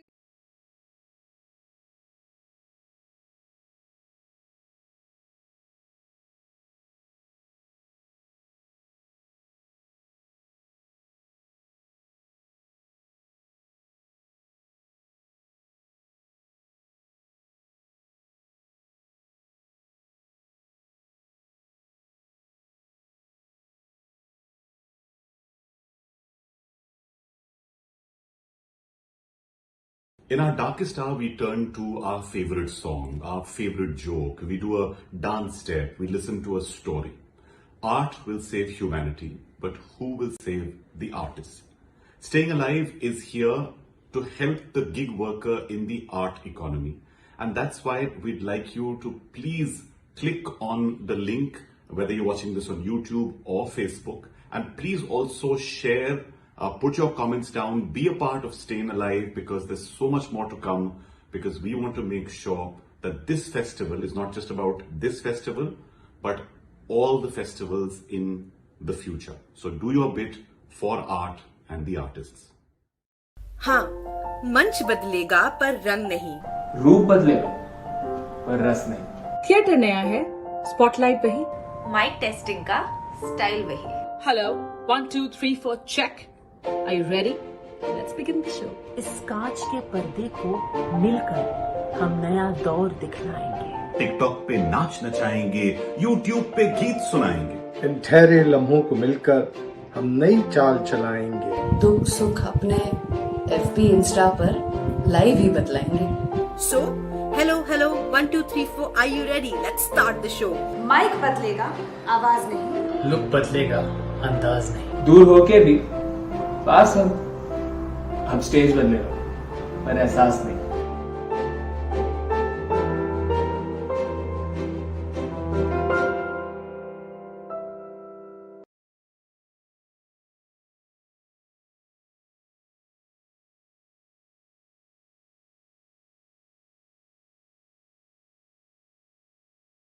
Hi, this is Imtiaz Ali.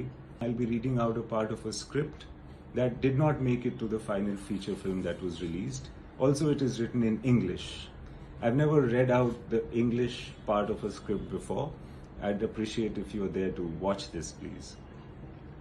I believe that business can bring about change, but art can create a revolution. Over 12 collectives and over 100 artists have come together to support the fraternity of artists on StayInAlive. If you want to donate to it, you can swipe up.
Danish साहब, आपकी आवाज को दबाया जा रहा है, कृपया करके अपना माइक चालू करें।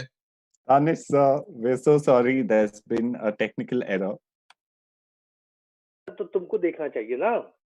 Yes, no, we're so sorry. और क्या, हम बैठ के Right. म्यूट करेंगे, अनम्यूट करेंगे तो फिर कैसे गाड़ी चलेगी? No, sorry sir. ख्वातीन और हज़रात, ये जो 1 मिनट मेरा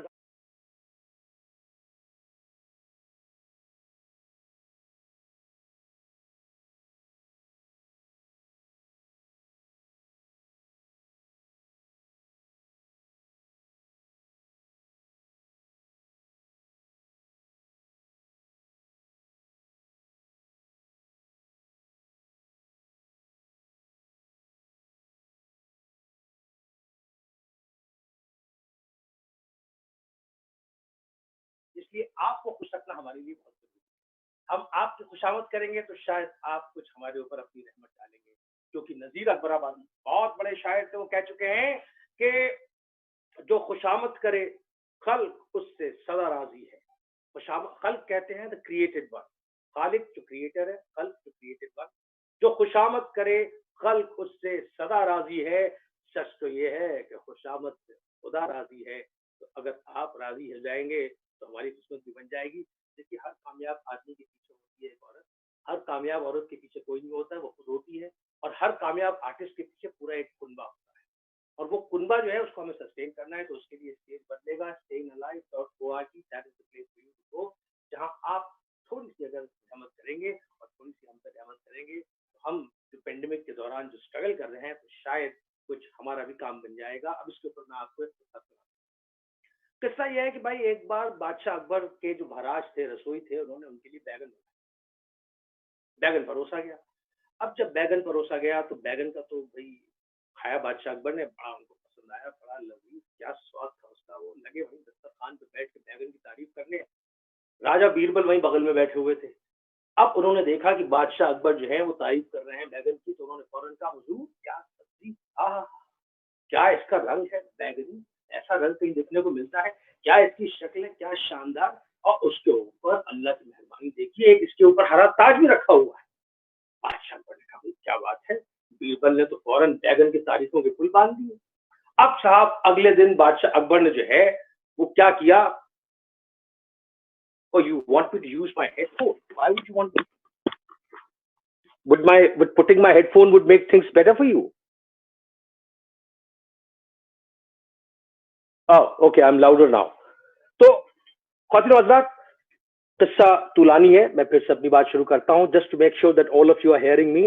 So किस्सा ये है कि गांधी जी बहुत बड़े आदमी थे, बकरी का सम्मान करते थे, ग्राहक को भगवान समझते थे। हमारे लिए हमारे सामईन, हमारे दर्शकगण भगवान है। इसलिए जरूरत ये है कि हम आपकी खुशामद करें।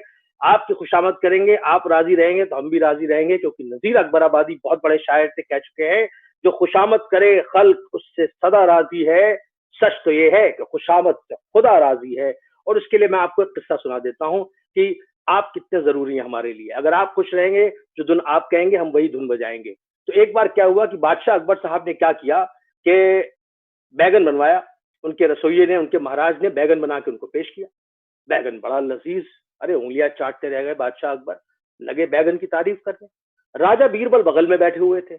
अब जब राजा बीरबल ने देखा कि बादशाह अकबर इस तरह बैगन की तारीफ कर रहे हैं, तो उन्होंने साहब बैगन की तारीफ पे पुल बांध दिए। हुजूर क्या सब्जी है, अजी इसकी आप शक्ल और डील डॉल देखिए, उसकी वजह कथा देखिए, और उसके ऊपर से ये बैगनी रंग, क्या नायाब रंग है, किसी और सब्जी के पास ये रंग ही नहीं है। और उसके ऊपर अल्लाह की मेहरबानी देखिए कि इस सब्जी के ऊपर एक हरा ताज बैठा हुआ है। बादशाह अकबर ने कहा, भाई कमाल है बीरबल का, है इतनी तारीफ कर दी उन्होंने बैगन की। अब साहब बादशाह अकबर बैगन की उस सब्जी से इतना खुश हुए कि उन्होंने अगले दिन रसोइये महाराज को यह हुक्म दिया, हुजूर आज फिर बैगन की सब्जी पे परोसी जाए। अगले दिन साहब महाराज ने फिर बैगन की सब्जी बना के पेश कर दी। अब आपको तो मालूम है, मशहूर मसल है, भैया किसी को बैगन पचियाए और किसी को बैगन ना पचियाए। अब जो अगले दिन बादशाह अकबर ने बैगन खाया, आए हाय हाय हाय, क्या उनपे जुल्म गुजरा। पता नहीं हरम में महारानी के ऊपर क्या हुआ होगा, धूम धड़ाका। भाई साहब सुबह वो उठे, एकदम उनका मूड खराब। फौरन जब दस्तरखान पे पहुंचे नाश्ते के लिए, लगे बैगन की बुराई करने की, साहब क्या सब्जी है, वाहियात बिल्कुल। और राजा बीरबल बगल में बैठे हुए थे। अब जब उन्होंने देखा कि बादशाह अकबर जो है वो बैगन की बुराई कर रहे हैं, तो उन्होंने कहा, हुजूर एकदम वाहियात नाशपीटी सब्जी है, अजी आप देखिए ऐसी, तो इसका डील डॉल है, मोटी सी अजीब सी सब्जी है। बैगन कोई रंग होता है? हर सब्जी का रंग हरा होता है, बैगन कौन सा रंग होता है? और उसके ऊपर देखिए अल्लाह की फिटकार की मोहर इसके ऊपर लगी हुई है। अब जो बादशाह अकबर ने ये सुना तो कहा, ओहो ये तो कमाल है भाई, कल तो ये कसीदे पढ़ रहे थे बैगन की तारीफ में, आज इन्होंने ऐसा उलटवार कर दिया। उन्होंने कहा, भाई बीरबल एक बात बताओ, ये क्या उल्टी गंगा बह रही है? कल तो तुमने बड़ी तारीफ करी थी बैगन की, आज तुम उसके बिल्कुल बरखिलाफ बोल रहे हो। राजा बीरबल मुस्कुराए और बोले, हुजूर हम वजीर किसके हैं, आपके या बैगन के? तो हुजूर ये है हकीकत, हम हैं वजीर दर्शकगण के। अगर आप खुश रहेंगे तो हम खुश रहेंगे, हम खुश रहेंगे तभी जब आप थोड़ी सी रहमत हमारे ऊपर करेंगे। क्योंकि साहब हमारा हाल तो ये है कि अल्लामा इकबाल बहुत बड़े शायर थे, वो कह गए हैं, रहमतें तेरी अगियार के काशानों पर हैं, रहमतें हैं तेरी अगियार के काशानों पर। अगियार इज द प्लूरल ऑफ गैर, गैर मैंने स्ट्रेंजर, अगियार मैंने स्ट्रेंजर्स, और काशाना is a place of dwelling. तो रहमतें हैं तेरी अगियार के काशानों पर, बर्फ गिरती है तो बेचारे मुसलमानों पर। अब इसके अंदर जो है आप उसको लिटरली भी ले सकते हैं, लिटरली, और अगर आप चाहें तो उसको मेटाफोरिकली फिगरेटिवली भी लें, क्योंकि जब उर्दू शायरी में बात होती है खुदा की और बंदे की, तो ये बात जो है बिलवड और लवर के बीच में भी हो रही होती है। तो ये तो अक्सर देखा गया है कि जो माशूक होती है उसका रवैया सबसे सख्त जो होता है वो आशिक की तरफ होता है। इसीलिए मीर हसन ने ये लिखा है अपनी गजल में कि जो भी आवे है नजदीक ही बैठे है तेरे, हम कहाँ तक तेरे पहलू से सरकते जावें, और गैर को राह घर में तेरे, सुभान अल्लाह हम दूर खड़े दर को तेरे तकते जावे। तो हमारा हाल तो ये है भैया कि हम कितनी भी आपकी खुशामद कर लें, जूता तो हमें पड़ना ही पड़ना है, कोई ना कोई हम पे एतराज करेगा ही, कोई ना कोई उंगली उठाएगा ही। जाते जाते मैं एक किस्सा आपको जल्दी से और सुना दूं कि साहब एक पंडित जी थे, अपने हाल पे सुना रहा हूँ कि हम कुछ भी कर लें कैसे हमें जूते पड़ने वाले हैं। एक पंडित जी थे, अरे साहब क्या उनका गुणगान था, जिधर जाएं गांव में चार आदमी इधर टप से उनके पैर पे गिर जाएं, तीन आदमी उधर उनकी वाह वाह करें, चार आदमी उधर उनकी जय जयकार करें। लेकिन जैसे ही पंडित जी घर के अंदर घुसे, पंडिताइन उन्हें देखते ही कहे, आ गए। पंडित जी बड़े परेशान, कहने लगे, यार क्या करें, हर तरफ गांव में हमारी तूती बोलता है, जिधर जाओ हमें हर चार आदमी सलाम करता है, पंडिताइन हमें तीन में तेरह समझती है। अब साहब पंडित जी शरीफ आदमी, उनको कुछ आता नहीं था, वही मत उच्चारण जाप पूजा पाठ इसके अलावा कुछ जानते नहीं थे। बैठ गए साहब वो तपस्या पे, भयंकर तपस्या, भीषण तपस्या, इतनी जबरदस्त तपस्या की उन्होंने कि साहब 40 दिन के बाद जो है वो यूं हवा में पतंग की तरह उड़ने लग गए। अब साहब पंडित जी का बोलबाला तो पहले ही था, जो गांव वालों ने उनको देखा कि वो यूं पतंग की तरह उड़ रहे हैं, तो साहब पूरा गांव उनका मुरीद और हो गया। अब साहब ये खबर पूरी फैल गई कि पंडित जी जो है पतंग की तरह यूं आसमान में उड़ रहे हैं, यहाँ से वहां से इधर से उधर से। पूरे 40-50 गांव आसपास के करिए के सब वहां पहुंच गए, और हर आदमी वहां पे फूल माला ये तोहफे तहाइफ लेकर पंडित जी का इंतजार कर रहा है कि पंडित जी हवा से नीचे उतरे तो उनका स्वागत किया जाए। थोड़ी देर में साहब पंडित जी यूं हवा में उड़ते हुए ग्लाइडर की तरह ऐसे जमीन पे उतरे। साहब पूरे भक्तगण यूं दंडवत, साक्षात दंडवत उनके पैरों में, और भीड़ ने जो है उनको अपने कंधे में उठा लिया, जय जयकार करते हुए इतनी मालाएं पहना दी, पंडित जी की शक्ल तक नहीं दिखाई दे रही थी। 40 बैलगाड़ियों पे इतने तोहफे तहाइफ मिले कि 40 बैलगाड़ियां पीछे थी जिनके ऊपर वो सामान रखा हुआ था।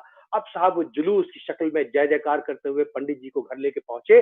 जैसे ही पंडित जी घर में दाखिल हुए, पंडिताइन बोली, आ गए? अरे कुछ ना हुआ तुमसे, आज एक आदमी हवा में पतंग की तरह तैर रहा था, कम से कम तुम वही कर लिए होते। अब जब पंडित जी ने ये सुना कि पंडिताइन कह रही हैं कि एक आदमी हवा में तैर रहा था, और जब पंडिताइन को पता चलेगा कि वो आदमी मैं, मेरी फौरन मुरीद हो जाएगी। यूं तिरछे होके बांके बनकर मूंछों पे यूं ताव देते हुए उन्होंने कहा, पंडिताइन वो जो आदमी आज हवा में उड़ रहा था ना, वो मैं था। पंडिताइन तभी बोली, तभी कहूँ टेढ़े क्यों उड़ रहे थे, उड़ना भी ना आया तुम्हें सीधे से। तो ख्वातीन हज़रात ये है हमारा हाल, हम जो कर लेंगे आपकी खुशामद में रहेंगे। अब मेरे बाद आने वाली है मशहूर अदाकारा संध्या मृदुल, आप उनका इस्तकबाल करिए और इस गरीब को इजाजत दीजिए। खुदा हाफिज।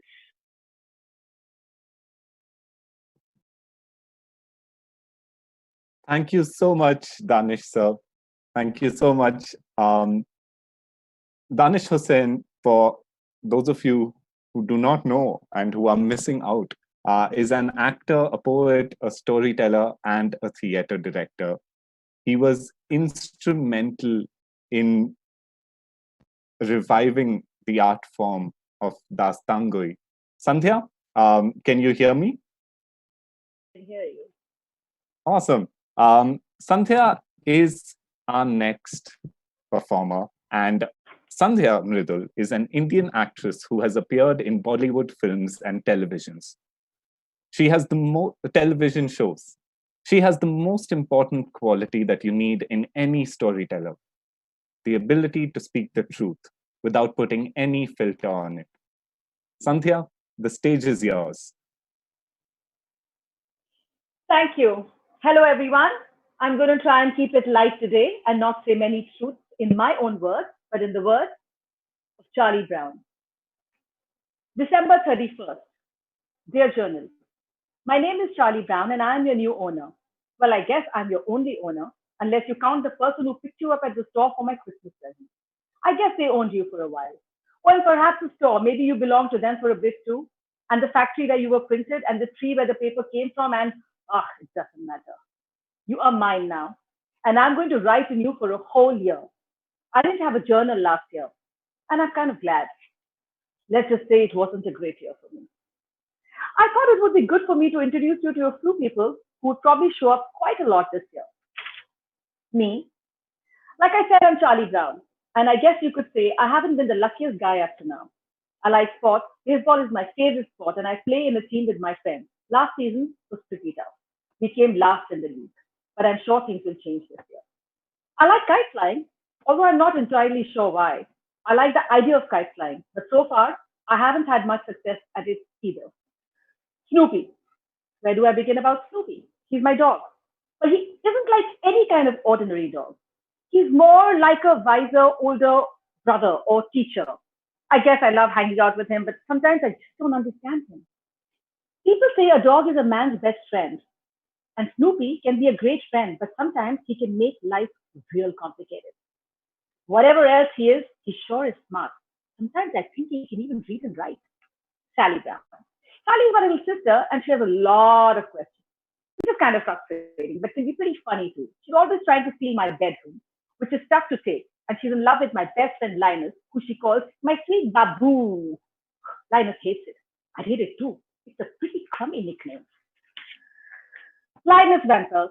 Linus is my best friend. We go on all kinds of adventures together, and he's always there for me when I'm in a jam. He's really smart and knows a lot about a lot of things. In some ways, I look up to Linus. But in others, he's kind of a mess. He still has a security blanket. In fact, I would say that even though Linus is my best friend, Linus's blanket is his best friend. He takes it everywhere and goes really crazy if anyone tries to take it off him. Lucy Van Pelt. Lucy is Linus's older sister, and she's really bossy and kind of crabby too. I don't want to say much more about her. The little red-haired girl. I'm not sure what to write about her. I don't even know her name. I just know I want to be near her and that I think about her all the time. Unless, of course, I'm thinking about kite flying or baseball. Sometimes I think about playing baseball or flying kites with her. I hope that she thinks about me too. What else can I say? She's little and has red hair. This year, I'm going to tell her how I feel. January 1st. Happy New Year, Journal. Here it is, a brand new year with no mistakes in it. This year is going to be my year. I just know it. This is the year that the team is going to be the top of the league in baseball. I'm going to master flying a kite. I got a new one for Christmas, but I'm going to save it for the perfect kite flying day. This is the year I'm going to talk to the little red-haired girl. This is the year I'm not going to be outsmited by my own dog. This is the year I'm going to become popular. This is a year that I will talk about for the rest of my life. The year things changed from, oh dear, Charlie Brown, to way to go, Charlie Brown. I'm going to go outside right now and start my year. I can't wait to tell you all about it. January 2nd. Bit of a slow start, but I'm sure things will pick up. Everyone is still on vacation, so I've been hanging out with Snoopy. He really isn't so bad sometimes. Still too cold to fly kites, but there's plenty of time in the year. January 5th. I can't stand it. This is supposed to be the start of a great new year, and yet I can't seem to escape the crummy bits of last year. I bumped into Peppermint Patty. She was angry with me. It's a long story, so I'm going to skip it. January 8th, done. That kite-eating tree. I saw it today while I was out with Linus. It's my arch enemy, that tree. I've lost 24 kites to that tree last year. It ate each and every one of them without leaving so much as a tail. Linus tried to approach it, but I pulled him. It's been a while since anyone fed the tree a kite, and I imagine being hungry can make a tree pretty mean. I'm not sure if all my friends believe in the kite-eating tree, but I would like to know how else they would explain how an ordinary kite flying happily in the sky gets entangled in the branches of a mean tree for no reason. And how do they explain what happens when there is no way you can get the kite down, so it just hangs there for weeks until suddenly one day it's gone. There is only one way to explain it. This tree eats kites. I know it. Just looked out of my window and I swear there is the perfect kite flying breeze blowing outside. I'm going to take my new kite out for a spin. It'll be pretty cold, but kite flying is a great way to keep warm. Perhaps it was a bit too cold for kite flying. I got the kite up in the air, but then it got stuck. It was frozen solid. Going to sit by the fire for a bit to thaw it out. This year doesn't seem very easy. Going to bed now. I was thinking about today's kite flying, and I decided not to be depressed about it. It wasn't my fault or the kite, it was the weather. There's plenty of year left for me to master kite flying. February 2nd. Took the kite out again today and saw Linus and Lucy out building a snowman. But I can't say they look too pleased to see me. It's not my fault. They built their snowman in the way of my kite. Seems like it's still not kite flying weather. February 30th. Tomorrow is the day. Tomorrow is Valentine's Day. Maybe this year will be my year. Maybe this year I'll get a card. Maybe this year I'll get lots of cards. Maybe I'll get a card from the little red-haired girl. I won't mind not getting a lot of cards if I just got one from her. I bet I get one, you know. I think about her a lot and I stare at her a lot. I just know I'm going to get one. Feb 14th. The mailman came and went and there weren't any cards from the little red-haired girl. I'm not worried though. Maybe she forgot and mailed it a day late. I know I'm going to get one. There was a lot for Snoopy though. I don't know how that bloody beagle does it. February 15th. Still no card. I checked twice. Sometimes there can be a letter in your mailbox tucked right at the back and you can't see it. But there wasn't one there. I'm not worried though. Cards can get lost in the mail. The mailman probably lost it in the bottom of his bag and will bring it to me tomorrow. I know I'm going to get one. If the little red-haired girl sent a card, it'll be here tomorrow for sure. February 16th. Today is the day. The card will definitely come today. I'm so excited. The mailman will have been by now. I just need to go and get my card. I just need to go, open the mailbox, reach in, pick up the card from my beloved little red-haired girl. I just need to go down the stairs, out the front door, to the mailbox. Why can't I move? What if it's not there? What if I walk down the stairs, open the front door, walk to the mailbox, lift the lid, reach inside, and find that there is no card? I can't do it. If there is no card, I won't be able to stand it. If she sent a card, it will definitely be there. And if there is no card, it means she didn't send one. If I walk down the stairs, open the front door, walk to the mailbox, reach inside, and there is no card inside, it means that the little red-haired girl did not send me one and does not want me to be her Valentine. I can't stand that. I just can't stand it. I just won't go. I will just live on not knowing. I can do that. Oh, but what if there is a card and it just sits there forever? What if the little red-haired girl never finds out I like her too? Oh, God, I can't be that heartless. I know she must have sent me a card. I just need to go down and get it. I must be brave and go and get it. I'm going. Well, I guess you could say the mailbox wasn't empty. I went down the stairs, out the front door, walked to the mailbox, lifted the list. And before I could reach it and get my card, Snoopy popped his beagle head out and gave me a big kiss. Good grief. And there was no card from the little red-haired girl either. February 25th. Not a lot of people know this about me, but sometimes I can be a really nice guy. Too nice. Let me explain. I took the kite out today because it is finally looking a little like it might be spring. I was walking along thinking about the perfect spot to set it off when I saw it again. That darn kite-eating tree. Called me crazy, but I started talking to it. I read somewhere that when dealing with an arch enemy, it is important to get to know them really, really well. Well, I figured, how else do you get to know something really well without talking to it? Anyway, there I am talking to this tree, and I realized it had been a really long winter with no kites for it to eat. At first, I didn't see how this was my problem.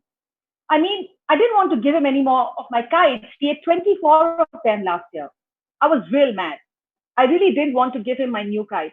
But then before I knew it, I went and did it. Threw my kite right up there. It's not like he wasn't going to take it eventually anyway. See how I mean? Sometimes I can be a really nice guy. I just hope the darn tree remembers that and the next time I'm out flying. March 3rd. Oh, maybe I'll skip March 3rd. It's a long story about Linus and Snoopy and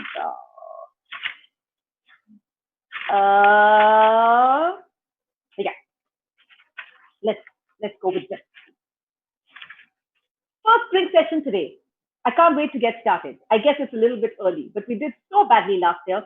I wanted to use the extra time to practice our hitting, pitching, catching, running, well, everything really. It's my job as team manager to work the team until they feel ready for the first game of the season.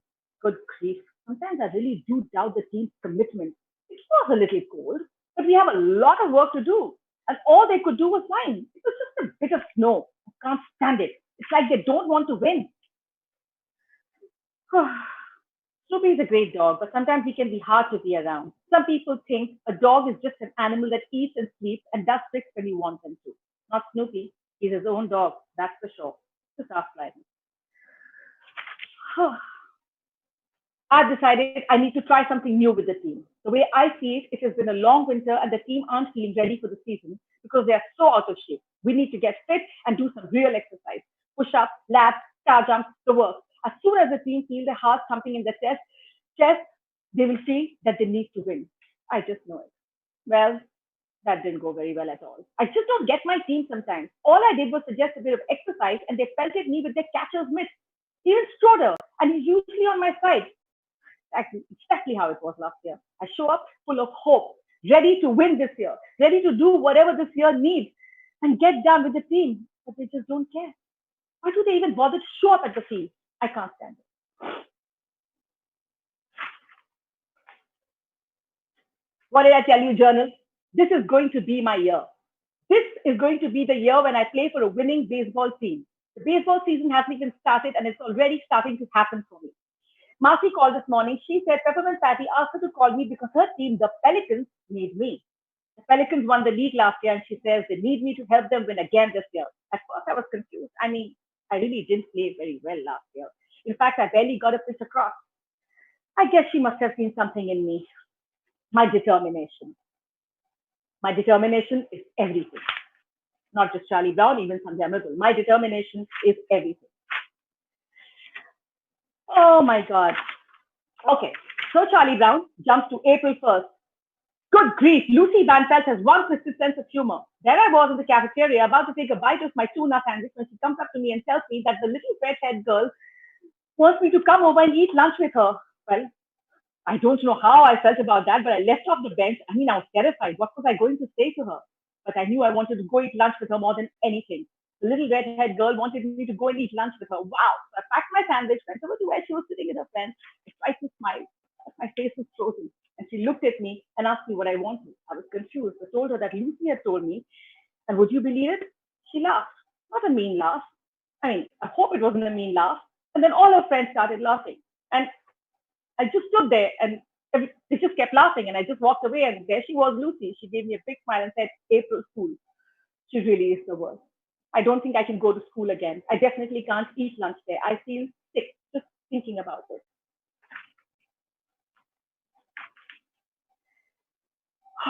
Okay, so maybe I should have called today's game. I really didn't think it was raining all that hard, you know. I just get so sick of the team being so ready to throw in the towel. I mean, the only reason Lucy wanted the game was because the rain was getting her cake wet. What? Why was she even eating cake in the middle of a baseball game? Good grief. Some sister Sally is.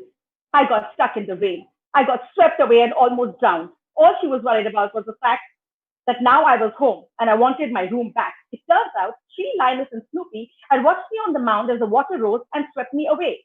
She thought I had been taken out to sea. So much rather than get help, she got her stuff and moved right into my room.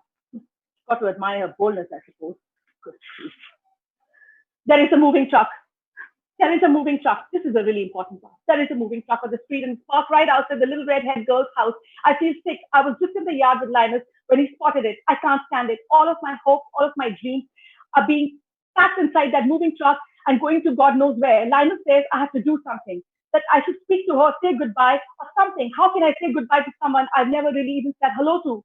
God, she's going to move away and I will never have said one intelligent thing to her. How can I let her move away without even telling her how I feel or finding out how she feels? What can I do? I thought I had plenty of time to get around to speaking to her, but now I just have today. And that's it for the rest of my life. That's enough time. Is it? That's not enough time. I didn't even get any warning. How am I supposed to come up and say something to her, introduce myself to her, tell her how I feel and how long I have felt that way? That sums up everything I wanted to say to her in the past, but never found the words, that give her no choice but to feel the same way about me. How am I supposed to come up with something that says all of those things in one single day? I can't stand it. It's too much pressure. I just want to hide here in my room and pretend it isn't happening. The Linus is downstairs watching the truck.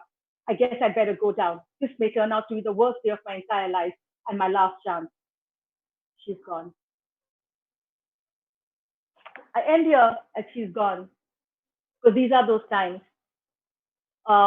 These are those times that we need to say whatever we need to say to everybody. Charlie Brown says it. Thank you. Thank you, Sandhya. Next up, we have Faye D'Souza.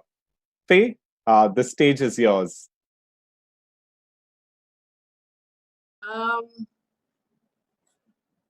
So this is my go-to. Vikram Seth's poetry has been with me from the time I was in college. It's a very old, frayed book. And when I was asked to read something, I went straight for this book. So I hope you enjoy it as much as I do. This one's called Round and Round.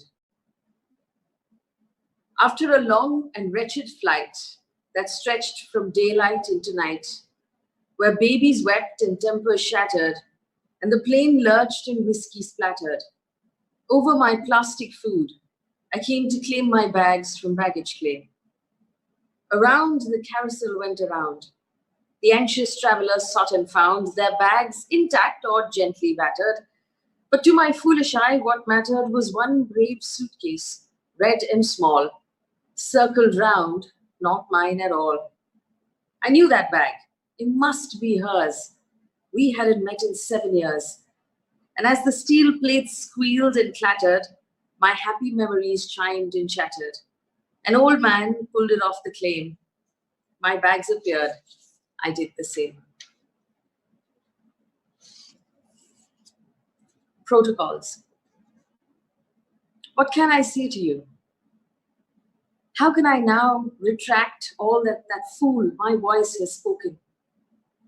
Now that the facts are plain and the placid surface cracked, the protocols of friendship broken.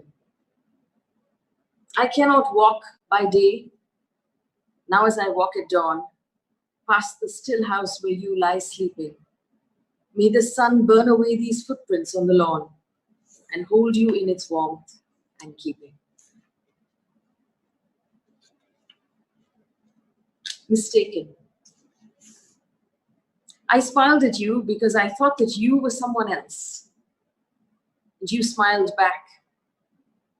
And there grew between two strangers in a library something that seemed like love. But you loved me, if that's the word, because you thought that I was other than I was.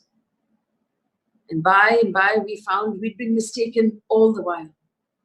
From that first glance, from that first mistaken smile.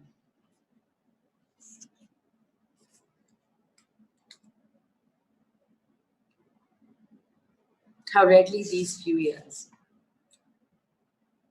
How rarely these few years, as work keeps us aloof, or fairs, or one thing or another, have we had days to spend under our parents' roof, myself, my sister, and my brother. All 5 of us will die to reckon from the past.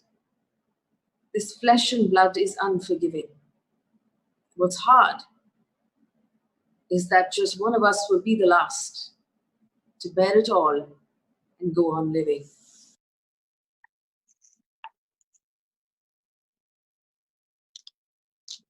All you who sleep tonight. All you who sleep tonight, far from the ones you love. No hand to left or right, and emptiness above. Know that you aren't alone. The whole world shares your tears. Some for 2 nights or 1, and some for all their years. I just want to add one more. And this one is by Maya Angelou, who is now my North Star. And I hope that for a lot of young women who are listening to this, this becomes your North Star as well.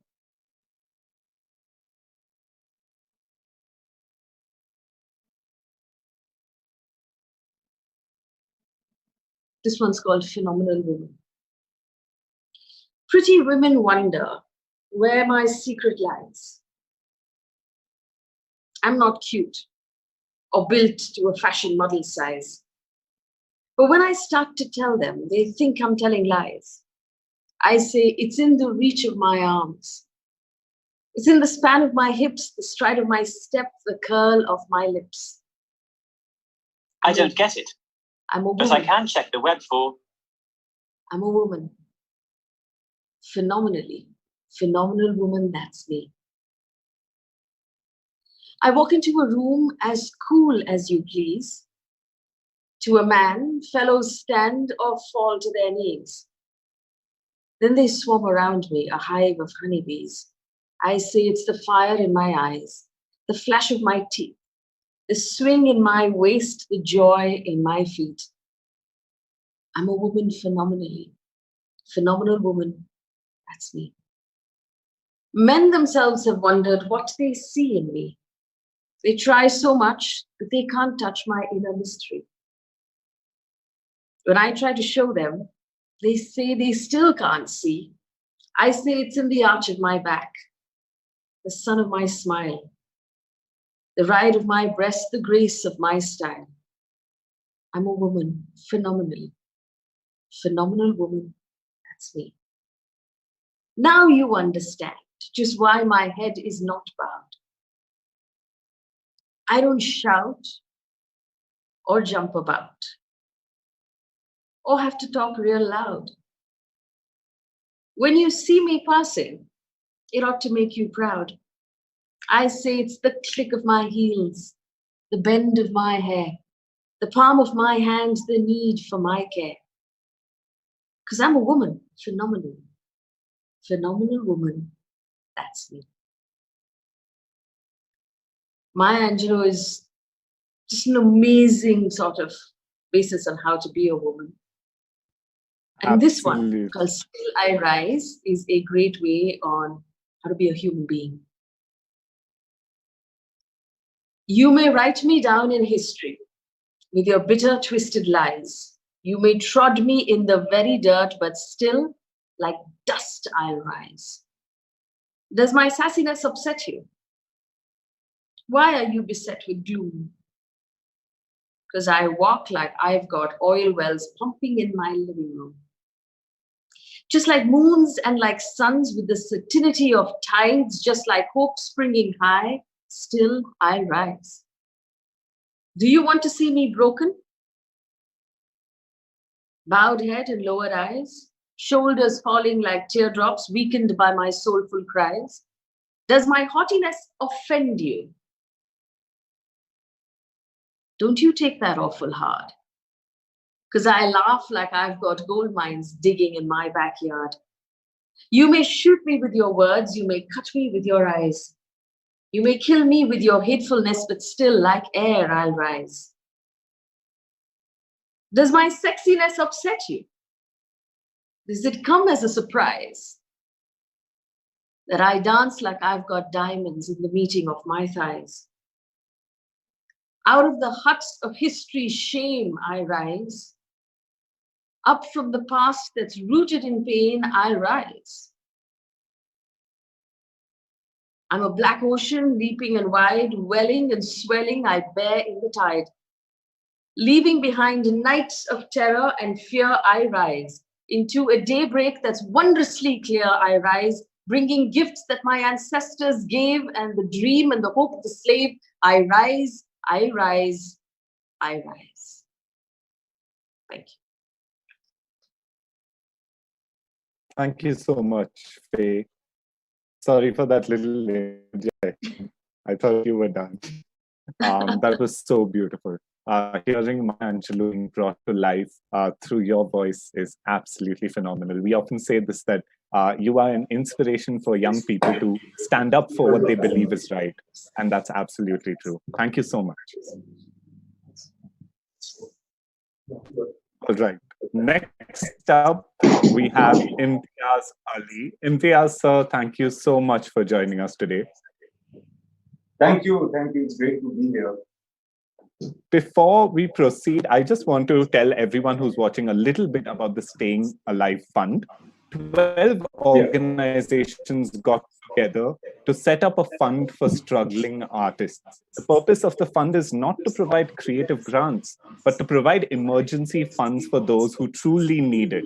All of you who are watching, you can donate to the fund through Give India by going to stayingalive.giveindia.org. We'll put the website link in the comment. I want to give a special shout out to Kunal Chandra, who donated 4,999 rupees out of the goodness of his heart. Thank you so much, Kunal. And to Binu Wadhwa and Sunny, who both donated as well. Thank you to all three of you. Us and all the artists. Imtiaz, sir, I don't think we should keep the audience waiting any longer. But I just wanted to say it's an honor to have you. The stage is yours.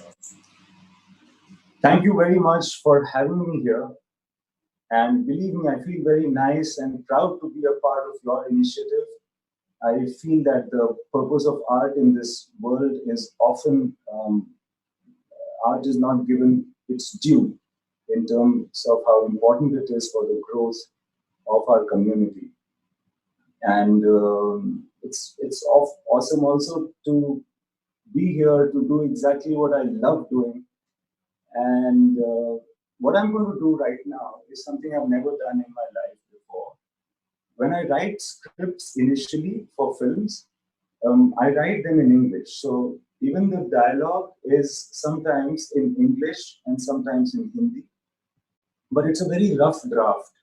And that never sees the light of the day. The particular scene that I want to read out today is from Love Aajkal, the recent Love Aajkal. It did not make it to the film, or some bits did, but not in the same form. Some of it is in English, some of it is in Hindi.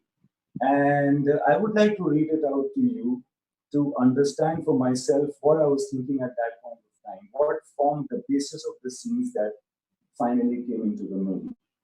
So here goes. Scene number 11. Day exteriors, interiors. Cafe Zanzibar. Lane in front. Raj comes to the window on the first floor with a coffee and looks out. He sees Zoe walk up. Coming behind her is Veer. Raj turns and walks down. Zoe walks up the passage of Cafe Zanzibar. Raj meets her near the reception. Is he troubling you? The new guy, he asks her. And if he is, then can't I handle him on my own that I have to ask for your help? Zoe answers. Veer is seen walking up behind. Raj smiles and he says, have a nice day, sarcastically to Zoe. Oh, so I was waiting for you to tell me, so then I would start having a nice day, Zoe asks.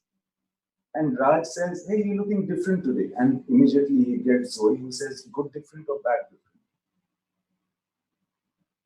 Okay, that scene abruptly cuts. I don't know why, I don't remember why. Later on, another scene. Raj, supervising some work at the entrance of the cafe, sees Zoe come out with the stud boy, her date. Now Zoe looks at the stud boy's fancy car, then walks up to Cafe Illuminati. Now the cafe's name is Illuminati. It turned out to be Mazi in the end. So she says to Raj, I had gone for a quick coffee. And Raj says, we serve coffee as well. And she smiles and Zoe says, business and pleasure should be kept in separate compartments. So Raj looks at her date and says, was this pleasure? And she smiles and says, car was nice, and walks past him. Then the car is seen driving out. A moment later, Veer stands up from the pavement across the cafe where she had met the stud boy. Now he's seen the stud boy and Zoe, who he likes, go away from there. And now he walks towards the cafe. Raj looks at him. And Raj says, Kamal hai sir aapka. Veer, sorry? Raj, मतलब आज के ज़माने में जहाँ हर तरफ buffet लगा हुआ है, कहीं से कोई भी आइटम उठाओ, वहाँ आप पुराने ज़माने की तरह छुप के पीछा करने में बिलीव करते हैं. Veer looks down, shakes his head. Why? He asks himself. हाँ, अब मैं नहीं करूँगा. Veer says. क्या? Veer, ये stalking type. It's not good. No more. Raj, नहीं करो. हाँ, और क्या? Legal है. इंडियन पीनल कोड तुमको इसकी इजाजत देता है. Really? जब तक तुम लड़की को तंग नहीं कर रहे. What tongue? Veer says. उनको तो अच्छा लगता है. Maybe, Raj says. They to make it happen only. Veer says. मतलब? Raj asks. मतलब maximum girls situation create करती हैं कि कोई लड़का उनको follow करे. Raj is thinking and is reminded of his own past. And we cut to a flashback where we see Leena in a marketplace drop something deliberately. Raghu is in the background looking around. He catches sight of her as she bends to pick it up. She walks, he follows her. Now she walks in the marketplace, he follows looking at her. She gets into an auto rickshaw. Raghu starts his scooter. Leena looks if Raghu is following. The auto rickshaw takes off. Later, in front of Leena's house, Raghu is having an argument with the security man. And Raghu is saying, ना कोई कानून तोड़ दिया मैंने, यहाँ आकर खड़ा होने का टैक्स भरूं मैं, और तू के मजिस्ट्रेट लगा है यहाँ. And Leena comes onto the balcony to peep. Raghu looks at her. Leena pretends to be annoyed and goes inside. Raghu gets perplexed. Continues to talk to the watchman in default. Slowly now. कोई चीज तमीज भी होती है कि नहीं होती? वो नहीं होती. And he starts the scooter and he goes away. Now the next scene. If I have some time, I'll do. Now the next scene is day interior Cafe Zanzibar. Next morning, Raj is sitting with a severe hangover at Cafe Illuminati. The barman is making a regular drink, blah blah blah, and the girl comes in. Zoe comes in, and he looks at her slowly. Hangover, he asks, and she says, "Don't mention, I'll puke." Raj says to the barman, "Give her the same as me." What is that? It's decades of experience in drinking, he says. She slowly turns to him. Hope it works. I have a very important meeting later. Raj says, so you went out with him last evening, the guy who came yesterday, sits in the corner. First of all, it's none of your business. And secondly, Raj corrects, and not second of all, whatever, I did not go out with him. But I saw you guys going out together, he says. Excuse me? You were all dolled up, wearing tight clothes, loud lipstick, and you guys left on a bike like a couple, Raj says. And why were you taking so much interest? She asks. You don't like him? Raj asks. She's a gay.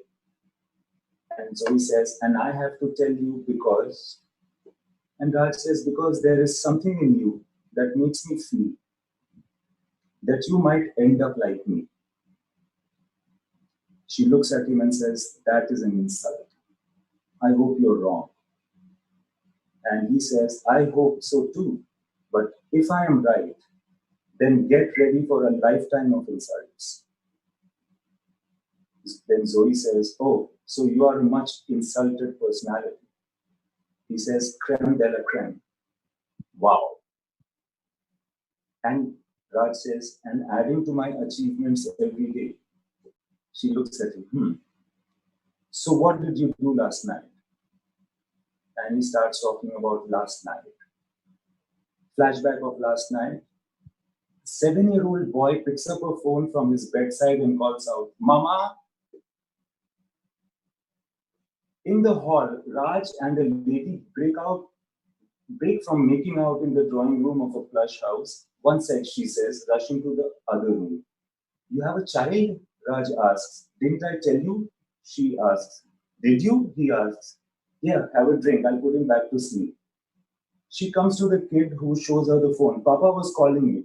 She snatches the phone from the kid to see. In the drawing room, Raj gets up from the couch to go to her.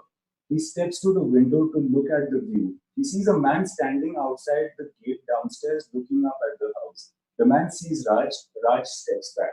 The lady rushes back into the drawing room and says, get away from the window. And then in the present time, Raj is telling Zoe. Zoe is asking, was that a husband? And Raj says, and clearly she had not told me she had a husband. Flashback last night. So the lady is asking, so you thought the sun dropped from heaven? Now she's in panic. He sits on the couch, relaxed. Tell me he didn't see you, she says. I think he did, Raj says. Shit. And Zoe asks him in the present time, and you were like chilled? This one was easy, he says. There was a back door for me to get out from. I had checked. Going back to a flashback, the panicked lady asks, you had checked? And Raj says, habit. Sitting casually. Then he gets up to leave. And what the fuck should I do? She asks desperately. And he says, deny. Raj says clearly. Just say there was no one. Never admit. Not now, not on your deathbed.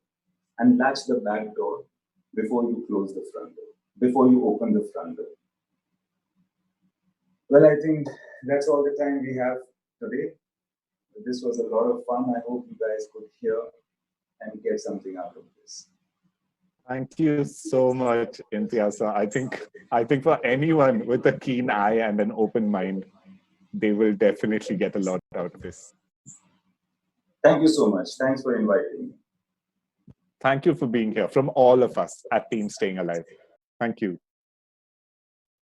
Mantra, I see you. Mantra is one of the most engaging, energetic performers you will come across. The stage is yours, sir. Don't lie, Shantanu. You got me in as the court jester because you wanted to lighten up things over here, and that's what's happening. Hello, everybody. Welcome to the special live broadcast of StayInAlive. It's a platform which is helping artists who are badly hit by this lockdown. And as you know, almost all the entertainment and arts portals and stages have shut down, resulting in many artists going through a very tough phase in their life. And as you know, हमारी जो artist community है, बहुत खुददार community है. Theatre के नाम पे donation ले लेगी, लेकिन खुद के लिए ना. और टीवी एक्टर्स का तो आपको पता ही है, 90 दिनों में 90 days में नया मौसम निकल जाता है, लेकिन इंडियन टेलीविजन प्रोडक्शन हाउसेस से पेमेंट नहीं निकलता. So if you want to support the community and artists, then please log on to StayInAlive.giveindia.org. So this session is called Stage Badlega.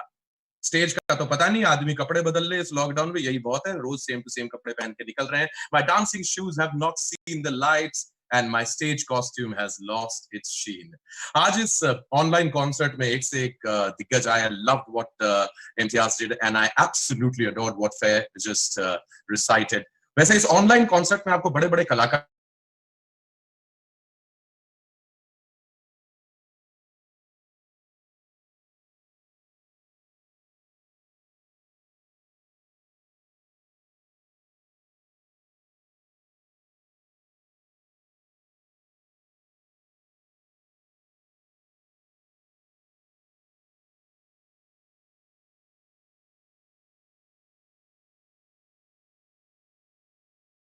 Are we still on over here? Okay, great.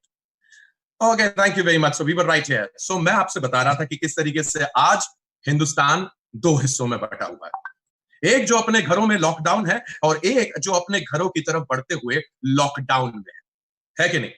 दोनों की तकलीफें अपनी जगह, लेकिन कैसे दोनों एक ही सिक्के के दो पहलू हैं, ये जानने के लिए आज मैं आपको इन दोनों हिस्सों से मिलाना चाहता हूं. आप तैयार हैं मिलने के लिए हिंदुस्तान के दो हिस्सों से? सबसे पहले आप और हम, यानी कि the good old middle class.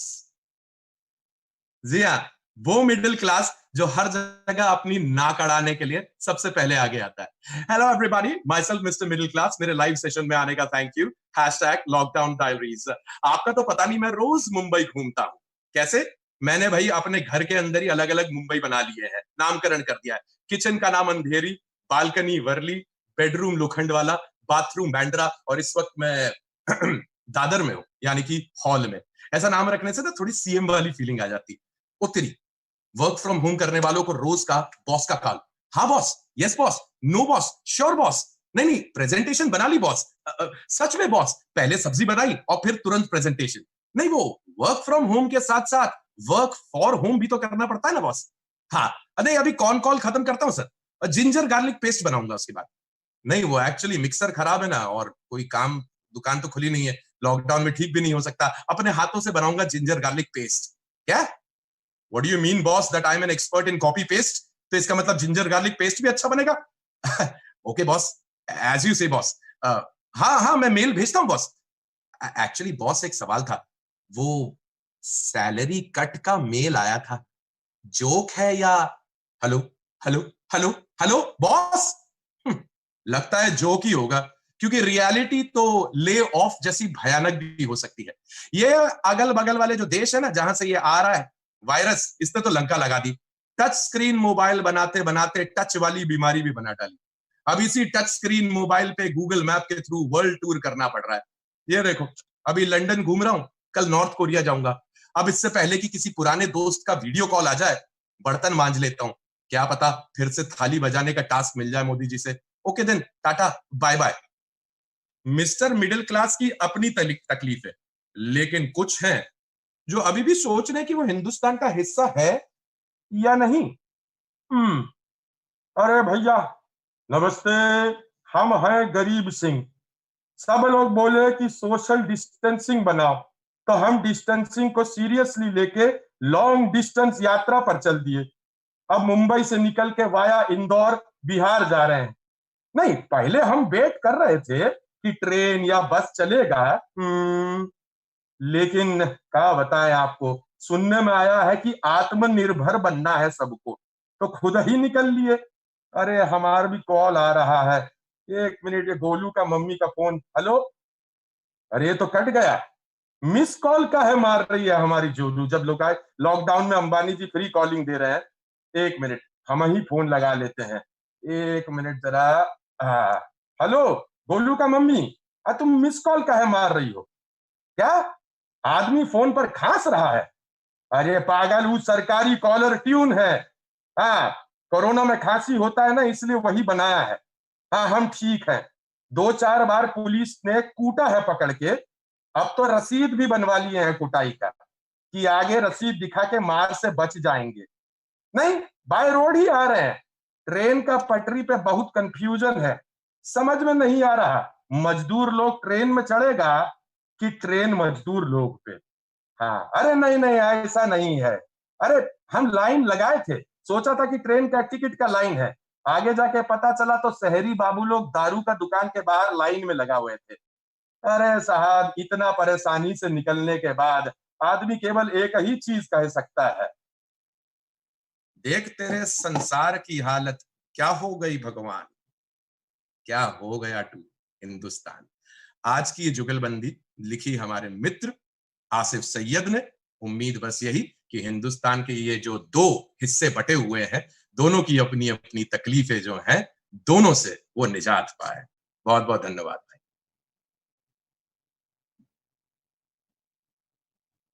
Thank you so much, Mantra. Your energy was amazing, infectious. It's 8 p.m. on Saturday, end of the week, but I felt that energy come through the screen. Thank you so much. Thank you, buddy. Our next performer is Saini Raj. Saini, you can unmute yourself. Yeah, can you hear me? Yes, the stage is yours. Yay, thank you. Okay.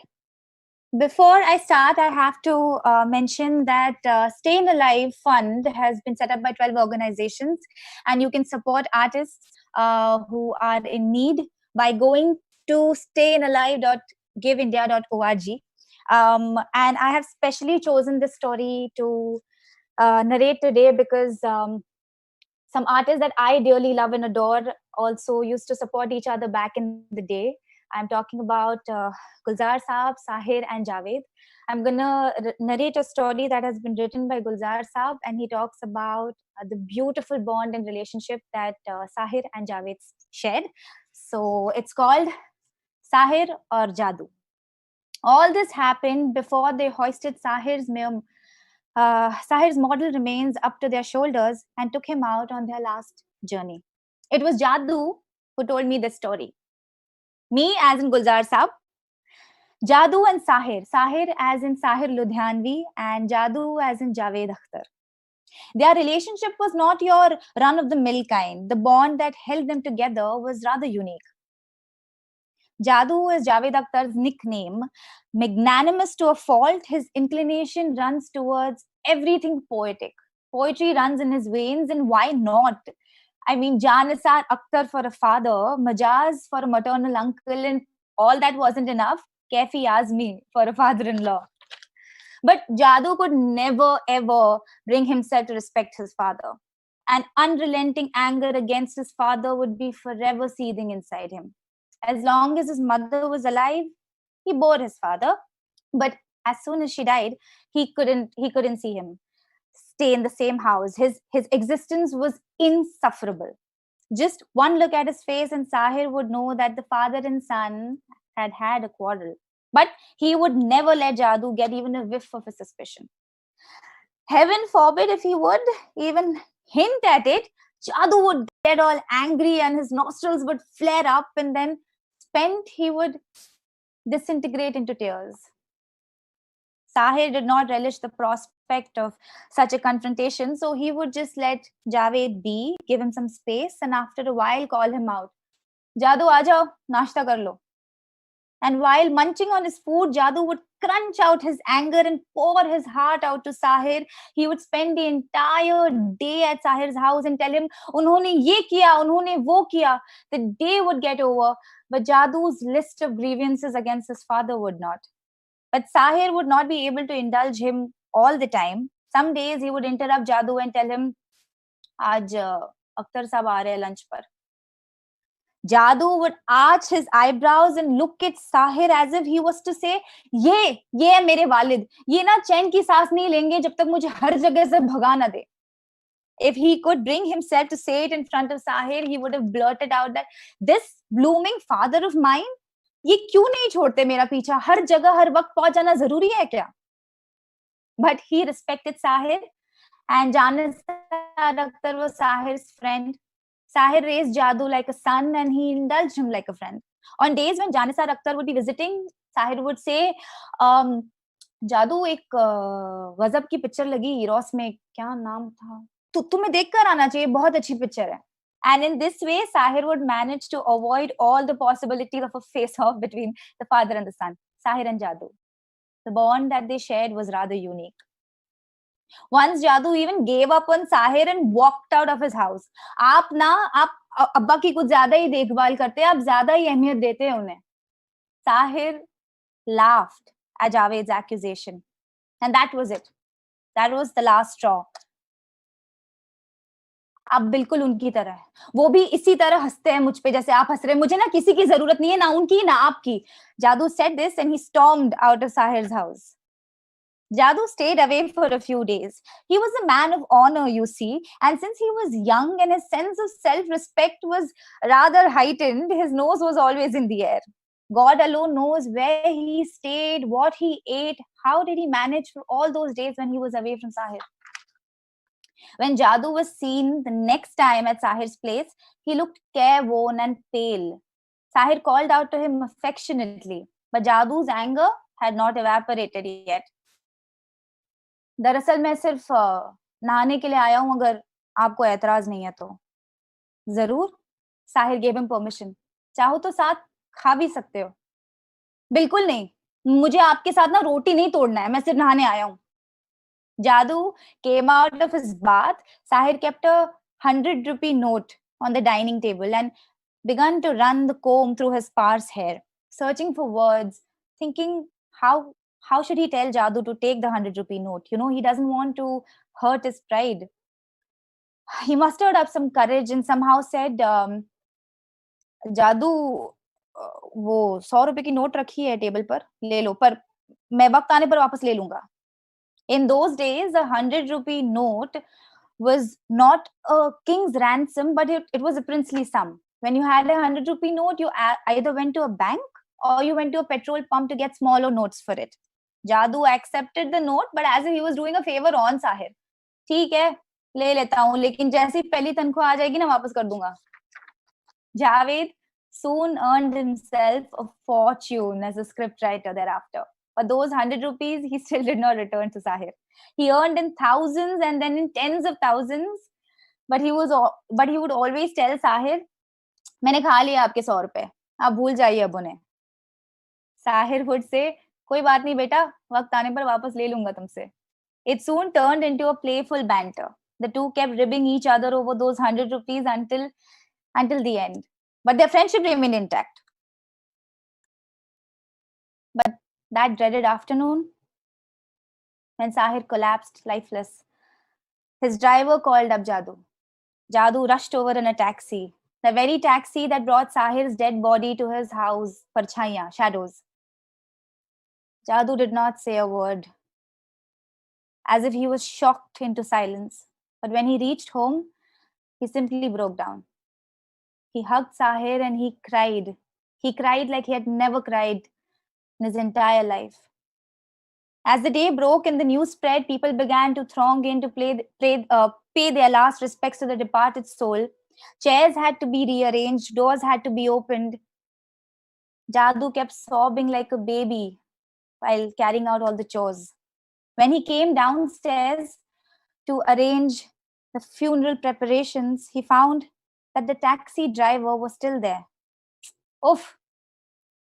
तुमने पहले क्यों नहीं पूछा कितने पैसे हुए taxi के? Jadoo asked impatiently. The taxi driver was a kindred soul.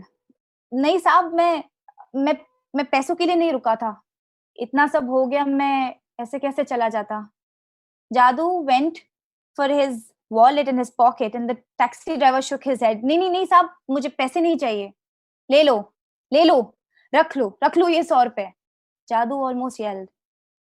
आखिर साहिर ने ले ही लिए मुझसे अपने 100 रुपए वापस.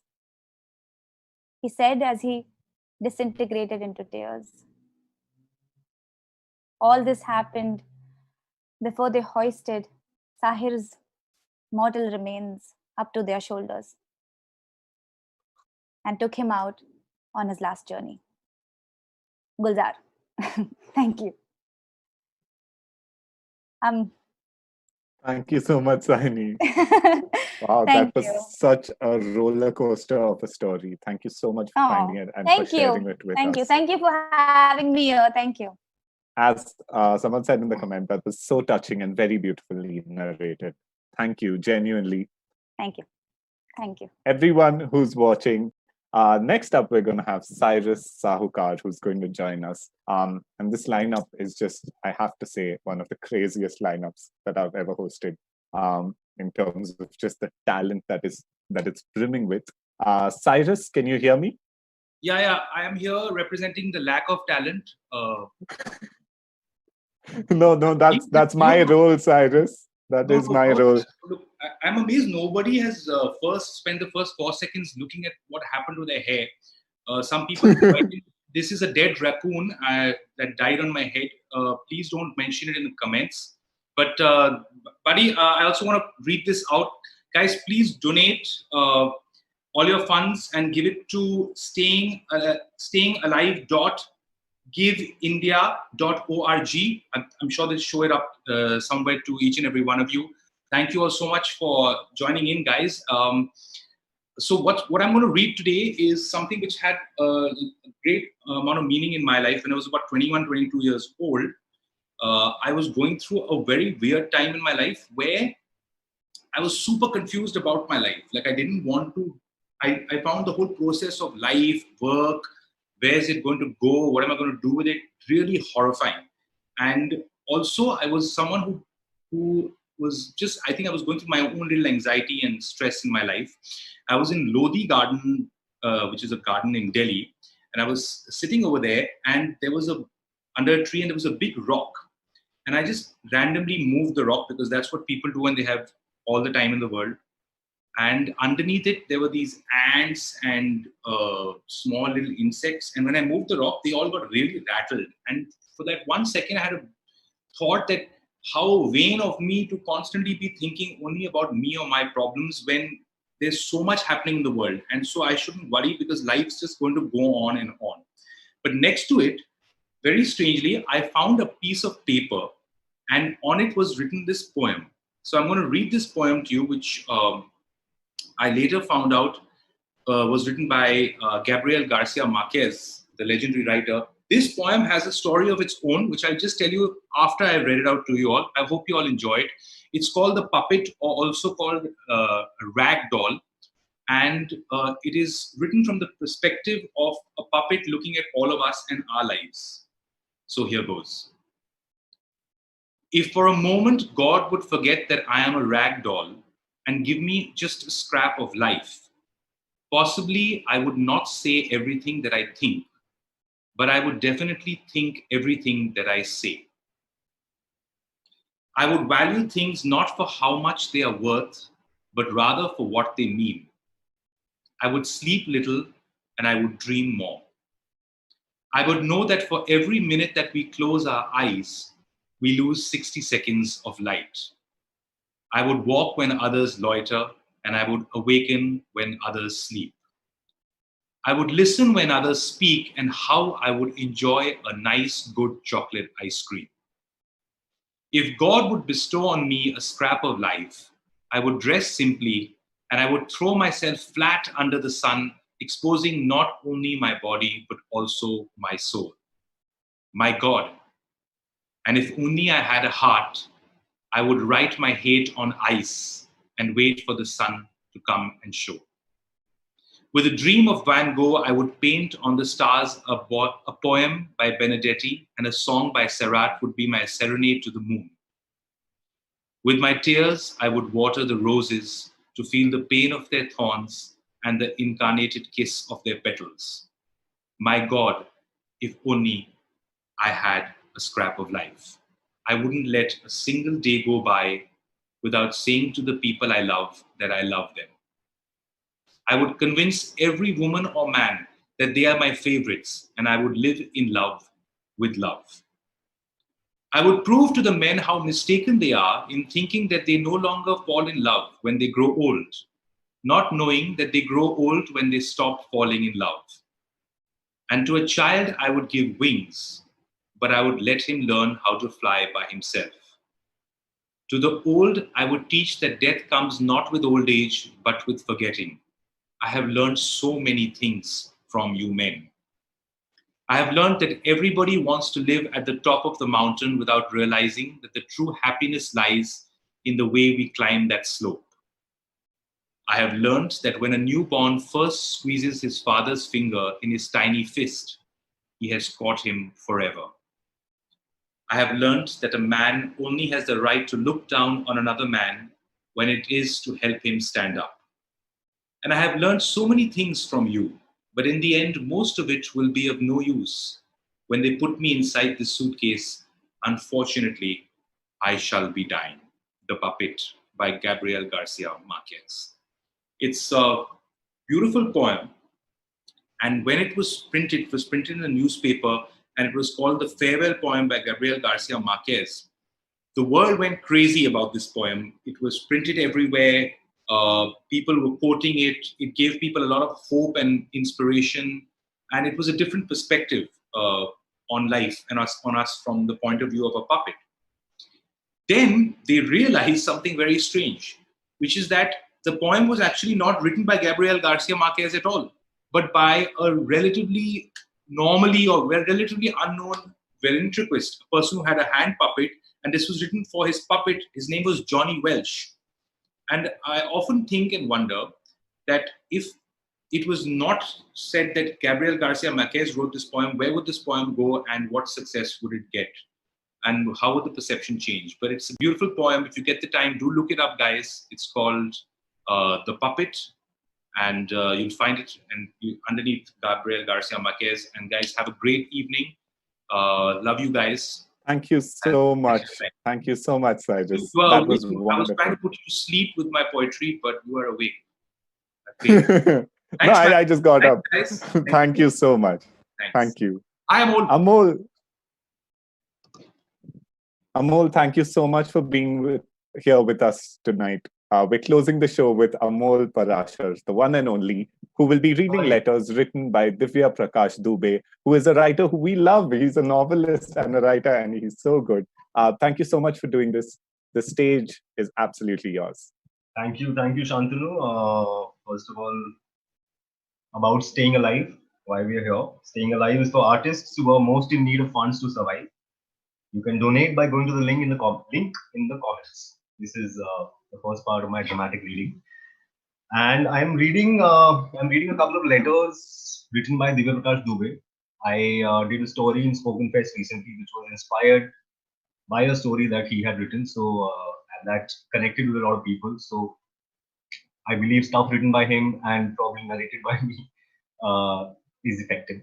So hopefully the letters are too. The two letters that I've chosen are the letters that I felt the most connection with. Both are about love, two different kinds of love. One is a letter written by a son to his father, and the other is of the more conventional love of a romantic partner. So I will go first with the Papa letter.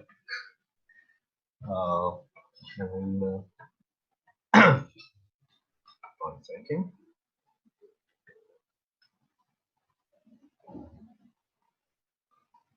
Yeah.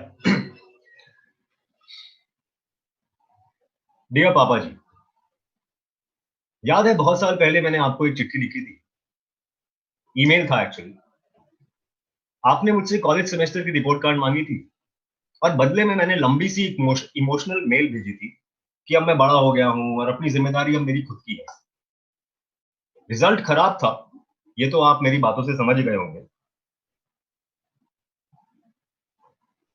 आखिर आप बाप है मेरे. उस चिट्ठी को मैं कभी कभी पढ़ लिया करता हूं. उसमें कुछ ऐसी बातें थी जिस तरह की बातें ना उससे पहले कभी हमने की ना उसके बाद. कभी कभी ख्याल आया कि हर साल नहीं तो हर 5 साल आपको वैसी एक चिट्ठी लिखूं, पर ख्याल ही रह गया. क्यों मुश्किल होती है बाप बेटों को ऐसी बातें करने में जब तक जान पर ना बनाए. इतने सालों की सैकड़ों बातें होंगी जो बताई नहीं और भूल भी गए होंगे. आज सोचकर एक दो चीजें बताता हूं. जब मैं छोटा था ना, रोज बस से स्कूल जाता था तो मुझे रोना नहीं आता था. लेकिन जिस दिन बस छूट जाती थी और आप स्कूल छोड़ने आते थे, उस दिन रोना आ जाता था. क्यों आता था इसका कोई जवाब नहीं है. ना मुझे तब समझ में आया और ना अब समझ में आ रहा है जब ये चिट्ठी लिख रहा हूं. हम लोगों ने ये क्यों सिखाया है कि लड़के रोते नहीं है. आपको भी ये बोला गया होगा कि रोते हुए लड़के गंदे लगते हैं, रोना नहीं चाहिए. ये किन बातों में फंसा दिया गया हमें. क्यों बाप बेटे कभी एक दूसरे को ये बताना ही नहीं चाहते कि उन्हें एक दूसरे के लिए रोना भी आता है. मैं इस चिट्ठी से बस एक चीज बताना चाहता हूं कि जब मैं घर से हॉस्टल के लिए निकला था, तब मैं जितना घर, मोहल्ला, खेल के मैदान, शहर, मम्मी के लिए रोया था, उतना ही आपके लिए भी रोया था. मुझे अभी भी याद आती है आपकी वो जो आप दोपहर को 1 बजे फोन मिलाकर काम की बात करने लगते हैं, तो मुझे इरिटेशन होती है क्योंकि मेरी तो सुबह हुई होती है, आपकी दोपहर है. पर जब कभी 3-4 दिन तक फोन नहीं आता तो मिस करता हूँ. तो फोन मैं भी कर सकता हूँ, पर कहूंगा क्या. फोन पे भी बस इतनी सी बात होती है कि हाँ यहाँ सब ठीक है, आप अपना ख्याल रखो, हाँ आप भी अपना ख्याल रखो, बस. पर इतनी सी बातचीत से लगता है कि दुनिया में सब ठीक है. लाइफ में मम्मी ने थोड़ी बहुत कोशिश की कि मैं थोड़ा भगवान में मानूं. आपको भी बचपन से हर सुबह पूजा करते हुए देखा है, पर आपने कभी ज्यादा कोशिश नहीं की. हमारे विश्वास को हम पर छोड़ दिया. आप लोगों के बिना अपनी श्रद्धा से मैं कभी मंदिर गया भी नहीं। थोड़ी फिल्मी सी बात है, लेकिन मेरा यही मानना है कि आप लोग हो तो और किसी से मुझे किसी तरह की सुरक्षा की जरूरत नहीं, और जो चाहिए वो मेहनत से मिलेगा, ये तो आपने सिखाया है। पापा इस बार घर आऊंगा ना, सही से गले लगाऊंगा। मुझे लगता है आज तक हम सही से गले मिले नहीं। गले लगते हुए मुझे अगर रोना आ जाए तो चुप मत कराइएगा, बस थोड़ी देर चैन से रो लेने दीजिएगा।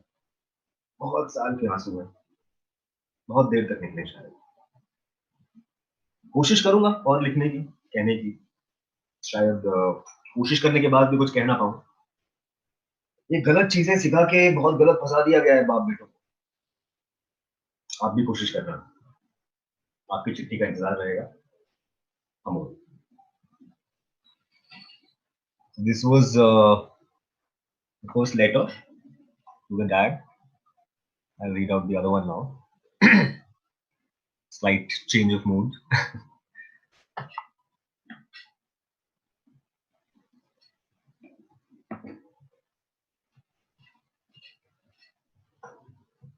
Dear K, मुझे ये बिल्कुल सही से पता है कि मैं अपने हर रिश्ते से क्या चाहता हूँ। मुझे क्या, हम सभी को शायद ये बात हमेशा से सही से पता होती है। एक बना बनाया ऐसा रास्ता होता है हमारे पास हर रिश्ते का, बाप वाला ऐसा, बॉयफ्रेंड वाला ऐसा, पति वाला वैसा। दुख हमें तभी होता है जब रिश्ते अपने हिसाब से नहीं, हमारे हिसाब से रास्ते नहीं पकड़ते। तुम अकेली हो जिसके साथ मैं चाह के भी रास्ते का कोई नक्शा नहीं बना पाता, कोई मंजिल नहीं दे पाता, कुछ समझ नहीं पाता कि हमें करना क्या है। मैं तुमसे चाहूं क्या, तुम मुझसे उम्मीद क्या करो। मुझे अगर किसी चीज से थोड़ा सा भी डर लगता है तो वो है उम्मीद। मैं कभी किसी की उम्मीद पर खरा नहीं होता। बस एक चीज जो समझ में आती है वो इतनी कि इस पूरी दुनिया में बस एक किसी को मैं पूरा जान पाऊं तो वो तुम हो। तुम्हारे आंसू भले मेरी वजह से निकले या अपने आप, मुझे उनके आने की खबर पहले से हो। तुम अगर रो रही हो तो मैं कोई छोटा मोटा सा मजाक कर पाऊं, भले मेरी उंगलियां तुम्हारे आंसू तक पहुंचे या ना पहुंचे।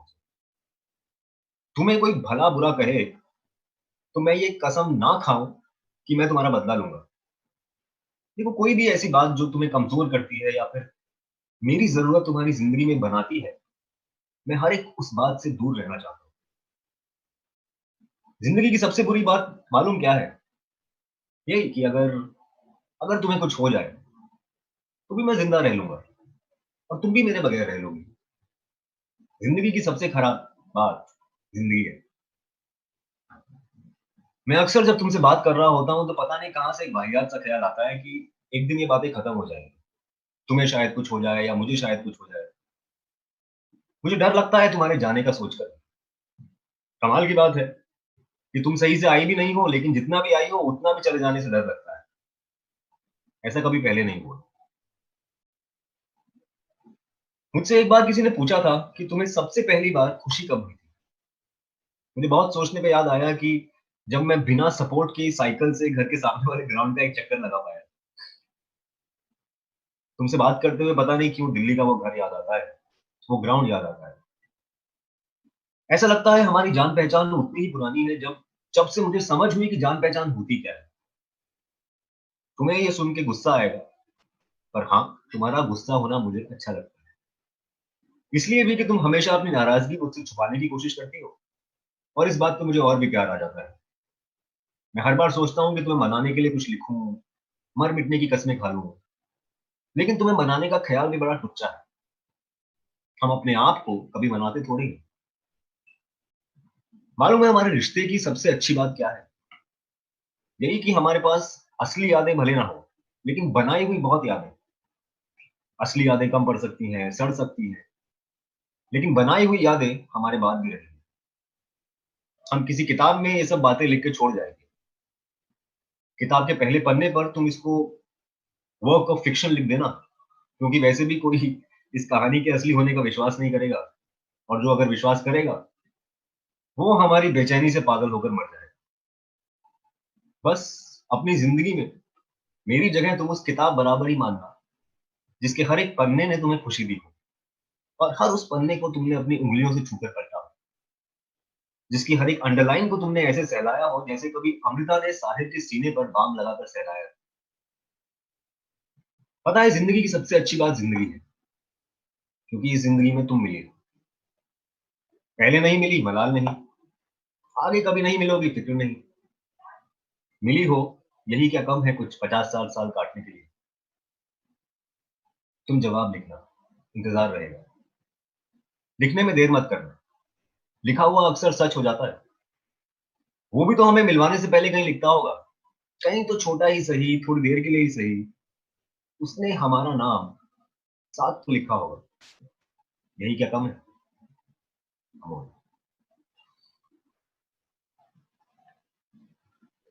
That is it, guys. That's the 2 letters I had planned to read. Amol, those were so Less time or more beautiful. time? No, absolutely on time. You did not go overtime at all. That was beautiful. And you have a minute to spare, to be honest. Zishan is asking, don't we have Kausar Munir on the lineup? We do, but she fell ill. She's been unwell this whole week. She offered to do it despite that, but she wasn't able to make it. Amol, all our love to you. Divya. Your genuineness. Yes, and Divya Prakash Dubey, if you're watching, please just accept our love. And same for you, Amol. That was so beautiful. Your face is so expressive. Thank you to everyone. Thank you to the attendees, and thank you to the fine performers we had with us. It was an honor to have you here. I'm going to close the session now. Thank you.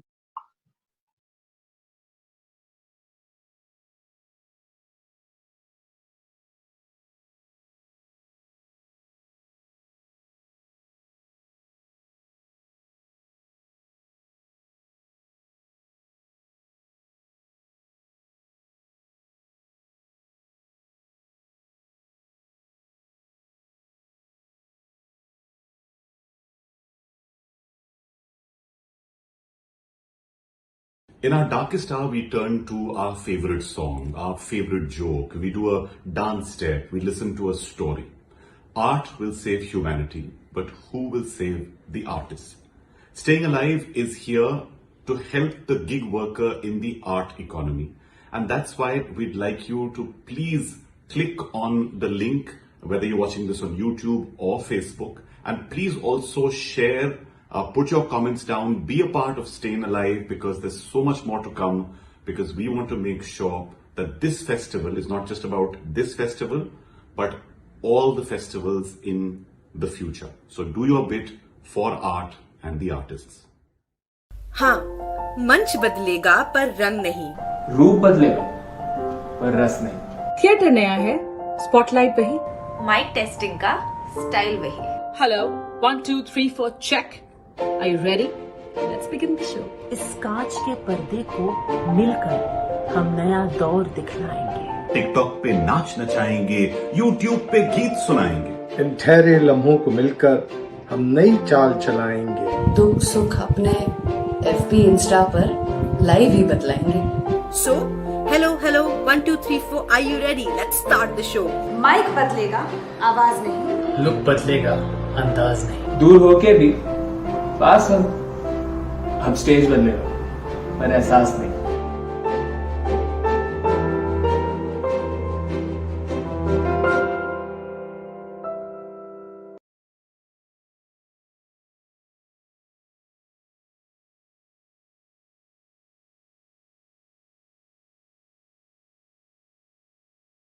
In our darkest hour, we turn to our favorite songs, our favorite films, our favorite stories.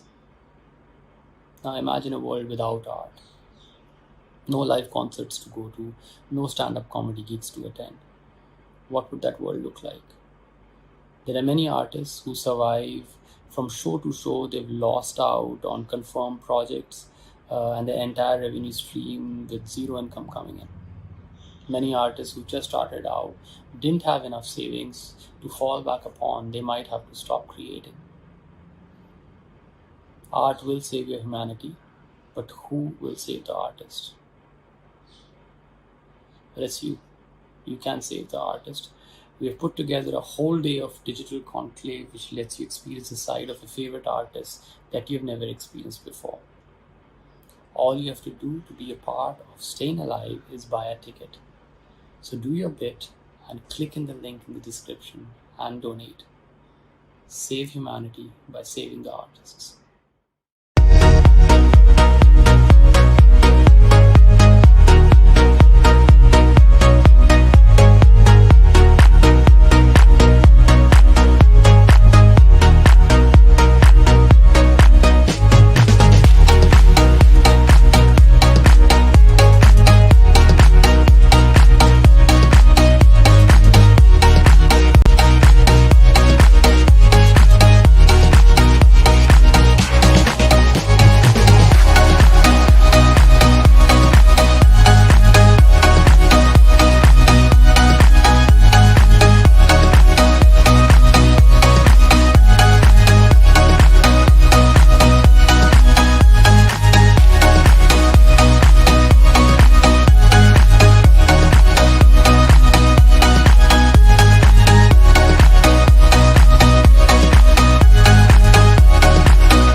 Good evening, everyone. Welcome to this session of Staying Alive. Our session is called Back to the Roots, Sufi and Folk Music from the Subcontinent. So I'm going to begin with a little bit of an introduction of both Sufi as well as folk genres of music. So it is said that Yehudi Menuhin, who is the biggest authority on music, had once said that the most seminal thing about India is its music. His statement is extremely true because in India, music is not just a form of entertainment. It is a way of life. It is a lifelong commitment. It is even considered a way of seeking God, realizing God. So whether it was Sufi saints or it was rishis or it was anybody, music was a big form of part of their lives. Also, whether it was Drupad music, which talked about meditation through focus on a swara, or it was Khayal Gayaki or semi-classical forms like Thumri, Dadra, Ghazal, or Qawwali, or folk music, these were ways of spreading the message of love. And, music in the Indian subcontinent, it evolved through deras, through ashrams, through khanqahs. Sufi music in particular evolved in the subcontinent through the sublime poetry of poets who were spreading the message of love. This love was love for the fellow being, which was known as Ishq Mijazi, and which eventually resulted in love for the Almighty, or the metaphysical form of love called Ishq Hakiki. There were samas or mehfils of Sufi music which were organized earlier. Under Hazrat Amir Khusro, Sufi music took the form of Qawwali. Qawwali now is one of the most popular forms through which Sufi music is represented.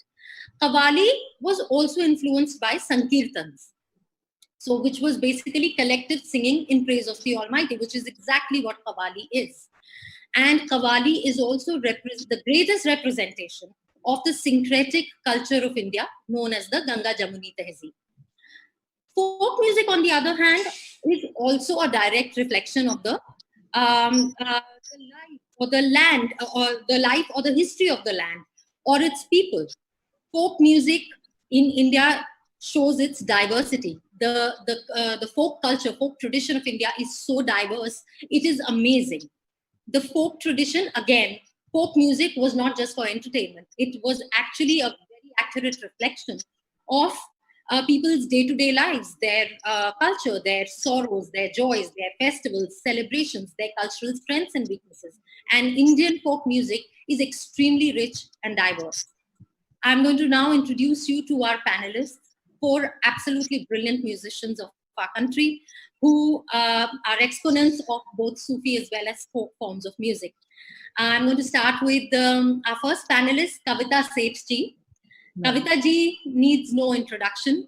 She's a Sufi singer, a ghazal singer, a singer who has also sung light classical forms of music.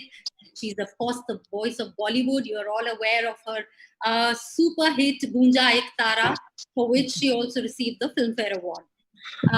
Kavita ji, we are so pleased to have you on this panel. Ji, thank you so much to inviting us. और जो बहुत अच्छा एक platform है और बहुत अच्छा जो आज का हम लोगों का टॉपिक है, और मैं बस इंतजार कर रही हूँ कि इस पे डिस्कशन हो और हम जो भी चीजें हैं वो खुल करके बात कर पाएं और शेयर कर पाएं सबके साथ. जी बिल्कुल, thank you.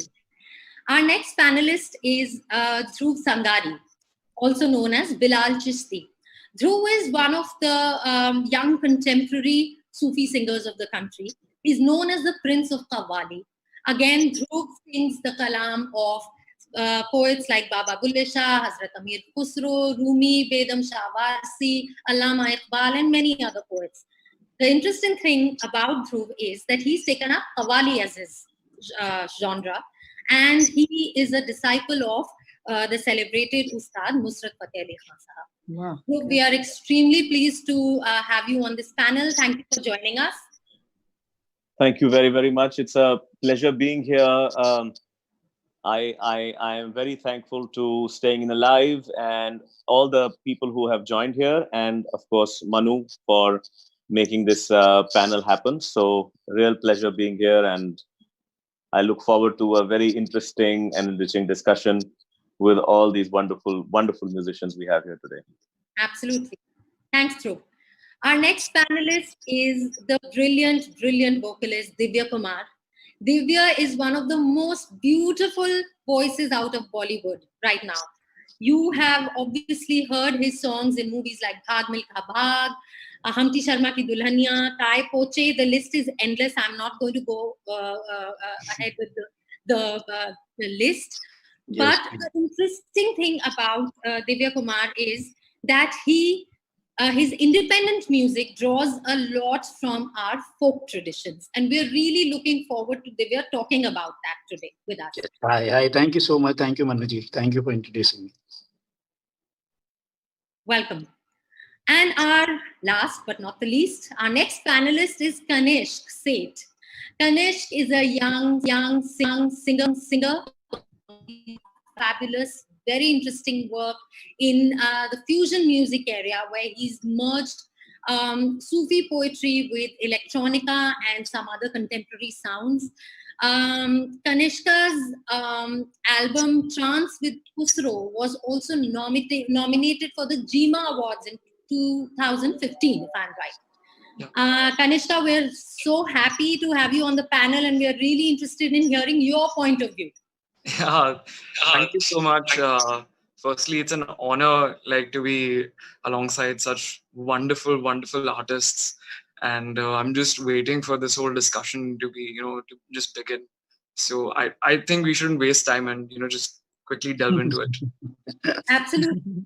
So I'm going to start with Kavita ji. I'm going to start with you. So you know how they say folk traditions are passed on from generation to generation. हमने सब अपने दादी नानी सबसे सुने हैं folk songs या Sufi poetry from the elders in the family. I want to know what is your first ever memory of hearing this kind of thing. जी बिल्कुल, मेरा भी जो शुरुआत रही, मैं बरेली से बिलोंग करती हूँ, तो आज मतलब खानकाए नियाजिया की दरगाह पे जो मेरे फादर मुझे लेके गए हैं, तो वो जो ट्रेडिशन मैंने सुना, मुझे कुछ नहीं मालूम थी ABCD, लेकिन वो जो कव्वालियाँ और वो जो रात रात भर उन लोगों को गाना, वो जो सब कुछ सुना था, वो कहीं ना कहीं जहन में तो उसका असर रह गया था. मैंने उसके बाद इतनी सारी चीजें ट्राई की, गजलें गाई, मॉडर्न सॉन्ग्स गाए, सब कुछ गाया, लेकिन एक पता नहीं किस चीज की खोज थी जो मुझे भी नहीं समझ में आ रहा था. एक छटपटाहट थी. जब फाइनली मैंने आबिदा परवीन जी के साथ जब जहाने खुसरो में गाया था, तब मुझे लगा, उस दिन मैंने डिसाइड किया कि ये मैं तलाश रही थी। और फिर उस दिन के बाद से वो ही लिटरेचर पढ़ना, वैसा ही म्यूजिक सुनना और उसी में डूबते भीगते रहना। थोड़ा सा कभी कुछ छींटे पड़ जाते हैं, कभी फिर, तो मतलब वो तलाश जारी है, खुद को तलाश रही हूँ स्टिल। तो वाकई इन सब चीजों का बहुत गहरा असर पड़ता है यदि बचपन में ही अच्छी चीजें सिखा दी जाएं। जैसे कि मेरे दोनों बेटे, उन दोनों को मैंने बैठ के सिखाया ही नहीं, लेकिन वो खेलते कूदते मेरे साथ स्टेज पे बड़े हो गए और वो म्यूजिक ऐसे ही चला गया उन लोगों की तरफ। बिल्कुल। तो एक नेचुरल ड्रॉ है आपका टुवर्ड्स सूफी पोएट्री। जी जी जी, बिल्कुल बिल्कुल। और हमेशा से मुझे यही रहा है कि कलाम बहुत इम्पोर्टेंट होता है। एक जो थॉट होता है जिसको एक शायर पेन डाउन करता है, फिर उसको एक कोई भी आर्टिस्ट उसको गाता है, जिसको निभाता है, अपने अपने तरीके से वो लोग गाते हैं उस चीज को, तो वो बहुत ज्यादा मायने रखता है कि हम उस थॉट को किस तरीके से लेकर के जाएं। हमेशा से ही, चाहे फिल्में रही हो या गैर फिल्मी जो भी हो, मैंने हमेशा कंटेंट को, पोइट्री को बहुत प्राथमिकता दी है हमेशा से, कि वो बहुत आई थिंक, हाँ, वो बहुत ज्यादा अच्छा होना चाहिए, जिससे कि हम सही चीज कन्वे कर पाए। मेरा हमेशा से वही मायने रहा है और मैं वो ही फॉलो भी कर रही हूँ। जी जी, of course, to do justice to the poetry and the thought. बिल्कुल बिल्कुल बिल्कुल जी। Okay. मैंने हाँ, प्लीज प्लीज Please go मैंने एक जैसे मैं कविता हूँ नाम से एक कॉन्सर्ट स्टार्ट किया, जिसमें मैं सिर्फ एक शाम एक शायर के नाम ही कर देती, क्योंकि आप एक पोइट्री से एक शायर को नहीं जस्टिस दे सकते कि एक गाने से आप, जिसने पूरी जिंदगी अपनी दे डाली लिखने में, या कितनी किताबें लिख डाली, आप एक गजल से कैसे समझ सकते हो कि वो शायर किस मयार का है, किस लेवल का है। तो कम से कम एक शाम उनके लिए, उनकी गजलें, उनकी नज़में, उनकी गीत सिर्फ उनके ही नाम करके, एक मुझे लगा कि वो मेरा एक तरीका है सोचने का, तो मैं उस तरीके से प्लान किया है और कई शायरों के साथ वो चीज कर चुकी हूँ और बहुत लंबी फेहरिस्त है, बस करती जा रही हूँ। इसलिए मतलब मुझे अच्छा लग रहा है, जो मैं चीजें पसंद करती थी मैं वो सब चीजें कर पा रही हूँ। तो आई एम वेरी हैप्पी कि हम उस ट्रेडिशन को भी जिंदा करें और वो सारी चीजें, पोइट्री, म्यूजिक, रागदारी, वो सारी चीजों को लेकर के एक पैकेज बना करके आई एम प्रेजेंटिंग। तो उसमें सब तरीके की लोग भी आ रहे हैं और बहुत बहुत अच्छा मुझे सबसे उसका रिस्पांस मिल रहा है। तो आई एम वेरी हैप्पी कि जो मैं शायद सही कदम उठाए और सही दिशा में जा रही हूँ। जी, Dhruv, I'm going to ask you now, what has been your first memory of reading or listening to Sufi poetry or music that was a draw for you? Wonderful remarks by Kavita ji there. Sure, it's a very similar journey. Look, I grew up in Delhi और मेरे खानदान में, मेरी ननिहाल में थोड़ा music था, लेकिन फिर जो पार्टीशन के बाद इतना ज्यादा हमारे खानदान में म्यूजिक से कोई ताल्लुक नहीं था, बट उनकी ये ख्वाहिश थी that I start learning music. And because she herself was someone who had worked with Uday Shankar ji, Ravi Shankar ji back in the day, and she had a great desire to see me learn music. तो कहाँ वो music मेरे अंदर चला गया और मैं किस डगर पे चल पड़ा। बचपन से मेरी बहुत खुशकिस्मती थी कि that living in Delhi I managed to listen live to incredible artists from India and Pakistan, like of course Nusrat Khan Sahab, Abida ji, Pathan Khan, Sabir brothers, Sai Zahoor, and then Kumar Gandharv ji, Kishori Amonkar ji, Mallikarjun Mansoor ji, और बड़े बड़े परवीन सुल्ताना जी, ऐसे बड़े बड़े आर्टिस्टों को सुना। I started learning music with Ustad Iqbal Khan Sahab in Delhi, and somewhere my love for Sufism and Sufi music kind of grew so much that it became a way of life. तो मैं घंटों दरगाह पे हर Thursday को जाता।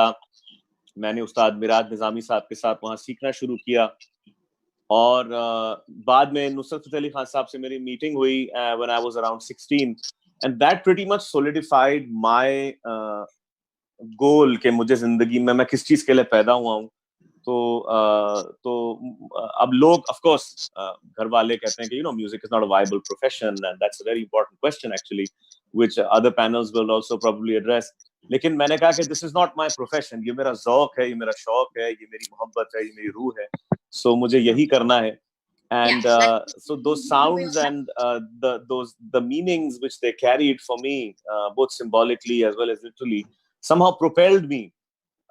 You know, there's a very nice saying in Jewish mysticism that the name of the sound is the sound of the name. तो हमारे यहाँ जिसको नाद कहते हैं ना, अनाहत नाद. तो और तो हमारे यहाँ उस्ताद क्या करते थे कि सुर की मार बड़ी जोर से लगती है, तो पता नहीं कब क्या मार लग गई, तो बस हम भी चल पड़े उसी रास्ते में. तो and आज भी चल ही रहे हैं. Divya, I'm going to go to you now. Like I said, आपका बहुत एक draw है towards the folk music. So please tell me आपकी first memory. My first memory, I was born into a musical family. My grandfather, Pandit Shivram, उन्होंने काफी मतलब बॉलीवुड में उन्होंने जर्नी शुरू की थी when he was 16. और नवीन शांताराम जी के साथ में बहुत सारा काम किया है एंड माइथोलॉजिकल वर्क उन्होंने बहुत सारा किया है. तो मुझे पहली बार पता चला, मैं कभी मैं उनसे मिला था ना मैं कभी उनको मैंने देखा है, बट मेरे कुछ रिश्तेदार हैं जयपुर में जिनके पास उनका गाया हुआ बहुत सारा एक एक सीडी पड़ी थी, जो उसको हमने सीडी में कन्वर्ट करके उनके साथ ऐसे गाने मैंने सुने और मुझे वो ऐसा लगा कि ये चीज है जो मेरे अंदर है, वो उनकी देन है. और मुझे नहीं पता था, ये मेरे घर वालों को पता चला जब मैं छोटा सा 6-7 साल का था. And for me being a Bollywood singer, मैं बॉलीवुड में सिंगर ऐसे सिंगर जाना चाहता हूँ. तो जब मैं बड़ा हो रहा था 90s में, we are all 90s kids, तो हमको ये अच्छे से पता है कि उस टाइम पे 70 mm वॉइसेस होती थी, लाइक रफी साहब से लेके किशोर कुमार साहब से लेके फिर उसके बाद 90s में सोनम जी और उदित जी एंड कुमार सानू जी. तो जो वॉइसेस फोक आर्टिस्ट की जो वॉइसेस होती है, आई थिंक वो ऐसी रस्टिक होती है, उनके अंदर एक अर्दीनेस होती है, उनके अंदर एक मैं बोलूँ कुछ भी उसमें मतलब सीखा हुआ नहीं होता. मुझे ऐसा लगता है कि जो फोक आर्टिस्ट होता है वो नेचुरल होता है. तो ऐसी आवाजों को बॉलीवुड में उस टाइम पे जगह नहीं मिलती. तो मैं जब छोटा था, मेरे पापा ने मुझे VCR कैसेट दिखाई थी नुसरत साहब की, और उनकी लाइफ जर्नी के बारे में मैंने बहुत छोटा था तब मैंने देखा था. और उस टाइम मुझे जो हिट किया था उस म्यूजिक ने, और किस तरीके से उन्होंने कव्वाली और सूफी म्यूजिक को पूरे वर्ल्ड में फेमस किया था उस जमाने में, जब उस म्यूजिक को कोई जानता नहीं था शायद, मेरे ख्याल से इंडिया के बाहर भी. तो वो देखकर मुझे बहुत ही एक बहुत ज्यादा मेरा इंटरेस्ट उसमें चला गया. और मैं कहीं ना कहीं, मैं जब बचपन में मैंने गाना शुरू किया था, तो मुझे एक आदमी ने मेरी आवाज सुन के बोला था कि तुम ये कव्वाली याद करो, चढ़ता सूरज. तब से मैं ऐसे गाने गा रहा हूँ. और बड़े होते होते होते 90s में जैसे नुसरत साहब आए, सुखी पाजी आए, बहुत सारे ऐसे आर्टिस्ट आए जो बॉलीवुड में सूफी और कव्वाली को जिन्होंने बहुत फेमस किया, या उनके गाने बहुत फेमस हुए. तो आज ऐसा दौर आया है कि सूफी और फोक के बिना कोई भी बॉलीवुड म्यूजिक अधूरा है. तो मेरे लिए एक बहुत बड़ी ब्लेसिंग है. और जो मैंने अपनी फैमिलीज में सीखा है, और जो पिक्चर उस टाइम पे 90s में थी कि ऐसी आवाजें चलती है या ऐसी आवाजें नहीं चलती, वो पिक्चर पूरी सी बदल गई जब मैं बड़ा हूँ. तो आई रियली फील ब्लेस्ड कि मैं उस जॉनर के म्यूजिक में गा पाता हूँ जो सिखाया नहीं जा सकता, जो आदमी के अंदर अपने आप आती है, जो आदमी खुद ढूंढ के सीखता है, उसको बैठ के नहीं सिखाया जाता. तो मुझे ऐसा लगता है कि फोक म्यूजिक, सूफी म्यूजिक वही म्यूजिक है जो आपको डायरेक्टली ऐसे गुरु से कनेक्ट करता है जिसको आप देख भी नहीं सकते हो, जिसको आप सुन भी नहीं सकते. तो मैं उनमें से एक हूँ. तो मुझे ऐसा लगता है कि सारे मेरे घर वाले आशीर्वाद, और उसकी वजह से मैं जो भी कर पा रहा हूँ उसी की वजह से.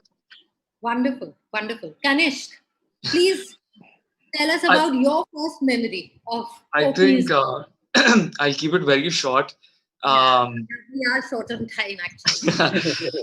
I think जितना भी म्यूजिक, सूफी म्यूजिक हो या फोक म्यूजिक हो, सब कुछ मैंने I've grown up in like a musical environment. तो सब कुछ मैंने अपनी मॉम के पर्सपेक्टिव से ही देखा है, जो आई थिंक उन्होंने काफी कुछ बोल भी दिया about Sufism and folk music. तो I really don't want to delve into that, but I think उन्होंने एक चीज थ्रू आउट यही हमको सिखाने की कोशिश करी है, whatever you singing and whatever you are, मतलब जो भी तुम कर रहे हो, बहुत पूरे दिल और दिल से करो, बहुत सोल डालो अपनी कॉम्पोजिशंस या जो भी तुम काम कर रहे हो उसमें, क्योंकि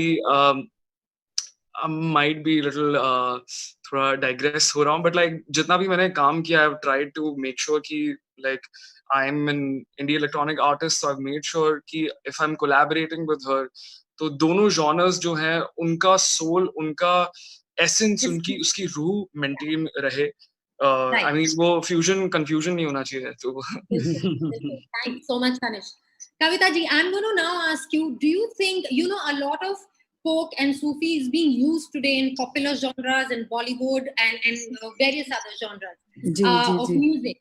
Do you think justice is being done to authentic Sufi poetry or folk music when it is used for the masses and for the youth? Obviously मतलब उतना कहीं ना कहीं तो वो जब वो मिक्स करते हैं तो मुझे लगता है ना तो प्रोड्यूसर्स को या फिर जो थोड़ा सा कुछ तो प्रेशराइजेशन होता है, मुझे लगता है इस वजह से वो जो उसकी ऑथेंटिसिटी होती है वो कहीं ना कहीं बिखर जाती है. वो जो सोल होती है वो कुछ गानों में मेंटेन रहती है जो कि नजर आता है. और जनरली क्या करते हैं वो उसको वो कमर्शलाइजेशन करने के चक्कर में ना वो सूफी रहता है ना वो कुछ भी नहीं रह जाता है. एक्चुअली वो पता नहीं क्या ही होता है. तो आपके हिसाब से कौन है जो बहुत अच्छा प्रोड्यूस करते हैं इस जॉनरा को? इवन मैं जानता हूँ, मैं भी जानता हूँ, कविता जी भी जानती हूँ. प्लीज बताइए आप. अभी दिव्या तुम बताओ, मुझे तो अभी ध्यान नहीं आ रहा है. मैं जितने लोगों के साथ मैं काम कर चुका हूँ या जिन्होंने मुझे चांस दिया है, और कविता जी भी जिनका सबसे पहला गाना इतना बड़ा हिट हुआ था, आई थिंक अमित त्रिवेदी एक ऐसे जो अपने साउंड के साथ में फोक को इंटैक्ट रखते हैं. बिल्कुल करेक्ट. अगर आप नवराई माझी सुन लीजिए, आप लंदन टू मगदा सुन लीजिए, अगर आप अगर कोई भी ऐसा गाना जो जिस लैंग्वेज में या कोई भी लैंग्वेज, अगर आप कोई पूरा जस्टिस करते हैं. पूरा जस्टिस करते हैं विद हिज साउंड्स, जो आपको लगता है कि हाँ इसके साथ गाने के साथ कोई छेड़खानी नहीं की है, उन्होंने साउंड बदला है. जो कविता जी बोल रही थी मैं मुझे इसलिए अच्छी आ रही थी बिकॉज बहुत सारे ऐसे भी लोग हैं जो बस इधर से उधर से म्यूजिक निकाल के इसको बस उसके नीचे डाल के लोगों के सामने पेश करा और उसको हमारे हैम्पर किया था. जैसे वो इश्क सूफियाना भी यार 75 लड़कियों को नचाने की क्या जरूरत थी? तो मतलब वो बहुत अजीब लगता है. हाँ बिल्कुल सही, मैं आपकी बात से इत्तेफाक रखता हूँ. एक्चुअली मैंने किसी से सुना है, मैं नाम नहीं लूंगा. पहले तो मैं कहूंगा अमित त्रिवेदी जी के साथ of course it was a real pleasure to do क्यूना with him, and I really understood how he merged Carnatic and Sufi so brilliantly and folk. तो वो यूनिक उनमें एक सोच है. पर बॉलीवुड में अमूमन दो टाइप के प्रोड्यूसर्स होते हैं. एक वो होते हैं जो कहते हैं सर आपको जैसा म्यूजिक चाहिए वैसी मुझे कुछ सैंपल्स ला के दे दो, मैं आपको वैसे बना दूंगा टनाटन. दूसरे जो होते हैं वो एक गाने पे 6 महीने भी काम कर सकते हैं, 10 साल भी, 1 महीना भी, 4 दिन भी, पर उनकी एक अपने जो इनर ऑरल एक्सपीरियंसेस होते हैं, अपनी सिमात और अपने कल्ब, अपने दिल के जरिए जो उन्होंने उसको समझा होता है, वो उस एक्सपीरियंस को उसमें डालने की कोशिश करते हैं. पर ये हर जगह है. हमारे यहाँ भी जो घराना सिस्टम है उसमें 2 टाइप के लोग होते हैं. One who just learn by rote और वो वही चीज को रिप्रोड्यूस करते हैं, और दूसरे उस्ताद नुसरत फतेह अली खान साहब की तरह. देखिए हम उनका जिक्र इसलिए कर रहे हैं क्योंकि उनकी बनाई हुई बुनियाद पे आज दुनिया की कई म्यूजिक इंडस्ट्रीज जो है चल रही हैं. और उनको जॉन कव्वाली वो चीज है जिसको जॉन कॉल्ट्रान से लेके बीबी किंग ने जैज ऑफ द ईस्ट कहा है. मेरे उस्ताद नुसरत फतेह अली खान साहब मरहूम ये कहा करते थे कि कव्वाली 2 अंक का गाना है. 2 अंक का गाना है जिसका ढांचा जो है वो फोक में है और जिसके अंदर जो रंग भरे हैं, जो इम्प्रोवाइजेशंस आप या जो भी कहना कह लीजिए, to make it very simple for our listeners, वो ख्याल या क्लासिकल पद्धति से, यानी हिंदुस्तानी पद्धति, उसमें आप ध्रुपद, रागदारी, ख्याल, ये सारी चीजें आप शामिल कर लीजिए, वो आती हैं. और ख्याल खुद भी हजरत अमीर खुसरो के दौर में जो डेवलप हुआ वो भी 2 बहरों में बह रहा है. One is, of course, the ragang, which is coming from the indigenous traditions, and the other is the improvisational colors which are coming in from, traditions like Central Asia. And similarly, there are several ragas which have come in from the folk stream. Some which are pure ragas, कुछ जो हैं वो मिश्रित राग हैं. तो ये बहुत ही बड़ा एक समुंदर है, और कव्वाली जो है एक अर्थ है इसका. आपको उसमें ख्याल, क्लासिकल, पूरब की अंग और पॉपुलर गायन, गीत, गजल, हमद, नात, मरसिए, हर चीज मिल जाएगी, फोक म्यूजिक मिल जाएगा। मुझे तो लगता है कव्वाली एक बड़ा कव्वाली इंटरेस्टिंग मीडियम भी है एक्सप्रेशन का, इसलिए शायद इतना पॉपुलर भी हुआ और बॉलीवुड में भी बहुत पॉपुलर हुआ। I'm sorry. I'm going to ask you, do you think justice is being done when contemporary producers use Sufi music or folk music for producing music for the masses or for the To youth? answer you in a short term, it's in a short mukhtasar mein, in a short 2 words, it's 50-50. It's hit or miss, you know, as Kavita ji was saying, ke lag gaya to lag gaya, nahi to nahi. It depends on के किस नियत से, किस approach से उस गाने को, अब जैसे दिव्या जी की आवाज पे कोई गाना ढाल रहा है, कविता जी की आवाज पे ढाल रहा है, तो वो शख्स जो सोच के उसको बना रहा है गाना, वो अगर उसके साथ कॉम्प्रोमाइज करने को तैयार नहीं है, तो बस वो गाना हमेशा हमेशा के लिए सबके दिलों में आ गया।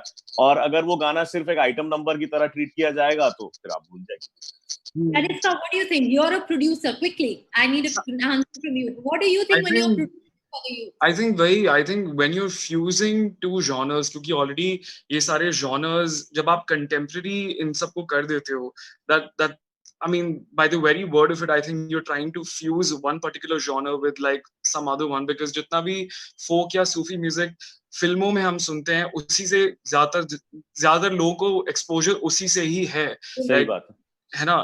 So the point is like, it is commercialized, yes, for films. I mean, क्योंकि people tend to follow a trend.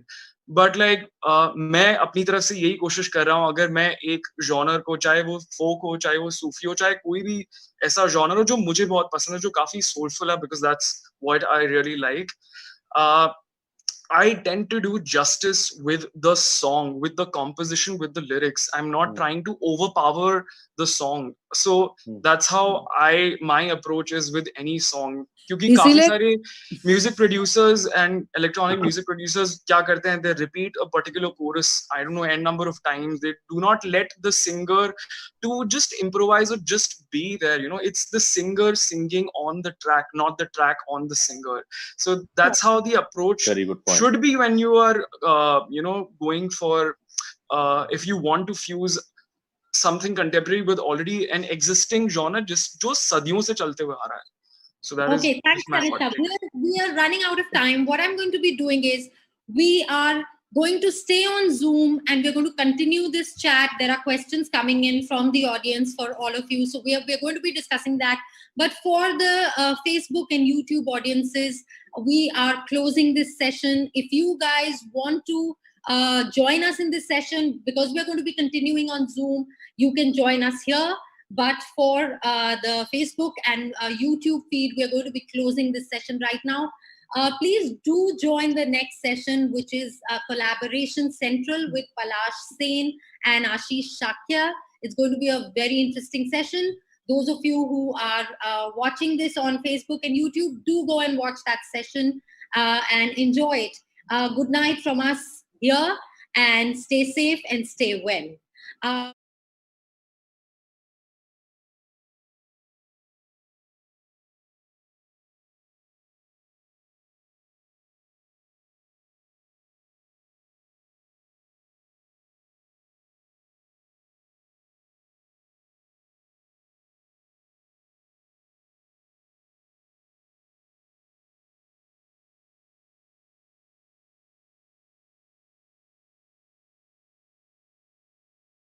In our darkest hour, we turn to our favorite song, our favorite joke. We do a dance step. We listen to a story.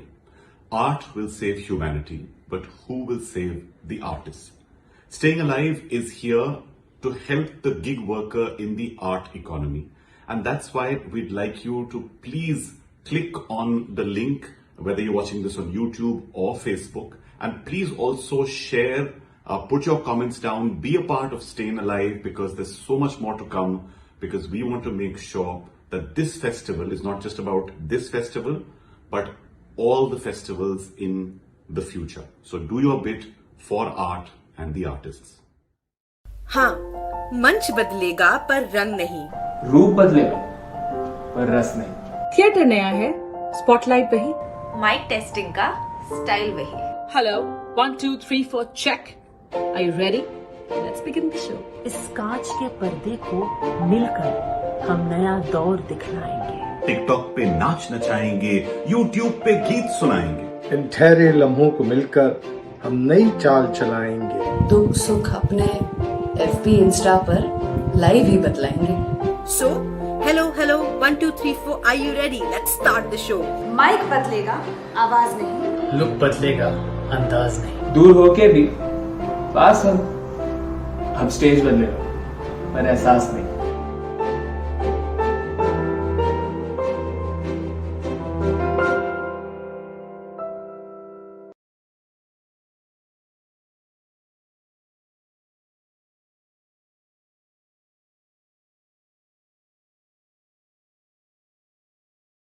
In our darkest hour, we turn to our favorite songs, our favorite films, our favorite stories. Now imagine a world without art. No live concerts to go to, no stand-up comedy gigs to attend. What would that world look like? There are many artists who survive from show to show. They've lost out on confirmed projects and their entire revenue stream with zero income coming in. Many artists who just started out didn't have enough savings to fall back upon. They might have to stop creating. Art will save your humanity, but who will save the artist? Well, it's you. You can save the artist. We have put together a whole day of digital conclave which lets you experience the side of a favorite artist that you've never experienced before. All you have to do to be a part of StayInAlive is buy a ticket. So do your bit and click in the link in the description and donate. Save humanity by saving the artists.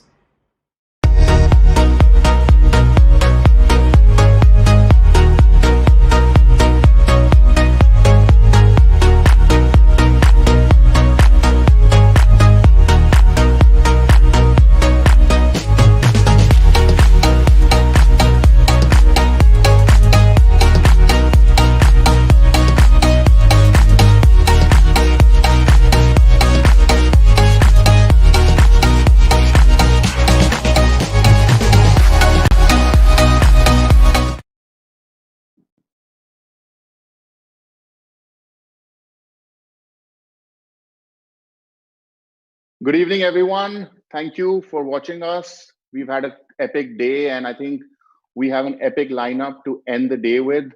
We're going to start off with a bit of nostalgia. I'm going to introduce our two panelists to you who are actually not really here as panelists. They're here to have some fun. Because it's nostalgia, I thought I'll go back to my younger days and bring out someone who I grew up watching, and one of the reasons I'm in the music business.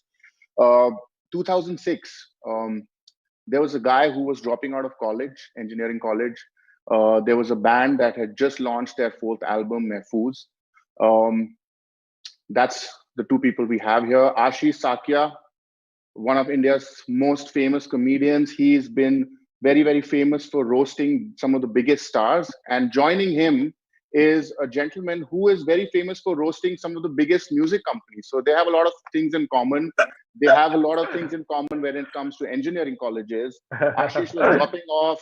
Palash Sen, the legend, was playing at these colleges. So introducing to you Dr. Palash Sen, leading man from Euphoria, Ashish Sakya, the man behind AIB.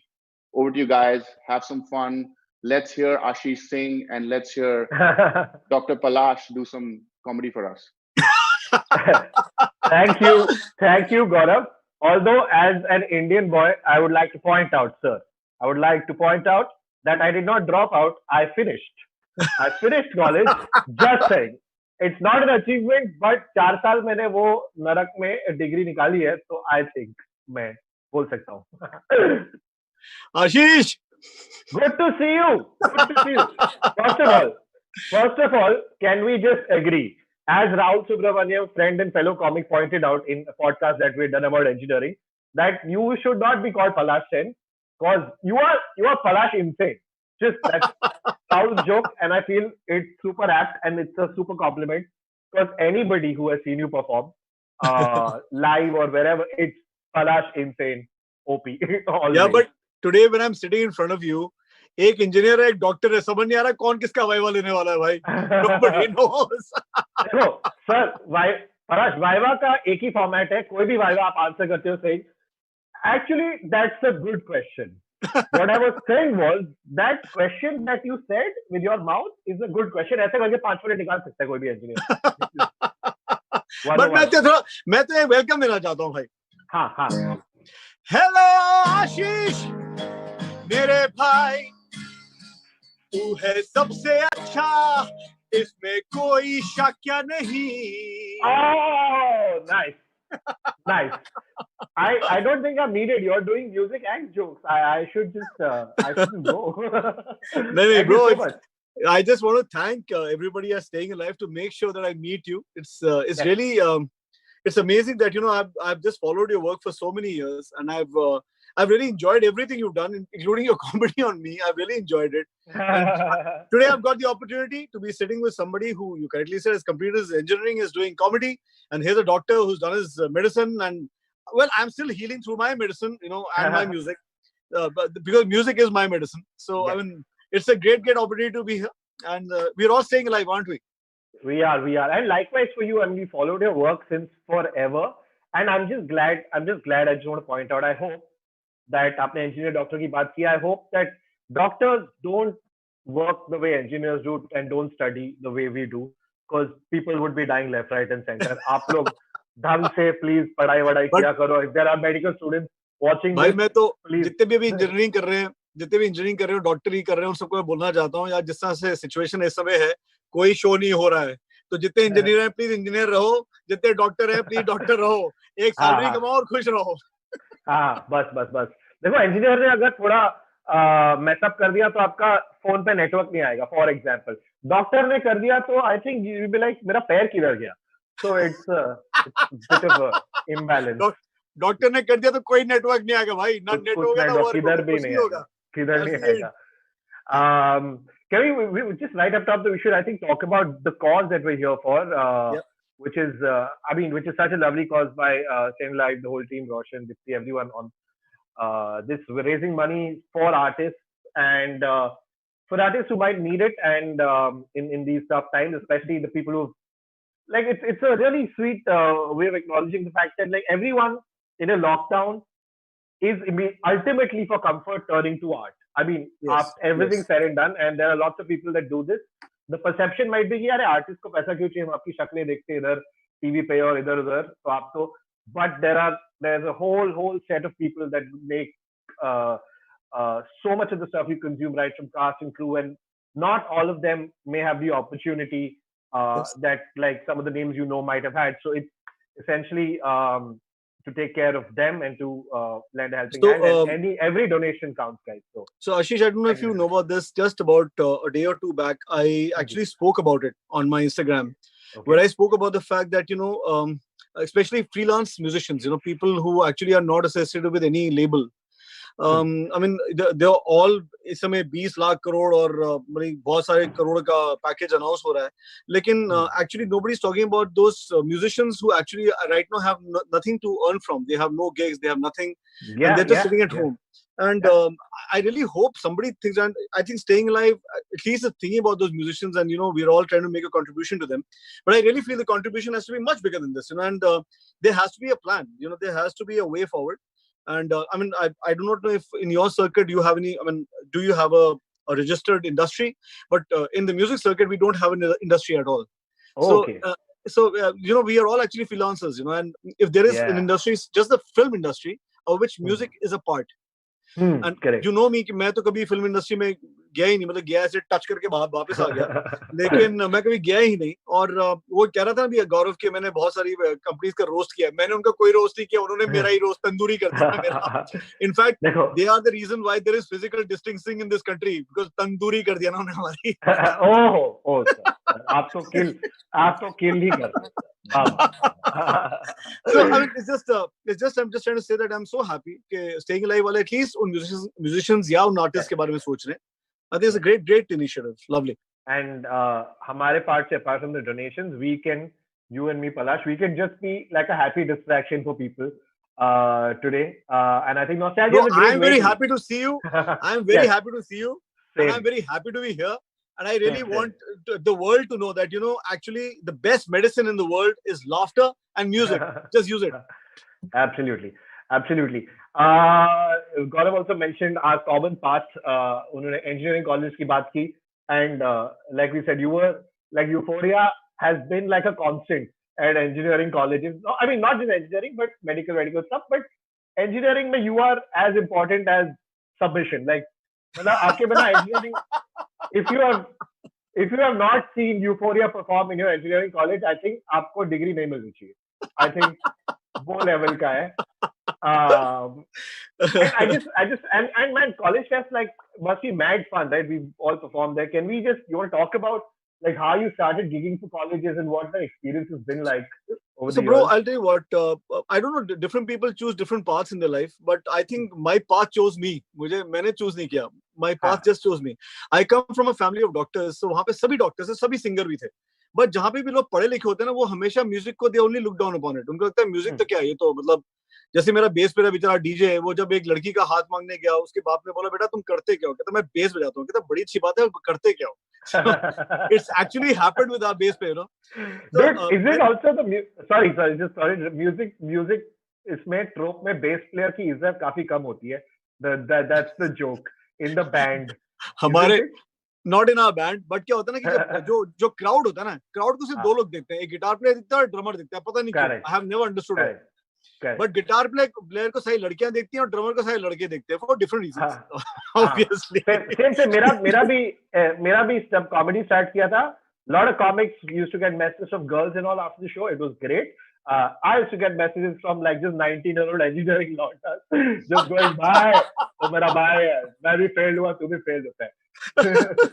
So that was fun. I think you were saying about this Rishta thing. Yeah. Just want to add one thing. पढ़े लिखे लोगों की ये बहुत बड़ी problem होती है. लोग सबके सब इज्जत से देखते हैं. तो मेरा तो बहुत ही प्रॉब्लम था है यार. तो पहले क्या होता था कि जब मेरी शादी नहीं हुई थी तो लड़कियां प्यार से देखती थी, आदमी इज्जत से देखते थे. अब आदमी प्यार से देखते हैं और लड़कियां इज्जत से देखती है. चलो.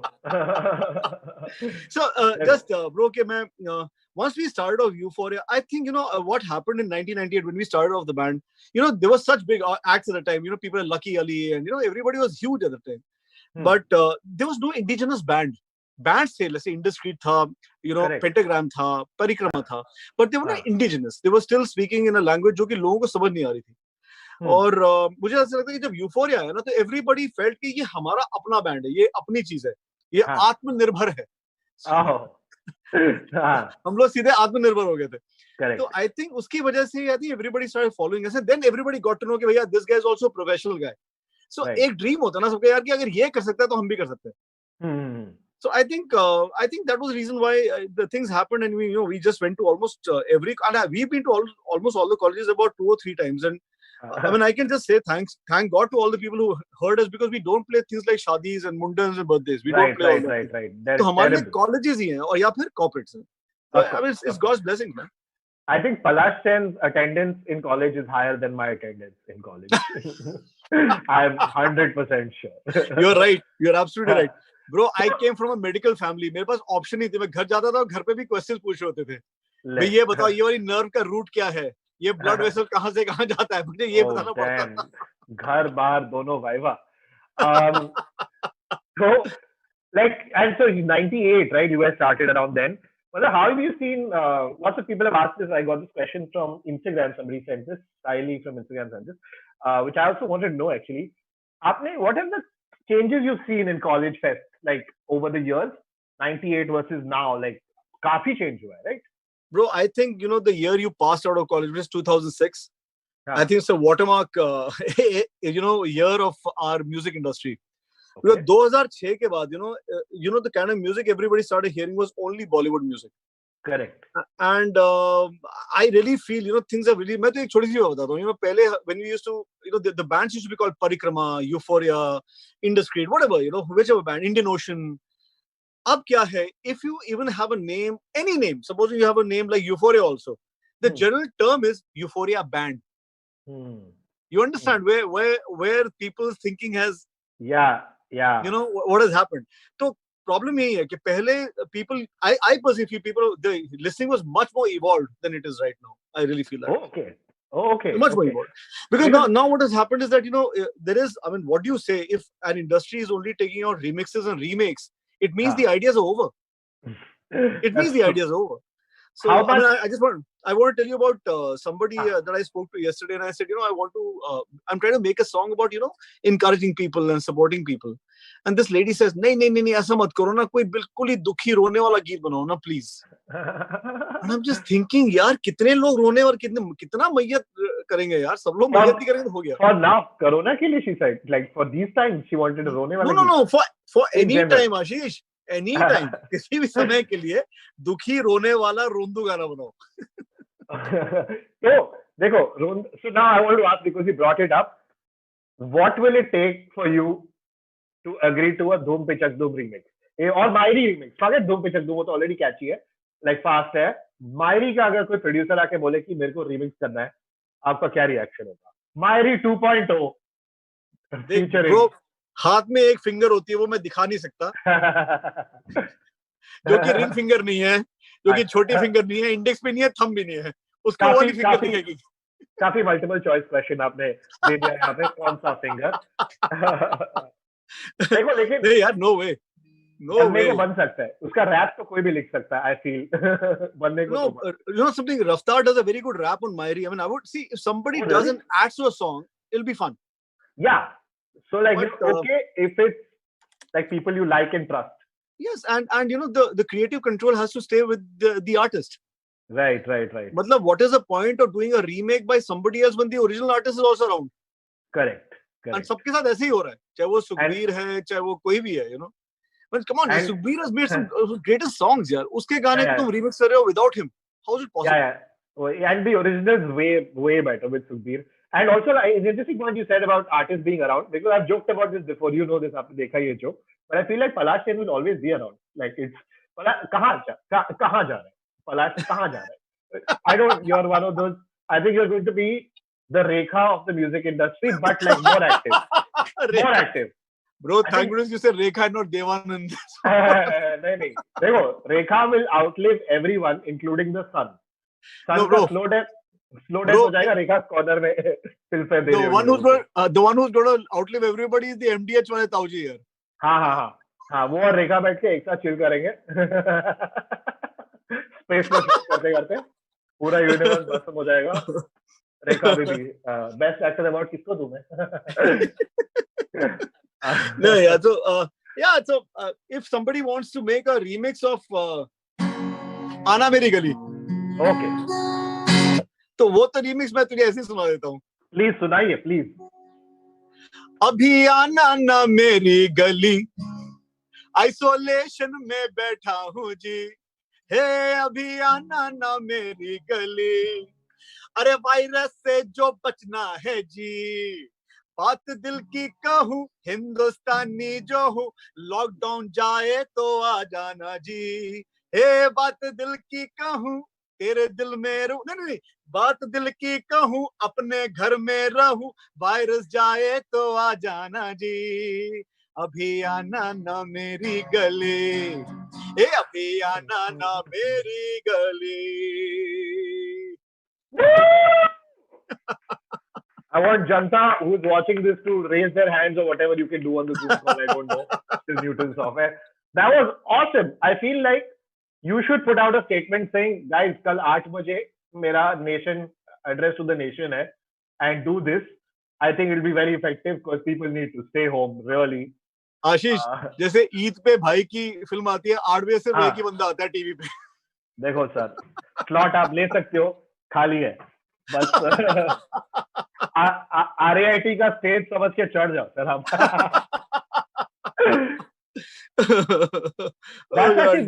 That's I think where I saw you the first time in a little engineering college in New Bombay. When I was in college, I was in like second or third year I think. हम gate कूद के festival गए थे क्योंकि entry नहीं मिल गई थी, full हो गया था, तो हम पीछे से गेट कूद के गए थे. And man, it was outstanding. It was that energy that we were talking about. The reason we call you Palash Insane, that energy was like, because we saw you in music videos and stuff, but then to see you guys on stage, the whole band jumping around, in front of people who are like 16, 17, you were I think just jumping around, going crazy for 2 hours. You were like, this is ridiculously Thank you, good. Ashish. Thank you, Ashish. I'm still jumping around. That's all I do. It's very difficult for me to be sitting in this one place and be बड़े बहुत ढंग से करना. But एक चीज आशीष, I mean, I don't know अगर तुझे ये बात अच्छी लगेगी नहीं लगेगी. मुझे मन है मैं आज तुझे एक गाना भी सिखाऊंगा यार. I must teach you one song. देखो, I will happily learn a song for charity. My only worry is लोग अपना mic, laptop, phone सब फेंक देंगे. I am मतलब मैं इतना वाहियात गाता हूँ. Oh, terrible. Like, if you want to do, I can do Dhoom Pichak Dhoom ka, the Dhoom Pichak Dhoom part, and I will be completely off time. But we can try. I can teach you jokes. ये मैं कर सकता हूँ. Yeah, you teach me a joke, and I will teach you. पहले joke सिखाना यार, joke सिखाओ. I'll teach you how to construct a joke. Okay. And this is not just for you, audience देख रही है. So basic joke construction हम आपको सिखा देते हैं. For that, I will need to know, Palash, what joke कहाँ से आती है? Most jokes come from life. They come from experience. They come from frustration. Is a very good source for any joke. So the first thing when you want to write jokes is what you want to joke about. That you need to have clear in your head. So आप बताओ, give me like 3-4 things right now that you think are weird, frustrating, irritating or interesting. आप 2-3 चीज बताओ क्या चल रहा है life में जिसके बारे में आपको बात करना है और फिर जोक बनाते हैं. ओके, सो 2-3 चीजें जो मुझे थोड़ी परेशान करती है. पहला चीज मुझे ये परेशान करती है कि हर शो में एक ना एक वहां पे गधा खड़ा होता है जो कि हमेशा बोलता है पंजाबी. वो मैं ब्रो जब मैं 98 में शुरू किया था तब भी पंजाबी मांग रहा था, 2005 में पंजाबी मांग रहा है, 2020 में भी पंजाबी ही मांग रहा है. पंजाबी मांगेगा. That's perfect. Okay, so the guy who making weird requests, that's one guy. और कोई टॉपिक है? और कोई टॉपिक will jump into? हाँ, जो लोग मतलब इंस्टाग्राम पे सबके सब चीक्स को ये करके फोटो, करेक्ट, यू नो, और ये दूसरी चीज मुझे बहुत बहुत परेशान करती है. और क्या परेशान करता है मुझको यार, मुझे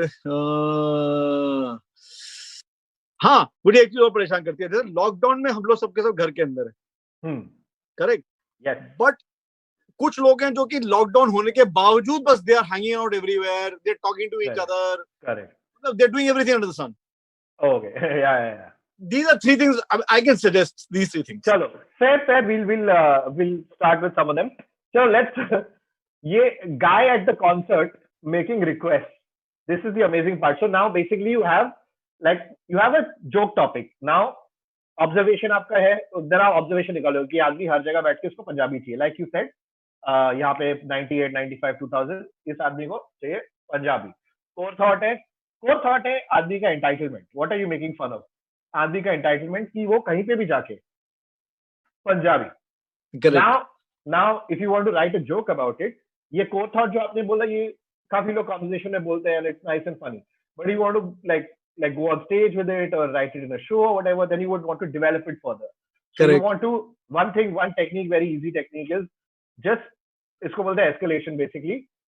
आप इस आदमी को किसी और कहाँ और ridiculous situation में डाल सकते हो जहाँ पे इसकी ये जो trait है कि मेरे को पंजाबी चाहिए funny होगा, for example. So आपके concert पे आना, but then you can escalate it by saying something like, just place him in a bigger scenario. कहाँ पे और weird होगा? ये आदमी बोलता है लेडी गागा के कॉन्सर्ट पे जाके बोलता है पंजाबी बजा दे, for example. You can, take it one step forward. Lady Gaga पे vocals है, आप vocals भी हटा दो, आप बोलो ये जाकिर हुसैन के पास जाके बोलता है पंजाबी में तबला बजाओ. And Zakir Hussain is like बड़ी तबला, ये इसका लैंग्वेज नहीं, ढोल बीट. ढोल beat. So this guy is standing in front of Zakir Hussain saying, sir, tabla ना ऐसे की जगह आप ऐसे उठाओ, ऐसा ढोल बजाओ, ठीक है. साइड में तौफीक को बुलाओ, वो अपने मुंह से ढोल बजाएगा. तो तौफीक Qureshi, like these drummers, percussionists, तौफीक कुरैशी, शिवमणि, उसको हवा दे दो, वो हवा पे बीट निकालेगा. So I assure you, by the end of the day, Zakir Hussain खुद frustrated होके पगड़ी पहन के तुरक कर देगा just to get this guy away. So I mean, this is a very basic example, but you would essentially build on this thought and go into. I think the reference was Zakir Hussain Saab sitting and somebody said, "Give dhol beat baja." Nahi na. So basically, joke likhna, you take very like elements that you would not connect normally and see if you can connect them. और अगर वो connection weird है और hit करता है तो मजा आता है. अब तो मैं तो अब मुझे तो गाना सिखाना पड़ेगा. हाँ, अब तो सिखाना पड़ेगा. ये सुर देख ले तू पहले. अब तूने धूम पे क्या करना है, मायरी करना है, क्या करना बता. What can I murder less? Audience, I apologize. I'm terrible. I will sing softly. What can I murder less? आप बताओ. नहीं, you won't murder either of the two. I am sure about it. अच्छा, Sachit बोल रहा है मायरी. I think he's just messing around. Okay. So, पहले मुझे बता दे, what is the sur? What is क्या सुर लग रहा है पहले तो? Sur is like, you know, sur is, by sur you mean one of those alphabets, letters C, D, E, F, G, A, B, C. I'm going to guess, sir, ये B minor है, मुझे नहीं पता. So, बिंदिया लगाती तो कांपती थी पलके. अरे तो गाता है. हाँ तो करेक्ट. I mean lyrics आता है, गाना नहीं आता. Lyrics आता है sir. Yeah, you just sang it. बिंदिया लगाती तो कांपती थी पलके मायरी. गाओ यार. आप गाओ, मैं फॉलो करता हूँ. अरे यार, मैं तो सिखा रहा हूँ मैं. यार तुमने देखा, you just taught me how to you know what should construct a joke. अब तू गाना गाएगा बता. Come on यार. अच्छा चलो फील के साथ. आजा. 1 2 3 4. बिंदिया लगाती तो कांपती थी पलके मायरी. चुन्निया सजाती तो देती वादे कल के मायरी. मेरे हाथों में था उसका हाथ, भी चाशनी सी हर उसकी बात. मायरी गाना आप ही हंस दी. मायरी आप ही. Bro, you're fine. You're fine. I'm not joking. Sir क्या मैं मुंबई आ सकता हूँ सर? सर मैं अनाथ हूँ. तू आ लगा दे. Dude, so can we? Sorry for butchering the song, Mairi guys. Even though Palash is being very nice and saying I did butcher it. Nitya Shukla says Ashish sings beautifully. Thank you, Nitya Shukla. I want to be on the drugs that you are on. But I do want the Ashish. You sang it the way you meant it. That's what I like. I love this. Yeah. So that's why, you know, this song, and I want to talk about Mairi for like a couple of minutes right now, because this song, right, it's so lovely, and the video and everything, the lyrics, it's a little Punjabi. So on paper, अगर आप 17 साल 18 साल के बॉम्बे के बच्चे को कहो कि ये पंजाबी रस्टिक सा sort of गाना about love, जो 17 साल पे आपको घंटा पता है love क्या होता है, उसके बारे में you'd be like, why will I understand it? But when the song plays, suddenly this 17-year-old boy from Bombay is now, he understands Punjab. Like in my head, I'm a villager in Punjab and I'm telling my mother about this girl who's there, and I go to the railway track and do the game with the coin, passing over the train and all that shit. And I'm like, I have never lived this life, but how am I feeling everything? That is why that song is so good. Maybe at 17, 18, you just discovered your hormones, bro. Sir, hormones तो बचपन में discover हो गए थे, लेकिन success, उन hormones का जो success rate होता है बहुत ही कम था. So, which is that's another reason why I think Mairi is so popular in engineering colleges or colleges in general, because college में क्या होता है? College में बच्चों के पास feelings, emotion बहुत heightened होते हैं, and so a love song just hits, dude. It's perfect. You just I think you know, Ashish, why the song worked was because it was about unrequited love. Yes.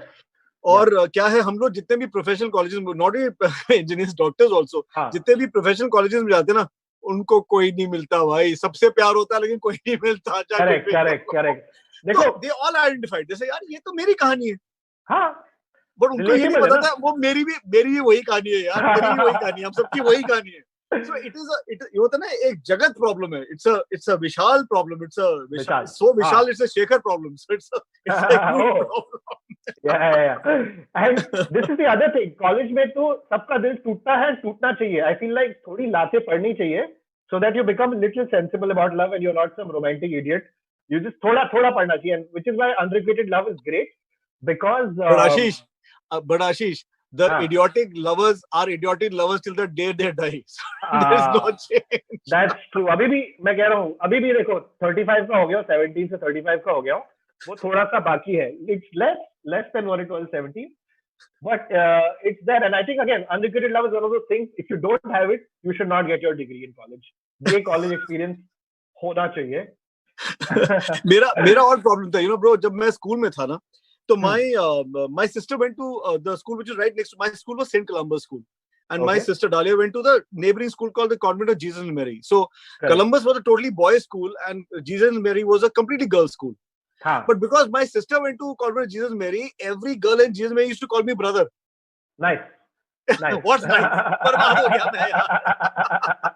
अच्छा college आया तो मुझे बात समझ आई कि यार स्टेज पे चढ़ो ना तो यार लड़कियां बड़ी इंप्रेस होती हैं. बट ये नहीं पता था कि जब तक तुम स्टेज पे होते हो तभी तो इंप्रेस होती है, जैसे उतरते हो फिर से भाई बन जाते हो. खत्म है. मेरा करियर ऐसे ही चला है, इसलिए as a comedian let me tell you, जब हम भी स्टेज पे चढ़े थे हमने भी रियलाइज किया कि लड़कियां इंप्रेस होती हैं by musicians. Because you're just like, hang on, I have jokes and observations, and they were like, cool. I'm gonna go watch that band over there. But no, but I must tell you this, Ashish, that as I said, whether somebody got impressed by music or by comedy, eventually I just know they got married to somebody else. So we turn that into jokes, you turn that into music, and inspiration. Yeah, that's inspiration. Now I think we've been told that we have 5 minutes for wrap up. Should we take audience questions? Should we take audience questions? Sure. Yeah. Guys, if you have the chat, please send us audience questions. We will answer them as best as we can. मतलब बकवास सवाल मत पूछना, guys, please. और मुझे आखिरी के please 2 minutes. Feel the need to get overly angry about it as long as their content is not harming anybody. And B, a good artist will always rise and evolve. And a lot of stuff that you start doing at the start of your career may not be very good compared to 10 years later. So the people who will rise to the top, whether you like their content or not, you will see that they have worked very hard to evolve. People who don't evolve, वो रह जाएंगे यार, भूले रह जाएंगे कहीं पे. तो मेरा ये मानना है. What do you think, Palash? What do you think? Absolutely agree. I absolutely agree what you just said. I think people should have the option to choose, and all the choices should be in front of you. Like some days back, somebody was again criticizing the remakes and why is the musician doing a remake? I say I think it's not his fault. If there's somebody who's willing to listen to what he's doing, why shouldn't he make it? हाँ, पैसा दे रहा है तो उसको भी मतलब rent देना है. Like it comes down to that. It's a very cynical way of looking at it. Gaurav has asked me, धूम को पिचक कैसे करते हैं? हाँ, ये मुझे भी आया है. ऐसा similar to धूम को पिचक कैसे करते हैं, sir? This sounds like a slightly sexual question, if you don't mind my saying. But it is. I'll tell you what, so I do not. ये इसका आंसर तू दे दे. मैं बस ये बताना चाहूँगा कि इस गाने का नाम धूम पिचक क्यों है? गाने का नाम इसलिए धूम पिचक क्योंकि मेरे दिमाग में ये चलता है. See bro, I come from a rock band. Rock band की तो लोग मतलब ऐसी ही पैंट उतारते हैं जो कुछ भी हो रहा है. कुछ भी करोगे वो गंदा ही है. तो मेरे दिमाग में ये चलता था भैया ऐसा है. If you like what we do, you धूम with us. If you don't like what we do, पिचक you. So nice. That was nice.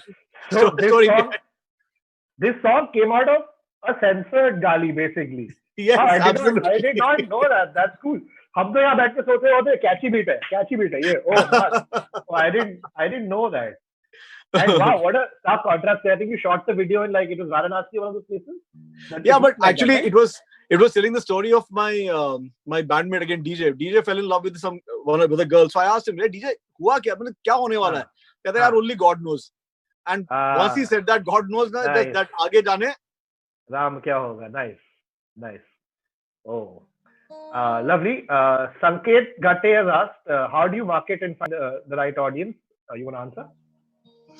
No, I just do what I want to do and I do it my way. And I think that's one of the reasons why. Frank Sinatra भी यही बोला था. Correct. और Frank और Polly एक ही बात बोलते हैं. Fred Durst भी यही बोला था. तो मैं यार अपना ही करता हूँ. मैं तो बस सोचता हूँ कि थोड़ी मेरी, थोड़ी सबकी, बाकी रब की. So it's not in my hands if somebody, but I would really, in my case at least, I mean, I just know one thing, that all my life I've just done exactly what I want to do, the way I want to do it. There are people who want to listen to me, and there are people who don't want to listen to me, but that's okay. That's okay by me. The thing is, I'm happy with what I did, so I'll never feel unhappy about anything I did. Yeah, and you guys made the music like any good content, any good creative work. You made it honestly. Yes. मतलब इज्जत से दिल से बनाए, वो दिख रहा है और वो दिखता है. Yes. That's So why even people, now, connect even with it. now, bro, whatever is coming out even now, I mean, thankfully I'm not with any label anymore. So I mean, I all the music that we have taken out in the last, say, 5 or 6 years, is absolutely again the way we want to present. It's just that people maybe they can't go and discover our YouTube channel. So a lot of people don't even know, we are still creating music, and everything is going on. But ठीक है, कोई बात नहीं, a time will come. Okay, Palash, sorry, one sec. I think we're almost nearing the end of time. So can we just have a little bit of music from you, and then we'll wrap up on that note? So just want to say thank you to everybody staying alive, and thank you so much, Ashish. It's just been such a pleasure. So much fun. Thank you. बिंदिया लगाती तो कांपती थी पलकें मायरी, चुन्नियां सजा के वो देती वादे कल के मायरी,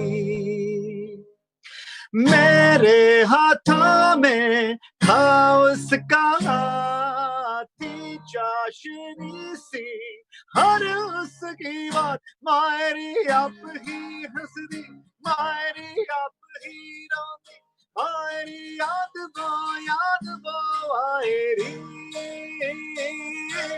गल्ला कर दी मायरी अखा नाल लड़दी, मायरी याद वो आयरी,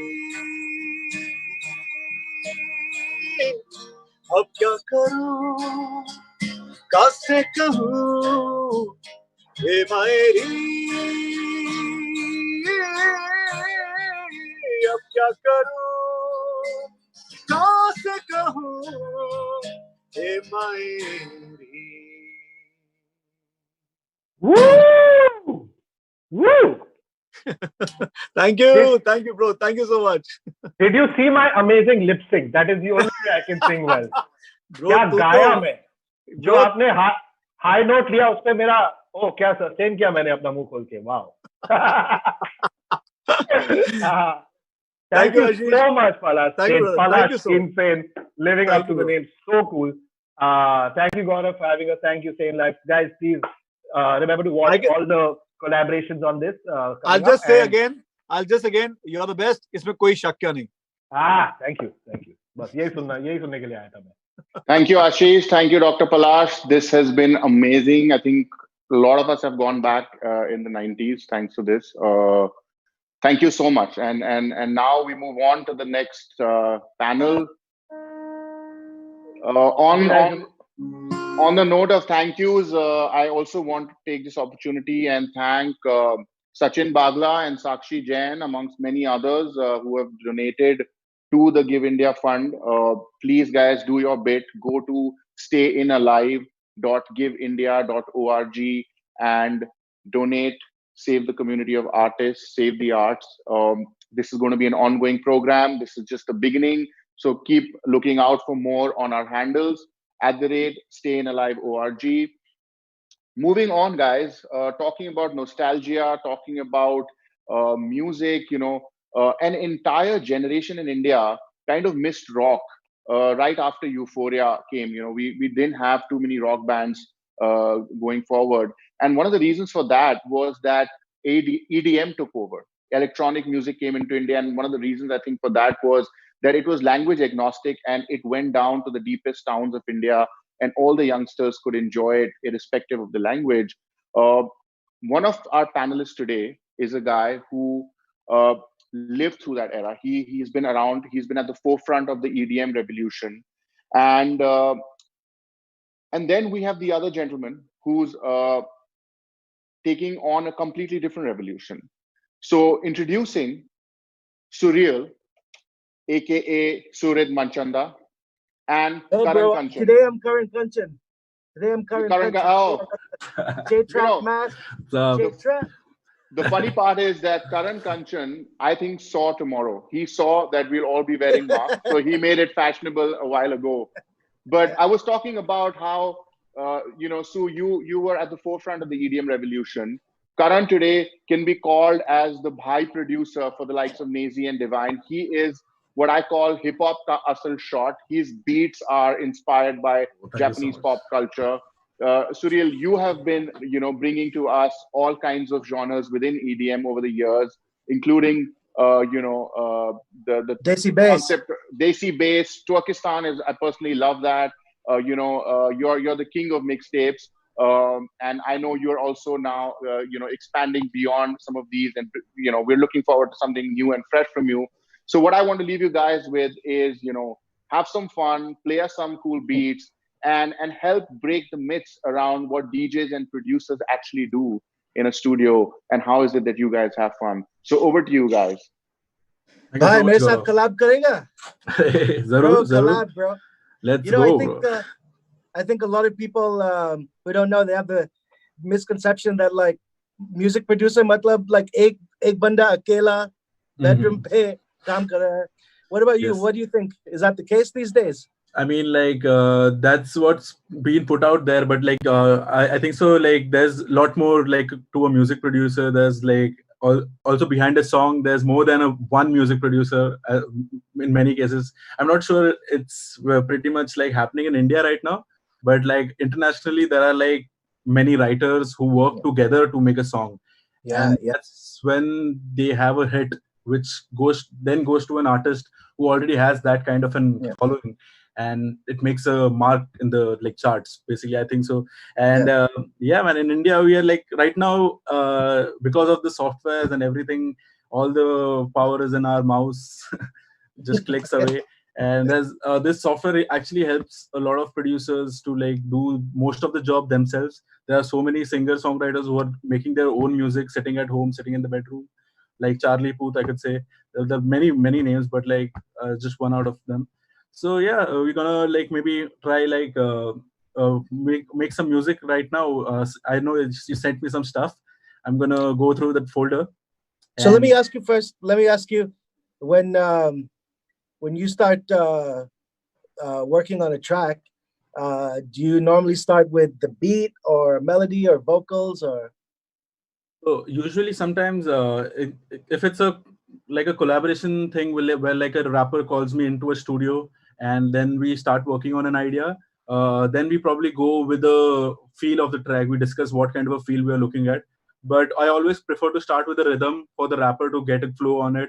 And then, okay, he knows like what direction we are going in. If it's like a grime style beat, or maybe it's like a very hip hop or like a trip hop kind of just set the basic groove. So I probably start with the drums first, and then maybe go towards the melody, thinking about like coming up with a bass line and then building it over it. But sometimes it's also the other way around. I'll find one sample which is like, I know that this is the sound, this is like ear candy, and I'm gonna then chop it up and make something out of it, and then add a beat. So it's why so it depends on like how it's going to like where I am usually at the moment. I found these days, especially if you're trying to make like a more commercial track, that reaches out to more people, I always start with the vocal, or what's the hook, what's the main like concept.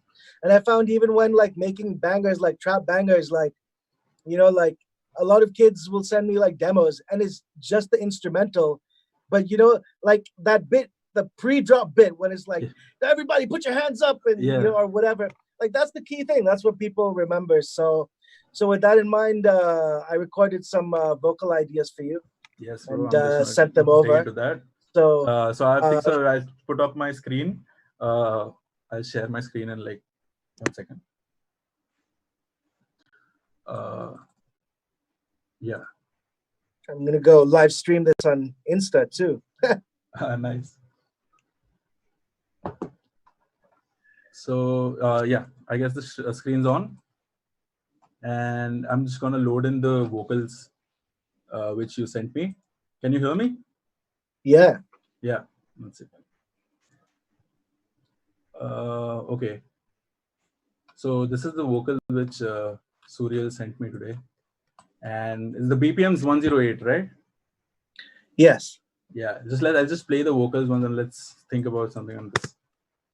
Eeny, meeny, miny, mo. Catch a tiger, let him go. Shrug it off, shoulder roll. Music make you lose control. Tiptoe to and fro. Sexy walk like a pro. Baby, what you waiting for? Pop that thing, make me go whoa. Whoa! I already have some like zone like into this. Like, yeah, I guess we can make it more like a clubby kind of a vibe, right? Yeah, something for people to dance to, you know. Mm-hmm. They can I guess go, there's a "Whoa." lot of producers also in here who are watching. So I'm gonna try to make the whole samples and stuff from the sounds of bedroom producers pack. Yeah. Which we compiled. Surreal is also a part of it, and like we have 40 plus artists, Indian artists, who have sent in their sounds and loops and stuff. So and for people who don't know, like when music producers, like you might be wondering what is a music producer doing on that computer? Well, we have tools that we use. You have this digital audio workstation that you can see Karan has put up called a DAW, and into this we plug in samples.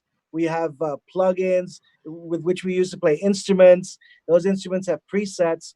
And so what Karan did, I think you put out the pack like just when coronavirus started, right? When just when it started. I knew that a lot of producers are gonna stay home, and I wanted to give something which they can constantly be inspired of, like just go through the sounds. And like I get inspired from a lot of samples when I listen to them, and I guess, oh yeah, if I loop this part, if I repeat this, if I chop it up, I can maybe make a track. So it helps to trigger ideas, I think so. Yeah, so, and that's one of the best things about like producer like collaborations now is that you know, everyone thinks about music differently, and sometimes you get stuck in a zone, and then if you're making a track with a friend, another producer, they'll come up with something that you wouldn't never have thought of, and then you know it's a dope thing. So I also went through that pack, the bedroom producers sample pack, and I picked out some of the samples I liked and sent them to you. Maybe let all the producers know how they can get that pack. Okay, the sample pack is available on my SoundCloud channel. You can go to it's on my description of the SoundCloud. We have put the link over there, and it's free for download. It's like 800 plus samples, and all royalty free samples, and that's like a 2 GB pack. So yeah, there's some sexy stuff in there from Says on the Beat, Gurbucks, a lot of people, big names, Mr. Dost, and Surreal himself. You're also there. Yeah, but it was fun compiling this, because like I got to connect with all the producers. We made this happen in like 2-3 days, and I've been a good response. People have been sending me beats with whatever they've been using from the pack, so it's pretty sick. So I've got some samples which you sent me. So I really like this one which Akash Ravi Krishnan has recorded for us. It's sexy. Yeah, bro. Like, so I'm just gonna layer this. You guys can hear it? Yeah. Eeny, meeny, miny, mo. I'm just gonna loop this up quickly. You have the BPM right set. Yeah. So I had to tweak a couple of the notes also. It's funny, this Akash riff and the one from I think Krona, it's the same thing, but the Krona thing is with a guitar. Oh, so we're matching up nicely. Camel Crusher. Yeah, old school G's, true G's use Camel Crusher. Yes. So like for all the producers, I literally have Camel Crusher on all my channels, because this is like a amp for me, right? Honestly, it has the perfect like distortion settings. Subtle Master is the preset which I use a lot, and if I want like a knock in the kick drums, then More Beef is the preset I go for. Just like giving out the sauce. So yeah, we have take a note of that. We have a cool rhythm. Like I guess I can think of some rhythm line. Like we put in some make a bass line for this quickly. So I'll go for my. So you guys should check out Murda Beats' new drum kit. Have you downloaded it, Sue? No, not yet. But You I will should. now. It has more than like 1 million downloads already on Splice. But like, but I guess everyone will end up sounding the same though. But still, Well, you know, it's not just about the tools; it's how you use them. Exactly. So I'm just gonna put this claps quickly over here. Eeny, eeny, meeny, miny, mo. Woo! And I'm doing this by pressing Control B if anyone's wondering, because it took me a lot of time to figure out how to do this thing. Dude, shortcuts are the way to go, man. Like we decided to do this on Karan's thing because I'm bad at shortcuts and it would take ages. Go for it. Yeah, so I'm just gonna pull this on my sampler and let's do a bass line really quick.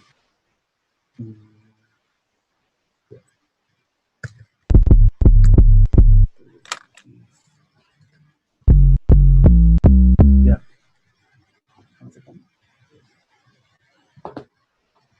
Yeah, so we have. Can you hear it? Can you hear the bass? Just enough 808. Yes. So all right.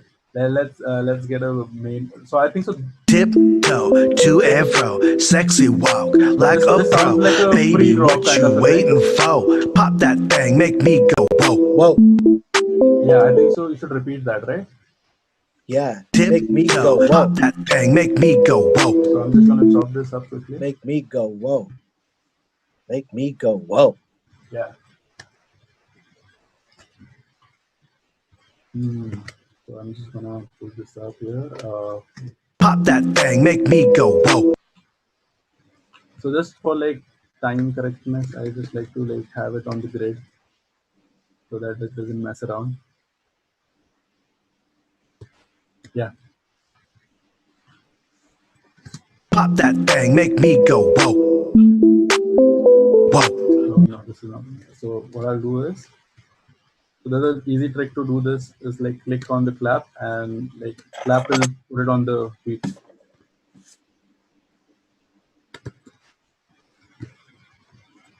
Pop that thing, make me go whoa. Whoa. Make me go Pop whoa. that thing, make me go whoa. Whoa. Whoa. Whoa. Whoa. And again, you can have this back again over here, right? Yeah. I mean, it's not a big deal. Personally, I would have it. I would repeat that part. Make me go whoa. Make me go whoa. Make me go whoa. Okay, I'll put that in. Let's try that.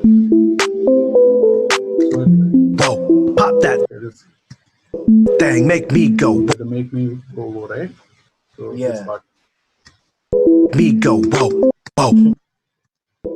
Yeah, people don't realize. I don't know if you do this, but rappers usually get really surprised. Like, I like to sit with them and work on their lyrics, and it's worth like fine tuning lyrics before you commit to them. Right. There's very few people that I think like Jo bhi 10 minute mein likh liya, wo galia bas ho gaya. The only people I've seen be really good at that kind of stuff are all from Mumbai. So I'm just gonna put this up back in here. So let's hear it. Me go whoa. Yeah. Me go whoa. Yeah, I'm gonna open that up. Make me go whoa. Make me go whoa. Make me go whoa. Make me go. Make me go whoa. Make me go whoa. Make me go whoa. Then we can bring back the main part. KK make me go whoa. You didn't record that. So I'll